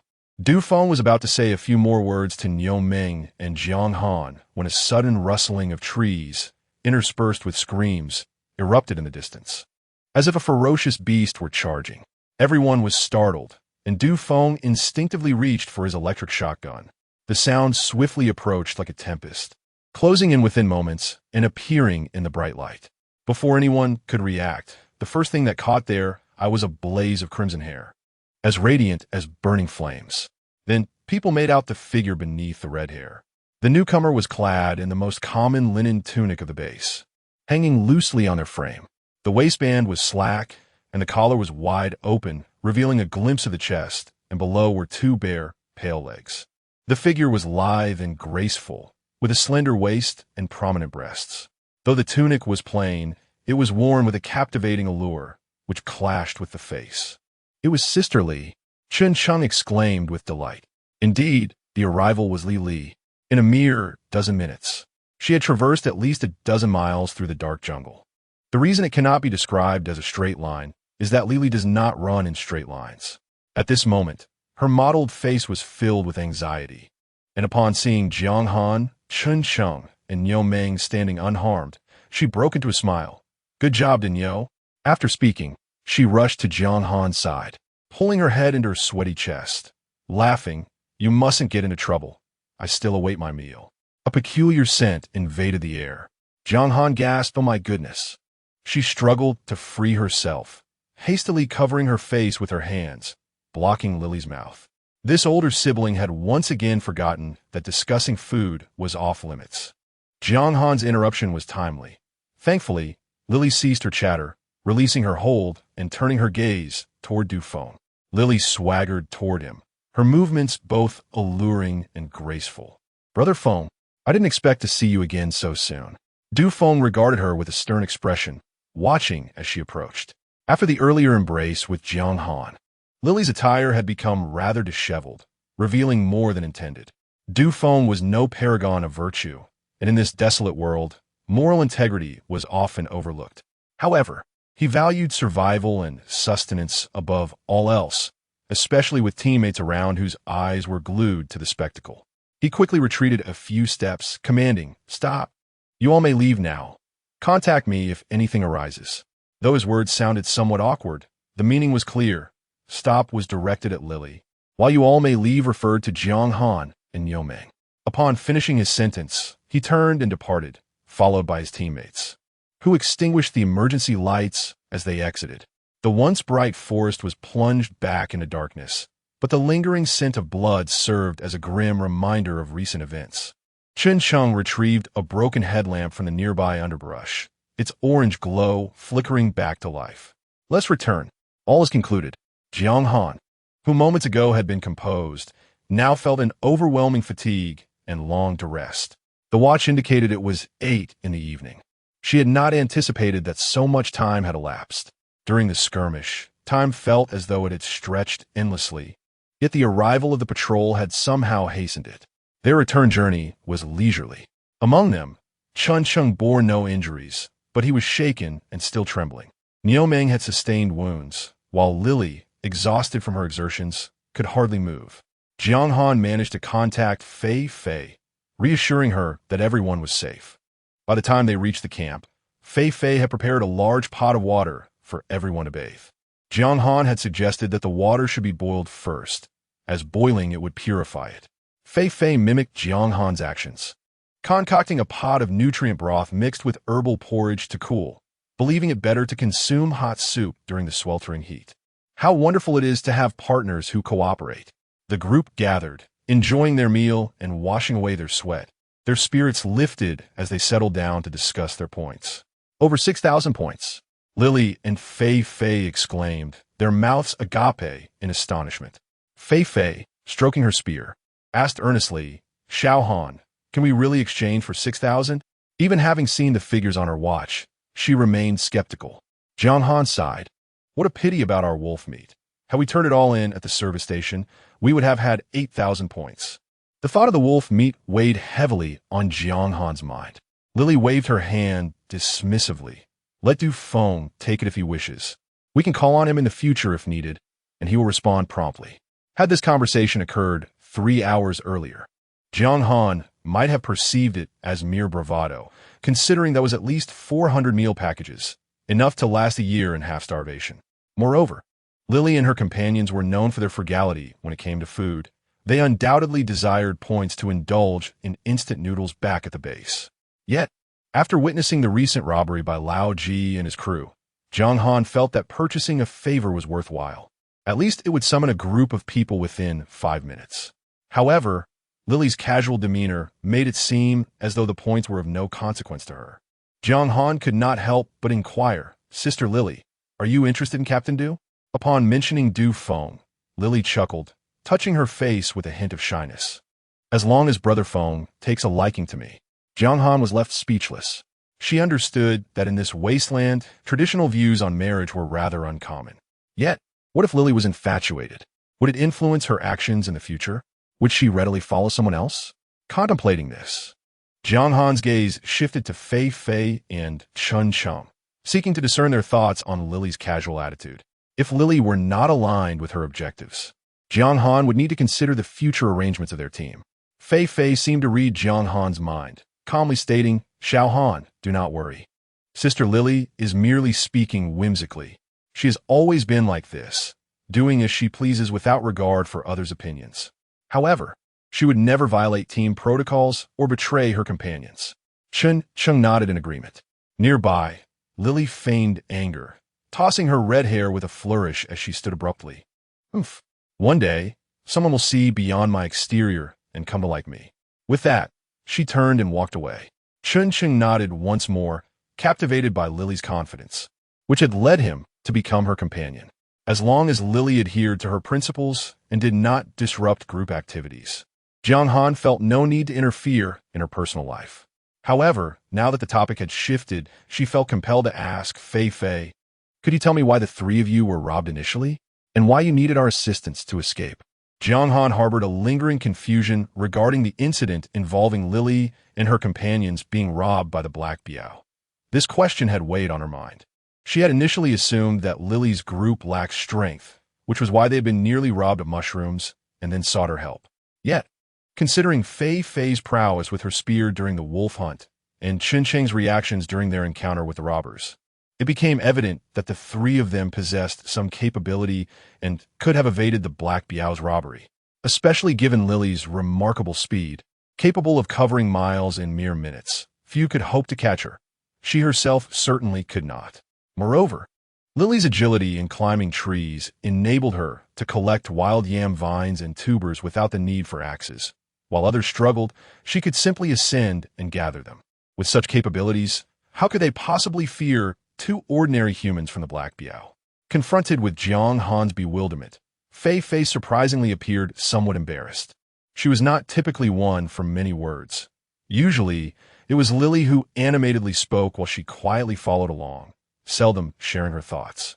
However, sensing Jiang Han's curiosity, Fei Fei relented. "I can't tell you, but please do not let Lily know. She would be upset." "Okay, I won't say a word." Jiang Han nodded vigorously, her round eyes blinking innocently, her ears bobbing behind her head in a charming manner. Seeing her earnestness, Fei Fei, typically reserved, broke into a smile. "Actually, the robbery incident was also connected to your genes. Sister Lily has leopard genes. She can climb trees, run swiftly, and is quite vain." Vain? Jiang Han was slightly taken aback, but soon comprehended the situation. Indeed, Sister Lily had a penchant for beauty, exuding her charm at every moment, with her fiery red hair, manicured nails, and a body that swayed gracefully. However, Fei Fei continued, stating that each of them possessed genetic flaws. You had rabbit ears, and Sister Lily bore a leopard's head and spots. This was well understood. In truth, Jiang Han and his companions have been eliminated not only due to their striking animalistic features, but primarily because of their personalities. For instance, there was Niu Meng's irascibility, Sister Lily's lack of attention to detail, and his own timid disposition as a rabbit. Surprisingly, having adapted to his rabbit ears, Jiang Han had grown quite fond of them, often finding himself caressing them. The long ears, soft and warm, serve as excellent tools for dissipating heat. Many times, while Lily and Niu Meng were panting and sweating, he merely needed to perk up his ears and shake them. The blood coursing through the vessels in his ears would release the heat from his body, leaving him sweat-free. Lily's thoughts remained human. In her youth, it was entirely normal for her to cherish beauty, especially with her innate leopard-patterned allure. Fei Fei recounted an incident from the day they had gone mushroom hunting, where they encountered two individuals, Black Biao and his companion. That man lavished compliments upon Sister Lily, showering her with flattering words, and even joined them in their mushroom foraging. Initially, all was well, but when Fei Fei and Chun inadvertently lost their way and were bitten by ants, they required Sister Lily's assistance. Black Biao then offered to help carry the mushrooms to exchange for points, but Sister Lily refused, and the man attempted to snatch them. Fortunately, they encountered Jiang Han and the others. So, he merely sought to steal mushrooms? What a trivial matter, Jiang Han mused with a smile. It seems that Black Biao intended to deceive with honeyed words. Upon hearing the term honeyed words, Fei Fei chuckled. Sister Lily enjoys hearing compliments. She becomes especially elated when others praise her. Yet she knows those words are insincere and is unwilling to part with her mushrooms. She constantly pines to exchange them for points, dreaming of returning to the base to indulge in instant noodles. How could she possibly give her mushrooms to anyone? Despite the man's elaborate attempts, he failed to procure any mushrooms, and in his humiliation, he sought to resort to force. Fei Fei and Chun Chung, weakened by their injuries, were in no condition to defend themselves. Fearing that a confrontation would further harm her companions, Sister Lily chose not to confront the man directly, instead maintaining a facade of indifference as they made their way back. Fortunately, they encountered Jiang Han and the others, and Fei Fei recounted the entire tale to him. It became clear that Sister Lily had been compelled to seek help not out of weakness, but to protect Fei Fei and Chun Chung. Otherwise, she would have fled long ago. Knowing that the flirtatious Lily would not fall for charm, and that she possessed the wit to navigate such situations for the safety of her friends, Jiang Han felt reassured. Not indulging in smoking, drinking, or gambling, the beautiful sister merely relished receiving a few compliments and basking in the limelight. What harm was there in that? The following day, they resumed their scavenging, foraging for mushrooms and various beans and fruits, with a primary focus on yam beans. Although Niu Meng would faint upon eating them, he remained eager to indulge. Now Fei Fei and Chun Chung had developed a fondness for them, consuming them daily, whether boiled or steamed. Yet, Jiang Han found it perplexing that while everyone was keen on locating yam beans, no one mentioned searching for yams, which are a significant source of starch. When he inquired with Fei Fei, she explained that yams were toxic and not included on the base's procurement list. Having understood this, Jiang Han refrained from suggesting an immediate dig. After all, yam roots lay buried beneath an overwhelming thicket of bushes, deeply entrenched and hard to find. Moreover, it was not yet the season for yams. They had to be harvested in autumn and winter for optimal starch content.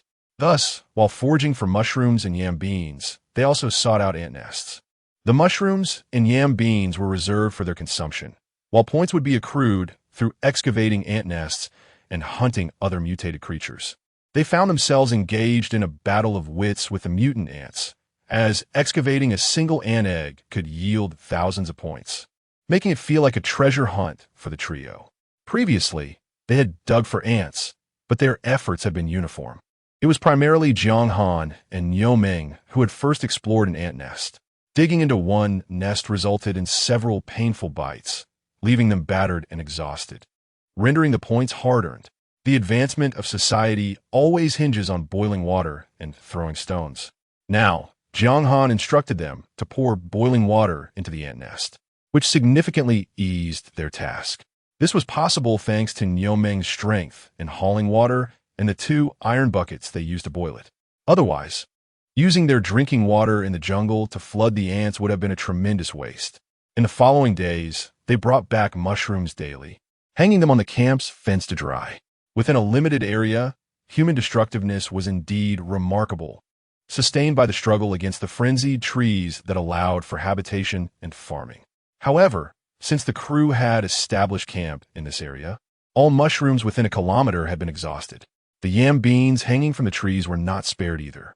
Every day, Lily would carry a small basket, climbing up and down the trees to select yam beans of different colors. Jiang Han had devised a new method. He crafted nets from branches, placed them in the iron buckets, and steamed them for half an hour. After peeling, they offered yet another culinary experience. Moreover, it was discovered that yam beans turning brown had a finer texture, indicating they were the most mature. The ant nests within the kilometer radius had also been thoroughly explored. Upon unearthing another nest, they found the queen had fled, resulting in only a bag of ant eggs and half a colony of dried ants. That same day, the ant eggs were delivered to the service station, where Jiang Han arranged for them to exchange for several sets of wood fiber, clothing, and purification agents. Additionally, they received rain tarps for tent construction and insect repellent. The station chief found Jiang Han's frequent requests for purification agents somewhat puzzling. You have already exchanged for purification agents. Why the need for more? He inquired. Jiang Han replied calmly, for baiting. The station chief adjusted his glasses, astonished. You intend to use such expensive purification agents for bathing? With wood fiber clothing, using cheap and convenient cleansing wipes would suffice. Wood fiber was the most common fabric material in the wasteland. In the era of prosperity, people could only wear synthetic fibers, while natural materials commanded high prices. Now, garments devoid of wood fiber were merely animal hides, sufficiently natural. Chemical protective gear had become a luxury. In the wilderness, possessing a few sets of wood fiber clothing and using wet wipes for personal hygiene was more than adequate. Who would be meticulous about bathing and laundry? That would only squander points. Jiang Han chose not to elaborate, simply smiling as he remarked, "I simply prefer cleanliness. A little less food allows for the exchange of purification agents. I am saving up my points." Although the station master felt that Jiang Han and Niu Ming consumed an excessive amount, particularly in their water usage, he refrained from intervening too much. He merely reminded Jiang Han that accumulating points would be beneficial for the winter. During the winter months, the base staff still received their salaries, but scavengers only earned an income during these 4 months. They had to endure the harshness of winter in their dormitories until the summer of the following year, when they could resume scavenging for income. Jiang Han's assertion about having points was not a falsehood. It was imperative for her to exchange them for purifiers. The fishing team, comprising 3 young women, had found it convenient to use water, and it was essential for them to maintain a clean and fresh appearance at all times, especially after changing clothes. By keeping clean, the redness and skin sores on their faces had diminished significantly, and now Fei Fei and Li Li's skin had improved considerably, no longer resembling the state it had been in before. This not only saved on treatment costs, but also eliminated the need to spend points on restorative liquids or return to the base for rest, which would delay their scavenging efforts. After selling mushrooms several times, the fishing team's points had not only enabled them to exchange for clean water, but they had finally accumulated a total of 10,000 points. While this may sound substantial, it only amounted to 2,000 points per person when divided among the 5. The sole benefit was that, through their collaboration, the fishing team had begun to turn a profit. Though they were halfway through their collection period, amassing a few more thousand points seemed entirely feasible. After a day spent running through the jungle, as the night sky twinkled with stars, a gentle moonlight cascaded down. In the center of the camp, a stone stove was constructed with a pot simmering a broth of clams and mushrooms, the aroma wafting through the air. Li Li's wristwatch played a tune as she hummed along while stirring the soup, tasting it before adding a pinch of salt. This was a cooking skill she had mastered. Jiang Han and Fei Fei were sifting through a basket of yam beans, selecting those that had been damaged and needed to be consumed first. Observing the 2 large piles of yam beans in the camp, Jiang Han speculated whether Li had harvested all the beans from District 5. She couldn't help but ask Fei Fei, "Sister Fei, was Li always this formidable?" Without looking up, Fei Fei replied, "Sister Li has always been quick at climbing trees. Just don't let her catch birds. She would fall, as Sister Li despises birds." Ha ha! Jiang Han burst into laughter. While Jiang Han and Fei Fei were conversing, Niu Ming and Chun Cheng returned from the stream, drenched and carrying a wooden stick adorned with a string of water bags. In addition to the water bags, they had 2 clams and a small crab tied with a grass stem. The fishing team had not yet resided here for half a month, and the clams and crabs in that stream had faced devastation. Initially, the patrol team had dragged nets to clear the area, capturing the once dominant large crabs, leaving only a few survivors hiding. However, with Niu Ming diving into the water, he quickly caught all that remained. The stream still held the greatest number of clams, but with daily consumption, they were nearing extinction. Upon seeing their bountiful return, Jiang Han and Fei Fei hurried to assist. Niu Ming wrung out his protective suit and said, "Xiao Han, we had a good haul today. Can we have a little extra for dinner?" He was already anticipating grilled crab, even managing to catch the last small crab. Jiang Han nodded, of course. She instructed Niu Ming to place the crabs by the fire, while the clams could wait, being kept in purified water for a few days.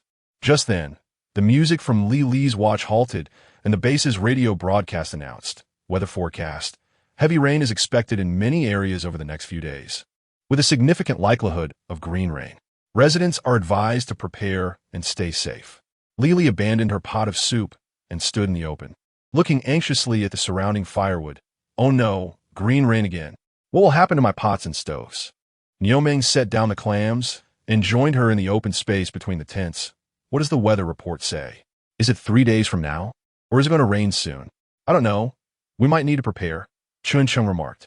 Although the announcement indicated potential rain, everyone remained calm. During the 4-month summer harvest, there would typically be 3 or 4 instances of green rain. It had been over a month since the last occurrence, following past patterns. It was due to return. Rain could be both a curse and a blessing, as the wasteland flora had its own rhythms. Each bout of green rain would provoke a frenzy of growth in various plants, presenting scavengers with a perfect opportunity for foraging. "Are we really not going to the shed to avoid the rain?" Fei Fei inquired. "We're not going." "No." The moment Fei Fei posed her question, everyone responded in unison. Lily stated, "Jiang Han and Nio can survive in the wilderness. So can we, and we can gather the most supplies." The last green rain period had seen Jiang Han and Nio Meng spend their time by the spring. Despite the presence of mutated rodents, they encountered no real danger and even managed to collect quite a few leeches and mutated rodent skins, marking their first significant earnings. Had it not been for Li Li and the others, Jiang Han might have opted to camp near the shed or return to the previous clearing. Now that there were enough hands, and with the clearing completed during this period, the kilometer radius around them was devoid of mutated animals, making it relatively safe to remain. With everyone in agreement, they began to discuss preparations. The 5 sat down, eating while deliberating, excluding Jiang Han. The other 4 had experienced at least 10 instances of green rain, their knowledge being substantial. Nioming pointed towards the shade structure and remarked, "We need to cover the roof with leaves, adding several layers. That way, no matter how they decay, we won't have to worry." After exposure to green rain, the leaf-covered roof would rot, necessitating a thicker pile to avoid leaks. While Chun Chung and Fei Fei had also encountered green rain outdoors, they had always sought refuge beneath the shed or returned to the base for rest. The 3 had never spent a night alone in the forest and would thus heed Nio Meng's guidance.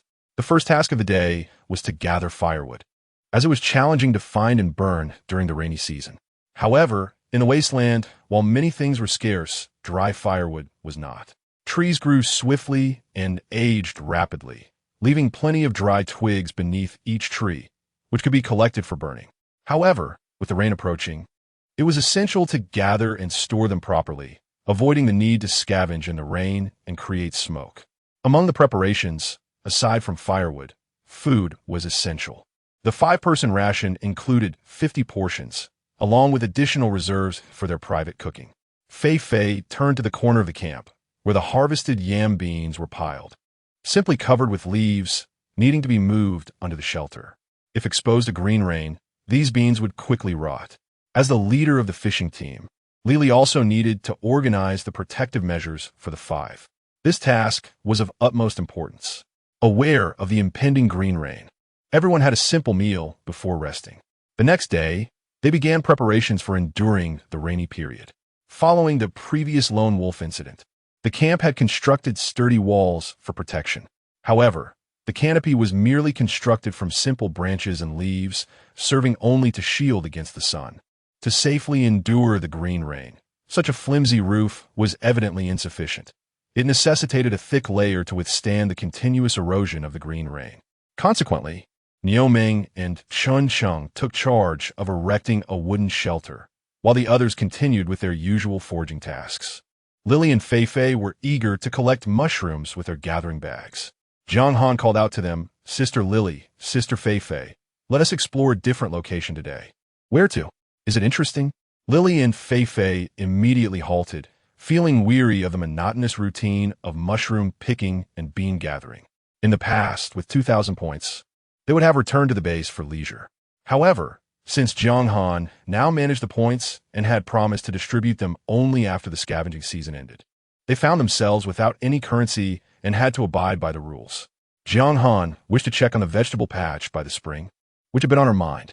Yet it was now occupied by others, and only she and Nio Meng were left, separated by several kilometers. With the impending green rain, the occupants would surely clear the area. She needed to hasten to retrieve everything. Hearing that they were searching for various wild vegetables, especially those she had never tasted but were said to be delicious. Lily instantly became animated. "Let us go. Why didn't you say so earlier? We mustn't let others gather them first."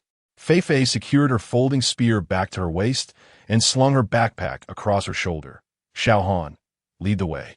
The route was familiar, as the location was only a kilometer from the shed, now transformed into a campsite by other scavengers. Nevertheless, the trio did not idle along the way, foraging as they went. They traversed through the upper, middle, and lower paths.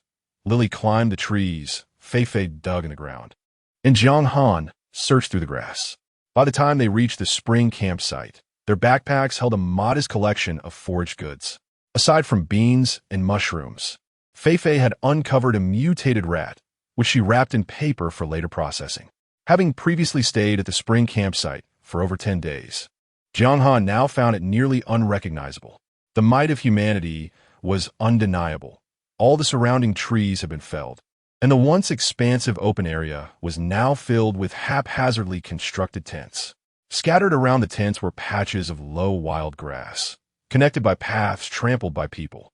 The shrubs by the spring, the moss, and even the leeches had vanished, leaving only a grassy ditch.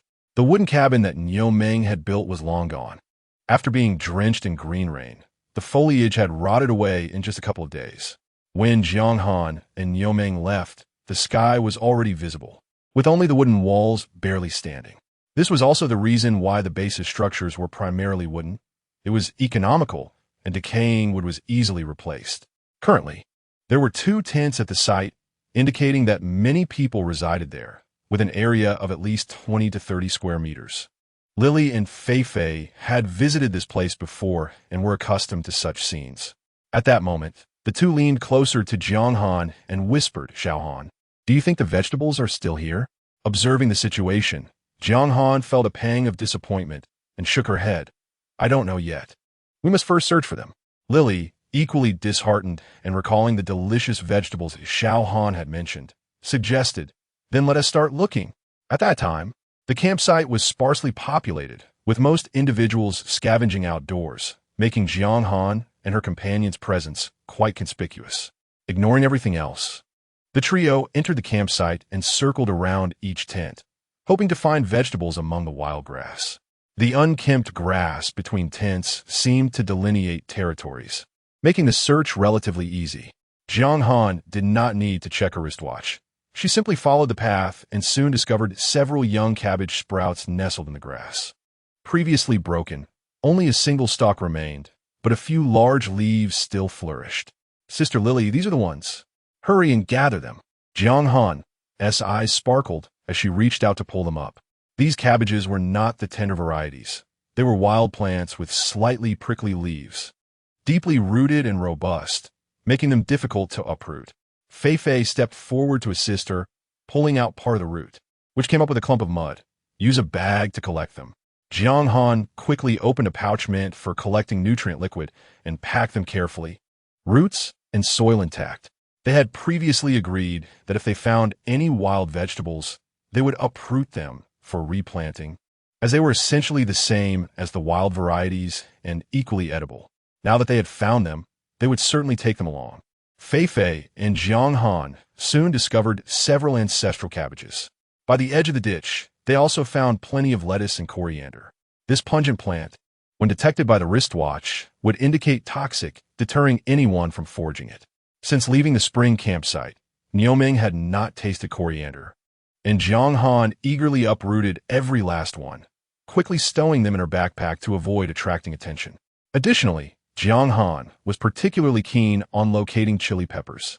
For the wasteland dwellers unaccustomed to spicy food, the sensation of heat was akin to pain, synonymous with poisoning. Even if they did not consume them, they could serve as makeshift weapons. That night, Lao Ji and the others had already validated their effectiveness, proving to be quite remarkable. Moreover, Jiang Han sought out pumpkins and various beans. At that time, the seedlings had not borne fruit, causing her to miss the opportunity. Regrettably, these 2 items were either shrub-like or vine-growing and had already been cleared away. After a thorough search yielded no results, Jiang Han was on the verge of giving up when she suddenly spotted traces of chili peppers. The location was right in front of her former wooden house, suggesting that the seeds she had inadvertently left behind while making chili powder had now sprouted into a bush. However, the growing spot was somewhat peculiar. The ancestral chili plant was wedged between the gaps of two tents, having been incorporated as part of a fence by someone. It was mostly obscured by a pile of decaying leaves and scraps of paper, with only a few peppers reaching skyward. To uproot, it would require scaling the low wooden barrier surrounding the tents. Though the barrier was not high and could be easily crossed, it served as a warning that entry was not permitted by the tent's occupants. Uprooting the more than a meter-tall bush would undoubtedly create a commotion. In this campsite, where people were numerous, if someone accused her of stealing or robbing, it could lead to trouble. A careful plan was necessary to ensure success. While Jiang Han scanned her surroundings to check if the tent owner was present, Lily was already preparing to step over. Jiang Han quickly stopped her. "This is someone else's territory. We should ask first." Lily, unfazed, replied, "What is the big deal about pulling a few weeds? No one claims ownership over wild plants." Having witnessed the harsh, punitive measures of the patrol team, led by Du Feng, as well as the fates of Lao Ji and his companions, Jiang Han wished to avoid unnecessary trouble. After all, crossing that wooden barrier would be an invasion of private space, and if it escalated, she would find herself at a disadvantage. According to the habits of Wasteland scavengers, any conflict would likely result in their belongings being stolen. She pondered for a moment. "You both wait back here. If the owner agrees, I'll let you pull them. If not," Lily nodded. "If they don't agree, they have to." Jiang Han, "All right, you handle it as you see fit. We'll just give a try first." Fei Fei remained silent, standing there observing Jiang Han and Lily, lost in her thoughts. Jiang Han conferred with her brother and sister about the order of actions, watching as she and Fei Fei moved behind the tent before she approached the entrance. She decided to speak with the owner of the campsite. As she neared the largest tent, Jiang Han called out, "Is anyone inside?" A burly man poked his head out, first glancing around before settling his gaze on Jiang Han, and he let out an incredulous sound. "Oh, a little girl. What do you want?" Jiang Han explained her intentions, and the man scoffed impatiently. "No way. I don't care about any weeds. This is my territory, and no one is allowed to touch anything." Scram! Jiang Han produced several fresh mushrooms she had gathered along the way and offered them, saying, "Brother, I only want that patch of shrubbery. I can trade these mushrooms." The man's expression changed upon seeing the mushrooms, a crooked smile appearing on his face. "Considering your sincerity, I'll give you the shrubs, but you'll have to double the mushrooms." He gestured with his hand. "At least 50 white mushrooms. 50 mushrooms would be enough to exchange for 3 portions of nutrient liquid, while that was merely a wild shrub on the verge of being cleared away." Jiang Han smiled, holding the few mushrooms without responding, while the man awaited further negotiation. Earlier, Jiang Han and her companions had drawn attention while wandering the campsite, and now several figures were moving between the tents, observing the situation. However, from a distance, they could only see Jiang Han conversing with the domineering man, unable to hear their words. Just then, a loud crash erupted from behind the tent where the two stood. The man's expression shifted, and he lifted his leg to head towards the back, only to be blocked by Jiang Han. "Thank you for the deal," Jiang Han said with a sweet smile. In the next moment, Lily appeared, carrying a pepper plant, grinning at Jiang Han. "Let us go." She then turned to the bewildered man, tilting her head and raising her chin. "Brother, the green rain is coming. You shouldn't just hide and sleep in the tent. Look, I'm already clearing the weeds." The man immediately understood the situation and angrily exclaimed, "I won't allow a single blade of grass to be pulled here." Jiang Han stuffed a few mushrooms into his arms. "Brother, keep these." After saying that, she turned to rejoin Lily and Fei Fei, and the three hastily departed. The man looked at the mushrooms in his hands and then rushed to check the back, only to find a large hole in the fence and garbage strewn all over. He erupted in a furious tirade. "How dare you bring trouble to my doorstep? I've never seen anyone bold enough to steal from me." Nearby, a bald-headed figure peered out from a tent, squinting at the few white mushrooms, chuckling. "You didn't clear the weeds and yet took 50 mushrooms. How can you call it stealing? 50? When did I take 50? The man retorted angrily. The bald man pointed to his ear. "That's what I heard. You wanted 50, And that girl agreed. The man began to jump in frustration. Are you deaf? Jiang Han and her companions had acted like bandits, directly seizing the ancestral pepper plant. Leaving the spring campsite, the trio hurried back to their own camp. Lily kept glancing at the pepper plant on her shoulder, wondering how something so ordinary could be poisonous. Xiao, did you really use this to deal with Lao Ji and the others that night? Jiang Han, filled with joy from acquiring the vegetables, skipped along happily. When we return, Lily, you'll understand what deliciousness is. Unfortunately, there were no Sichuan peppercorns. Otherwise, she would have prepared a spicy fish dish to savor. Mentioning the Sichuan peppercorns reminded Jiang Han of a puzzling matter. Lily, did you all used to pick various fruits?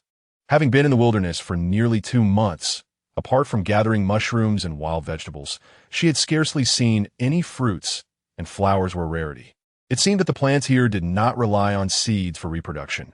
The entire forest resembled a varied green sponge, with only the colorful mushrooms breaking the monotony. Of course, we picked fruits. Every time after the green rain, new things would sprout, Lily explained. Jiang Han keenly caught the keyword. The first and second green rains differ. Summer lasts only 4 months, so of course, they're different. The first brings forth trees, the second produces flowers, and the third yields fruits. The fourth.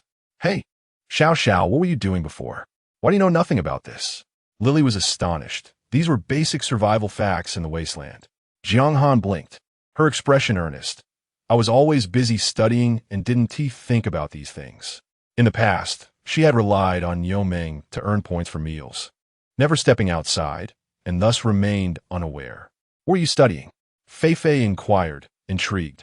In recent days, they had discovered that Jiang Han was oblivious to many aspects of wilderness survival, prompting Yomeng to mention that Xiao was in school. With a sigh, Jiang Han admitted, yes, I was studying philosophy and aiming to become a base administrator. Yet, the reference material was filled with nonsensical, brainwashing rhetoric. Understanding one's essence and not aspiring for too much is a person's wisdom. Whether one can mature and manage oneself and others depends solely on the presence of self-esteem and confidence, she recited. Additionally, humans are sinful, animals are evil, and the green rain is a punishment for the entire human world. For Jiang Han, who had experienced centuries of moderate cultural indoctrination, these motivational slogans were trivialities.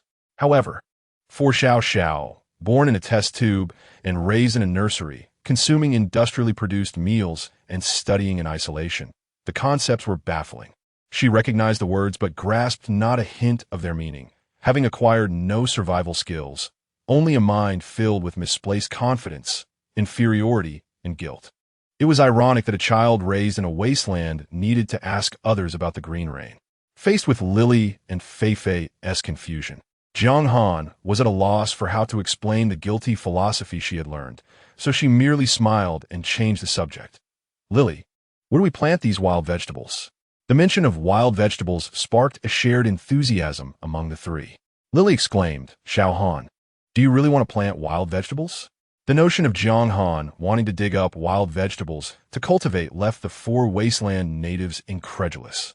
They were not accustomed to planting, nor were they allowed to. Vegetables and grains could only be produced by base farms. Residents were forbidden from cultivating even a single plant, as growing garlic could potentially jeopardize base security. Moreover, everyone merely needed to scavenge or gather to exchange for food, ensuring they wouldn't starve. Thus no one bothered with planting or cooking.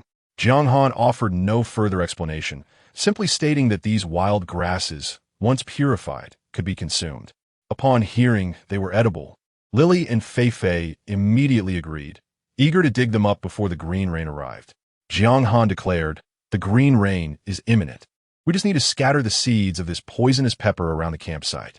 Once they sprouted, an abundance of peppers awaited them. The wild vegetables, once transplanted, were unlikely to perish. As long as they refrained from contemplating mutations or reversion, the green rain's nurturing function became a steadfast ally for the farmers. Lily expressed her full agreement and even began to anticipate an overflowing garden of wild vegetables. The trio conversed as they returned to the creek campsite. At that moment, Nioming and Chuncheng had already felled a considerable number of trees around the campsite. The branches were piled onto a wooden shed resembling a verdant hill, providing a secure refuge from the rain below. With a tree house for shelter established and the wild vegetables ready for transplantation, Nioming's eyes lit up at the sight of the cilantro they had dug up. Cilantro should be planted inside the walls. I adore it. He envisioned plucking a few leaves each day to savor. Lily wrinkled her nose, distancing the cilantro. No way, it must be planted outside. It's odorous and toxic. If we plant it inside, we won't be able to stay in the shed. Nioming, agitated, retorted, "It's not toxic. This is the flavor we want." Just then, a notification chimed from their wrist devices, startling everyone. They listened intently as the alert echoed. Emergency notification. Recent green rain has been reported in various districts, accompanied by an unknown magnitude of stormy winds and heavy rain. Residents are advised to ensure their safety and return to emergency shelters immediately. Please relay this message. The gravity of the situation dawned upon the five of them. The directive to retreat to the emergency shelter meant returning to the wooden shed at the bus station. The thought of being cramped with hundreds of others in a single wooden structure was daunting. Regardless of comfort, Jiang Han contemplated the implications. The drafty, hollow shed lacked walls, and during a storm, those caught outside would surely become drenched. It was possible that while it poured outside, the inside would only receive a drizzle, far inferior to their constructed shelter. Having experienced green rain once, confidence surged as long as they had sufficient supplies and manpower. She, along with Nioming and Lily, shared the sentiment. Since no one wished to return to the bus shelter, they resolved to construct their own dwelling. This time, the roof and walls would need to be sturdier. The green rain was not a concern. With the foliage available, they could weather it. However, if the wind were to accompany the rain, the haphazardly piled leaves and branches would be swept away in an instant, leaving them exposed to the elements. "All right, Brother Nyo and Sister Lily, we will stay and commence building," they declared. The joy of recently acquiring wild vegetables dissipated as the five quickly planted the pepper and cilantro seeds into the ground before turning their efforts to felling more trees. The wasteland was abundant with timber, and with a solid wall already erected, they simply needed to reinforce the roof. This time, instead of branches, they utilized halved logs. The wooden roof would be supported by the central tree in the tent, creating interconnections with surrounding trees, thus bolstering the structure and expanding its area at least threefold. 5 individuals could easily shelter from the storm, and even 50 could find refuge within. To expedite their progress, the 5 toiled throughout the night without rest. Jiang Han, unable to contribute much to the construction, busied herself with meal preparations. A large pot of steaming meat and vegetable soup, accompanied by a bright campfire, provided comfort to their weary bodies and spirits. By noon the following day, the roof and connections to the larger trees were nearly complete. After a hearty meal, the exhausted 4 collapsed to rest, while Jiang Han ventured into the nearby woods to gather firewood. Her movements were swift, akin to ants in a frenzy, and before long, she had stacked a considerable amount in the corner of the shed. After Nioming and the others had rejuvenated from their slumber, they continued refining the roof. As dusk approached, danger loomed ominously. Without warning, a fierce gust of wind swept through, nearly toppling Nioming from the roof where he was securing tree branches. Fortunately, Lily steadied him with a stick. "Come down quickly." The workers hastily gathered below, listening to the howling wind outside, their hearts swelling with a sense of accomplishment. But then, Nioming's voice pierced through the commotion. "Where's Xiao Xiao? Where is she?" Lily glanced around and realized Jiang Han was missing. Panic ensued. Xiao Xiao was still gathering firewood. Nioming was the first to dash out, racing in the direction Jiang Han had gone. Lily and the others quickly followed. The wind intensified, causing trees to sway and branches to flail wildly. Nioming called out Jiang Han's name at the top of his lungs, but received no reply, his anxiety driving him deeper into the forest. Meanwhile, Jiang Han clung tightly to a tree trunk, attempting to minimize her profile against the onslaught of wind. She had not anticipated such a sudden storm and merely hoped to wait it out before returning with her bundle of firewood. Yet the winds only grew fiercer. making it increasingly difficult for her to move. Aside from the wind, with dry branches and leaves swirling around, her vision became obscured. She attempted to notify Niu Meng and Lily through her wrist device, but all she saw was a glaring red X. Communication had ceased during the green rain. Panic set in. This green rain was unlike the last, and she feared she might perish in the wilderness. Observing the sky darkening rapidly, she sensed that rain could arrive at any moment. Whether she stayed or fled, it seemed death awaited her. Gritting her teeth, Jiang Han retrieved 2 sturdy sticks from her pile of wood, using them to support herself as she trudged toward the campsite. The winds were ferocious in wooded areas. She could dash with relative speed, but when faced with open ground, she was sent tumbling. Ultimately, she had no choice but to crawl on her hands and knees, clutching at the roots and grass to pull herself forward. Time became meaningless, and as darkness enveloped the landscape, she faintly heard voices calling her name. It was Niu Meng and the others searching for her. With a racing heart and trembling hands, she responded as best she could, shouting and waving. But all her efforts were swallowed by the wind. The cacophony of the storm surrounded her, yet she held on to hope. Eventually, through her straining eyes, she spotted Niu Meng and the others approaching. They saw her clinging to the tree, dirted and disheveled, yet standing resolutely. Relief washed over them, and they celebrated her presence. "Thank goodness she is still here," Niu Meng shouted hoarsely, his voice nearly lost in the gusts. Lily sprinted toward her, and in an instant, the group reached Jiang Han, supporting her as she swayed precariously. At that moment, Niu Meng was unconcerned with any injuries Jiang Han might have sustained. His sole focus was to get her out of that perilous place. Without hesitation, he grasped her hand and hurriedly led her away, repeatedly exclaiming, "Xiao Xiao, my heavens! We finally found you. Let us move quickly. It's too dangerous here." Upon seeing Niu Meng, Jiang Han's previously tense heart finally relaxed. "You scare me to death. I thought you wouldn't find me," she exclaimed. Fei Fei and Chen Cheng soon joined them, both struggling against the wind, urging Niu Meng, "Hurry. The rain is about to start." Suddenly, a fierce gust of wind howled past, accompanied by a sharp crack that resonated in the air. A robust tree branch, as thick as a bowl, was forcefully snapped in two. After tracing an arc in the air, it plummeted towards the 5 individuals like a mountain descending upon an egg. In that perilous moment, Fei Fei instinctively sidestepped, while Chun Chung rolled to the side as a reflex, and Lily leaped a considerable distance away. Without hesitation, Niu Meng raised his right hand and, with all his might, struck the rapidly descending branch with a powerful punch. With a resounding thud, the branch collided heavily with Niu Meng's arm. The tremendous force sent a jolt through his arm, but he successfully deflected the lethal branch aside. With no time to spare, they quickly supported Jiang Han and rushed toward the camp. Just as they entered the camp, a torrential rain, mixed with howling winds, began to pour outside. The raindrops pelted against the wooden roof and walls, creating a cacophony of sound, while the fierce wind tried desperately to tear the roof away. Yet the entire camp remained steadfast. At last they were safe.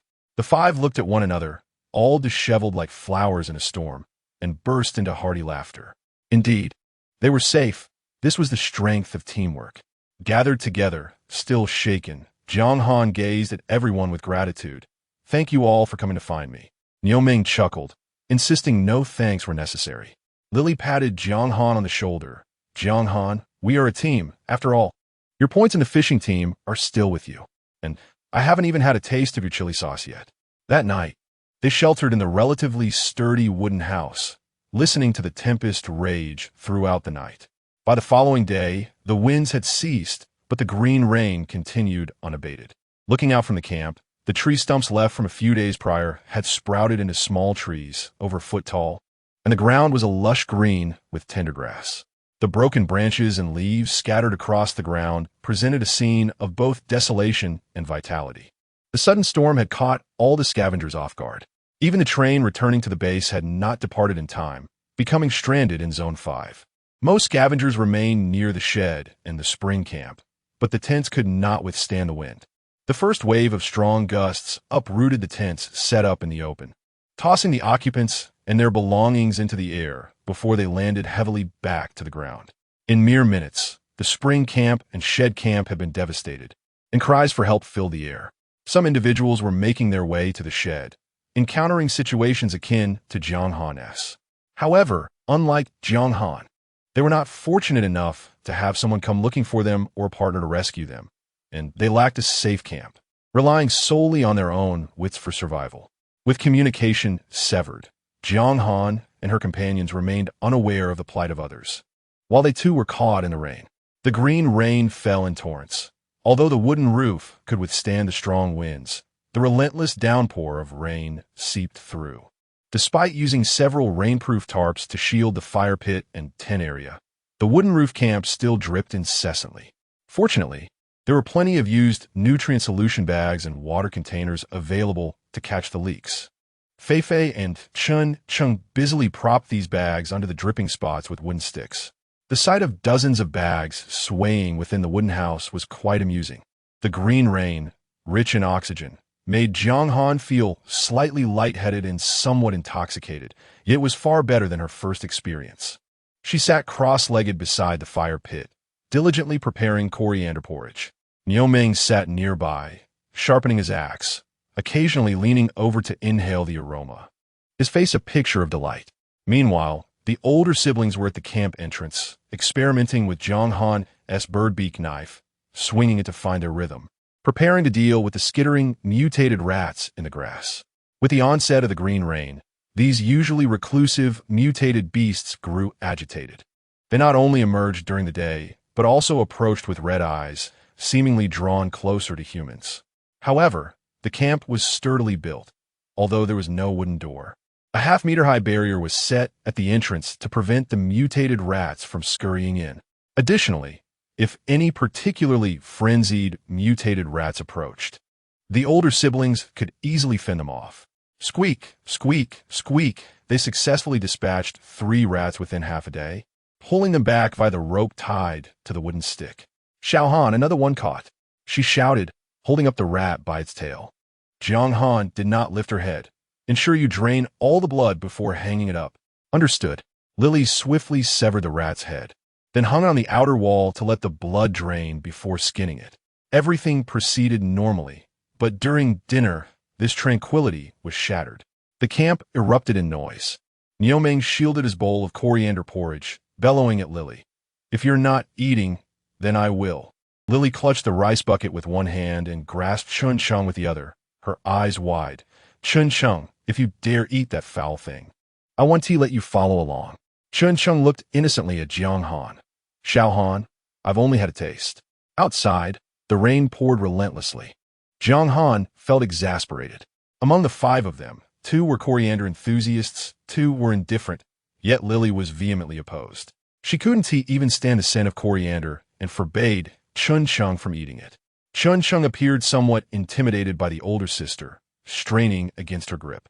Thus, in the desolate wasteland, amidst the fearful green rain, a few were quarreling over whether to eat coriander. Just moments ago, they had been harmonious companions. Now on the verge of a quarrel over a single ingredient. Jiang Han sighed in resignation and stood to mediate. All right, Sister Lily. Just let Chun have a little. It's hard to come by a warm meal at this time. Lily huffed. No way. If he eats it, the smell will linger in the house. He can eat coriander, but will have to guard the door, so the smell won't matter. Chun sought to negotiate for his coriander. I'll take responsibility for guarding the door. Lily hesitated, but then a sharp cry pierced the air, drawing everyone's attention. Throughout the day, mutated rats had been running amok, and with the high walls and guards, the danger was minimal. However, caution was warranted come nightfall. With the green rain intensifying, the number of mutated beasts would likely increase, and they might become aggressive. At this moment, the rain fell in shimmering strands, and among the knee-high green grass, a multitude of glowing green eyes flickered in the darkness. Everyone be alert. It seems tonight's dinner will not be peaceful, Lily warned. Picking up her machete, Nioming downed the remainder of his coriander porridge in a few gulps, wiping his mouth. Bring it on. Those mutated beasts want to disrupt our meal. Now that he was full, he felt unafraid of any beast that might appear. In Zone 5, there were no large beasts. Judging by their size and sounds, they were likely just mutated rats and rabbits. Before Lily could make a move, Chun Chung approached, holding his bowl brimming with coriander porridge, and said earnestly, "Sister Lily, I'll go guard the door." He was still preoccupied with hunger. However, before Chun Chung could finish his sentence, a pair of eerie green eyes suddenly surged forward towards the brightly lit camp entrance. Lily skillfully wielded her weapon, a sharp knife. Wherever the blade flashed, blood splattered, and a large rat, nearly 30 centimeters long, was disemboweled. As if stimulated by the sight of blood, 7 or 8 mutated rats darted towards them. Lily swiftly struck down 2 of the rats, but the others managed to rush into the camp. Chaos erupted instantly within the encampment. The mutated rats lunged and bit indiscriminately, prompting Chun Chung to draw his weapon and pursue them. Niu Ming, wielding an axe, struck with great force, cleaving the mutated rats in half and sending blood and dirt flying with each blow. Fei Fei, armed with a spear, aimed carefully and hurled it at the frantically scurrying mutated rats. Meanwhile, Jiang Han, the least combative among them, found herself in danger. Yet, standing between 2 tents with a birdbeak knife in hand, she did not add to the chaos. Outside, the cacophony of chaos continued, the anguished squeals of the mutated rats ringing out before gradually subsiding. "Xiao Han, come out! It's safe now," Niu Ming called out. Only then did Jiang Han step outside, where the firewood had collapsed and ash was scattered, but all the mutated rats had been eradicated.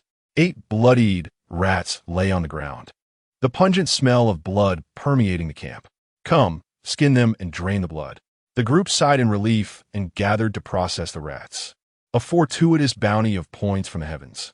Just as they busied themselves, a low, rumbling roar echoed from afar.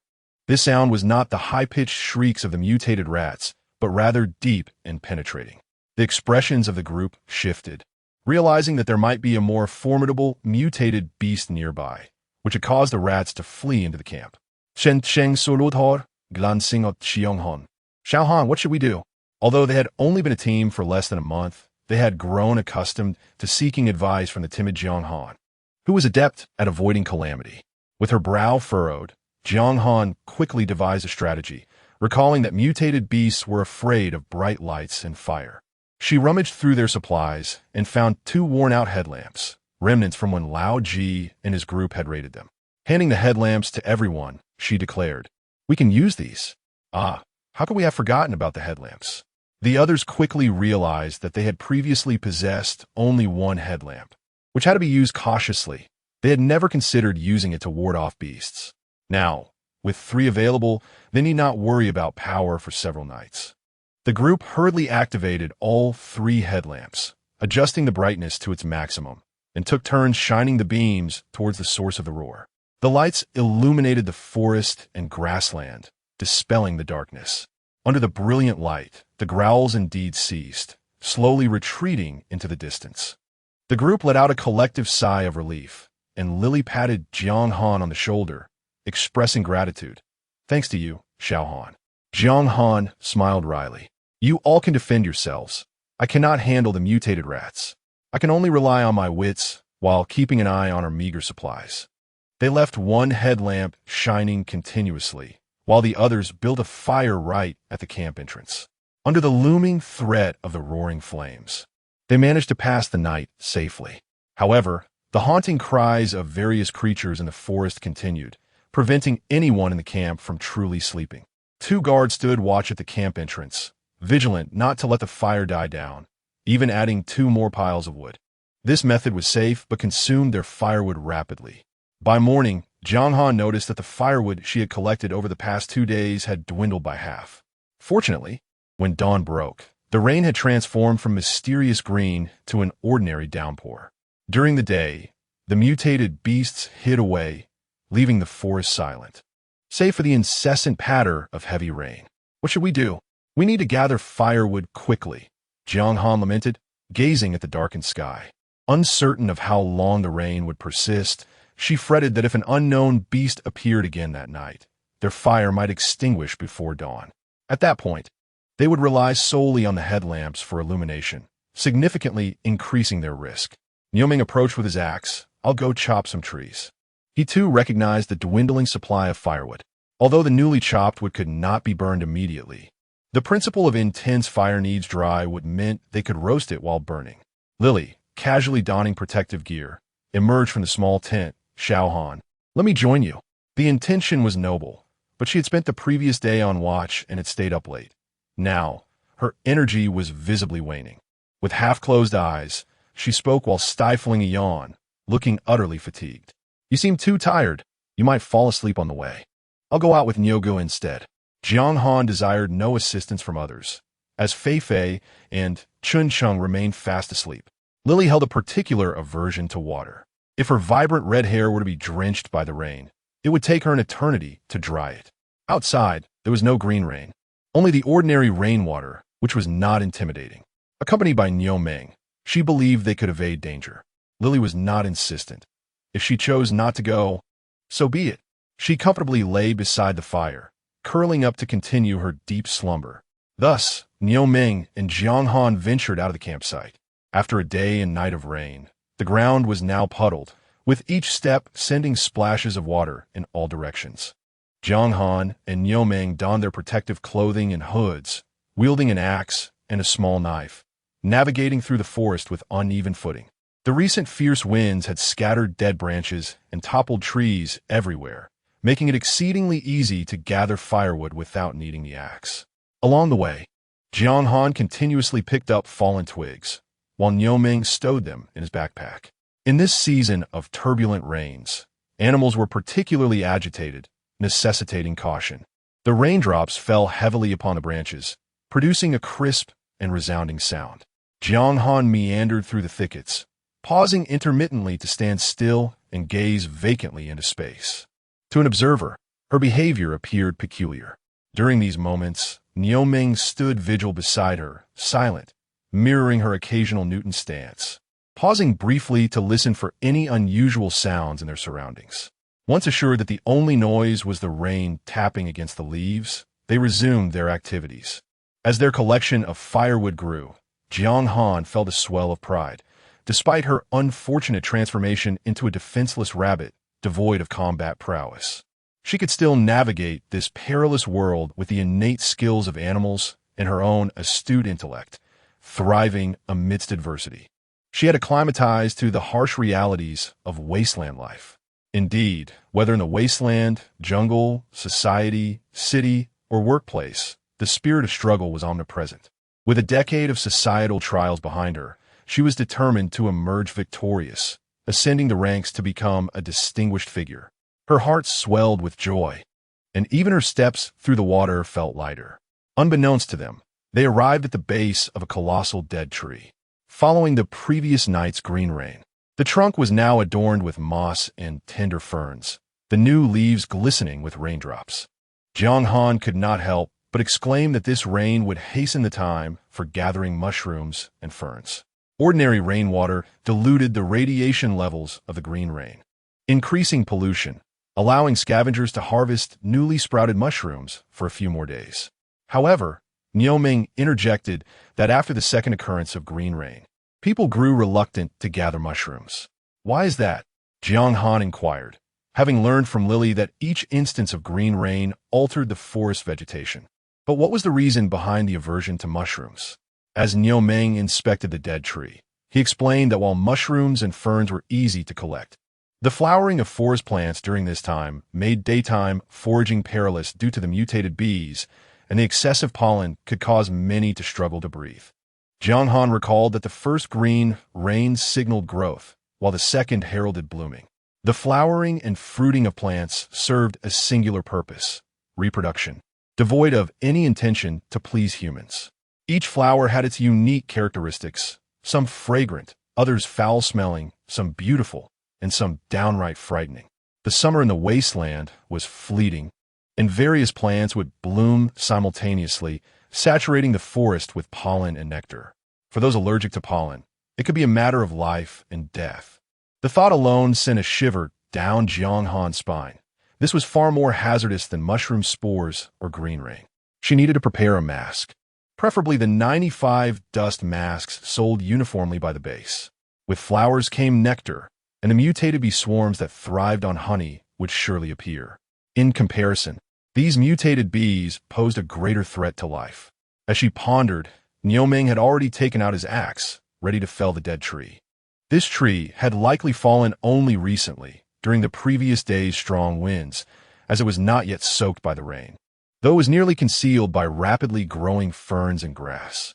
Nioming approached the tree, kicking the trunk, which was significantly thicker than a water barrel, with glee.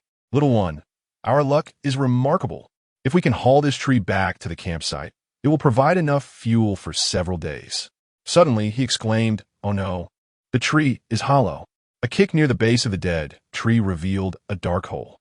Peering inside, they could discern a pile of items. Perhaps a cache belonging to some creature.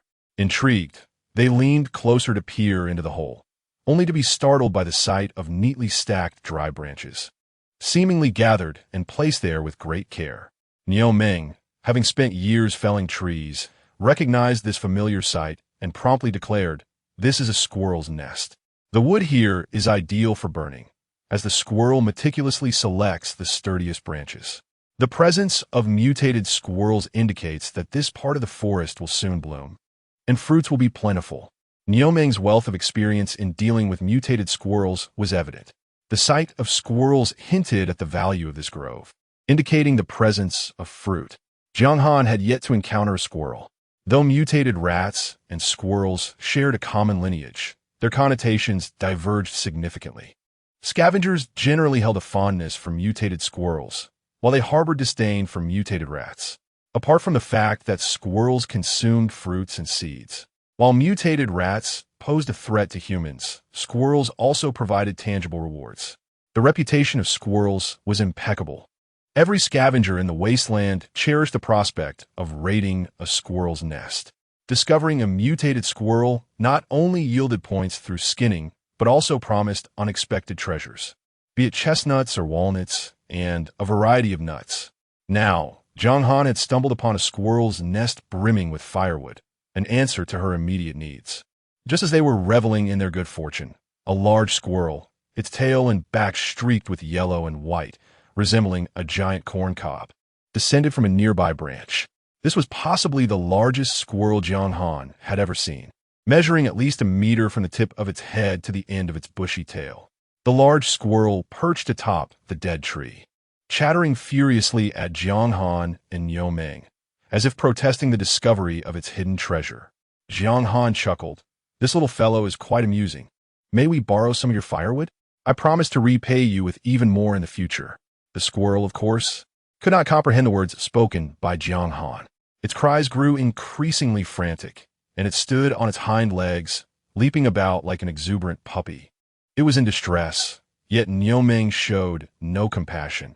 He simply began to extract firewood from the tree hollow, having previously destroyed numerous squirrel nests while felling trees. He thought little of the creature's cries. After all, as long as it made a few noises, nothing would come of it. At this moment, not killing it for meat was already a kindness. Faced with two robbers forcibly seizing its possessions, the large squirrel could only vent its frustration by thumping its chest and stamping its feet from high branches. There was an abundance of dry twigs within the hollow, and even a large bundle was insufficient. Nioming decided to first return a portion to the camp. Jiang Han remained behind, saying, "Yo, you go back. I will stay here and keep an eye on what this creature intends to do." At this time, the large squirrel had not yet departed, crouching atop the tree, guarding its stash. Jiang Han suspected that this creature's storehouse contained other items, perhaps mushrooms or the like. Seeing Jiang Han's refusal to leave, Nioming dared not linger and hurriedly ran off with a bundle of firewood. The squirrel, witnessing Nioming's departure, yet still left with Jiang Han, became increasingly agitated, darting up and down the branches, even rolling about amidst the limbs. Jiang Han waved his hand towards the squirrel, saying, "Little one, do not fret. I shall not take your belongings any longer." Yet, the squirrel could not comprehend, continuing its frantic antics. In exasperation, Jiang Han turned to feign departure, stepping out of the squirrel's line of sight. The moment the squirrel noticed this, it immediately quieted down, standing motionless on the branch. Jiang Han felt a surge of joy and stealthily hid behind a tree to observe.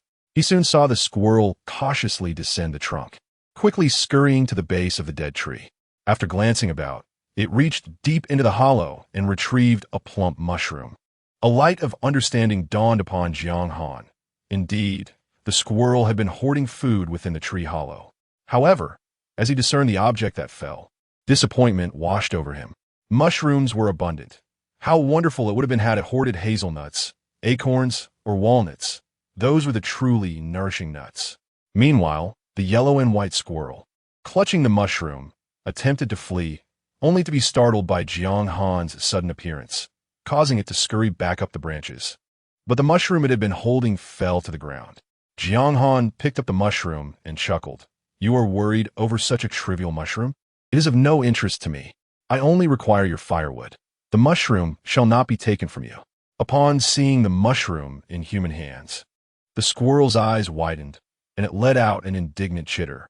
Jiang Han, no longer teasing it, tiptoed and returned the mushroom to the trunk. The squirrel paused momentarily, tentatively sliding down a few steps before swiftly cradling the mushroom in its arms and climbing back up the tree. Jiang Han took a few steps back to indicate that he meant no offense. Speaking of which, both rabbits and rodents belong to the same family of gnawing animals, distant relatives, so there was no need for excessive concern. The squirrel tilted its head, observing Jiang Han for a while before turning and swiftly scaling the tree. Jiang Han then realized that the squirrel's fur blended seamlessly with the damp bark, rendering it invisible in an instant. He paid no further heed to the squirrel and resumed his search of the surrounding woods, discovering numerous delicate ferns sprouting, indicating that mushrooms would soon appear again. Before long, Niu Ming returned, accompanied by Lily. The two brought ropes and backpacks, ready to transport the dead tree back to camp. Upon reaching the tree, Niu Ming prepared to chop it with his axe, but Jiang Han quickly interjected, Lily, when you gather the firewood, please leave the mushrooms inside." Lily, puzzled, asked, "You found more mushrooms?" Due to the recent oxygen-rich rains, the mushrooms in the forest were rapidly decaying. However, once the rain ceased and the humidity dropped, new mushrooms would undoubtedly sprout. Jiang Han briefly explained that the hollow was the squirrel's storage and that he had assured the creature he would only take the firewood, leaving the mushrooms untouched. Lily chuckled. "You are quite kind to those little creatures, not only sparing them, but even leaving their mushrooms." Although the second-generation beings possessed some animal genes and instincts, they did not consider themselves wild creatures. Thus, they felt no remorse in consuming meat or slaying mutated beasts. Moreover, as a part of the food chain at the apex of nature, they harbored no compassion for their food. Now, Jiang Han wished to leave the mushrooms for the squirrel, which Lily regarded as a childlike whim. Niu Ming, on the other hand, was entirely compliant with the little creature, agreeing to any request. "All right, we shall not take those mushrooms since they have been nibbled by the squirrel." Under Niu Ming's axe, the dead tree was swiftly cleaved into pieces, revealing neatly arranged branches along with a pile of dried mushrooms. Lily laughed heartily, and once she finished, she remarked, "Xiao Han, if you truly wish to leave the mushrooms, do so. I do not covet them." Jiang Han carefully wrapped the mushrooms in his vibrant orange backpack and hung it on a rain-sheltering branch. This way, he would not fear them getting drenched or being ravaged by mutated rodents. Furthermore, with no one else around, he had no concerns about losing his backpack. The dead tree was halved, and Niu Ming secured the tree to himself. Lily and Jiang Han each took a small bundle of firewood, and the trio hastily departed. Behind the branches, the squirrel cautiously reappeared, peering downward with a worried expression, anxious for its storehouse. Upon seeing the dead tree vanish, the large squirrel's bushy tail drooped in despair. It had painstakingly gathered dry grass and branches before the green rain to construct its nest for raising young ones. This would allow it to claim territory before other squirrels arrived, and those mushrooms served as sustenance for the days ahead. Now all was lost, everything gone, cursed humans. The large squirrel wept and leaped to the ground, but in the next moment, it was captivated by the orange backpack hanging from a branch, hurriedly scampering over to investigate. To its delight, the bag was filled with mushrooms. The large squirrel erupted in joy, bouncing about and diving into the backpack, rolling gleefully among the mushrooms. At the camp, Nioming stacked the firewood he had brought back into small pieces, ensuring there was enough to burn for an entire day and night. The rain continued to pour throughout the day, and by evening, the water levels in the creek had risen. The camp was situated high enough away from the creek, alleviating fears of flooding, but some animals could still reach the campsite due to the clearings left from tree felling. The green rain had resulted in knee-high wild grass surrounding the camp. As the water rose, the grass became teeming with crabs. "Heavens!" Jiang Han exclaimed, observing the aggressive crabs. "Why aren't there any crayfish?" Lily, noticing his lament, could not help but chuckle. "Oh, do not dwell on crayfish. They are banned from collection by the base. With all these crabs, we have enough for several meals." The base has designated a red tag for many animals, indicating they are not to be purchased. Among them is the mutated lobster, deemed unsuitable due to the hazardous wasteland environment and excessive pollution. However, crabs and clams from the same area are still considered for collection. After Lily set up camp here, she has only had the pleasure of tasting crab once, and now she craves it. Nioming also has a fondness for crabs, promptly seeking tools, while Chengcheng and Feifei join in to assist. Laughter fills the grassy area as the four chase crabs, their spirits high. These crabs, oblivious to their origins, are notably large and exceptionally fierce. Not only are they difficult to catch, but they also retaliate, often darting after Chengcheng and Feifei. While everyone revels in the fun, Jiang Han feels disheartened, as her hopes of catching a small lobster have been dashed. With no expectations, she lacks the enthusiasm to pursue crabs and instead sits alone at the campsite, chopping at tree stumps with her axe. Previously, she carved a few bowls from wood. While wooden bowls are simple to make, they are not very practical, as ordinary wooden bowls cannot hold liquids. Without processes like polishing, oiling, and drying, they quickly absorb residue and mold within 3 days, rendering them hazardous for food storage. Jiang Han devises a solution, wrapping a waterproof paper bag around the wooden bowl, akin to the plastic coverings used in modern fast food establishments, sturdy and convenient. This ingenuity piques the curiosity of Lily and the others, who admire Jiang Han's cleverness, leaving her somewhat bashful as she acknowledges that her knowledge stems from experience and roadside stalls. Lily and her companions have likely never encountered such clever shortcuts. Now, Jiang Han contemplates splitting a large log to create a water bucket. The craftsmanship need not be meticulous. A hollowed-out cavity will suffice, and placing a large paper bag inside will prevent it from easily tearing when filled with water. Just as they are engrossed in their tasks, a large yellow-white squirrel appears at the edge of the campsite, its eyes darting around as it sizes up the group below. Feifei spots the creature first and whispers to Nioming and Lily, suggesting she could spear it down. Lily shakes her head in disbelief, remarking on the squirrel's audacity to venture so close, only to seek firewood. The commotion causes the squirrel to vanish in an instant. Feifei dashes a few steps after it, lamenting the missed opportunity to skin such a sizable squirrel for a small pouch. "Lily, could you catch that big squirrel?" she inquires. While squirrels can climb trees, so can Lily. However, Lily shakes her head, advising against the effort, revealing that Xiaohan had previously let one go, leaving it with a chance at life. She has no desire to catch a squirrel. Although she can climb, in the treetops, the small creature reigns supreme, outrunning anyone. Back at the campsite, Jiang Han inquires about their conversation, and Feifei mentions the large squirrel's arrival. "Oh, my backpack." Jiang Han suddenly recalls leaving her small backpack in the woods to store mushrooms for the squirrel and rushes to retrieve it. She enlists Nioming, and the two make a quick trip back. The squirrel, resembling a large ear of corn, has long since fled, but the backpack remains hanging from a branch. Unfortunately, it is empty with all the mushrooms taken. Jiang Han retrieves her backpack without hesitation. That evening, the group gathers to feast on steamed crabs. The fishing team has had a bountiful day, and a bucket of steamed crabs ensures everyone will have their fill.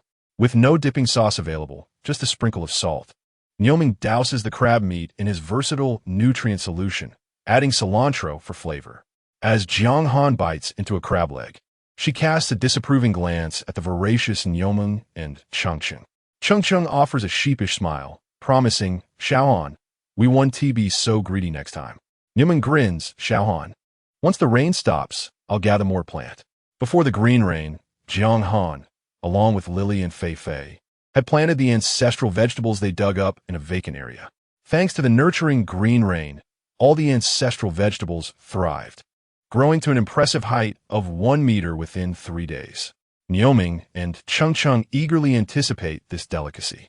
After finishing the pre-harvest cilantro leaves, they continuously monitor radiation levels. After 2 days of regular rain, the radiation brought by the green rain significantly decreased. The watch soon indicated a yellow signal, prompting them to eat without hesitation. The two, rather ruthless, cut down entire plants, including both leaves and stems. While this is indeed a normal method of harvesting cilantro, it appears rather gruesome. Jiang Han feels compelled to warn them against uprooting the next batch. After consuming a large bucket of crabs, the rain finally ceases, though the stream remains swollen, inundating the nearby groves. These new trees, sprouted from the green rain, have grown thicker than a thumb and taller than a person in just 3 days. In the coming month, they are likely to reach the thickness of an arm.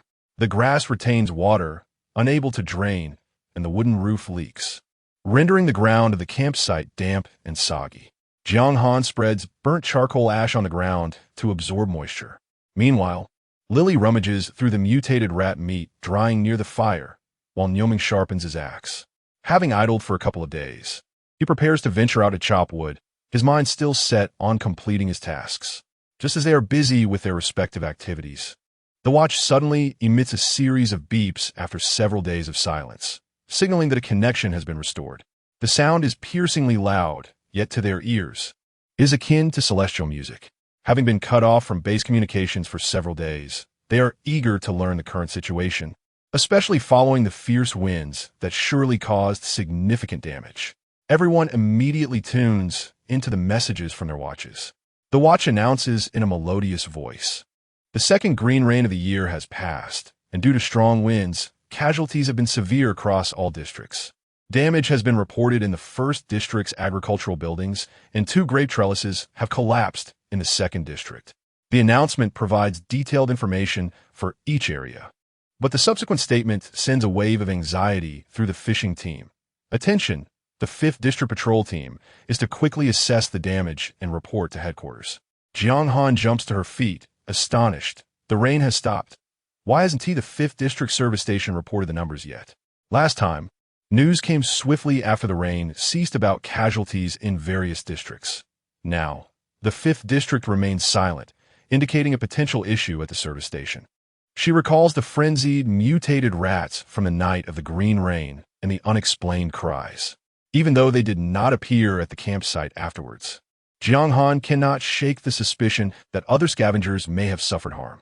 But why has the 5th District failed to report?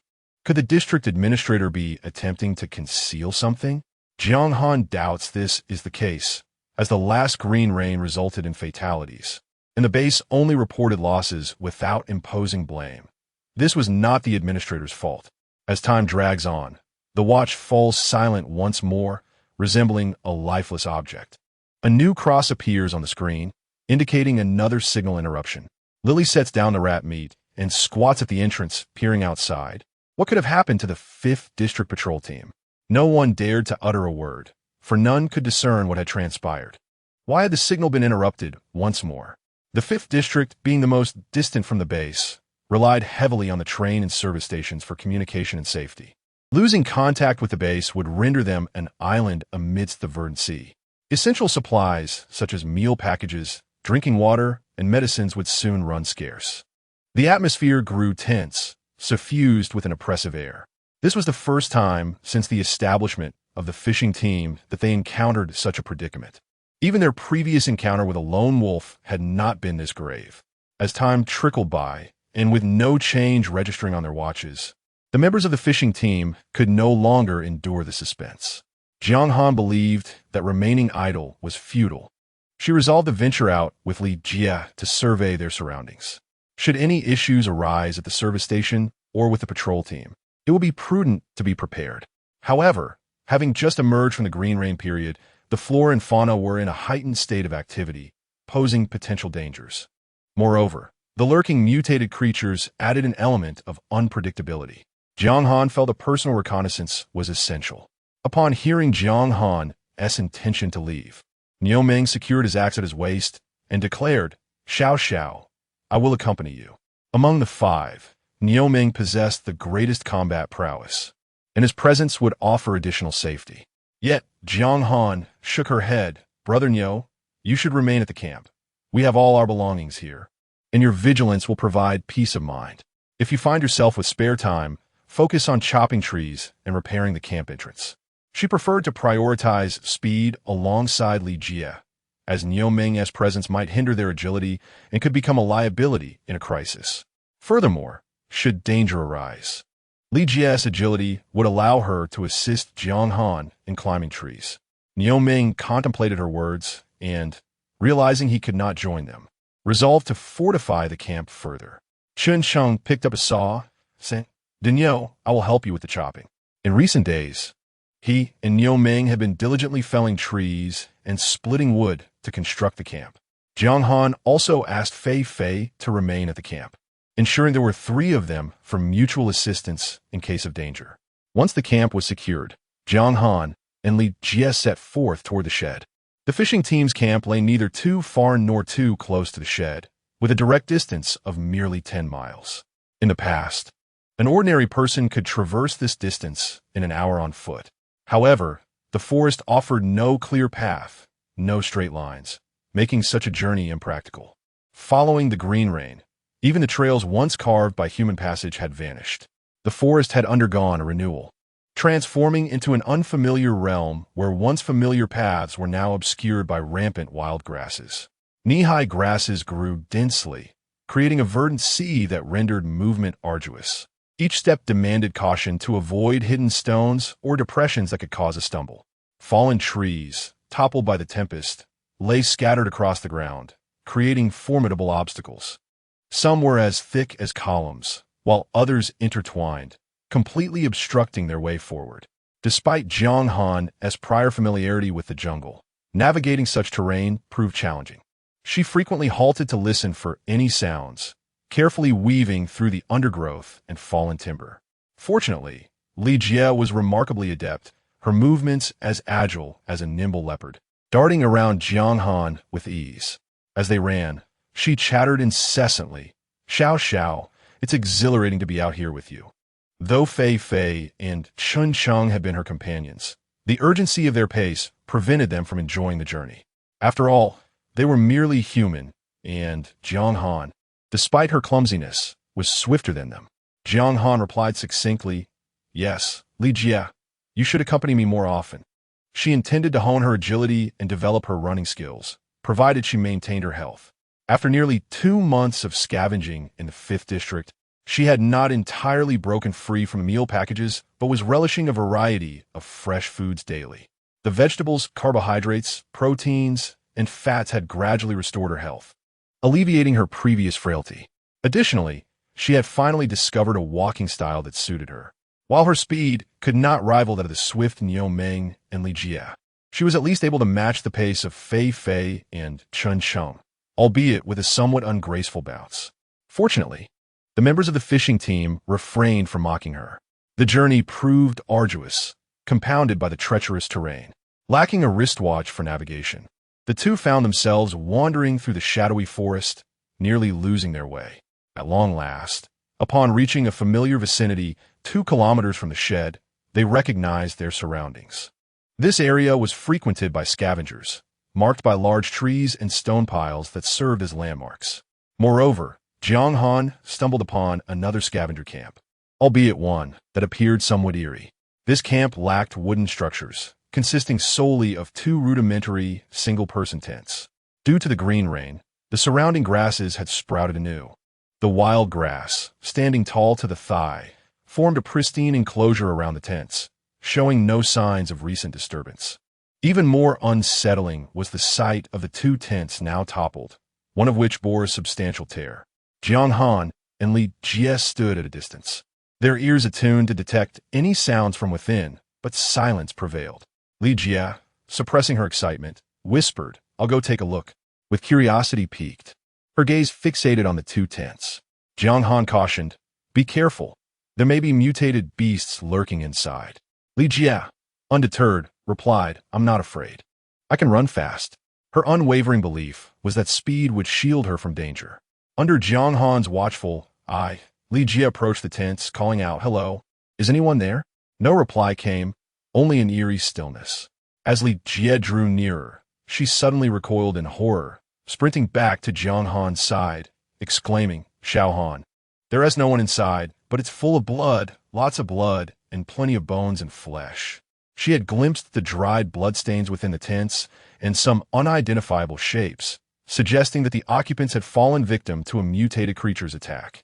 Upon hearing of the flesh and bones, Jiang Han urgently grasped Li Jie's hand, swiftly retreating. She raised her wristwatch to check for a signal, but it still displayed a cross. According to protocol, a signal should have been strong at such a distance, yet now it was entirely absent, indicating a malfunction at the relay station. Jiang Han's expression grew serious. She harbored a vague suspicion, yet still asked aloud, "Li Jie, there is still no signal here. Should we proceed to the station to investigate, or should we return to the camp and take cover?" Without hesitation, Li Jie replied, "There is a patrol team at the station. We must go investigate what has transpired." Jiang Han shared this sentiment. They needed to ascertain the situation. If an incident were to occur, they could swiftly gather some supplies. Since they were heading to the station, the matter of the tent was temporarily set aside. Jiang Han and Lily made their way along the familiar path directly to the service station. With a clear direction, they soon found themselves near the station. The scene before Jiang Han felt alien. The camp that once stood there, along with all traces of human gathering, had vanished. The open spaces left by the felled trees, once dotted with tents, were now overgrown with freshly sprouted wild grass, creating a vast meadow. Young trees dotted the landscape, which would soon grow to 3 or 4 meters in height, gradually restoring this area to a part of the forest. From behind the grass and small thickets, Jiang Han heard the raucous sounds of voices and faint shouts emanating from the shed. Indeed, something had happened at the station. Exchanging a glance with Lily, they pushed through the wild grass and stealthily approached the source of the commotion. Hiding behind a small tree, they parted the leaves and saw that a train still lingered at the station. In front of the service station, several individuals clad in patrol uniforms appeared to be engaged in conversation. Among them were the familiar figures of Du Feng, the captain of the 5th Squad, and Xiong Lin, a squad leader. Though they were still 30 meters away, Jiang Han could not discern their words. The patrol team seemed unharmed, but the situation beneath the shed was dire. It appeared that scavengers from the 5th District had all congregated there. The area was filled with noise, cries and shouts echoed, and a sea of people sat or lay sprawled on the ground. Fortunately, there was no fighting or chaos, allowing Jiang Han and Lily to inch closer. However, just as they moved a few more meters, a booming voice suddenly erupted. "Who goes there? Step out." The patrol members immediately began to search the underbrush. Realizing they had been spotted, Lily straightened up, brushed her red hair back, and cheerfully waved. "Brother Feng, it's me, Lily." Jiang Han and Lily were quickly escorted to the shed. Xiong Lin, observing Jiang Han smile, grinned broadly, causing the scar on his face to contort. Xiao, why have you only just arrived at the station? Where's your brother Niao?" Jiang Han replied earnestly, "Captain Xiong, weren't you vigilant while on patrol? There are mutated beasts in the scavenger zone, and they have already attacked people." The mention of mutated beasts caused Xiong Lin's smile to freeze instantly. Meanwhile, Lily was discussing the matter with Du Feng. "Brother Feng, it's so frightening. The tent was torn open, and the people inside must have been eaten. There was blood everywhere." Du Feng brushed Lily's hand off his shoulder. "Be serious. We need to focus on the matter at hand."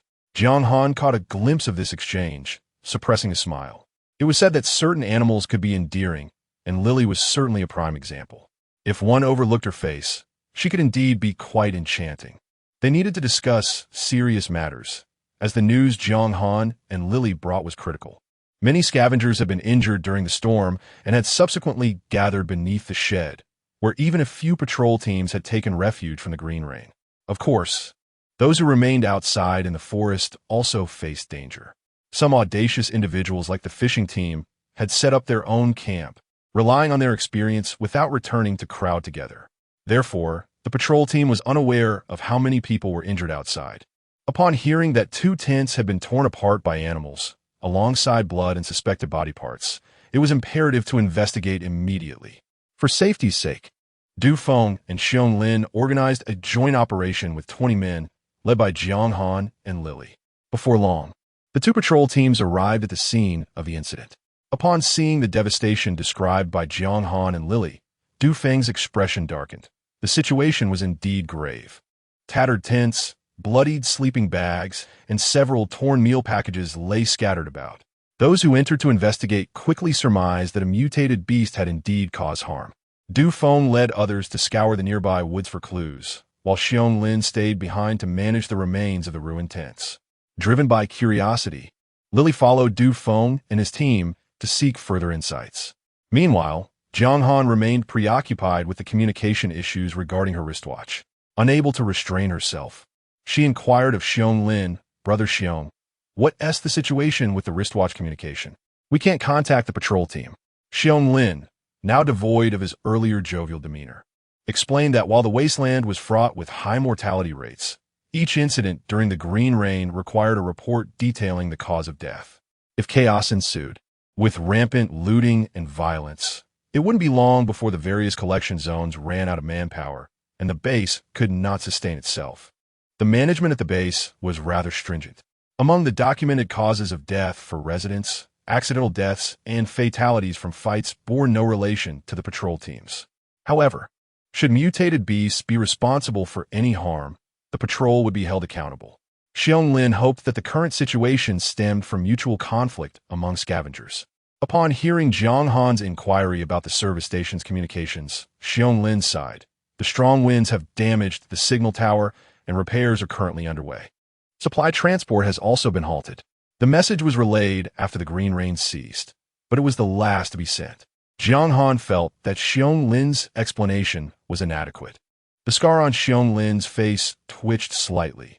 That was an employee from the service station attempting to repair it after the rain, but they were unsuccessful. He refrained from elaborating that the employee had climbed the damaged signal tower and, after restoring power for barely 2 minutes, the already dilapidated structure failed once more. So that's what happened, Jiang Han understood, realizing it had been attempted but not accomplished. Then why not keep trying? Xiong Lin shook his head.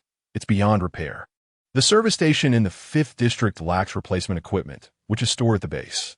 Then let's retrieve it from the base. Xiong Lin shook his head again. The train cannot depart.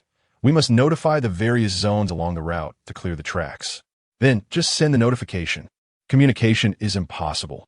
The signal tower is down. Then repair it quickly.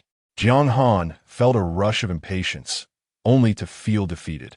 Without a signal, trains could not operate. Without operational trains, replacement materials could not be retrieved, and without materials, the signal tower could not be repaired. Indeed, this had become a deadlock. It was not entirely hopeless. Xiong Lin mentioned that the station master had dispatched individuals to traverse the 100-mile forest to clear the tracks and notify the surrounding zones. Jiang Han frowned. This was no trivial matter. Even if they reached their destination safely, the time consumed would be considerable. Xiong Lin, too, had lost interest in conversing with Jiang Han, and the two retreated, covering their noses against the stench wafting from the dismantled tents and bloodied, sleeping bags dragged outside, which emitted a repugnant odor. At that moment, a shrill cry pierced the sky. Jiang Han looked up to see a flock of black birds circling above the treetops. Having arrived unbeknownst to them, the individuals remaining at the scene, busy gathering the tents, suddenly became alarmed. Xiong Lin immediately shouted to the 2 patrol members to establish a defensive formation. Everyone be cautious. These are black-feathered carrion birds, drawn here by the scent of decay. Though Jiang Han was unfamiliar with these mutated birds and their intentions, a sense of foreboding gripped her. However, an instinctive awareness of danger surged within her, prompting her to swiftly retreat into the nearby woods. She believed that as long as she could conceal herself beneath the trees, she would be safe. At that moment, Xiong Lin and the two patrolling officers promptly removed the cylindrical devices strapped to their backs and crouched, vigilantly observing the flock of birds soaring above.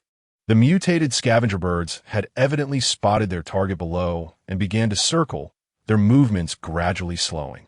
Yet after 2 circuits, the birds became agitated and began to disperse and dive rapidly, their focus set on the tent sprawled on the ground, primarily due to the grotesque and putrid remains piled atop it. As she drew nearer, Jiang Han discerned the appearance of these scavenger birds. Each bird was approximately the size of a modern-day goose, with a wingspan nearing 2 meters, their dark feathers glistening in the dim light, long, pointed beaks curving downward, and their red eyes radiating an aura of malevolence. Jiang Han thought to herself that if leeches were to contend with these carrion birds, they would require at least a dozen simultaneously to have any hope of draining them, only to be carried away by the birds to distant locations. Truly a farewell to one's mother before embarking on a perilous journey. As she contemplated this, a dozen black-feathered scavenger birds alighted upon the ground, forming a dense mass as they hopped towards the pile of flesh. Just then, Xiong Lin shouted, "Fire!" With that command, 3 blue nets shot forth from the cylindrical devices held by him and the other 2 officers, aimed at the flock. However, the birds were remarkably astute. Before the nets could make contact, they soared into the air, fending off the nets with their wings. Concealed behind a tree, Jiang Han watched as the mutated birds evaded capture and couldn't help but sigh in regret, lamenting the missed opportunity. The flock, incensed by their narrow escape, cawed angrily and swooped toward the 3 men below. Xiong Lin and his companions quickly sidestepped to avoid the oncoming assault. One of the patrolling officers, however, was caught off guard, and a scavenger bird's sharp beak slashed a deep gash across his arm. Observing this, Xiong Lin roared in fury, drawing his long knife and striking at the carrion bird. Another officer, equally unwilling to relent, swung his baton in an effort to drive the birds away. Thus ensued a chaotic clash, punctuated by human shouts and avian cries, black feathers swirling in disarray. Witnessing the scene from her hiding spot, Jiang Han hastily considered retreating further into the woods. Yet upon seeing Xiong Lin and the other officers bloodied and battered, she halted. Despite their fervent declarations of self-preservation, it is indeed a challenge for an ordinary person to both push someone into the abyss and provide assistance in times of need. Often, the best course is to simply avert one's gaze. The sight of the large bird's formidable talons captivated her attention. Jiang Han had nearly exhausted her supply of bird claws and beak knives, having utilized them extensively during her mushroom foraging. The scavenger birds, while only slightly larger than a fist, possessed sharp but small talons. Fortunately, the abundance of deceased birds had allowed her to make use of them until now. The scavenger birds, despite their unappealing name, had impressively large claws. 1 claw was equivalent to the size of 10 of her previous tools, making them far more effective. She would need to secure a couple of those. Amidst the commotion outside, Jiang Han was in a state of frantic anxiety. She scanned her surroundings and spotted several stones on the ground. Seizing a larger one, she hurled it towards the flock. The stone struck one of the scavenger birds, startling it, causing it to flap its wings in alarm. Although this blow did not wound the bird, it successfully diverted the attention of the flock. 2 birds spread their wings and pursued Jiang Han. Despite their name signifying a preference for carrion, these birds equally relished fresh meat. At this moment, Xiong Lin and his companions had unwittingly become prey in the eyes of the scavenger birds, embroiled in a relentless struggle. Jiang Han, too, was a lively morsel of flesh. Were she in an open space, the birds would undoubtedly hold the upper hand.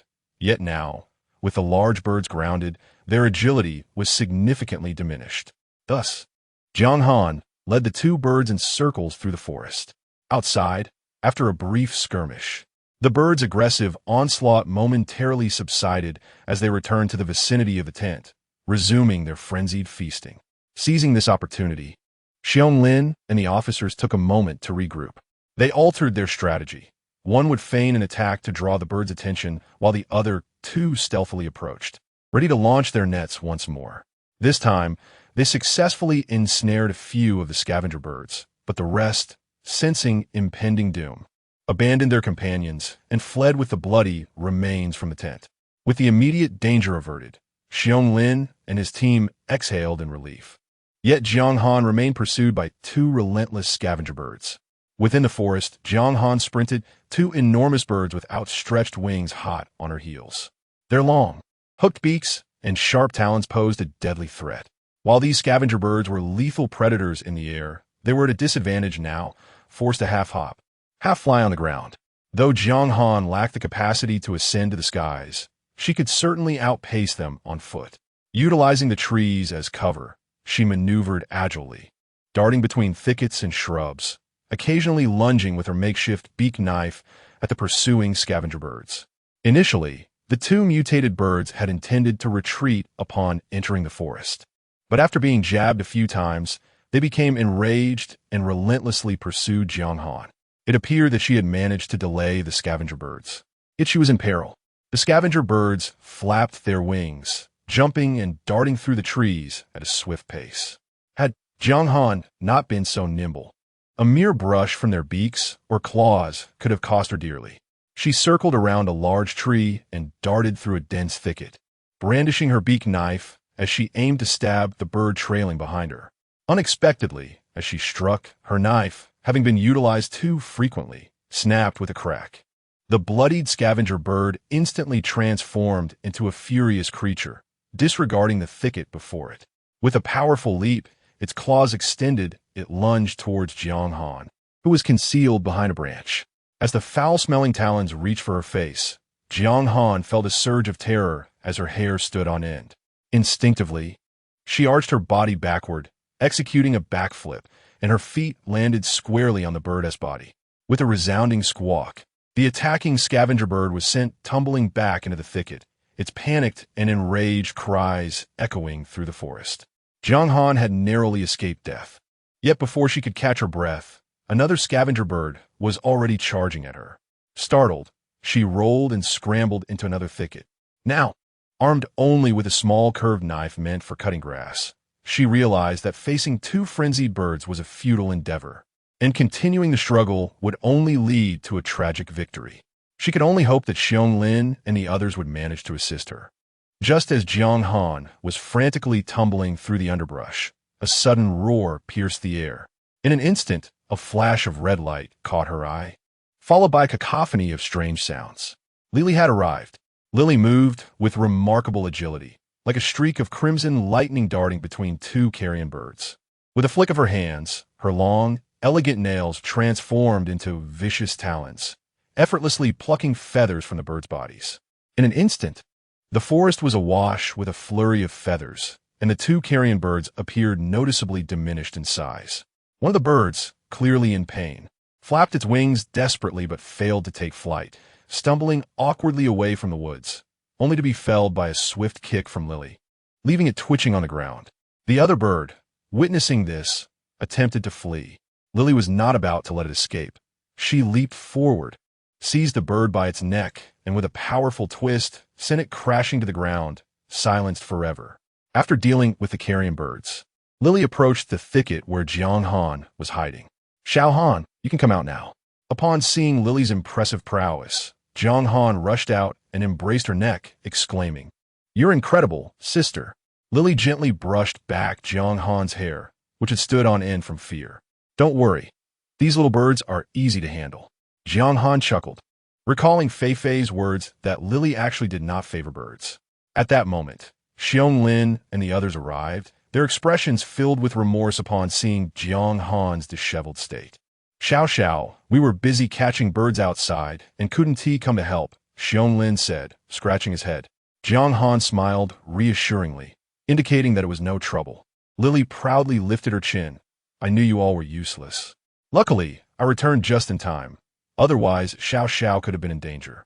She had been following Du Feng in search of traces of mutated beasts when she spotted the flock of carrion birds in the sky and hastened back. As she finished her sentence, Du Feng charged into the woods, his voice grave. "Is that truly the case?" Lily shot him a sidelong glance. "So what if you discovered it?" "I was the one who rushed over to save someone." After retorting to Du Feng, she helped Jiang Han to her feet and asked, Xiao, are you hurt?" Jiang Han quickly examined herself. Her protective suit was intact, though her hands bore scratches from branches. She was unharmed. As long as you're fine. Everyone present felt a wave of relief. Lily grasped Jiang Han's hand, eager to leave. Let us go back. I must ensure you are delivered safely to Niu. If anything else happens, he will go mad. The thought of the frenzied Niu Meng was daunting, although Lily had not witnessed the robbery that night. The aftermath and Chun Cheng's vivid descriptions had left a lasting impression. Had anything happened to Jiang Han then, Niu Meng would have sought vengeance against those 6 individuals. However, their ordeal was far from over, and Jiang Han could not depart just yet. She turned to Du Feng. Captain Du, is there a reward for reporting? Previously, reporting the lone wolf had earned them 500 points. Du Feng nodded. Yes, it's still 500. With the promise of points, Jiang Han felt a sense of relief, yet her eyes darted to the carcasses of the birds, hesitating to speak. Du Feng, ever perceptive, interjected, You cannot take the carrion birds you killed. They must be collected. Once again, they were met with this outcome. Fortunately, Jiang Han had no interest in the meat of carrion birds. She would not consume such flesh, yet she felt it should not be given away without recompense. These 2 birds were slain by us. If anything, we should be the ones to hand them over. She was particularly keen on the birds' talons and beaks. Observing Du Feng's intent to take the carrion birds, Lily spoke bluntly. Last time, you took the wolf meat. This time, I killed the birds. Why should you get them? Since discovering that wolf meat had been taken without compensation, Lily had been quite disheartened. She felt that even without points, they should have kept everything for themselves. She had enjoyed the wolf meat immensely and felt she had not had enough. Fine, take whatever points you want. We need to submit to the base. This is our task. Du Feng ceased to argue, waving his hand in annoyance. It was common knowledge that various mutated beasts could be exchanged for points.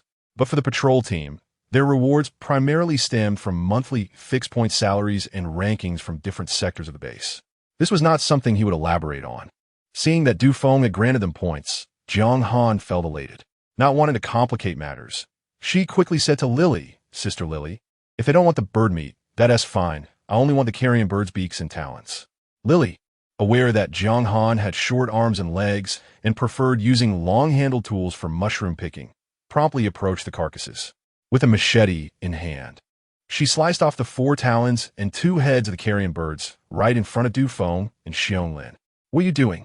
Xiong, who had remained silent until now, exclaimed, We said we would give you points.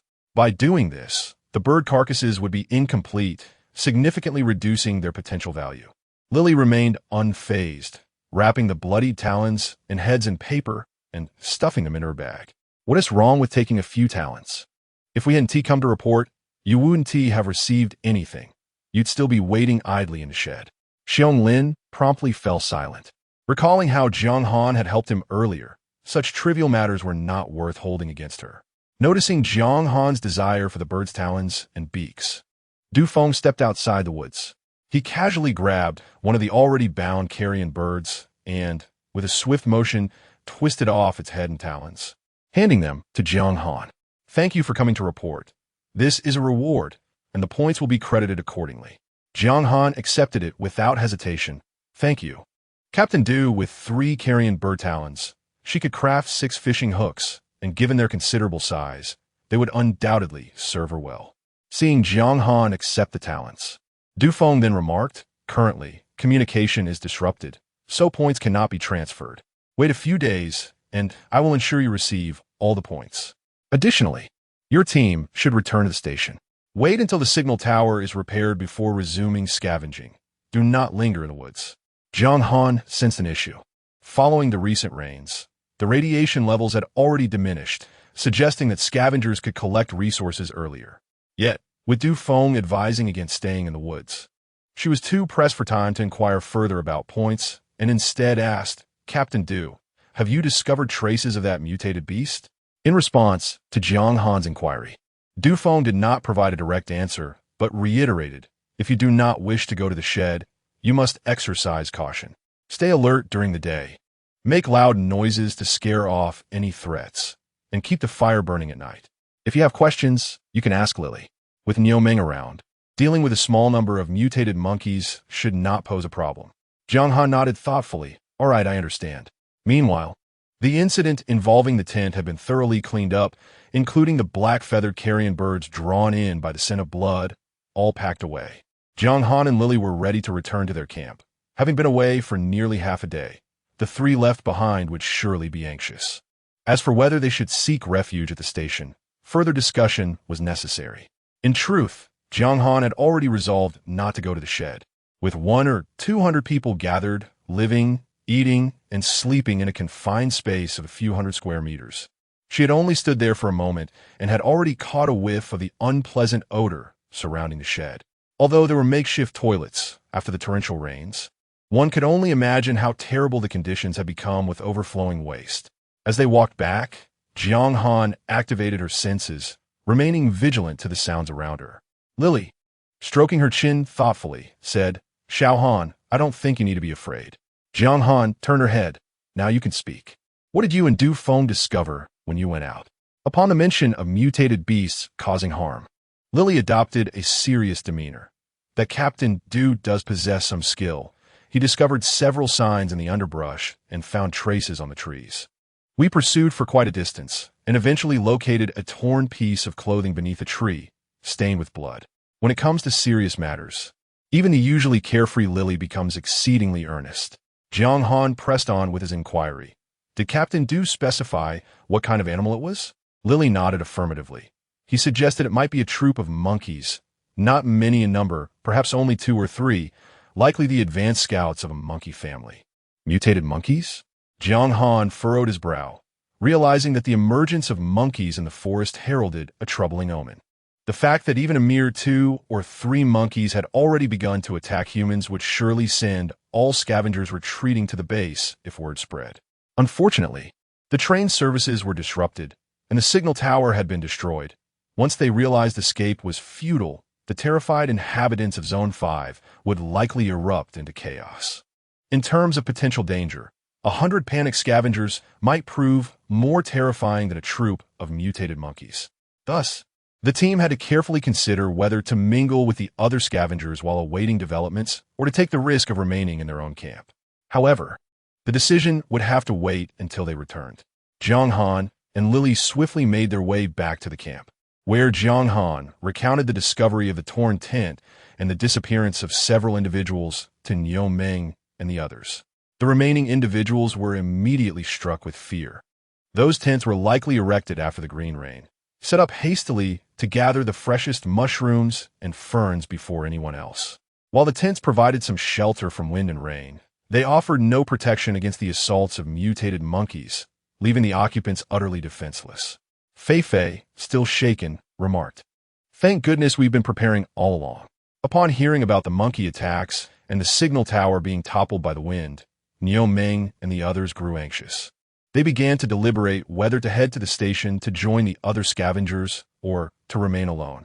If they chose to linger at the station, it would cost them at least half a month, leaving little time for scavenging. For the team, the true scavenging season had just begun. It was then that Lily expressed her belief that there was no cause for fear. If a troop of monkeys does approach, I can drive them away during the day.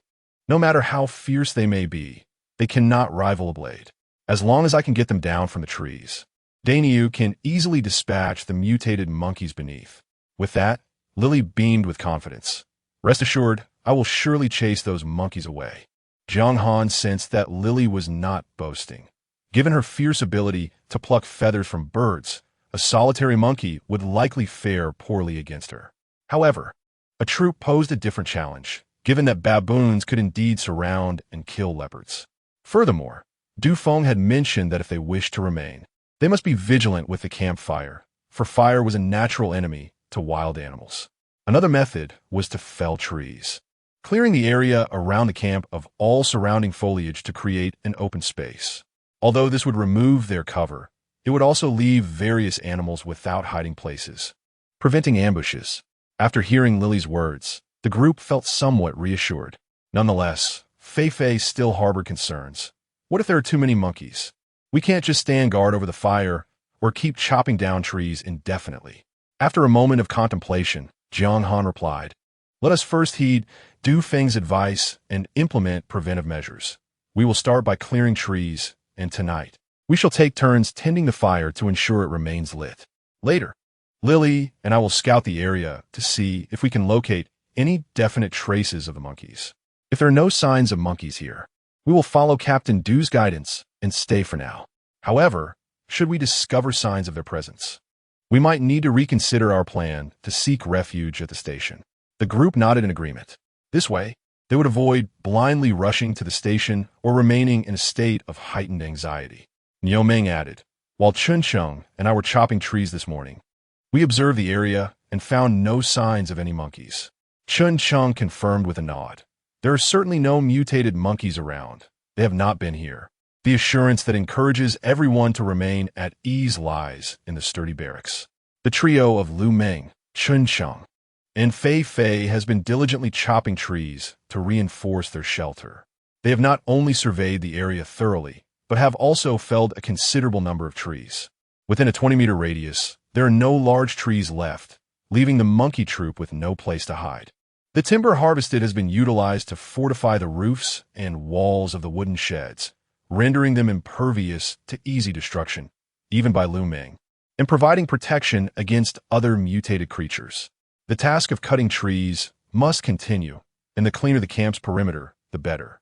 Promptly, the five began their labor. Lu Meng, particularly enthusiastic about tree felling, relished this straightforward task that required minimal movement. Following the second green rain, it was indeed the season for rampant tree cutting across various districts. With the flowering season of the forest approaching, it was imperative to cut trees to avoid pollen. While Lu Meng and his companions continued their work, Jiang Han and Lily resumed their inspection of the camp surroundings. Lily even climbed a tree for a better view and confirmed the absence of any signs of the mutated monkey troop, allowing them to prepare for their overnight arrangements.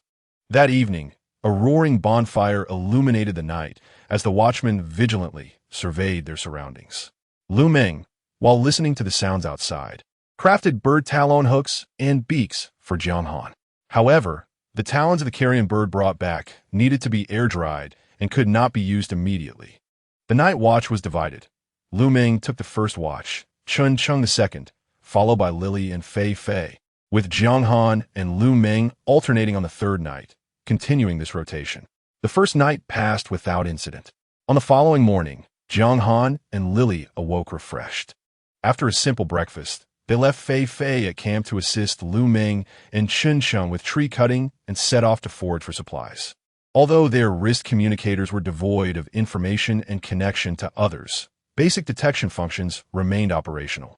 The duo cautiously navigated through the woods, collecting newly sprouted ferns and mushrooms. Although the radiation levels of these ferns had not yet reached the safety threshold, they were still permissible for harvesting. Once purified, they would meet the standards. As they traversed a thicket, Jiang Han and Lily were suddenly alerted by a faint rustling sound. Exchanging glances, they stealthily approached the source of the noise.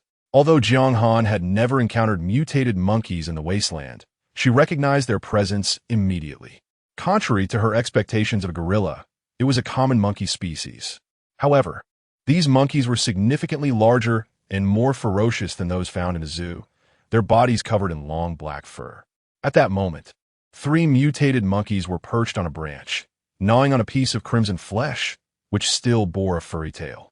Lily, filled with excitement, stood up to chase them, but Jiang Han quickly restrained her, cautioning against rash actions. Just then, one of the mutated monkeys seemed to sense something amiss and turned to look in their direction, instantly heightening the tension. Jiang Han gripped her weapon tightly, fixated on the monkey, while Lily became aware of her impulsiveness, her body tense and poised for any sudden developments. At that moment, a yellow-white figure suddenly leaped from a nearby tree, bounding and screeching at the monkey troop. Jiang Han blinked in surprise. It was the large squirrel. Clearly irate, the squirrel, despite its size disadvantage, stood defiantly on a branch, shouting at the monkeys, its bushy tail thrashing. With this interruption, the 3 mutated monkeys abandoned their meal and pursued the squirrel, which scampered up slender branches and into the depths of the forest. Jiang Han exhaled in relief. Wistfully watching the squirrel escape, she recognized it as the same irritable creature whose food stash she and Lu Meng had raided, its furious demeanor identical. The meat that the mutated monkeys had captured might very well have belonged to its mate. From having its home destroyed to potentially losing its family. The squirrel's plight was indeed tragic. As these thoughts crossed her mind, Jiang Han gestured for Lily to slowly retreat. Once they had distanced themselves cautiously, Jiang Han whispered, "Let us return quickly and inform the others of the monkey troop." Lily nodded in agreement.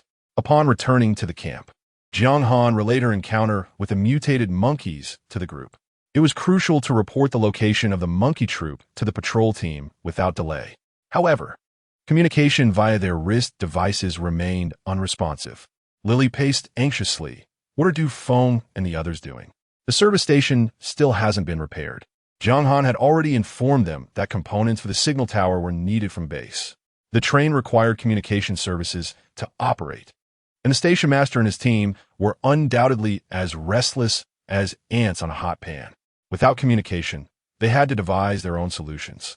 Jiang Han was unwilling to split the group at such a critical juncture, as the uncertainty of the monkey troop's movements rendered separation perilous. Contemplating the felled trees and the collected firewood, Jiang Han suggested to Lu Meng and Lily, "Let us signal with smoke." Although the forest made it challenging for smoke to rise above the treetops, the efforts of the fishing squad had cleared a substantial area. By igniting a bonfire, they hoped to be seen from 10 miles away at the service station. Yet, this was merely a hope, as there was a chance that the station staff might overlook the smoke or misinterpret its meaning. The concept of signaling with smoke was lost on Lu Meng and Lily, as well as on Fei Fei and Chen Sheng. The denizens of the Wasteland, reliant on technology for survival, had forgotten many ancient customs, relying solely on industrial food products and their wrist network for all actions. Jiang Han did not waste time explaining. She directed Lu Meng to bring over the firewood. They placed dry grass at the base, ignited it, and then piled on a mound of green leaves and damp grass. Soon, the original roaring flames transformed into a thick plume of smoke ascending into the sky. To ensure visibility from 10 miles away, merely producing smoke was insufficient. The term wolf smoke is said to derive from the practice of burning wolf dung, as its smoke rises straight up. Jiang Han had not verified this, and lacking wolf dung, she could only strive to produce darker smoke. Fortunately, the abundance of branches and firewood allowed the five to stack up everything burnable. Before long, thick black smoke billowed above the camp, rising high into the air without dissipating. Jiang Han's eyes watered from the smoke, and she coughed as she called out to Fei Fei. "Fei Jia, is Lily down yet?" Fei Fei, her face smeared with soot, was energetically tossing grass onto the fire. Coughing, "Not yet. She is still up there?" To gauge the height of the smoke column, Lily had climbed the only large tree in the camp, which had been left to provide shade, with all tents situated beneath it. From her vantage point atop the tree, Lily could see far into the distance. Just as Fei Fei finished speaking, Lily shouted down from her perch, "The smoke column has risen very high, reaching the clouds. As long as Du Feng and the others aren't blind, they should be able to see it. It is sufficient to see. The sky is rapidly darkening. If Du Feng and his team do not arrive before nightfall, the five of them will have no choice but to endure the night beside the large bonfire." At this moment, Niu Meng and Chen Sheng are still chopping wood nearby, preparing to keep the fire burning through the night. Time slowly elapses. Just as the fishing team is growing anxious, Du Feng appears at the edge of the campsite with the patrol team, soon spotted by Lily perched high in a tree. Just as Jiang Han had surmised, Du Feng is indeed aware of the fishing team's location. Upon noticing smoke rising in this direction, he rushed over without hesitation. Accompanying him is Xionglan. Seeing the 10-member team armed with rifles and specialized animal traps, Jiang Han feels an overwhelming sense of joy. However, someone is even more excited. "Brother Feng, you finally made it," Lily exclaims, jumping down from the branch. Du Feng ignores her and turns to Jiang Han, asking, "What is the smoke for?" Jiang Han is taken aback. It seems the patrol team is unaware of the smoke signal's purpose. She quickly explains the sighting of a group of mutated monkeys. Just 2,000 meters from the campsite, a troop of mutated monkeys has been spotted. Upon hearing this, Du Feng immediately instructs his team to search in the indicated direction. Lily volunteers to lead the way. Brother Feng, I know the direction. I'll guide you. Du Feng gazes at her with skepticism. Can your word be trusted?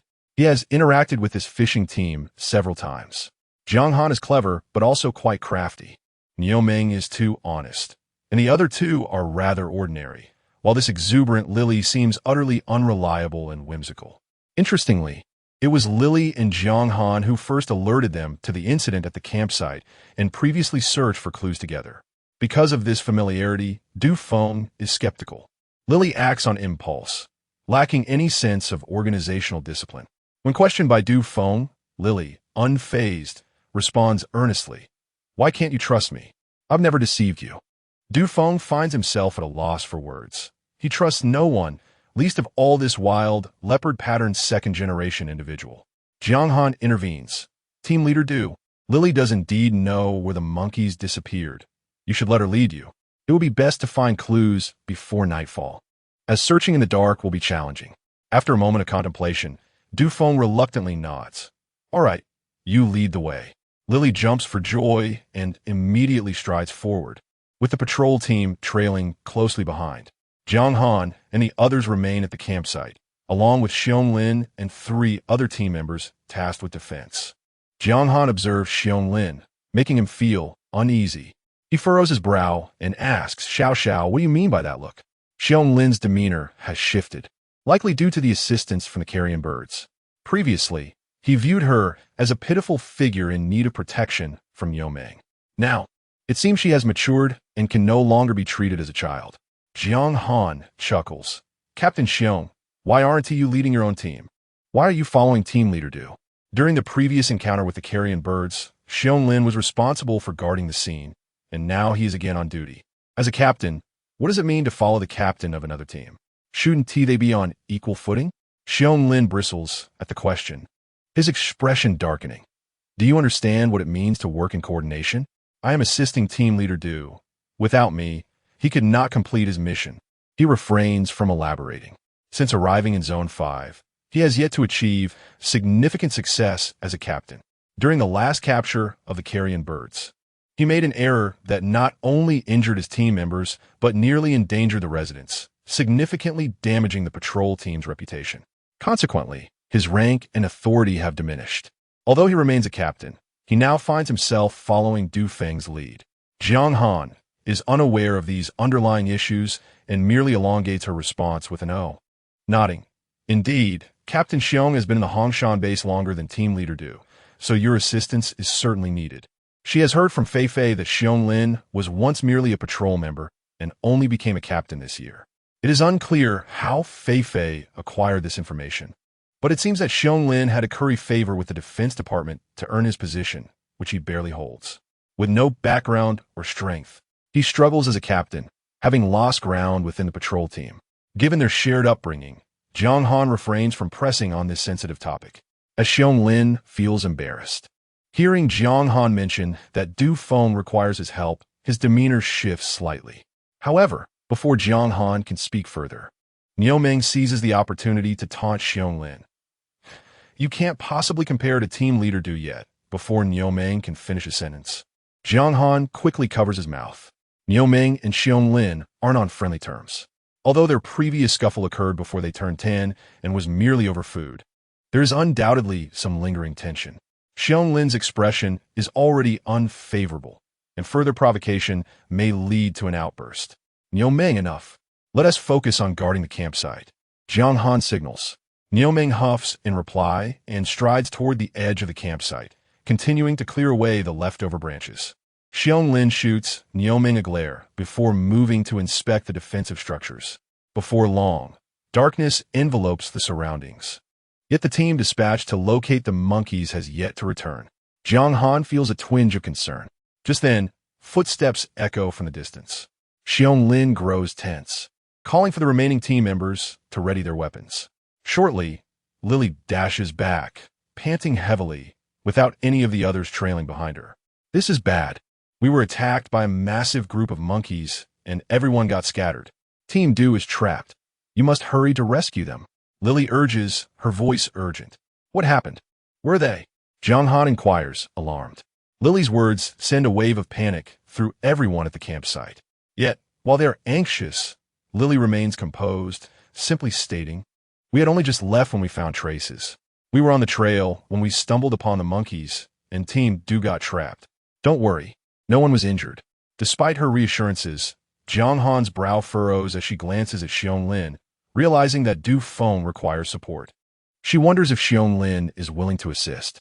Rather than showing concern, Xiong face reveals a hint of eagerness. Without hesitation, he declares, "I will set off to rescue them. I cannot allow anything to happen to my fellow patrol members." With that, he gathers the remaining 3 patrol members and charges towards the direction Lily came from, leaving only the fishing team behind at the campsite. The night has fully descended, shrouding the forest in darkness, with only the vast expanse of sky above allowing glimpses of starlight. A breeze picks up, causing the trees to rustle ominously and the nearby bonfire to flicker erratically. To prevent the flames from reaching the wooden shelter, Chen Chang prepares to douse the fire with water. Jiang Han quickly interjects, "Hold on, let me first ascertain the situation." The campfire serves as a beacon of safety. Just moments ago, Lily appeared anxious, but now her demeanor has shifted to one of calm. Jiang Han, somewhat skeptical, feels the need to clarify. "Sister Lily, how did you manage to escape while Du and the others were trapped? How many monkeys were there?" Lily tosses her red hair dismissively and replies, "Du Feng and the others weren't trapped. I was merely teasing." "What? Teasing?" Jiang Han furrows his brow. "Sister Lily, this is hardly the time for jokes." Lily shrugs her shoulders, stating, "It was Du Feng who was mistaken. I clearly spotted traces of the monkey group when I climbed the tree and insisted we pursue them quickly. But Du Feng insisted on taking his time, allowing only a few at a time to move forward. I said nothing further, but when we finally located the monkeys, he insisted we set up nets first and told me to return, so I did." Jiang Han gazes at her with suspicion. "Sister Lily, those who lie are seldom attractive." Lily, with her slightly protruding big eyes, meets Jiang Han's gaze. They stand there, one tall and one short, locked in a silent standoff. In the innocence of Jiang Han's eyes, the fierce older sister finds herself at a disadvantage. With a twist of her neck, she confesses, "We truly discovered signs of the monkey group, but Du Feng ordered me to come back. I didn't want to, and he actually told me to leave." Jiang Han, considering Lily's words, believes half of what she says. It's hard to imagine Captain Du Feng would act so rudely. The scavengers have no obligation to assist in capturing beasts. Lily's ability to work should be a cause for gratitude from the patrol team, not a reason to dismiss her so callously. On the other hand, Lily doesn't seem to be completely lying. Given her personality, she wouldn't have returned alone without being told to leave. Nevertheless, it's also a relief that Lily has returned. It feels safer with a motley crew together. Thus, the 5 of them rest in the camp, vigilant against the mutated monkeys while waiting for news from the patrol team. The night has deepened, and even the light from the campfire has dimmed. Only a headlamp hanging from a branch continues to shine, illuminating the campsite. This is the spoils of war from the robbery conducted by Lao Ji and his team. Jiang Han salvaged 3 of them. They charge by day under the sun and serve as lanterns by night. Under the glow, Nioming sharpens his axe, Fei Fei sharpens his spear tip, and those on night duty continue their watch. Meanwhile, Du Feng's patrol team finds themselves in a stalemate. The monkey group has vanished into the dark forest, leaving him at a loss. With a stern expression, Du Feng retrieves a small black box, repeatedly dialing a number. If Jiang Han were to see it, she would recognize it as a walkie-talkie, capable of communication within a 10-kilometer radius. After departing from the fishing camp, Lily had followed the team, tracking the signs. Upon finally spotting the mutated monkeys, Lily suggested charging in to capture them, but Du Feng insisted on setting nets first.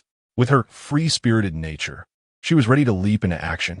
In a fit of anger, Du Feng had told the straightforward, strong-willed Lily to leave. Now that she has gone, the mutated monkeys have also disappeared into the forest.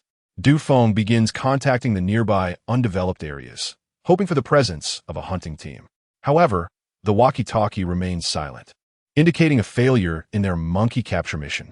In the early hours of the night, the fishing camp is enveloped in tranquility, with Lily and Jiang Han taking over the watch. A commotion in the distance signals the return of Du Feng and his team. alleviating the tension for Lily and Jiang Han. With more than a dozen people now present, the camp buzzes with activity. Du team, Xiong team. Feel free to enjoy these meals. Just exchange your points according to the service station standards. No extra required. Jiang Han generously offers. Not inquiring about the monkey group, but instead bringing out the fishing team's meals for the patrol team to feast upon. Du Feng assigns 1 meal per person, hastily consuming the nutrient liquid before biting into the grass cake. Yet, his expression reveals the difficulty in swallowing. Xiong takes a meal, but does not eat, appearing particularly downcast. Indeed, when Jiang Han inquires about the monkeys, he throws down his meal and angrily confronts Lily. Why did you lie and send me to rescue them? He did not save the trapped Du Feng. Instead, he returned only to receive a scolding from Du Feng, leaving him with a belly full of frustration. Lily raises her brows in confusion. I never told you to go rescue anyone. I merely said I found the monkeys and that Du Feng was trapped. You went on your own accord. Xiong huffs in anger. You said someone had to go save them. I said nothing of the sort. You misunderstood, Lily retorts, lifting her chin defiantly. Jiang Han, uninterested in their squabble, approaches Du Feng directly. This group has returned empty-handed, without monkey corpses or pelts, and no one dares to speak of it, each person appearing utterly exhausted. Du team, did you find the monkeys? Du Feng replies while chewing on grass cake. Did you not capture any? Jiang Han presses. This is not the outcome she had hoped for, especially after Lily said the monkey group was nearby and easily apprehended. Yet, Du Feng returns empty-handed despite bringing so many people and weapons. Jiang Han continues to inquire. Du team, what happened during the capture? Why did you send Sister Lily back? Du Feng sets down his grass cake, glancing at Lily as she approaches, and patiently explains, I sent Lily back because I sensed other dangers nearby. The monkeys were behaving oddly, and I feared that proceeding recklessly would lead to greater losses. There was no time to elaborate. Jiang Han nods in understanding, for safety's sake. It is plausible to send Sister Lily away. At this, Du Feng lowers his voice. We startled the monkeys while preparing to set the nets, which is why we cannot capture them. However, we have managed to drive the mutated monkeys out of the 5th district, and they shouldn't return for a while. Jiang Han closes her mouth, realizing that after sending Lily away, Du Feng has failed his mission. Meanwhile, Niu Meng, Lily, and Chen Cheng sit nearby, eagerly awaiting updates on the mutated monkeys. Du Feng continues. Nonetheless, we have made some progress. We have located the direction of the monkey's temporary nest. With a well-thought-out plan, we can successfully execute our capture operation. His words are official and smooth, effectively soothing the crowd. Upon hearing this, ease washes over their faces, and their earlier concerns dissipate. The group gathers once more, discussing their upcoming monkey-catching strategy. Although they know the monkeys have left, the mutated creatures are swift and could return at any moment. Niu Meng, listening intently, suddenly blurts out, Du team, what if the monkeys come back? With communication devices down, they would have to signal with smoke again. He laments the trees he has felled, aware they still have base tasks to complete. And just like that, we burn. Du Feng assures him. We will remain stationed nearby for the next few days, coordinating with the hunting teams in the undeveloped areas to eliminate the mutated monkeys. The patrol team and the hunting team are distinctly different. The latter is more specialized, as they are willing to use live bait. With this knowledge, there's a sense of ease. After enjoying their meal, Du Feng's patrol team did not depart. The bonfire on the grass continued to burn, allowing them to rest comfortably by simply lying down beside it, without the need to enter the wooden cabin. Xiong maintained a stoic demeanor, and it was later revealed to Jiang Han that he faced criticism for leaving the fishing camp to rescue people, which was deemed an abandonment of duty. Not only did he receive no reward, but he also had points deducted, a rather unfortunate situation. The following day, Du Feng planned to continue the search for the mutated monkeys, but assigned Xiong to transport supplies from the service station, as the patrol team had consumed all the meals meant for the fishing squad. Although displeased, Xiong complied with the order to prepare logistics for everyone. That day, the patrol team delivered 60 meal packages to the fishing camp. Xiong also brought news that, due to the traffic paralysis, people from Area 5 were crowded in the shed, and the service station had tightened its material exchange policy. Now, Scavengers could only exchange one meal package per day, and even with points, they could not receive more. As long as they were not starving, they would manage. The patrol team returned double the number of meal packages they had consumed, effectively paying the fishing squad for their hospitality and compensation. Jiang Han felt that at this critical moment, Xionglin and Dufeng's gesture of returning the meal packages was quite generous. It had only cost a little over 100 points to settle the matter amicably. Gratefully, she acknowledged their kindness, feeling reassured with provisions in hand. Under normal circumstances, 60 meal packages would suffice for 10 days. The fishing squad, however, was not solely reliant on these meals, as they supplemented their diet with other gathered items. The abundance of food would easily last them for at least half a month. After bidding farewell to Xionglin and the others, the fishing squad began to exercise patience in biding their time. Although they had not captured any mutated monkeys, they did not remain idle at the camp, instead opting to scavenge in the surrounding area. With the green rain period having passed and radiation levels diminishing, time was of the essence, as it translated to points. While Dufeng's patrol team was nearby and scavengers crowded the shed, the fishing squad seized the opportunity to gather resources. This time, the fishing squad divided into two groups for their collection efforts. One comprised Jiang Han and Niu Meng, while the other consisted of Lily and two others. Lily, laden with a large backpack, issued a playful challenge to Jiang Han, declaring, "Xiao Han, let us see who can earn more points." Despite the lingering threat of the mutated monkeys, Lily was in the mood for competition. Embracing the spirit of lightheartedness amidst hardship, Jiang Han accepted the challenge. As they ventured forward, each group arranged their own collection tasks. In the verdant forest, Jiang Han discerned a marked difference in the aftermath of the second green rain. The mushrooms and ferns were not only plentiful, but also more vibrant in color and larger in size. She spotted a colossal mushroom that could easily serve as an umbrella, standing nearly half her height, though she would not compare it to Niu Meng, who was a much larger figure. The variety of mushrooms was more complex, and with the absence of a network signal, her wristwatch's detection capabilities were unreliable, rendering the previous database information on the new season's flora inaccessible. Thus, even she had to exercise caution and discernment. Observing Jiang Han darting about without gathering a single mushroom, Niu Meng couldn't help but remind her, "Xiao Xiao, during the second green rain, few people are collecting mushrooms." He had mentioned this before. Jiang Han countered, "Precisely because few are gathering them. The price of mushrooms should be quite high." Niu Meng scratched his head, "But Xiao Xiao, many of these mushrooms are toxic, and we cannot identify them." Jiang Han raised an eyebrow. The service station has testing stations. Typically, mushrooms could be categorized by examining their visible toxic characteristics. Those with caps, boots, and bright colors were to be avoided. The remaining mushrooms would rely on intuition, as she possessed a rabbit's instinct. Although rabbits could also consume toxic plants, they were significantly more sensitive than humans. Thus, Jiang Han directed Niu Meng as he began to dig up mushrooms. This time, they could not rely on a small knife. At times, Niu Meng needed to use an axe to chop down the taller mushrooms. As for transporting them back, that concern would be addressed by the service station, where all mushrooms would undergo another round of testing upon delivery. The service station's testing capabilities were far superior to her wristwatch, easily identifying toxic mushrooms. This method was available to others as well. However, the testing station had a margin of error. A batch could only contain 1 or 2 toxic mushrooms. Exceeding this limit would render the entire batch void. For an average person, this risk was considerable, as 2 days of hard work could result in total loss. While Jiang Han and Niu Meng focused on mushrooms, the trio collected ferns. Compared to mushroom gathering, collecting ferns was the simplest task. Fei Fei and Chun Chung used knives to cut tender ferns. Amidst the bustling activity, Lily lounged alone atop a high branch, appearing unusually discontented.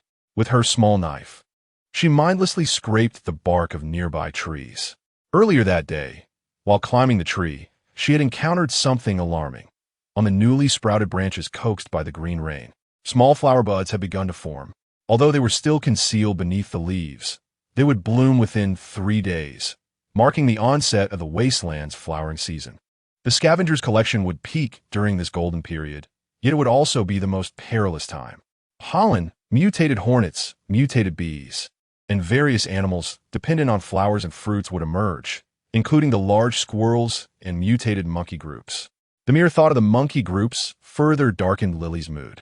She resolved to persuade Jiang Han and Niu Meng to return to the base during the flowering and fruiting seasons, as the patrol team in Area 5 was inadequate. Even Du Feng, ranked 20th, was of little help. She feared that not only could they not capture the mutated monkeys, but they would also be vulnerable to potential wolf encounters. As Lily pondered her concerns, she squinted at the surroundings, suddenly noticing unusual movements in the distant woods. Lily sprang to her feet, swiftly climbing to the highest point of the tree, shielding her eyes from the sun to observe closely. In the distance, a cluster of dark shapes appeared at the edge of the forest. A shiver ran down her spine as she quickly descended, calling out, "Niu Meng, Xiaohan, Fei Fei, Chun, the monkey group is coming, hurry back." Below, Jiang Han was straining to pull at the roots of a tree when Lily's voice echoed above, announcing the arrival of the monkey group. Startled, she released her grip and plopped on the ground, exclaiming, "The monkey group is coming." Nearby, Niu Meng, wielding his axe, looked around in confusion. Where? Fei Fei and Chun quickly gathered together, anxiously scanning the surroundings for signs of the monkey troop. Suddenly, they heard Li Li's voice calling out, "The monkeys are coming." As she dashed past them in a hurry, heading in a specific direction, she was also instructing others, "You all go ahead. I will catch a monkey. The monkey head can be exchanged for points." Just as Jiang Han was about to nod in agreement, she remembered that the patrol team was using nets to capture the monkeys. If Li Li were to intrude unexpectedly, it could lead to trouble. She hurriedly followed after her, calling out, "Sister Li Li, you can't go. Those are the patrol team's people on duty." Niu Meng, seeing Jiang Han run off, quickly followed suit, saying, "Xiao, don't go." Jiang Han ran a few steps before stopping. She was well aware of her own limitations, and, combined with her instinctive reaction to the unfamiliar environment, she wouldn't blindly follow Li Li into chaos.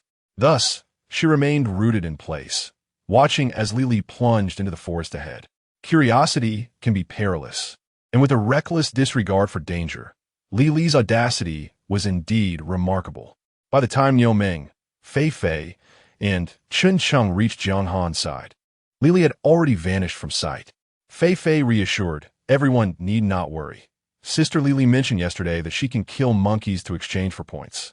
Jiang Han frowned in concern, although Captain Du said yesterday that he was worried about danger, which is why he let Sister Li Li go. The mission ultimately failed, indicating something is amiss. The exchange of points was trivial. Her real concern was the potential impact of Li Li's presence on the mission's success.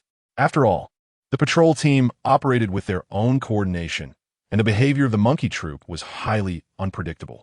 Introducing an uncontrollable variable could lead to significant discrepancies. Failing once was unfortunate, but failing again would be catastrophic.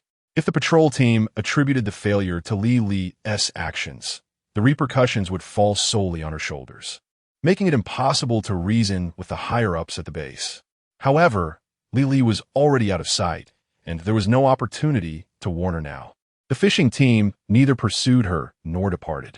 Although Li Li had instructed everyone to leave, the lack of resolution weighed heavily on their minds, so they remained in place, observing the direction she had gone. Half an hour passed, when suddenly, chaotic, sharp cries erupted from the forest, followed by visible movements. This time, there was no need to climb a tall tree. They could see a group of leaping black shadows at the treetops. The distance was now quite close. The mutated monkey troop had truly arrived. Where was the net? Where was the patrol team? The speed of the mutated monkeys was impressive, and Jiang Han could soon discern their forms, akin to gorillas with long tails, exhibiting agility and ferocity. Jiang Han began to retreat, urging, "Brother Niu, we should go." These creatures were carnivorous and posed a threat to humans. Jiang Han recognized that she was no match for them and did not wish to put anyone at risk. Upon her command to leave, Fei Fei and Chun immediately turned to flee. Within the fishing team, these two were the least capable. Niu Meng, being strong, and Jiang Han, always ready for a swift escape, along with Li Li, who possessed both endurance and speed, could navigate the trees. In contrast, the pure humans had many shortcomings. Unable to outrun or overpower the mutated monkeys, their only advantages lay in their ability to cooperate and follow orders. Thus, when Jiang Han declared, "Let us go," Fei Fei and Chun Chung swiftly adhered to her lead, beginning to back away. Yet, Niu Ming remained motionless, tightly gripping his axe, his gaze fixed on the approaching monkey troop. "Brother Niu, hurry up," Jiang Han urged anxiously. Niu Ming replied gruffly, "Xiao Xiao, I'll cover the rear. You all retreat first." Jiang Han understood that once Niu Ming made a decision, it was difficult to alter. She stamped her foot in frustration. "Then be careful."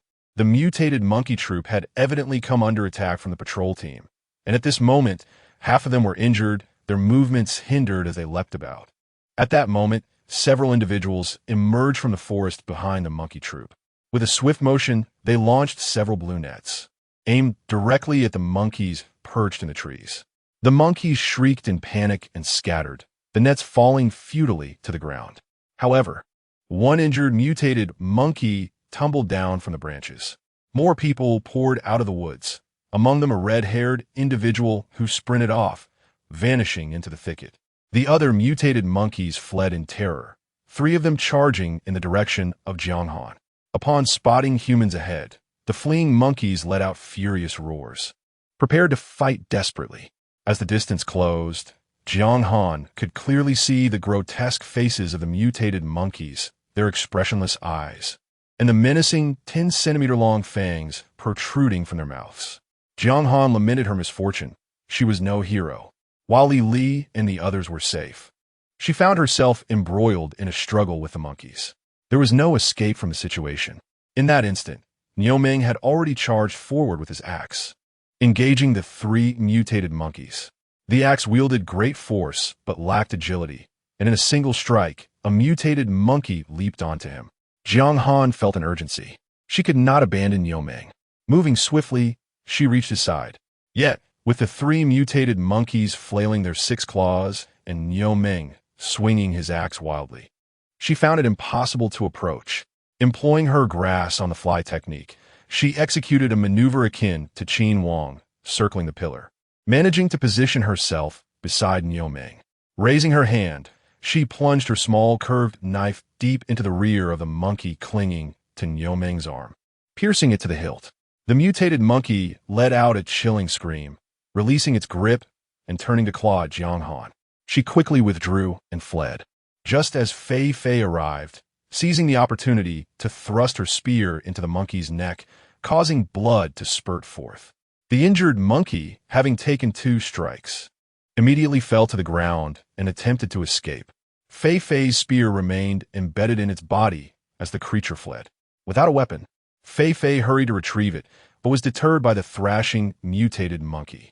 Fortunately, Chun Chung followed closely behind, wielding his knife and hacking at the creature until it ceased to move. The 3 of them had finally subdued one mutated monkey, but Niu Ming's peril remained unabated.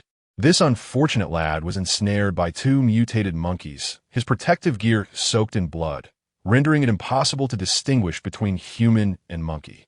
At that moment, the 2 mutated monkeys clawed and jumped around him in a frenzy. One had already sustained a blow from an axe, missing half a leg, blood gushing from the wound. These mutated monkeys were relentless, clinging to Niu Ming, while Chun Chung was at a loss on how to assist. As Jiang Han prepared to stab again, a flash of yellow suddenly darted past her. A small figure with a fluffy tail leaped down from a nearby tree, immediately entangling itself with the mutated monkeys. The scene transformed in an instant. The monkey attacking Niu Ming let out a scream, releasing its grip and rolling on the ground, struggling against the yellow-striped creature. It was a large squirrel, drenched in blood. In terms of size, the 2 were vastly different. The squirrel's body was only as thick as the monkey's arm, yet it was now fiercely gnawing on the monkey's head. Jiang Han, with her keen hearing, could distinctly make out the sound of the squirrel's teeth cracking through the monkey's skull, a noise that sent shivers down her spine. Everyone was momentarily stunned by this unexpected display, forgetting their actions. Within moments, the large squirrel had devoured the monkey's brain, its body convulsing before finally falling still. The other mutated monkey, witnessing this, turned to flee. Niu Ming was unwilling to let it escape, despite his injuries. He raised his axe and hurled it with all his might, striking the fleeing monkey's back and bringing it crashing to the ground. Seizing the opportunity, Chun Chung rushed forward, delivering several decisive blows to ensure the creature's demise. Where did this large squirrel come from? What was happening? The group was taken aback by the sudden ferocity of the squirrel. Jiang Han recalled having seen the large squirrel several times before and casually remarked that its nest was not far from their camp. A few days prior, during a green rain, she and Niu Ming had inadvertently destroyed its stash while gathering firewood, provoking the squirrel's fury. However, the sounds of pain soon brought everyone back to reality as they checked one another for injuries. Fei Fei and Chun Chung had sustained a few scratches from the monkeys. But fortunately, the specialized material of their protective gear had held up. Niu Ming, on the other hand, was covered in blood, and upon closer inspection, they discovered that most of it was from the monkeys. Nevertheless, he had several puncture wounds on his arms and shoulders, bleeding profusely. Thankfully, the flesh was not torn away, and with urgent treatment, he would recover. Jiang Han always carried a first aid kit with her. Hastily, she retrieved it from her mushroom pile, pouring clean water over his wounds to wash them. Then, applying biological gel, she sealed the bleeding holes. Having become adept at treating wounds, Jiang Han quickly alleviated Niu Ming's pain. Everyone was concerned for one another, yet none noticed that the bloodied large squirrel had vanished without a trace. When Jiang Han turned back to search for it, she could only see a few bloodstains trailing up the tree trunk. Once the wounds were treated, they prepared to handle the 3 dead monkeys on the ground when a few individuals came rushing through the woods. Lily was at the forefront. Xiao Han, how are you? Following her were Du Feng and several patrol team members, each carrying nets and electric shotguns. Earlier, Jiang Han had felt a surge of frustration when Niu Ming was injured. They were merely scavengers, not a hunting team. How could they fight mutated beasts with firewood axes? However, upon seeing Du Feng and his team's disheveled appearance, her anger dissipated. They looked far worse off, tattered uniforms, shoes missing, and their faces and bodies smeared with blood and scabs. It seemed that the patrol team had pursued the mutated monkeys for 3 days and nights, only to arrive when the battle was nearly over. And Li, having only been absent for a brief moment, appeared as if she had just wrestled with a dog. Covered in monkey fur, her red hair a tangled mess, and her face marred with scratches. Seeing her in such a sorry state, Jiang Han felt a mix of anger, urgency, and amusement. She truly risked everything for the sake of points. Without speaking, Niu Ming acted as the spokesperson, asking, "Are we all right?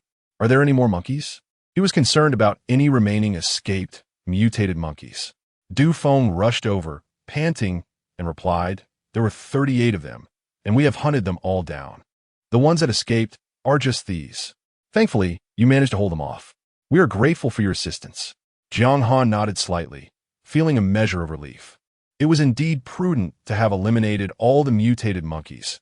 They posed a significant threat, having been observed consuming meat on several occasions. Monkeys are known to bear grudges, and she certainly did not wish to leave a lingering danger near the camp.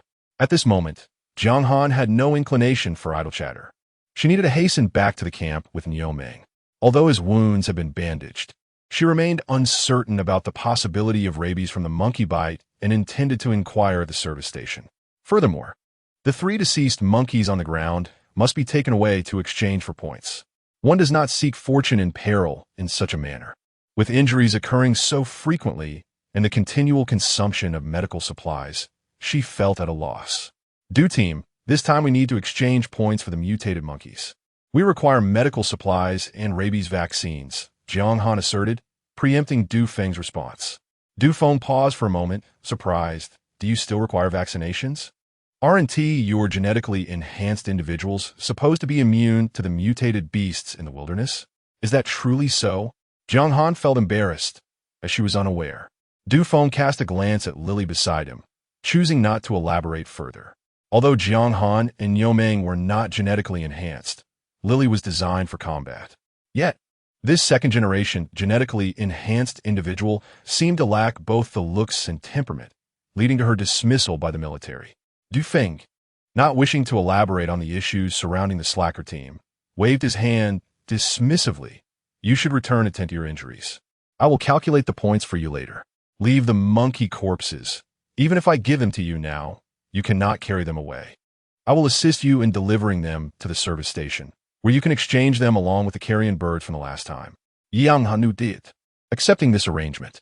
A single mutated monkey weighed nearly 100 pounds, and, while Niu Meng could have managed to carry it back uninjured, it was impossible now with his wounds. Well, thank you, Team Du. Jiang Han expressed her gratitude. Lily quickly interjected, Captain Du, I also killed 2 in the forest. Don't forget to include them in the slacker team's tally. Du Feng glanced at her. The patrol team is already compiling the accomplishments. Your count will be separate. When Lily entered the forest, the group of monkeys had already been subjected to a previous hunt, yet 10 managed to escape.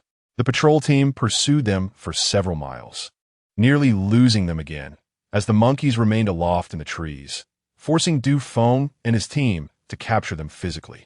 Unexpectedly, Lily excelled at climbing trees, swiftly driving the mutated monkeys down, allowing her to kill 2. Upon receiving Du Feng's agreement, Lily joined Jiang Han and the others on their way back to the camp. The journey was marked by silence, with only Niu Meng occasionally grunting in pain. Lily occasionally touched her head. Although she had not been bitten, several strands of her hair had been pulled out by the monkeys. Unable to contain herself, Jiang Han admonished Niu Meng and Lily.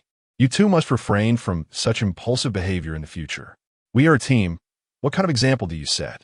You cannot just run when you wish and fight as you please. Who will take responsibility if something goes wrong? Niu Meng mumbled. The situation was urgent. There was no time to think. I want to attack again. This clumsy ox was no pushover. His volatile temper could be lethal. Lily chuckled. Xiao Han, I promise I want to run off again without informing you first. With a playful tone, she added, Hey Xiao Han, we should have accrued around 5,000 points this time. Her primary focus remained on the points, as accumulating them would allow her to enjoy instant noodles at the base. Noticing their seemingly obedient demeanor, yet still perceiving their underlying pride, Jiang Han sighed in resignation. Yes, with the report and the carrion birds, plus the 5 mutated monkeys we VE killed, we should indeed have several thousand points. However, we must await the service station's detailed calculations to confirm. Upon returning to the camp, they tended to Niu Meng and Lily's injuries once more. She was uncertain whether preparing a medical kit in advance had been wise. In just a month, Niu Meng had sustained injuries twice, his body riddled with stitches and puncture wounds. Excluding the injured Niu Meng, the slacker team could not afford to rest and promptly organized the items they had painstakingly scavenged. Uncertain about the edibility of the mushrooms they had collected, Jiang Han accompanied Lily to the service station, where they selectively exchanged for over 100 points. Jiang Han also inquired whether rabies vaccinations were necessary for monkey bites. The station master's explanation was more detailed than Du Feng's, indicating that it was not required, as genetically enhanced individuals do not contract viruses. Additionally, the biological gel in the medical kit contains a slow-release agent that prevents infection. This assurance put Jiang Han at ease, though she proceeded to chastise Lily and Niu Meng. If you continue to disregard team awareness and act independently, we might as well go our separate ways. Only when the two promised to adhere to her guidance did she relent. Upon reaching the camp, Fei Fei and Chun Cheng had already prepared the ferns, awaiting Jiang Han's return. The ferns are toxic and cannot be consumed directly. They must undergo purification, a fact known to all wasteland dwellers. Typically, ferns are sold fresh, delivered to the service station the same day, and then processed overnight at the base in a packaged grass cakes. Currently, with train services disrupted, the station was not accepting large quantities of goods, particularly ferns, which were nearly rejected. These ferns, if not processed, would rot away. However, Jiang Han had a method for purification. Boiling water in a stainless steel barrel, she placed the meticulously cleaned fresh ferns into the water to cook for half an hour. After half an hour, she opened the lid, releasing a cloud of steam, and began to assess the purification process. Ding ding. The wristwatch indicated a red light, signifying that toxins remained. Fei expressed her concern. We only need to boil crabs and clams to purify them. Why do these ferns still contain toxins after boiling? Lily and Niomeng shared her disappointment. Indeed, even leeches and mutated ants were rendered safe through boiling, yet these ferns appeared ineffective. Jiang Han remained undeterred, explaining, "Purifying plants is somewhat cumbersome. We will change the water and continue boiling. There are several more processing steps to follow." Fei nodded, albeit with a hint of confusion. The prospect of further processing offered hope. Thus, she assisted Jiang Han in retrieving the boiled ferns, replacing the water with purified water for continued boiling. Nearby, a large paper bag was already filled with water, ready for the soaking process. The purification continued. Half an hour later, after boiling the ferns twice, Jiang Han removed them from the pot and placed them directly into clean water for soaking. She discarded the discolored ferns and checked her wristwatch again. Ding ding. This time, the watch emitted a yellow light. Although it still indicated that toxins persisted, it also suggested that the purification method was effective. The members of the slacker team gathered around, their faces alight with surprise and excitement. Is this how toxins manifest? Packaged meals are a staple for wasteland dwellers, and ferns are one of the primary ingredients, boasting the highest yield. However, no one dared to consume the ferns themselves, for those who did had already succumbed to poisoning. Now, they had managed to purify them. Jiang Han felt a surge of excitement, knowing that the ferns required blanching. Yet she was taken aback to discover that ferns from the wasteland were particularly toxic and needed to be boiled for half an hour. After being harvested, the ferns excrete a slippery substance at their broken ends, which oxidizes and transforms into toxins. Mild poisoning from ferns results in gastrointestinal distress, while severe cases can lead to liver and kidney damage, unconsciousness, and even death. Fortunately, most toxins could be eliminated through boiling, with the remainder needing to be soaked for a longer duration. That evening, the fishing team boiled all the ferns and then soaked them in clean water. The following morning, the verdant rain infused the air with abundant oxygen, rendering it exceptionally fresh, accompanied by the melodious chirping of birds. With the threat of mutated monkeys no longer looming, Jiang Han began to inspect the wild vegetables planted along the edge of the clearing.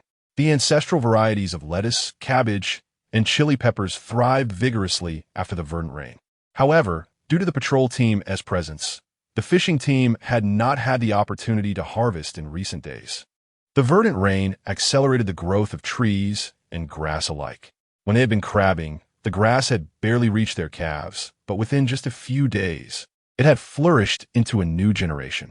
Mature grass seeds had fallen to the ground, sprouting in a new growth that was knee-high, creating a lush carpet of grass intermingled with dried blades. Jiang Han wielded her knife, deftly clearing a path that revealed a vast expanse of cultivated land.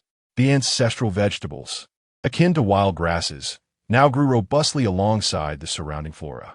Both the first and second generations had emerged, particularly the cilantro, which could be hastened to maturity within days. Now, the seeds of the mature cilantro had begun to sprout. Brother Niu, Jiang Han returned excitedly to the camp, exclaiming to Niomeng, "I want to fill District 5 with cilantro. You want to be able to eat it all." As long as they collected the seeds, they could plant whenever they wished. Niomeng beamed with joy, while Lily wrinkled her nose in disdain. "Xiaohan, we should plant chili peppers." Jiang Han scratched her head. "How about we divide the area? Part for cilantro, part for chili peppers, and also a section for cabbage. We can grow our own vegetables." The group nodded in agreement. They then set to work collectively replanting the vegetable garden. Despite his injuries, Niomeng remained on the sidelines, directing the efforts. They first cleared the land, using knives to cut the grass, followed by breaking new ground. Wild vegetables were not particularly delicate. They merely needed a hole dug in the ground to drop the seeds. Lily and the others had only scavenged before, never having planted anything, making this endeavor a novelty for them. The fishing camp buzzed with cheer and laughter. After finishing the planting, the sun emerged. The ferns, having soaked overnight, were tested again with a wristwatch, and to their relief, the green light indicated successful purification. "All right, let us quickly gather the ferns and set them out to dry," Jiang Han instructed, rallying everyone to assist. They drove wooden stakes in the ground, tied wooden slats, and spread large banana leaves to lay the damp, boiled ferns atop. They would dry within a day. Lily squinted at the ferns. Jiang Han, will we need to deliver dried ferns to the base in the future? Jiang Han replied earnestly. We cannot give away dried ferns. These are for us to consume. Everyone listened carefully. They prefer to keep their cooking endeavors discreet, at least not to mention it publicly. Previously, she believed that the Wasteland dwellers abstained from consuming organic food. However, from the words of Niu Ming, Lily, and Du Feng, it became evident that they too indulged, albeit in a very low-key manner. They ate in private, without disclosing it to others, nor did they inquire among themselves. Jiang Han pondered the reasons. Firstly, the lack of knowledge could lead to fatal consequences, and should someone die from consumption, it would result in punishment. Furthermore, the base mandated that all scavengers' findings must be surrendered, forbidding private consumption. Niu Ming nodded in agreement. Let us not speak of it. We don't have enough cilantro. Fei Fei and Chun Chung concurred, well aware of this regulation, especially during the roasting of wolf meat. Du Feng had noticed skewers of meat, yet refrained from questioning. Lily had no objections to this matter. Upon Jiang Han's suggestion, she readily agreed, assuring, Jiang Han, I promise not to mention it. If I do, I'll be punished and won't be able to eat instant noodles ever again. Before she could finish her sentence, Fei Fei suddenly sneezed loudly, achoo, causing her nose to run. At that moment, a breeze wafted through, and Jiang Han caught a whiff of floral fragrance, curiously inquiring, what is that scent? Instantly, Niu Ming, Lily, and the others turned pale, exclaiming, it's blooming. Fei Fei sniffled as she quickly checked her wristwatch, which still displayed a red signal. The second verdant rain had concluded 5 days prior, and even the scavenger birds and mutated monkey groups had dispersed, yet the signal tower remained unrepaired. Jiang Han grasped the situation. It seems we did not prepare protective headgear in advance. A silence fell over everyone. Jiang Han had once thought masks would suffice to ward off pollen, but after Fei Fei's enlightening explanation, she realized that masks were ineffective, as pollen could still enter through the eyes.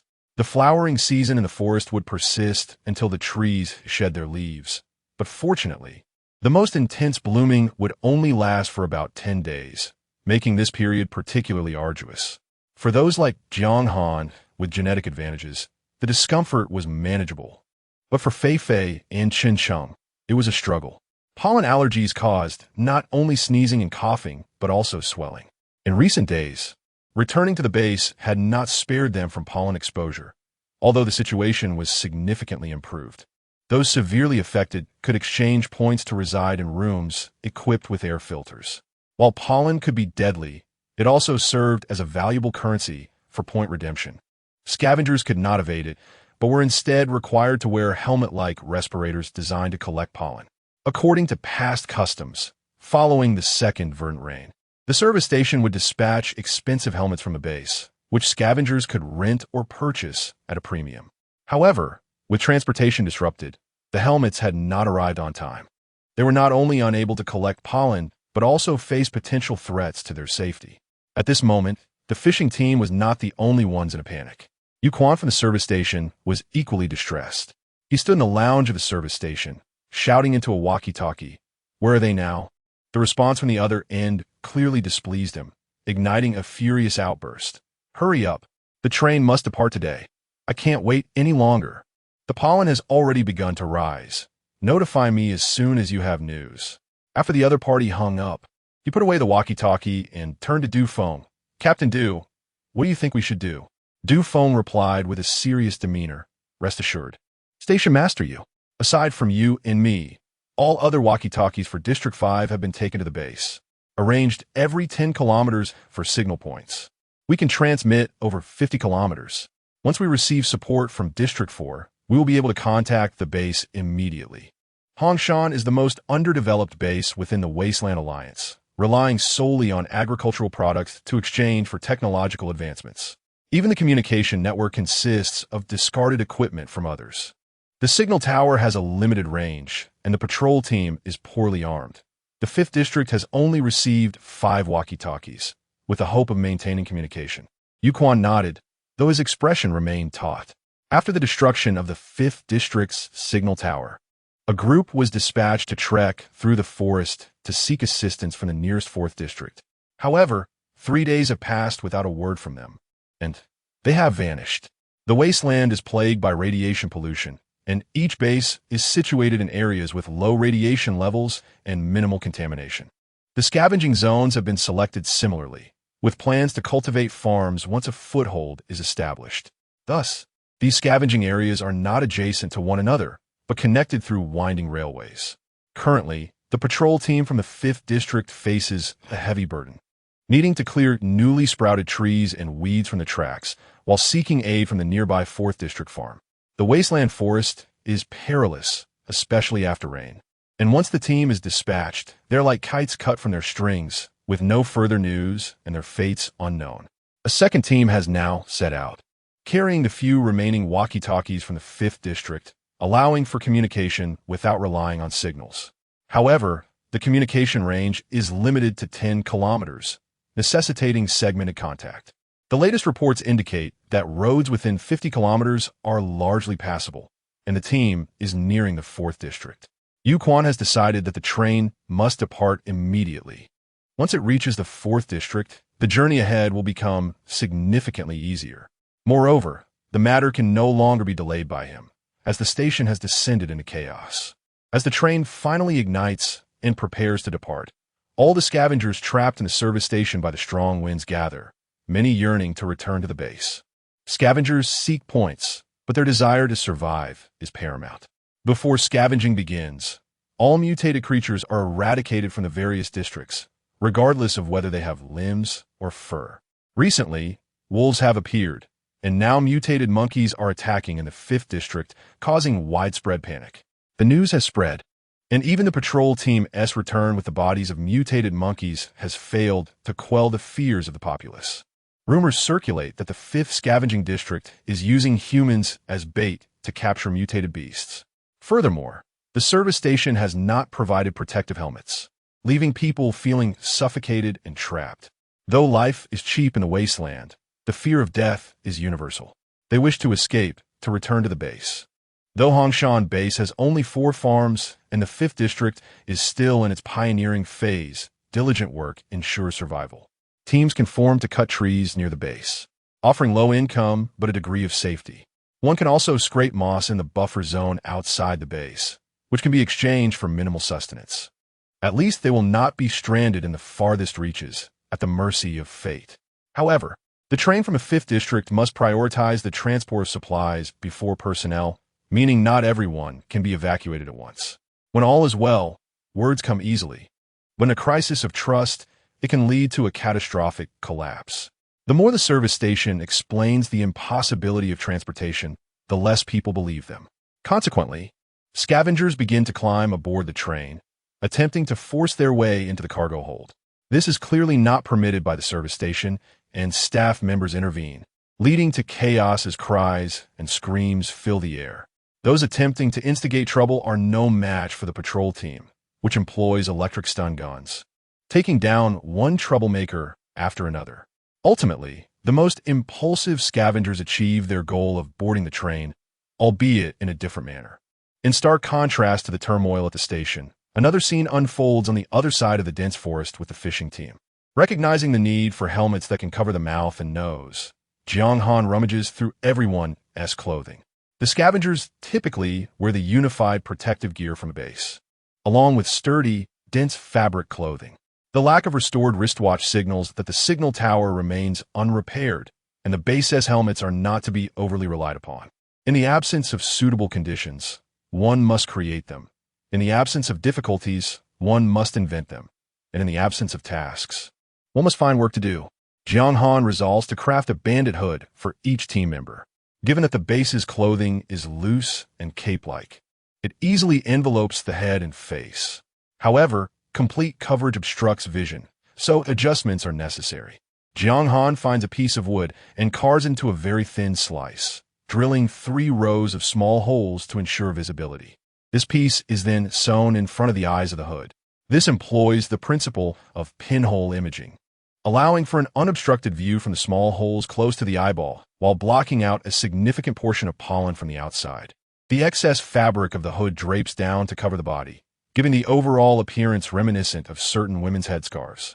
After completing the first bandit hood, Jiang Han decides not to show it to anyone just yet, wishing to test it herself first. Noticing the sun's rays still hanging low among the treetops, she realizes she has time before darkness falls and places the hood in her backpack. She calls out to Fei Fei, who is busy drying fern shoots. "Sister Fei, I'm going out to gather some firewood." At that moment, Niu Meng is asleep, having volunteered for night watch after sustaining injuries from a fight with a mutated monkey the previous day. He has rested and is no longer in pain. Opting to sleep early, Lily has taken Chun Chung to the shed, unable to shake her concerns about the points she earned from killing the mutated monkeys, as the lack of signal has hindered point conversion. Although Dufeng has already recorded the details, Lily insists on checking at the service station. Additionally, she plans to inquire about the availability of helmets and masks, which have yet to arrive. Upon hearing Jiang Han mention gathering firewood, Fei Fei turns back and cautions little Han, "Don't wander too far. Be careful of encountering swarms of bees." Jiang Han nods, appreciating the constant reminders from Fei Fei and the others given her inexperience. Upon leaving the camp, Jiang Han dons the bandit hood and casually strolls through the forest, continuously assessing the direction of the trees in the clearing while adjusting the angle of the wooden slice and considering the placement of the small holes. Suddenly, something familiar flits across her vision, prompting Jiang Han to quickly turn her head. It is the large squirrel, striped in yellow and white, which had disappeared after the battle with the mutated monkeys. The squirrel is leisurely climbing the tree, its fur now clean of blood, yet it still carries a filthy, severed tail in its mouth. "Ah, so you're here. I looked for you yesterday," Jiang Han exclaims in surprise. This is the same squirrel that gnawed on the skull of the mutated monkey, leaving a lasting impression on her. After the battle, Jiang Han had searched the surrounding area, but found no trace of it. Due to Niu Meng's injury, the group did not linger for long. Unexpectedly, they encountered a large squirrel from a distance. It was not surprising to see it here, as it was beneath this very tree that they first spotted the food-guarding squirrel while gathering firewood. The subsequent sightings have all occurred nearby, indicating that the squirrel's nest must indeed be in this vicinity. However, the squirrel was currently clutching the tail of its companion, which was puzzling. The leisurely moving squirrel showed no reaction to the lump below. Observing this, Jiang Han lifted her hood and called out to the large squirrel, "Hey, little one, are you hurt badly?" The sudden commotion finally attracted the squirrel's attention, but it merely tilted its head for a glance before continuing its slow ascent up the tree. This casual exchange seemed to convey a profound understanding of the vicissitudes of life.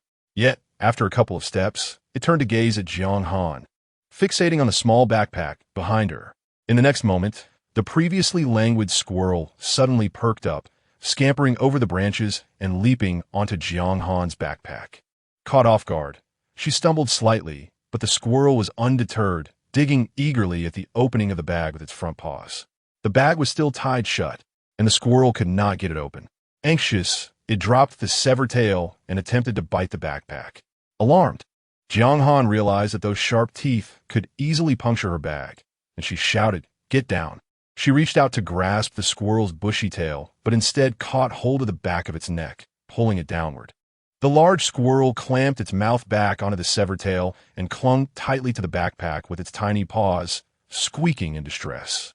Unsure of what the squirrel intended, Jiang Han quickly placed the backpack on the ground, tugged at the drawstring, and opened the bag.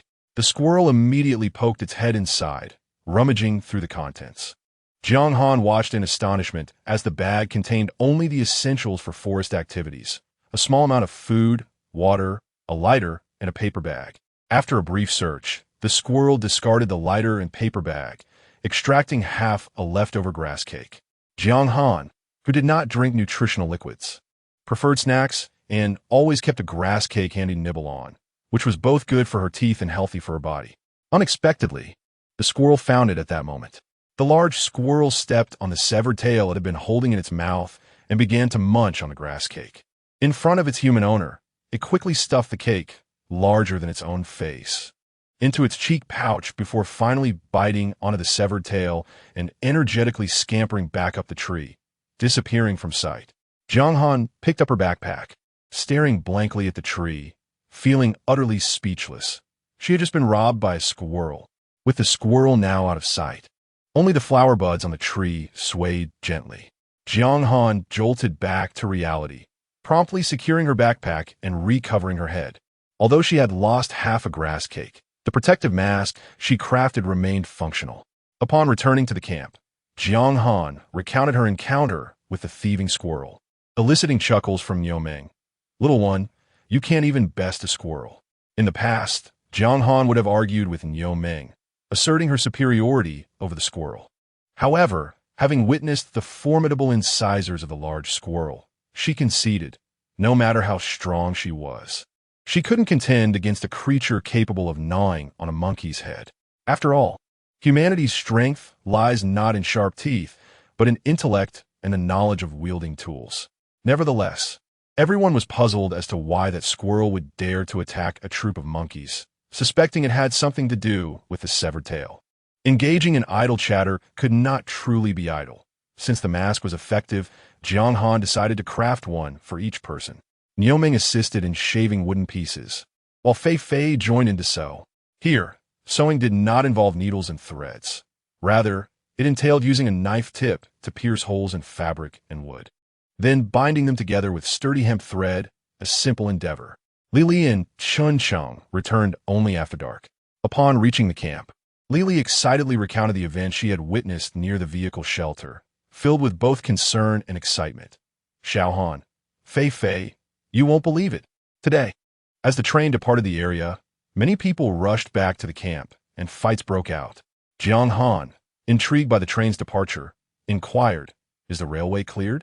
Lili hesitated before lowering her voice. "No, we still don't know where it might get stuck."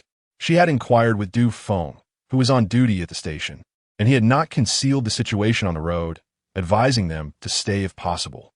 With the fierce winds, many were too afraid to scavenge, and the price of pollen would surely rise this year. With this insider information, their efforts to assist in monkey hunting were not in vain. Staying, of course, was the only option. The fishing team had never considered leaving, and now, with Du Feng's revelation, it was even less likely they would depart. Lili's visit was not merely to indulge in the commotion. She also gleefully shared good news. "I've already asked you, Quan. The service station owes us." Previously, when discussing the scores, she had been fluent, but when it came to the total points, she faltered, blinking her gray-blue eyes and stammering. "Station master, you calculated all the points, but I forgot how many." "Chun, do you remember?" Lili was fond of points, but her memory was not reliable for data. And with that one statement, she forgot the number upon her return. Chun Cheng, who had accompanied her, also seemed not to recall, managing only to remark, "It seems the monkey hunting has exceeded 3,000 points, and there is also a reward for reporting." The three of them had previously spent their points as they earned them, ultimately ending up with a few hundred points exchanged for meal packs. 1 meal a day or 2 meals every other day would suffice to get by. Regardless, come winter, even the cheapest dormitory at the base wouldn't freeze them to death. Knowing that the three of them had never accumulated more than 5,000 points and were uncertain about the figures, Jiang Han had to inquire further. "We have the reward for reporting the mutated monkeys, the fee for hunting scavenger birds, and for killing 5 mutated monkeys." With her prompting, Lili and Chun Cheng began to recollect. The incident at the tent had a reporting fee of 500 points, while scavenger birds were worth 200 points each. But since their heads and claws had been removed by Li, there was a deduction of 50 points each, leaving them with only 300 points, a total of 800 points. The main event was yet to come. The fishing team had used smoke signals to report the mutated monkey troop, earning a reward of 2,000 points. Each mutated monkey hunted was worth 1,000 points, and for 5, that amounted to 5,000 points. Thus, the service station owed a total of 7,800 points. Lili quickly added, "I also helped the patrol team climb trees to chase the monkeys, which earned me an additional 1,000 points to add to our team." This time, Du Feng generously awarded 1,000 points. Lili, displaying a commendable sense of responsibility, pooled her independently earned points with the group. Previously, her decision to abandon the team to hunt mutated monkeys had endangered everyone, resulting in injuries to Niu Ming, which constituted a breach of conduct. Jiang Han had previously emphasized that they were a collective, and all points earned during group activities belonged to the group. Hence, this 1,000 points could be considered compensation for everyone. With Li Li's contribution, along with points accrued from mushroom gathering and excavating mutated ant nests, after repaying the 3,000 points owed to the second-hand shop and exchanging materials, the total wealth of the fishing team amounted to 16,800. They had never experienced such affluence before. All members of the fishing team were brimming with joy. However, their elation was short-lived as Li Li felt a pang of regret. They needed to purchase respirators, which would cost several thousand points. She inquired at the service station and discovered they had no helmets available. Otherwise, she would have brought back 3 for Fei Fei, Chun Sheng, and Jiang Han to use. As long as they did not encounter the most formidable pollen storm, she and Niu Ming could endure. At that moment, Niu Ming was chewing on dried fern leaves. Jiang Han relished grass cakes, while Niu Ming had developed a fondness for dried ferns, often keeping a few in his mouth for sustenance. Upon hearing about the helmets and respirators, Niu Ming proclaimed loudly, "Xiao Xiao can make headgear. We won't need respirators." His tone exuded a sense of pride. Mentioning headgear, Fei Fei quickly produced 3 completed pieces. Captivated by the odd-looking headgear, Li Li eagerly donned one, peering through the small holes in the wooden piece to observe her surroundings. Exclaiming, "Ha, this is fun. We still need more. Let's make a few more." Jiang Han and Fei Fei had worked for 2 hours, but it was insufficient for each person to have one. Li Li settled down and began threading the wood pieces with her own string. "All right, let us all make outfits." However, the string in her hands proved more unruly than a blade. It either refused to penetrate or the fabric and would part ways, creating a dilemma. Frustrated, Li Li scratched her head and decided to lie on the ground, pressing the fabric and wood together to sew. Her adorable demeanor was quite endearing. Her face resembled that of a flower embroiderer, while her figure evoked the image of a tipsy royal concubine. The fishing team had long grown accustomed to this light-hearted sewing atmosphere, filled with laughter and merriment. As everyone busied themselves, the chatter from the shed diminished. Night enveloped the forest, the fire crackled and sparked, unnoticed by anyone. Outside, a transformation was underway. In the dark of night, every blossom on the plants unfurled, whether on towering trees as large as fists or lowly stems akin to grains of rice. Even the ground vines seemed to have been pressed by an unseen hand to activate a start button, blooming in unison. Concurrently, various mushrooms in the forest began to wither. Of course, all of this transpired quietly, unnoticed. The station in Zone 5 had settled into silence as the train departed, taking away the scavenged goods and a group of timid souls. The departure of a few was a blessing. Those remaining beneath the wooden shed were seasoned veterans. These individuals nestled within their tents, patiently awaiting the arrival of the flowering season. The experienced knew that the true golden period for scavengers had finally arrived. As the sun rose amidst everyone's anticipation, the forest gradually unveiled a fresh visage. An array of flowers in red, purple, blue, and white filled the landscape, creating a breathtaking spectacle. However, upon witnessing such beauty, the scavengers wore expressions of tension and seriousness. Each flowering season necessitated the harvesting of blooms, as the base required an assortment of fresh petals, followed by pollen and honey.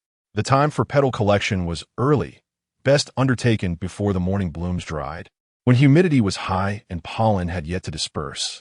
During this period, respirators were unnecessary. Currently, over 100 individuals remained in Zone 5, amidst the vast forest. They resembled tiny ants, disappearing with the slightest dispersal. Scavengers typically dared not stray far from their camps, now confining their movements to a few hundred meters. Though hidden behind leaves and grasses, the sounds of wristwatch alerts echoed continuously. Beep! This type of flower can be harvested. Beep! This type of flower is toxic. Do not harvest. Beep! Warning! Warning! Highly toxic. Evacuate immediately. Though the flowers were lovely, toxins lurked within, and each specimen required testing before collection. A careless mistake in harvesting a poisonous flower could not only result in a lack of points, but also endanger the scavenger's health. In the fishing camp, as Jiang Han stepped out of the shed, he was momentarily taken aback by the sea of flowers. In the next instant, Li rushed over, pulling him aside. "Xiao Han, step aside, don't block the way." Behind her followed Fei and Chun Chung, all three carrying large paper bags, their faces alight with excitement as they ventured out. Jiang Han called out to the trio, "Hey, where are you going?" The previous day, Jiang Han had calculated that with the current points evenly distributed, each person would have 5,000. Realizing he too was among those who had saved 5,000 points stirred excitement within the three. Though living day by day without needing to save points, they still relished seeing the numbers grow longer. When there was none, they didn't yearn for it. Now that they had it, they desired even more as they set out to earn more. Lily glanced back, her eyes sparkling. "Xiao Han, we're just nearby, and this time we'll outdo you." The previous night, the five had discussed how to harvest flowers, and Jiang Han learned that although any flower could be collected, the finest specimens required climbing trees. The lower blossoms generally contain toxins. Climbing trees was naturally Li's forte. Her method of gathering flowers involved not plucking one by one, but employing a different technique. She demonstrated, wielding a knife to chop down branches while Fei and Chun Chung collected petals from the ground, achieving remarkable efficiency without the slightest remorse for damaging the trees. In mushroom gathering, Jiang Han reigned supreme, unmatched in skill, but when it came to flower picking, he had to yield, as neither he nor Niu Meng excelled at climbing. With the dawn just breaking, the excited trio of Li set out, determined to impress Jiang Han, aspiring to become the leader. Now, only Niu Meng and Jiang Han remained in the camp. Observing the sun gradually rising, Jiang Han felt a sense of urgency. Harvesting flowers was not akin to mushroom picking. Timing was crucial. The window for flower collection was fleeting.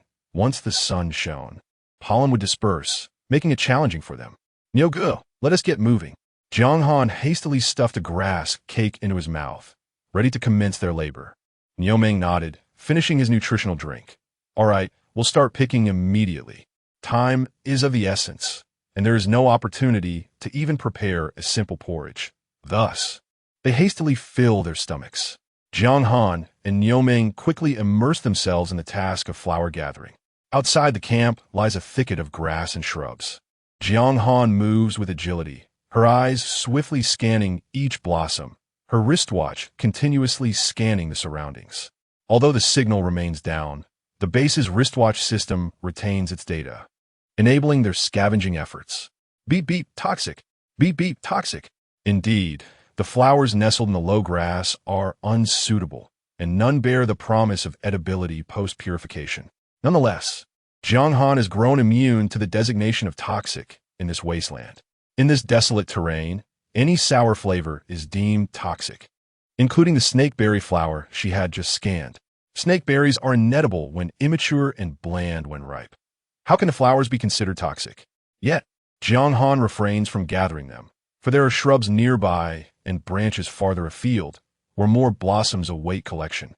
Niu Meng, on the other hand, proceeds with caution. He stands tall, avoiding the grass below, and instead scans the lower branches of trees, his pace deliberate but steady. Meanwhile, Lily's group makes remarkable progress. The three have ventured into the woods, with Lily climbing a tree, wielding her knife, causing branches laden with flowers to cascade down. Fei and Chun Chung skillfully pluck petals from beneath, quickly filling a large paper bag.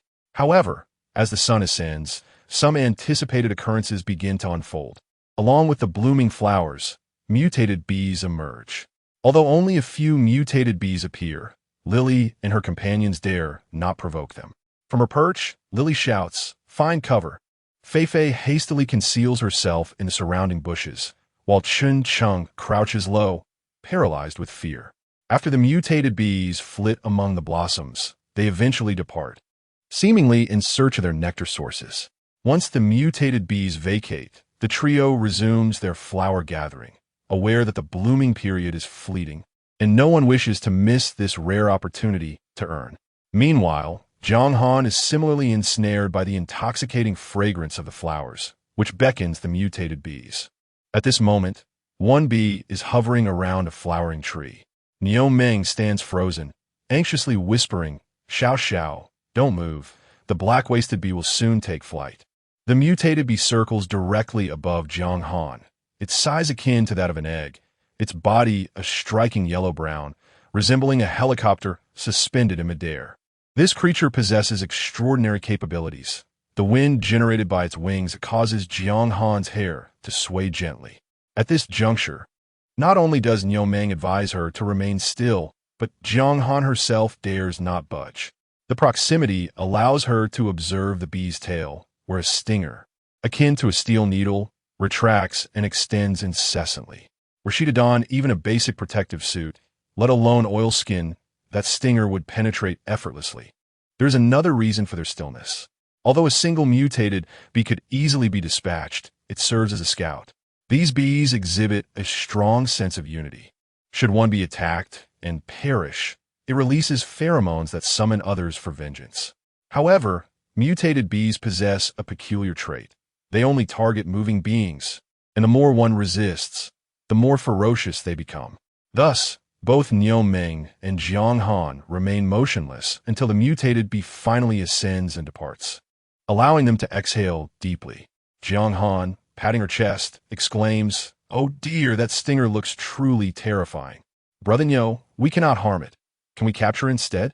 While they cannot kill it, capturing it alive would not hinder their petal gathering. Niu Meng's eyes light up, though a hint of concern lingers. That is indeed a viable plan. However, capturing it alive is no easy feat. We would need to create a special tool, and all we have are paper bags. Jiang Han shakes her head. A paper bag won't suffice. We shall craft a wooden cage. What is a wooden cage? Niu Meng queries, unfamiliar with the term. Oh, it's simply a semicircular cover woven from vines, propped up by a stick. Once the mutated bee enters, we pull the stick, and the cover falls. Jiang Han gestures to illustrate her explanation. Niu Meng, though puzzled, nods in agreement. All right, by now, the sun has risen high, and the mutated bees circle overhead with increasing frequency. Jiang Han, unwilling to engage in a game of 1, 2, 3 with the mutated bees, decides to abandon the flower patch and return to the camp to gather materials. The pair first collects some resilient vines and branches, quickly fashioning them into strips. Next, they proceed to weave a semicircular cover using wooden sticks and vines. Jiang Han has seen such a cover before, but has never woven one herself, while Niu Meng has neither seen nor attempted it. They say that strength can yield miraculous results. With Jiang Han, the master of words directing, Niu Meng, despite being a novice at weaving, manages to manipulate the vines and branches under her guidance, ensuring they fall into place. Thus, they converse and work, and after some time, they successfully create a cover resembling those used for dining tables. Yet, having a cover is not enough. They require bait. Jiang Han retrieves a dried skin from a mutated mouse, which had been caught during the rainy season. The flesh has long been consumed by Lily, leaving the skin to dry. Setting the bait is simple. They suspend the mouse skin within the cover. At this point, the skin is stuffed with dry grass, giving it the appearance of being alive. A thin string is tied to the mouse skin, extending through a small opening to the outside. When pulled, the mutated mouse skin sways as if animated. Observing Jiang Han manipulate her creation, Niu Meng is convinced that they can indeed capture a mutated bee and promptly states, "Xiao Xiao, let us give it a try." Now, it is midday, and under the blazing sun, all the flowers sway with the breeze, releasing fine pollen and attracting several mutated bees, busy gathering nectar and rolling in the powder. In an effort to avoid alarming the distant mutated bees, Niu Meng cautiously carries the large cover, bending low and moving slowly, step by step.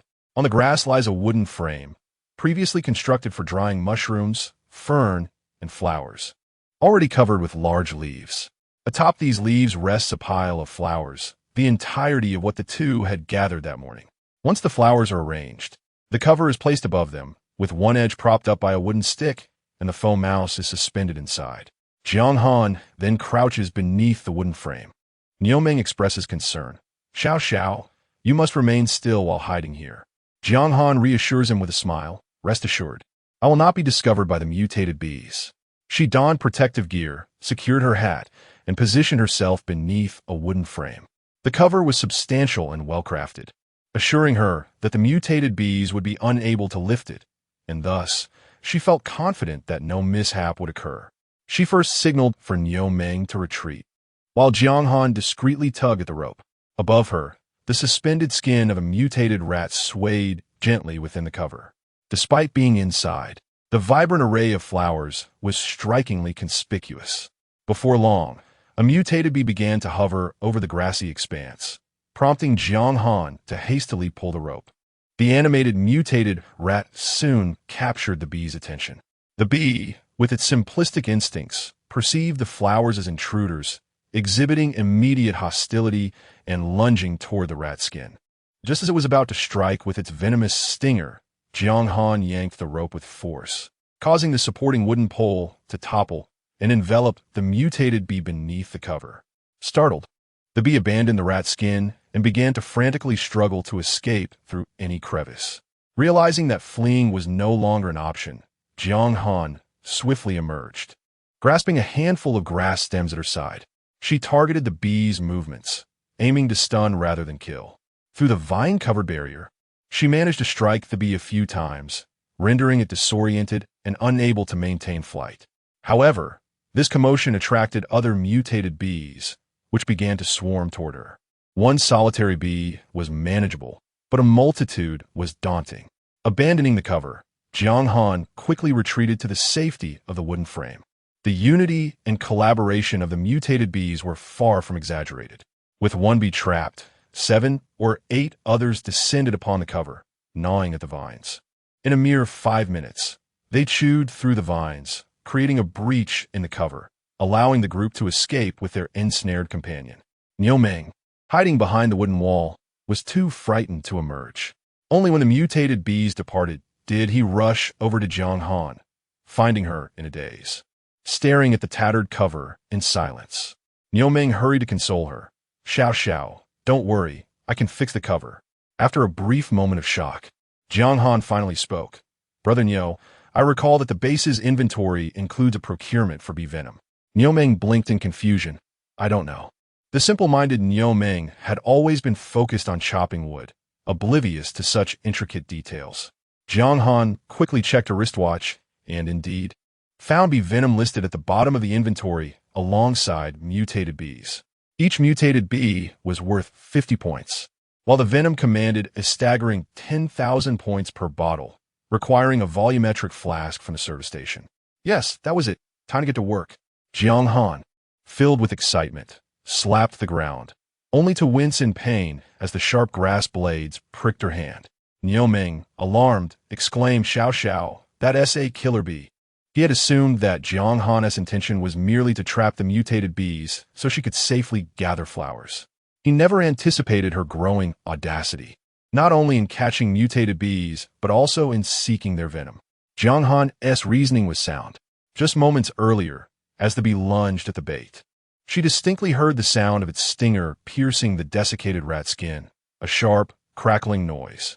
There was even a release of venom that fell onto the dry grass with a soft rustle. One could easily imagine the same sound if it were to pierce human flesh. Various educational videos depicted similar methods for extracting snake and bee venom, enticing the creatures to bite before collecting the venom. If the dry grass inside the rat skin were replaced with a swollen paper bag, the venom would surely be contained within when the stinger punctured it.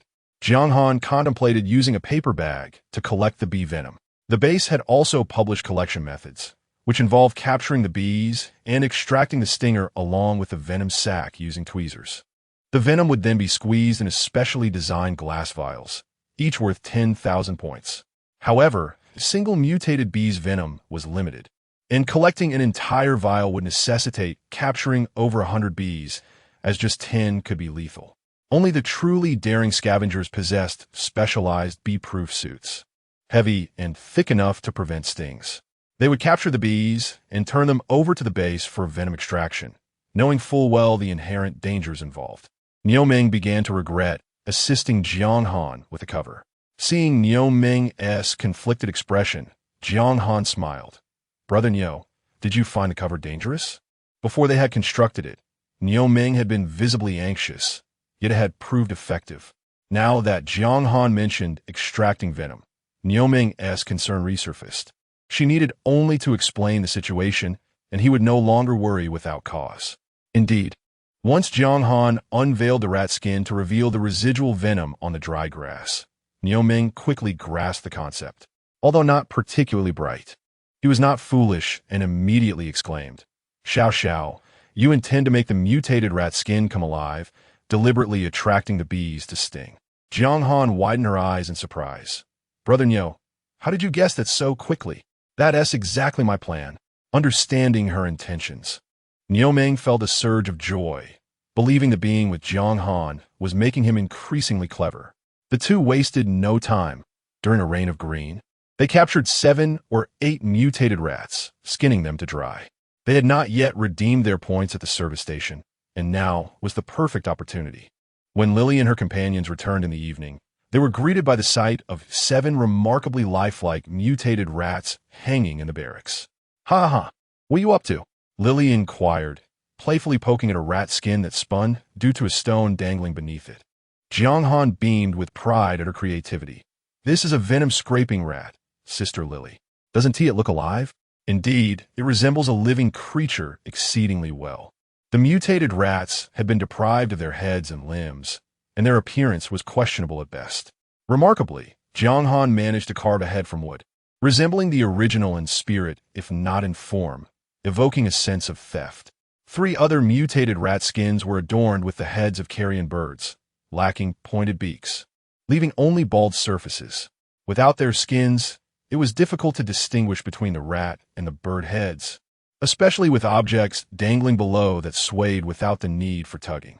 They embodied an uncanny resemblance, neither fully bird nor fully rat, a stroke of genius indeed. Fei and her companions were both delighted and envious of Jiang Han's endeavor to collect bee venom.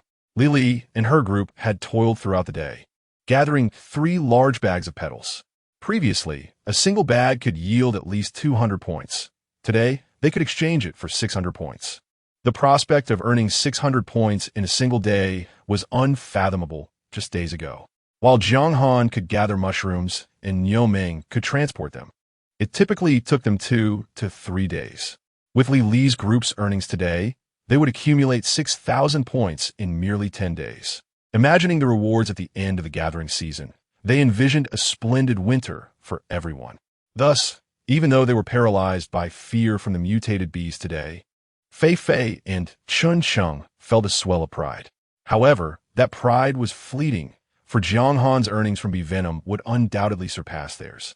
1,000 points would constitute a fortune. Should Jiang Han manage to collect even a small vial, the gathering season could conclude, allowing her to return to the base and relax comfortably. Naturally, she could also indulge in a few apples, some instant noodles, and bread. This thought made Li and her companions gaze at Jiang Han as if she were a feast, their mouths watering. Jiang Han, however, had not contemplated consuming apples or instant noodles. She was now accustomed to fresh greens daily, and such trivial food no longer tempted her. If she were to indulge, it would have to be a lavish meal, as instant noodles held no allure for her. Moreover, she lacked the ingredients to prepare anything more elaborate. A skilled cook cannot work without supplies, and presently, her seasonings consisted solely of salt and chili powder. The crux of the matter lay in the scarcity of time. In the wilderness, scavengers could only accumulate points by the day, focusing solely on how to amass them. In due course, upon returning to the base, they would have the entire winter to squander. Yet, for now, the income from bee venom remained uncertain. Today, they still depended on the petals collected by Li's group. Speaking of flower gathering, Lily had lost her earlier confidence, candidly stating, "I climbed the tree to cut branches and let Fei and Chun Chung pick the flowers." Had it not been for Jiang Han's 1,000 points, she would have boasted. Now, she could not bring herself to do so. To avoid dampening Li's enthusiasm, Jiang Han smiled and said, "Ah, it is truly you flower pickers who are the most grounded. Your points can be exchanged immediately. While my bee venom remains merely an aspiration and should not be taken too seriously." Lily pondered this and regained her spirits. "Indeed, we can exchange points today. Previously, mushrooms could be stored for a day or two, or even dried for later exchange. However, fresh flowers must be delivered to the service station for drying on the same day and then taken back to the food processing workshop at the base. Thus, scavengers congregated near the station for the convenience of evening deliveries. Even the fishing team needed to make timely deliveries each day. Niu Ming and Li Li would be the ones to head to the service station that evening. Niu Ming could carry all the petals, while Li Li could scout the surroundings. With this duo, they could protect themselves from dangers, whether human or beast. Jiang Han made arrangements for them, stating that today's petal points did not need to be recorded. They would be exchanged directly for purification agents and salt. The purification agent was essential now, though they were not in short supply of sugar and salt. However, Jiang Han worried that upon returning to the base, it might be difficult to find excuses to exchange for supplies, so she intended to save what she could. As for other items, they could exchange for any new products available at the service station. Li Li and Niu Ming both eagerly agreed. Once the two departed for the service station, Jiang Han, Fei Fei, and Chun Chung remained in the camp to refine their flower-gathering equipment. That afternoon, Fei Fei and Chun Chung donned headgear. With no medication for pollen allergies, prevention was their only recourse. Though it was just the first day of flowering and the pollen count was manageable, it noticeably affected their mood. Fei Fei remarked, "Xiao Han, the headgear is effective. It feels a bit warm, but it's tolerable in the shade of the trees." Chun Chung also wore it, finding his field of vision too narrow and wanting to enlarge the small openings. The other two agreed that the headgear provided some protection against the bees, a pleasant surprise. Jiang Han analyzed the situation, concluding that the headgear merely functioned as a barrier of fabric and offered no defense against bee stings. However, those who wore it and remained still were less agitated by the mutated bees, effectively disguising their presence. The success of collecting 3 large bags of petals was largely attributable to these simple headgear. The prospect of earning 500 points daily brought a sense of ease to Fei Fei. Yet, she had one question. "Xiao Han, do you think these petals are edible?" "I picked some clusters called locust flowers." She retrieved a small bag from the corner. While everyone had been preoccupied with the dead mutated rats and sending Li Li and Niu Ming to the service station, no one had mentioned this. "Are they truly locust flowers?" Jiang Han asked in surprise, as she had assessed several shrubs today and had not encountered any locust flowers. Fei Fei nodded. "That tree is tall. Sister Li Li cut down a few clusters and confirmed they are toxic, so the base won't accept them." The fishing team had grown indifferent to toxicity. As long as the base rejected the toxic flowers, they would bring them back for Xiao Han to examine and see if they were edible. Jiang Han hastily opened the paper bag, and indeed, it contained white locust flowers, plump and substantial, each petal thicker than a thumb. The fragrance wafted towards her even before she brought it closer. Jiang Han licked her lips, declaring, "Yes, they are edible." In China, consuming locust flowers is a fundamental skill. Jiang Han did not dwell on why these locust flowers were deemed toxic. She would discover the truth once they were cooked. Knowing that these locust flowers could be tested, Fei Fei and Chun Chung became excited. With eager anticipation from the two, Jiang Han washed a bag of locust flowers in purified water and then steamed them. Steaming was a food processing method that Wasteland dwellers had never witnessed. Li Li and her group had mostly seen roasting and barbecuing. As the temperature rose, the watch continuously monitored the process, shifting from glaring red to yellow and finally to green after half an hour. Jiang Han poured the steamed locust flowers from the basket, a cloud of steam rising. High-quality ingredients often require the simplest cooking methods. Unfortunately, they lacked flour and oil, so they could only be steamed and seasoned with salt. Sprinkling salt over the steamed locust flowers, Jiang Han took a bite and exclaimed, "Delicious." The fragrance filled her mouth. Fei Fei and Chun Chung quickly followed suit, nodding in approval. "Tasty." Yet, the next moment, both began to cough, their faces turning red as they quickly set the locust flowers aside. Fei Fei waved her hand, struggling to catch her breath. "I can't eat anymore." Chun Chung coughed vigorously. "My throat itches, and my neck feels the same." Jiang Han hurriedly checked their faces and necks, noticing a rash had erupted. They were having an allergic reaction. Jiang Han retrieved a medical kit and applied an antihistamine ointment to both individuals, which was a standard provision for forced activities. The itching subsided quickly, yet their throats remained irritated, causing persistent coughs. It was no wonder that everything in the wasteland was flagged as toxic. The inhabitants had become accustomed to processed foods. Their gastrointestinal systems could scarcely tolerate raw plants, exhibiting symptoms of poisoning upon contact. For allergies, one would simply drink nutrient solutions, a staple sustenance provided for ordinary people in the wasteland. It was careless of them. As even genetic specimens, Niu Meng and Lily often used the nutrient solution as a dipping sauce. Chun Chung and Fei Fei, being purely human, had even more sensitive stomachs. It appeared that everyone would need to exercise greater caution when consuming new foods, ideally blending them with provisions from the base. After applying the ointment and taking a few sips of the nutrient solution, Fei Fei and Chun Cheng's coughs eased. Upon seeing the locust flowers again, they dared not eat anymore. Jiang Han, not wanting to pressure them, indulged in a few herself, finding the rabbit seemingly unaffected by allergies. And this natural food was indeed a rare find. Niu Meng and Lily returned earlier than anticipated, wearing broad smiles and appearing invigorated, showing no signs of fatigue. Once back at the camp, Lily immediately produced a purifier and salt sugar, along with 2 helmets. Xiao Han, the base's train, is operational now, and we have respirators. I had Xiongling bring 2 out. She proudly presented the blue helmets. Jiang Han's eyes lit up as she accepted the helmets and opened one. Although she had fashioned a cloth hood, today's allergic reactions of Fei Fei and Chun Chung had convinced her of the necessity of the base's helmets. It was fortuitous that Lily could bring them back. Observing Jiang Han's satisfaction, Lily excitedly explained, Xiongling mentioned these are new helmets sent from Central City this year. They not only filter pollen but also toxic gases, she added, patting the side of the helmet, and you can communicate through them. Astonished, Jiang Han exclaimed, "Ah, how splendid. We can converse without removing the helmet. Why didn't you bring back 5, so everyone could use one?" Helmets that allowed communication were indeed superior, eliminating the need to remove them to check wristwatches.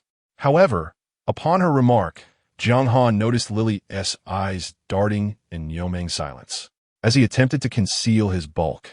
Something was amiss. Could there have been an issue with the service station's exchange points? Without needing to ask further, Jiang Han simply regarded Niu Meng with scrutiny until the forthright bull revealed, "Today, Lily and the others exchanged for 1,000 points worth of petals, the highest among all scavengers in Zone 5. Indeed, prices had risen significantly this year, with daily earnings for each individual reaching 200 to 300 points, leaving those who remained pleasantly surprised. The high earnings of the fishing team had not incited any discontent this time. Word of the troubles with Lao Ji's group had spread, and Niu Meng, the bull who had brutally dispatched 2 with an axe, was now recognized among the scavengers of Zone 5. A notorious reputation could be advantageous.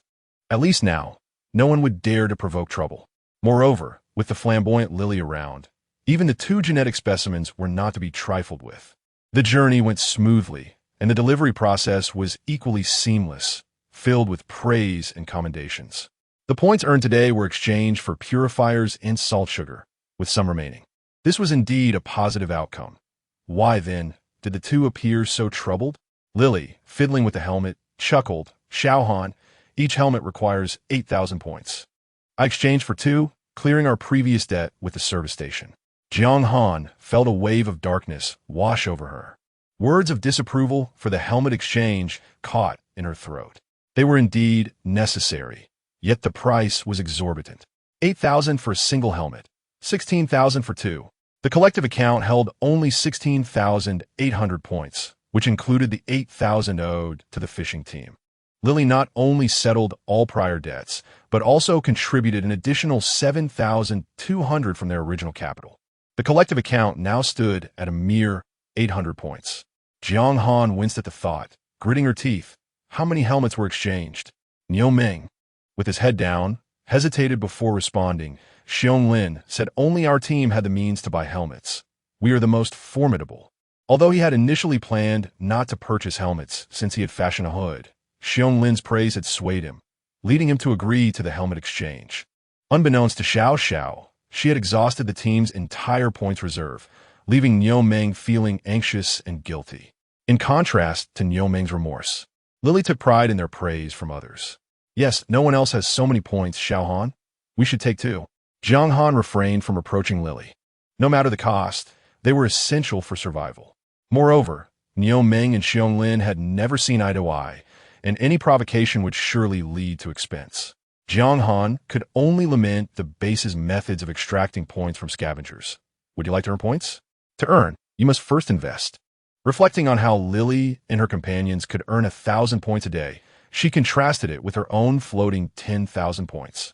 Sharpening the knife does not delay the woodcutter. With just a few days, she could replenish the deficit, and her spirits began to lift. Setting aside thoughts of points, Lily and Niu Meng, having worked hard all day, were exhausted. Jiang Han promptly brought out her steamed locust flowers. This time, she was cautious, allowing the two to sample first. The fragrant locust flowers mixed with the nutrient solution, though losing some flavor, ensured safety.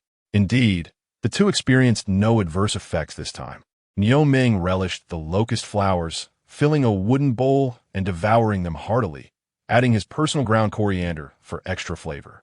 This coriander, a fast-growing ancestral variety, was ground into powder for easy storage when not harvested as dried vegetables. Lily, who did not eat coriander, had her own special seasoning pack. Dried rat meat was her favorite, also ground into a meat powder. As the two savored their unconventional dishes, others pondered the helmets, knowing that the expensive items must be put to use. Nearby, Chunsheng had already donned his helmet and was adjusting the straps and buckles. Jiang Han also placed the helmet atop her head. Let me see how well it works. The advantages of quality goods were evident. The base S helmet was indeed more convenient than her homemade hood. The visor was made of a highly transparent material, snug at the back, and felt lightweight atop her head. It could be worn regularly, alleviating worries about falling debris or aerial assaults. She activated the audio switch, and just as she was adjusting it, a notification rang in her ears. The Red Mountain Base's nighttime song request program has commenced. Residents may request songs for their friends and family, 100 points per song. Jiang Han was taken aback and quickly removed the helmet, asking Lily, "Has the service station's signal tower been repaired?" At that moment, Niu Meng and Lily were enjoying their steamed locust flowers. Lily raised her hand to check her wristwatch. Yes, there is definitely a signal now. It was still being repaired when we left. Niu Meng held a deep fondness for his coriander and locust flowers, eagerly mixing them with nutrient solution and stuffing his mouth full, leaving him no time to speak, only able to nod vigorously. With the helmet enabling communication, Jiang Han instantly felt that the 8,000 points were well spent. Currently, she and her companions were using the basic model of the wristwatch issued by the base, which functioned merely as a radio and allowed for text messaging, lacking voice capabilities. Now, however, the helmet could facilitate conversation. Yet in the next moment, Jiang Han was taken aback. The fishing squad was communicating solely through text messages. Her voice could only reach another helmet. It was evident that each individual would eventually need a helmet. She opened her wristwatch to check her points. The first thing that caught her eye was a deduction notification from the service station, indicating that points had been deducted for the helmet exchange. A message that had been sent as soon as there was a signal. Faced with the deduction notice, Jiang Han, though reluctant, confirmed the transaction. Instantly, her points plummeted from 5 digits to 3. She patted her slightly aching chest, reassuring herself, "It's all right, it's all right. The points will return." The helmet had been purchased, and it was to be utilized in the most opportune manner. At that moment, everyone in the barracks was observing Jiang Han. She glanced around at the people in the camp and handed the helmet to Fei Fei. "Sister Fei Fei, you and Brother Chinshu were the new helmets first." Fei Fei and Chun Chung immediately broke into smiles. The next day, as dawn broke, the fishing squad's camp erupted into activity. Lily donned a fabric hood, while Fei Fei and Chun Chung each wore a new helmet. The previous night, during the helmet allocation, Jiang Han had mentioned that Fei Fei and Chun Chung were the most sensitive to pollen, prompting her to let them use the helmets first, which moved Fei Fei to tears. In the Wasteland, everyone would prioritize their own needs. Had Jiang Han chosen to keep the helmet for herself, with Niu Meng present, no one would have dared to voice an objection. Nonetheless, Jiang Han thought first of her two ordinary companions. Having helmets was also a means to acquire more helmets. And now everyone was particularly enthusiastic about flower picking. Li and the others set out early from the camp, each carrying a meal set. The once abundant points had vanished in an instant. The feeling of sudden impoverishment was disheartening, yet the fishing squad was prepared for a full day of work. Within the camp, Niuming and Jiang Han hung a homemade bee trap from a rope. In the center of the camp stood a tree that was just right for their purpose. They first drove wooden stakes into the ground, pulling the rope up to a branch, thus creating a row of 7 mutated mice that spun in the air. These mutated mice were devoid of straw. Instead, they were hollow paper bags. When the mutated bees attacked the decoys with their stingers, the venom would collect inside the bags.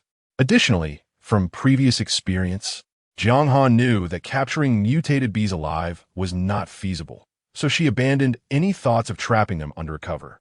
By suspending the mutated mice outside, it was now necessary for someone to be inside. Niuming retrieved the repaired vine cover, and together they constructed a protective shelter with a wooden frame. This way, they could observe the movements of the mutated bees closely while remaining safe. Once preparations were complete, the two began to pick flowers. Although the primary flower pickers were Li and her companions, any mosquitoes caught would still contribute to their points. As the sun gradually rose, the scent of flowers intensified, and the buzzing of the mutated bees grew louder.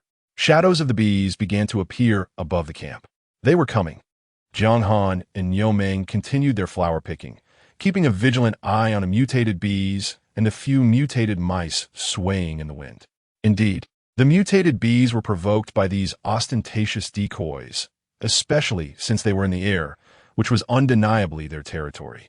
A larger mutated bee was the first to charge, seizing a mutated mouse and delivering a fierce stab. At that moment, Jiang Han tugged on a rope, causing the 7 mutated mice to slide together, tightly ensnaring that mutated bee. Stimulated, the mutated bee began to struggle desperately, releasing some pheromone. The other mutated bees suddenly became agitated, and the camp was instantly filled with a chaotic swarm as they attacked the mutated mice. Niuming shouted, "Quick, hide!" and the two swiftly dove into the previously constructed shelter. The mutated bees frantically assaulted the 7 mutated mice, forming a dark, swirling mass, producing a deafening roar. Crouching beneath the vine cover, Jiang Han watched this exhilarating scene unfold, her face lighting up with joy. Wonderful, truly wonderful. Keep stinging, keep stinging. As she observed the mutated bees taking turns to torture the paper bag mutated mice, Jiang Han could almost see the data on her wristwatch fluctuating wildly. Each sting represented 100 points. Niuming, beside her, was equally elated. Hee, those venomous bees are quite foolish. They're stinging something that's obviously fake. It must be said, Xiao Xiao was quite clever. Once the venomous bees filled the paper bags, they would simply retrieve them later. But just as they were reveling in their success, Jiang Han's gaze inadvertently caught sight of a yellow and white figure perched on a tree, startling her into near standing. "Brother Niu, look up there." Jiang Han tugged at Niuming, who was squatting with a mix of joy and discomfort, urging him to see the creature in the tree. Following her finger, Niuming spotted the large squirrel nestled behind a tree branch. "Oh no, how did it get here?" "We did arrive." Niuming was equally astonished. To facilitate the guidance of the mutated bees, the location had been chosen within the camp, where a vast open area existed with only one tree, allowing the bait to stand out while providing cover. However, they had not anticipated when the large squirrel would arrive, and now it was in the tree. At this moment, the swarm of bees had surrounded the entire camp. Although they did not attack the squirrel, it was still perilously dangerous. If even one bee discovered the squirrel, it would undoubtedly lead to a massacre. What should they do? Should they save the squirrel? After several encounters, Jiang Han had developed a sense of sympathy for the pitiful creature.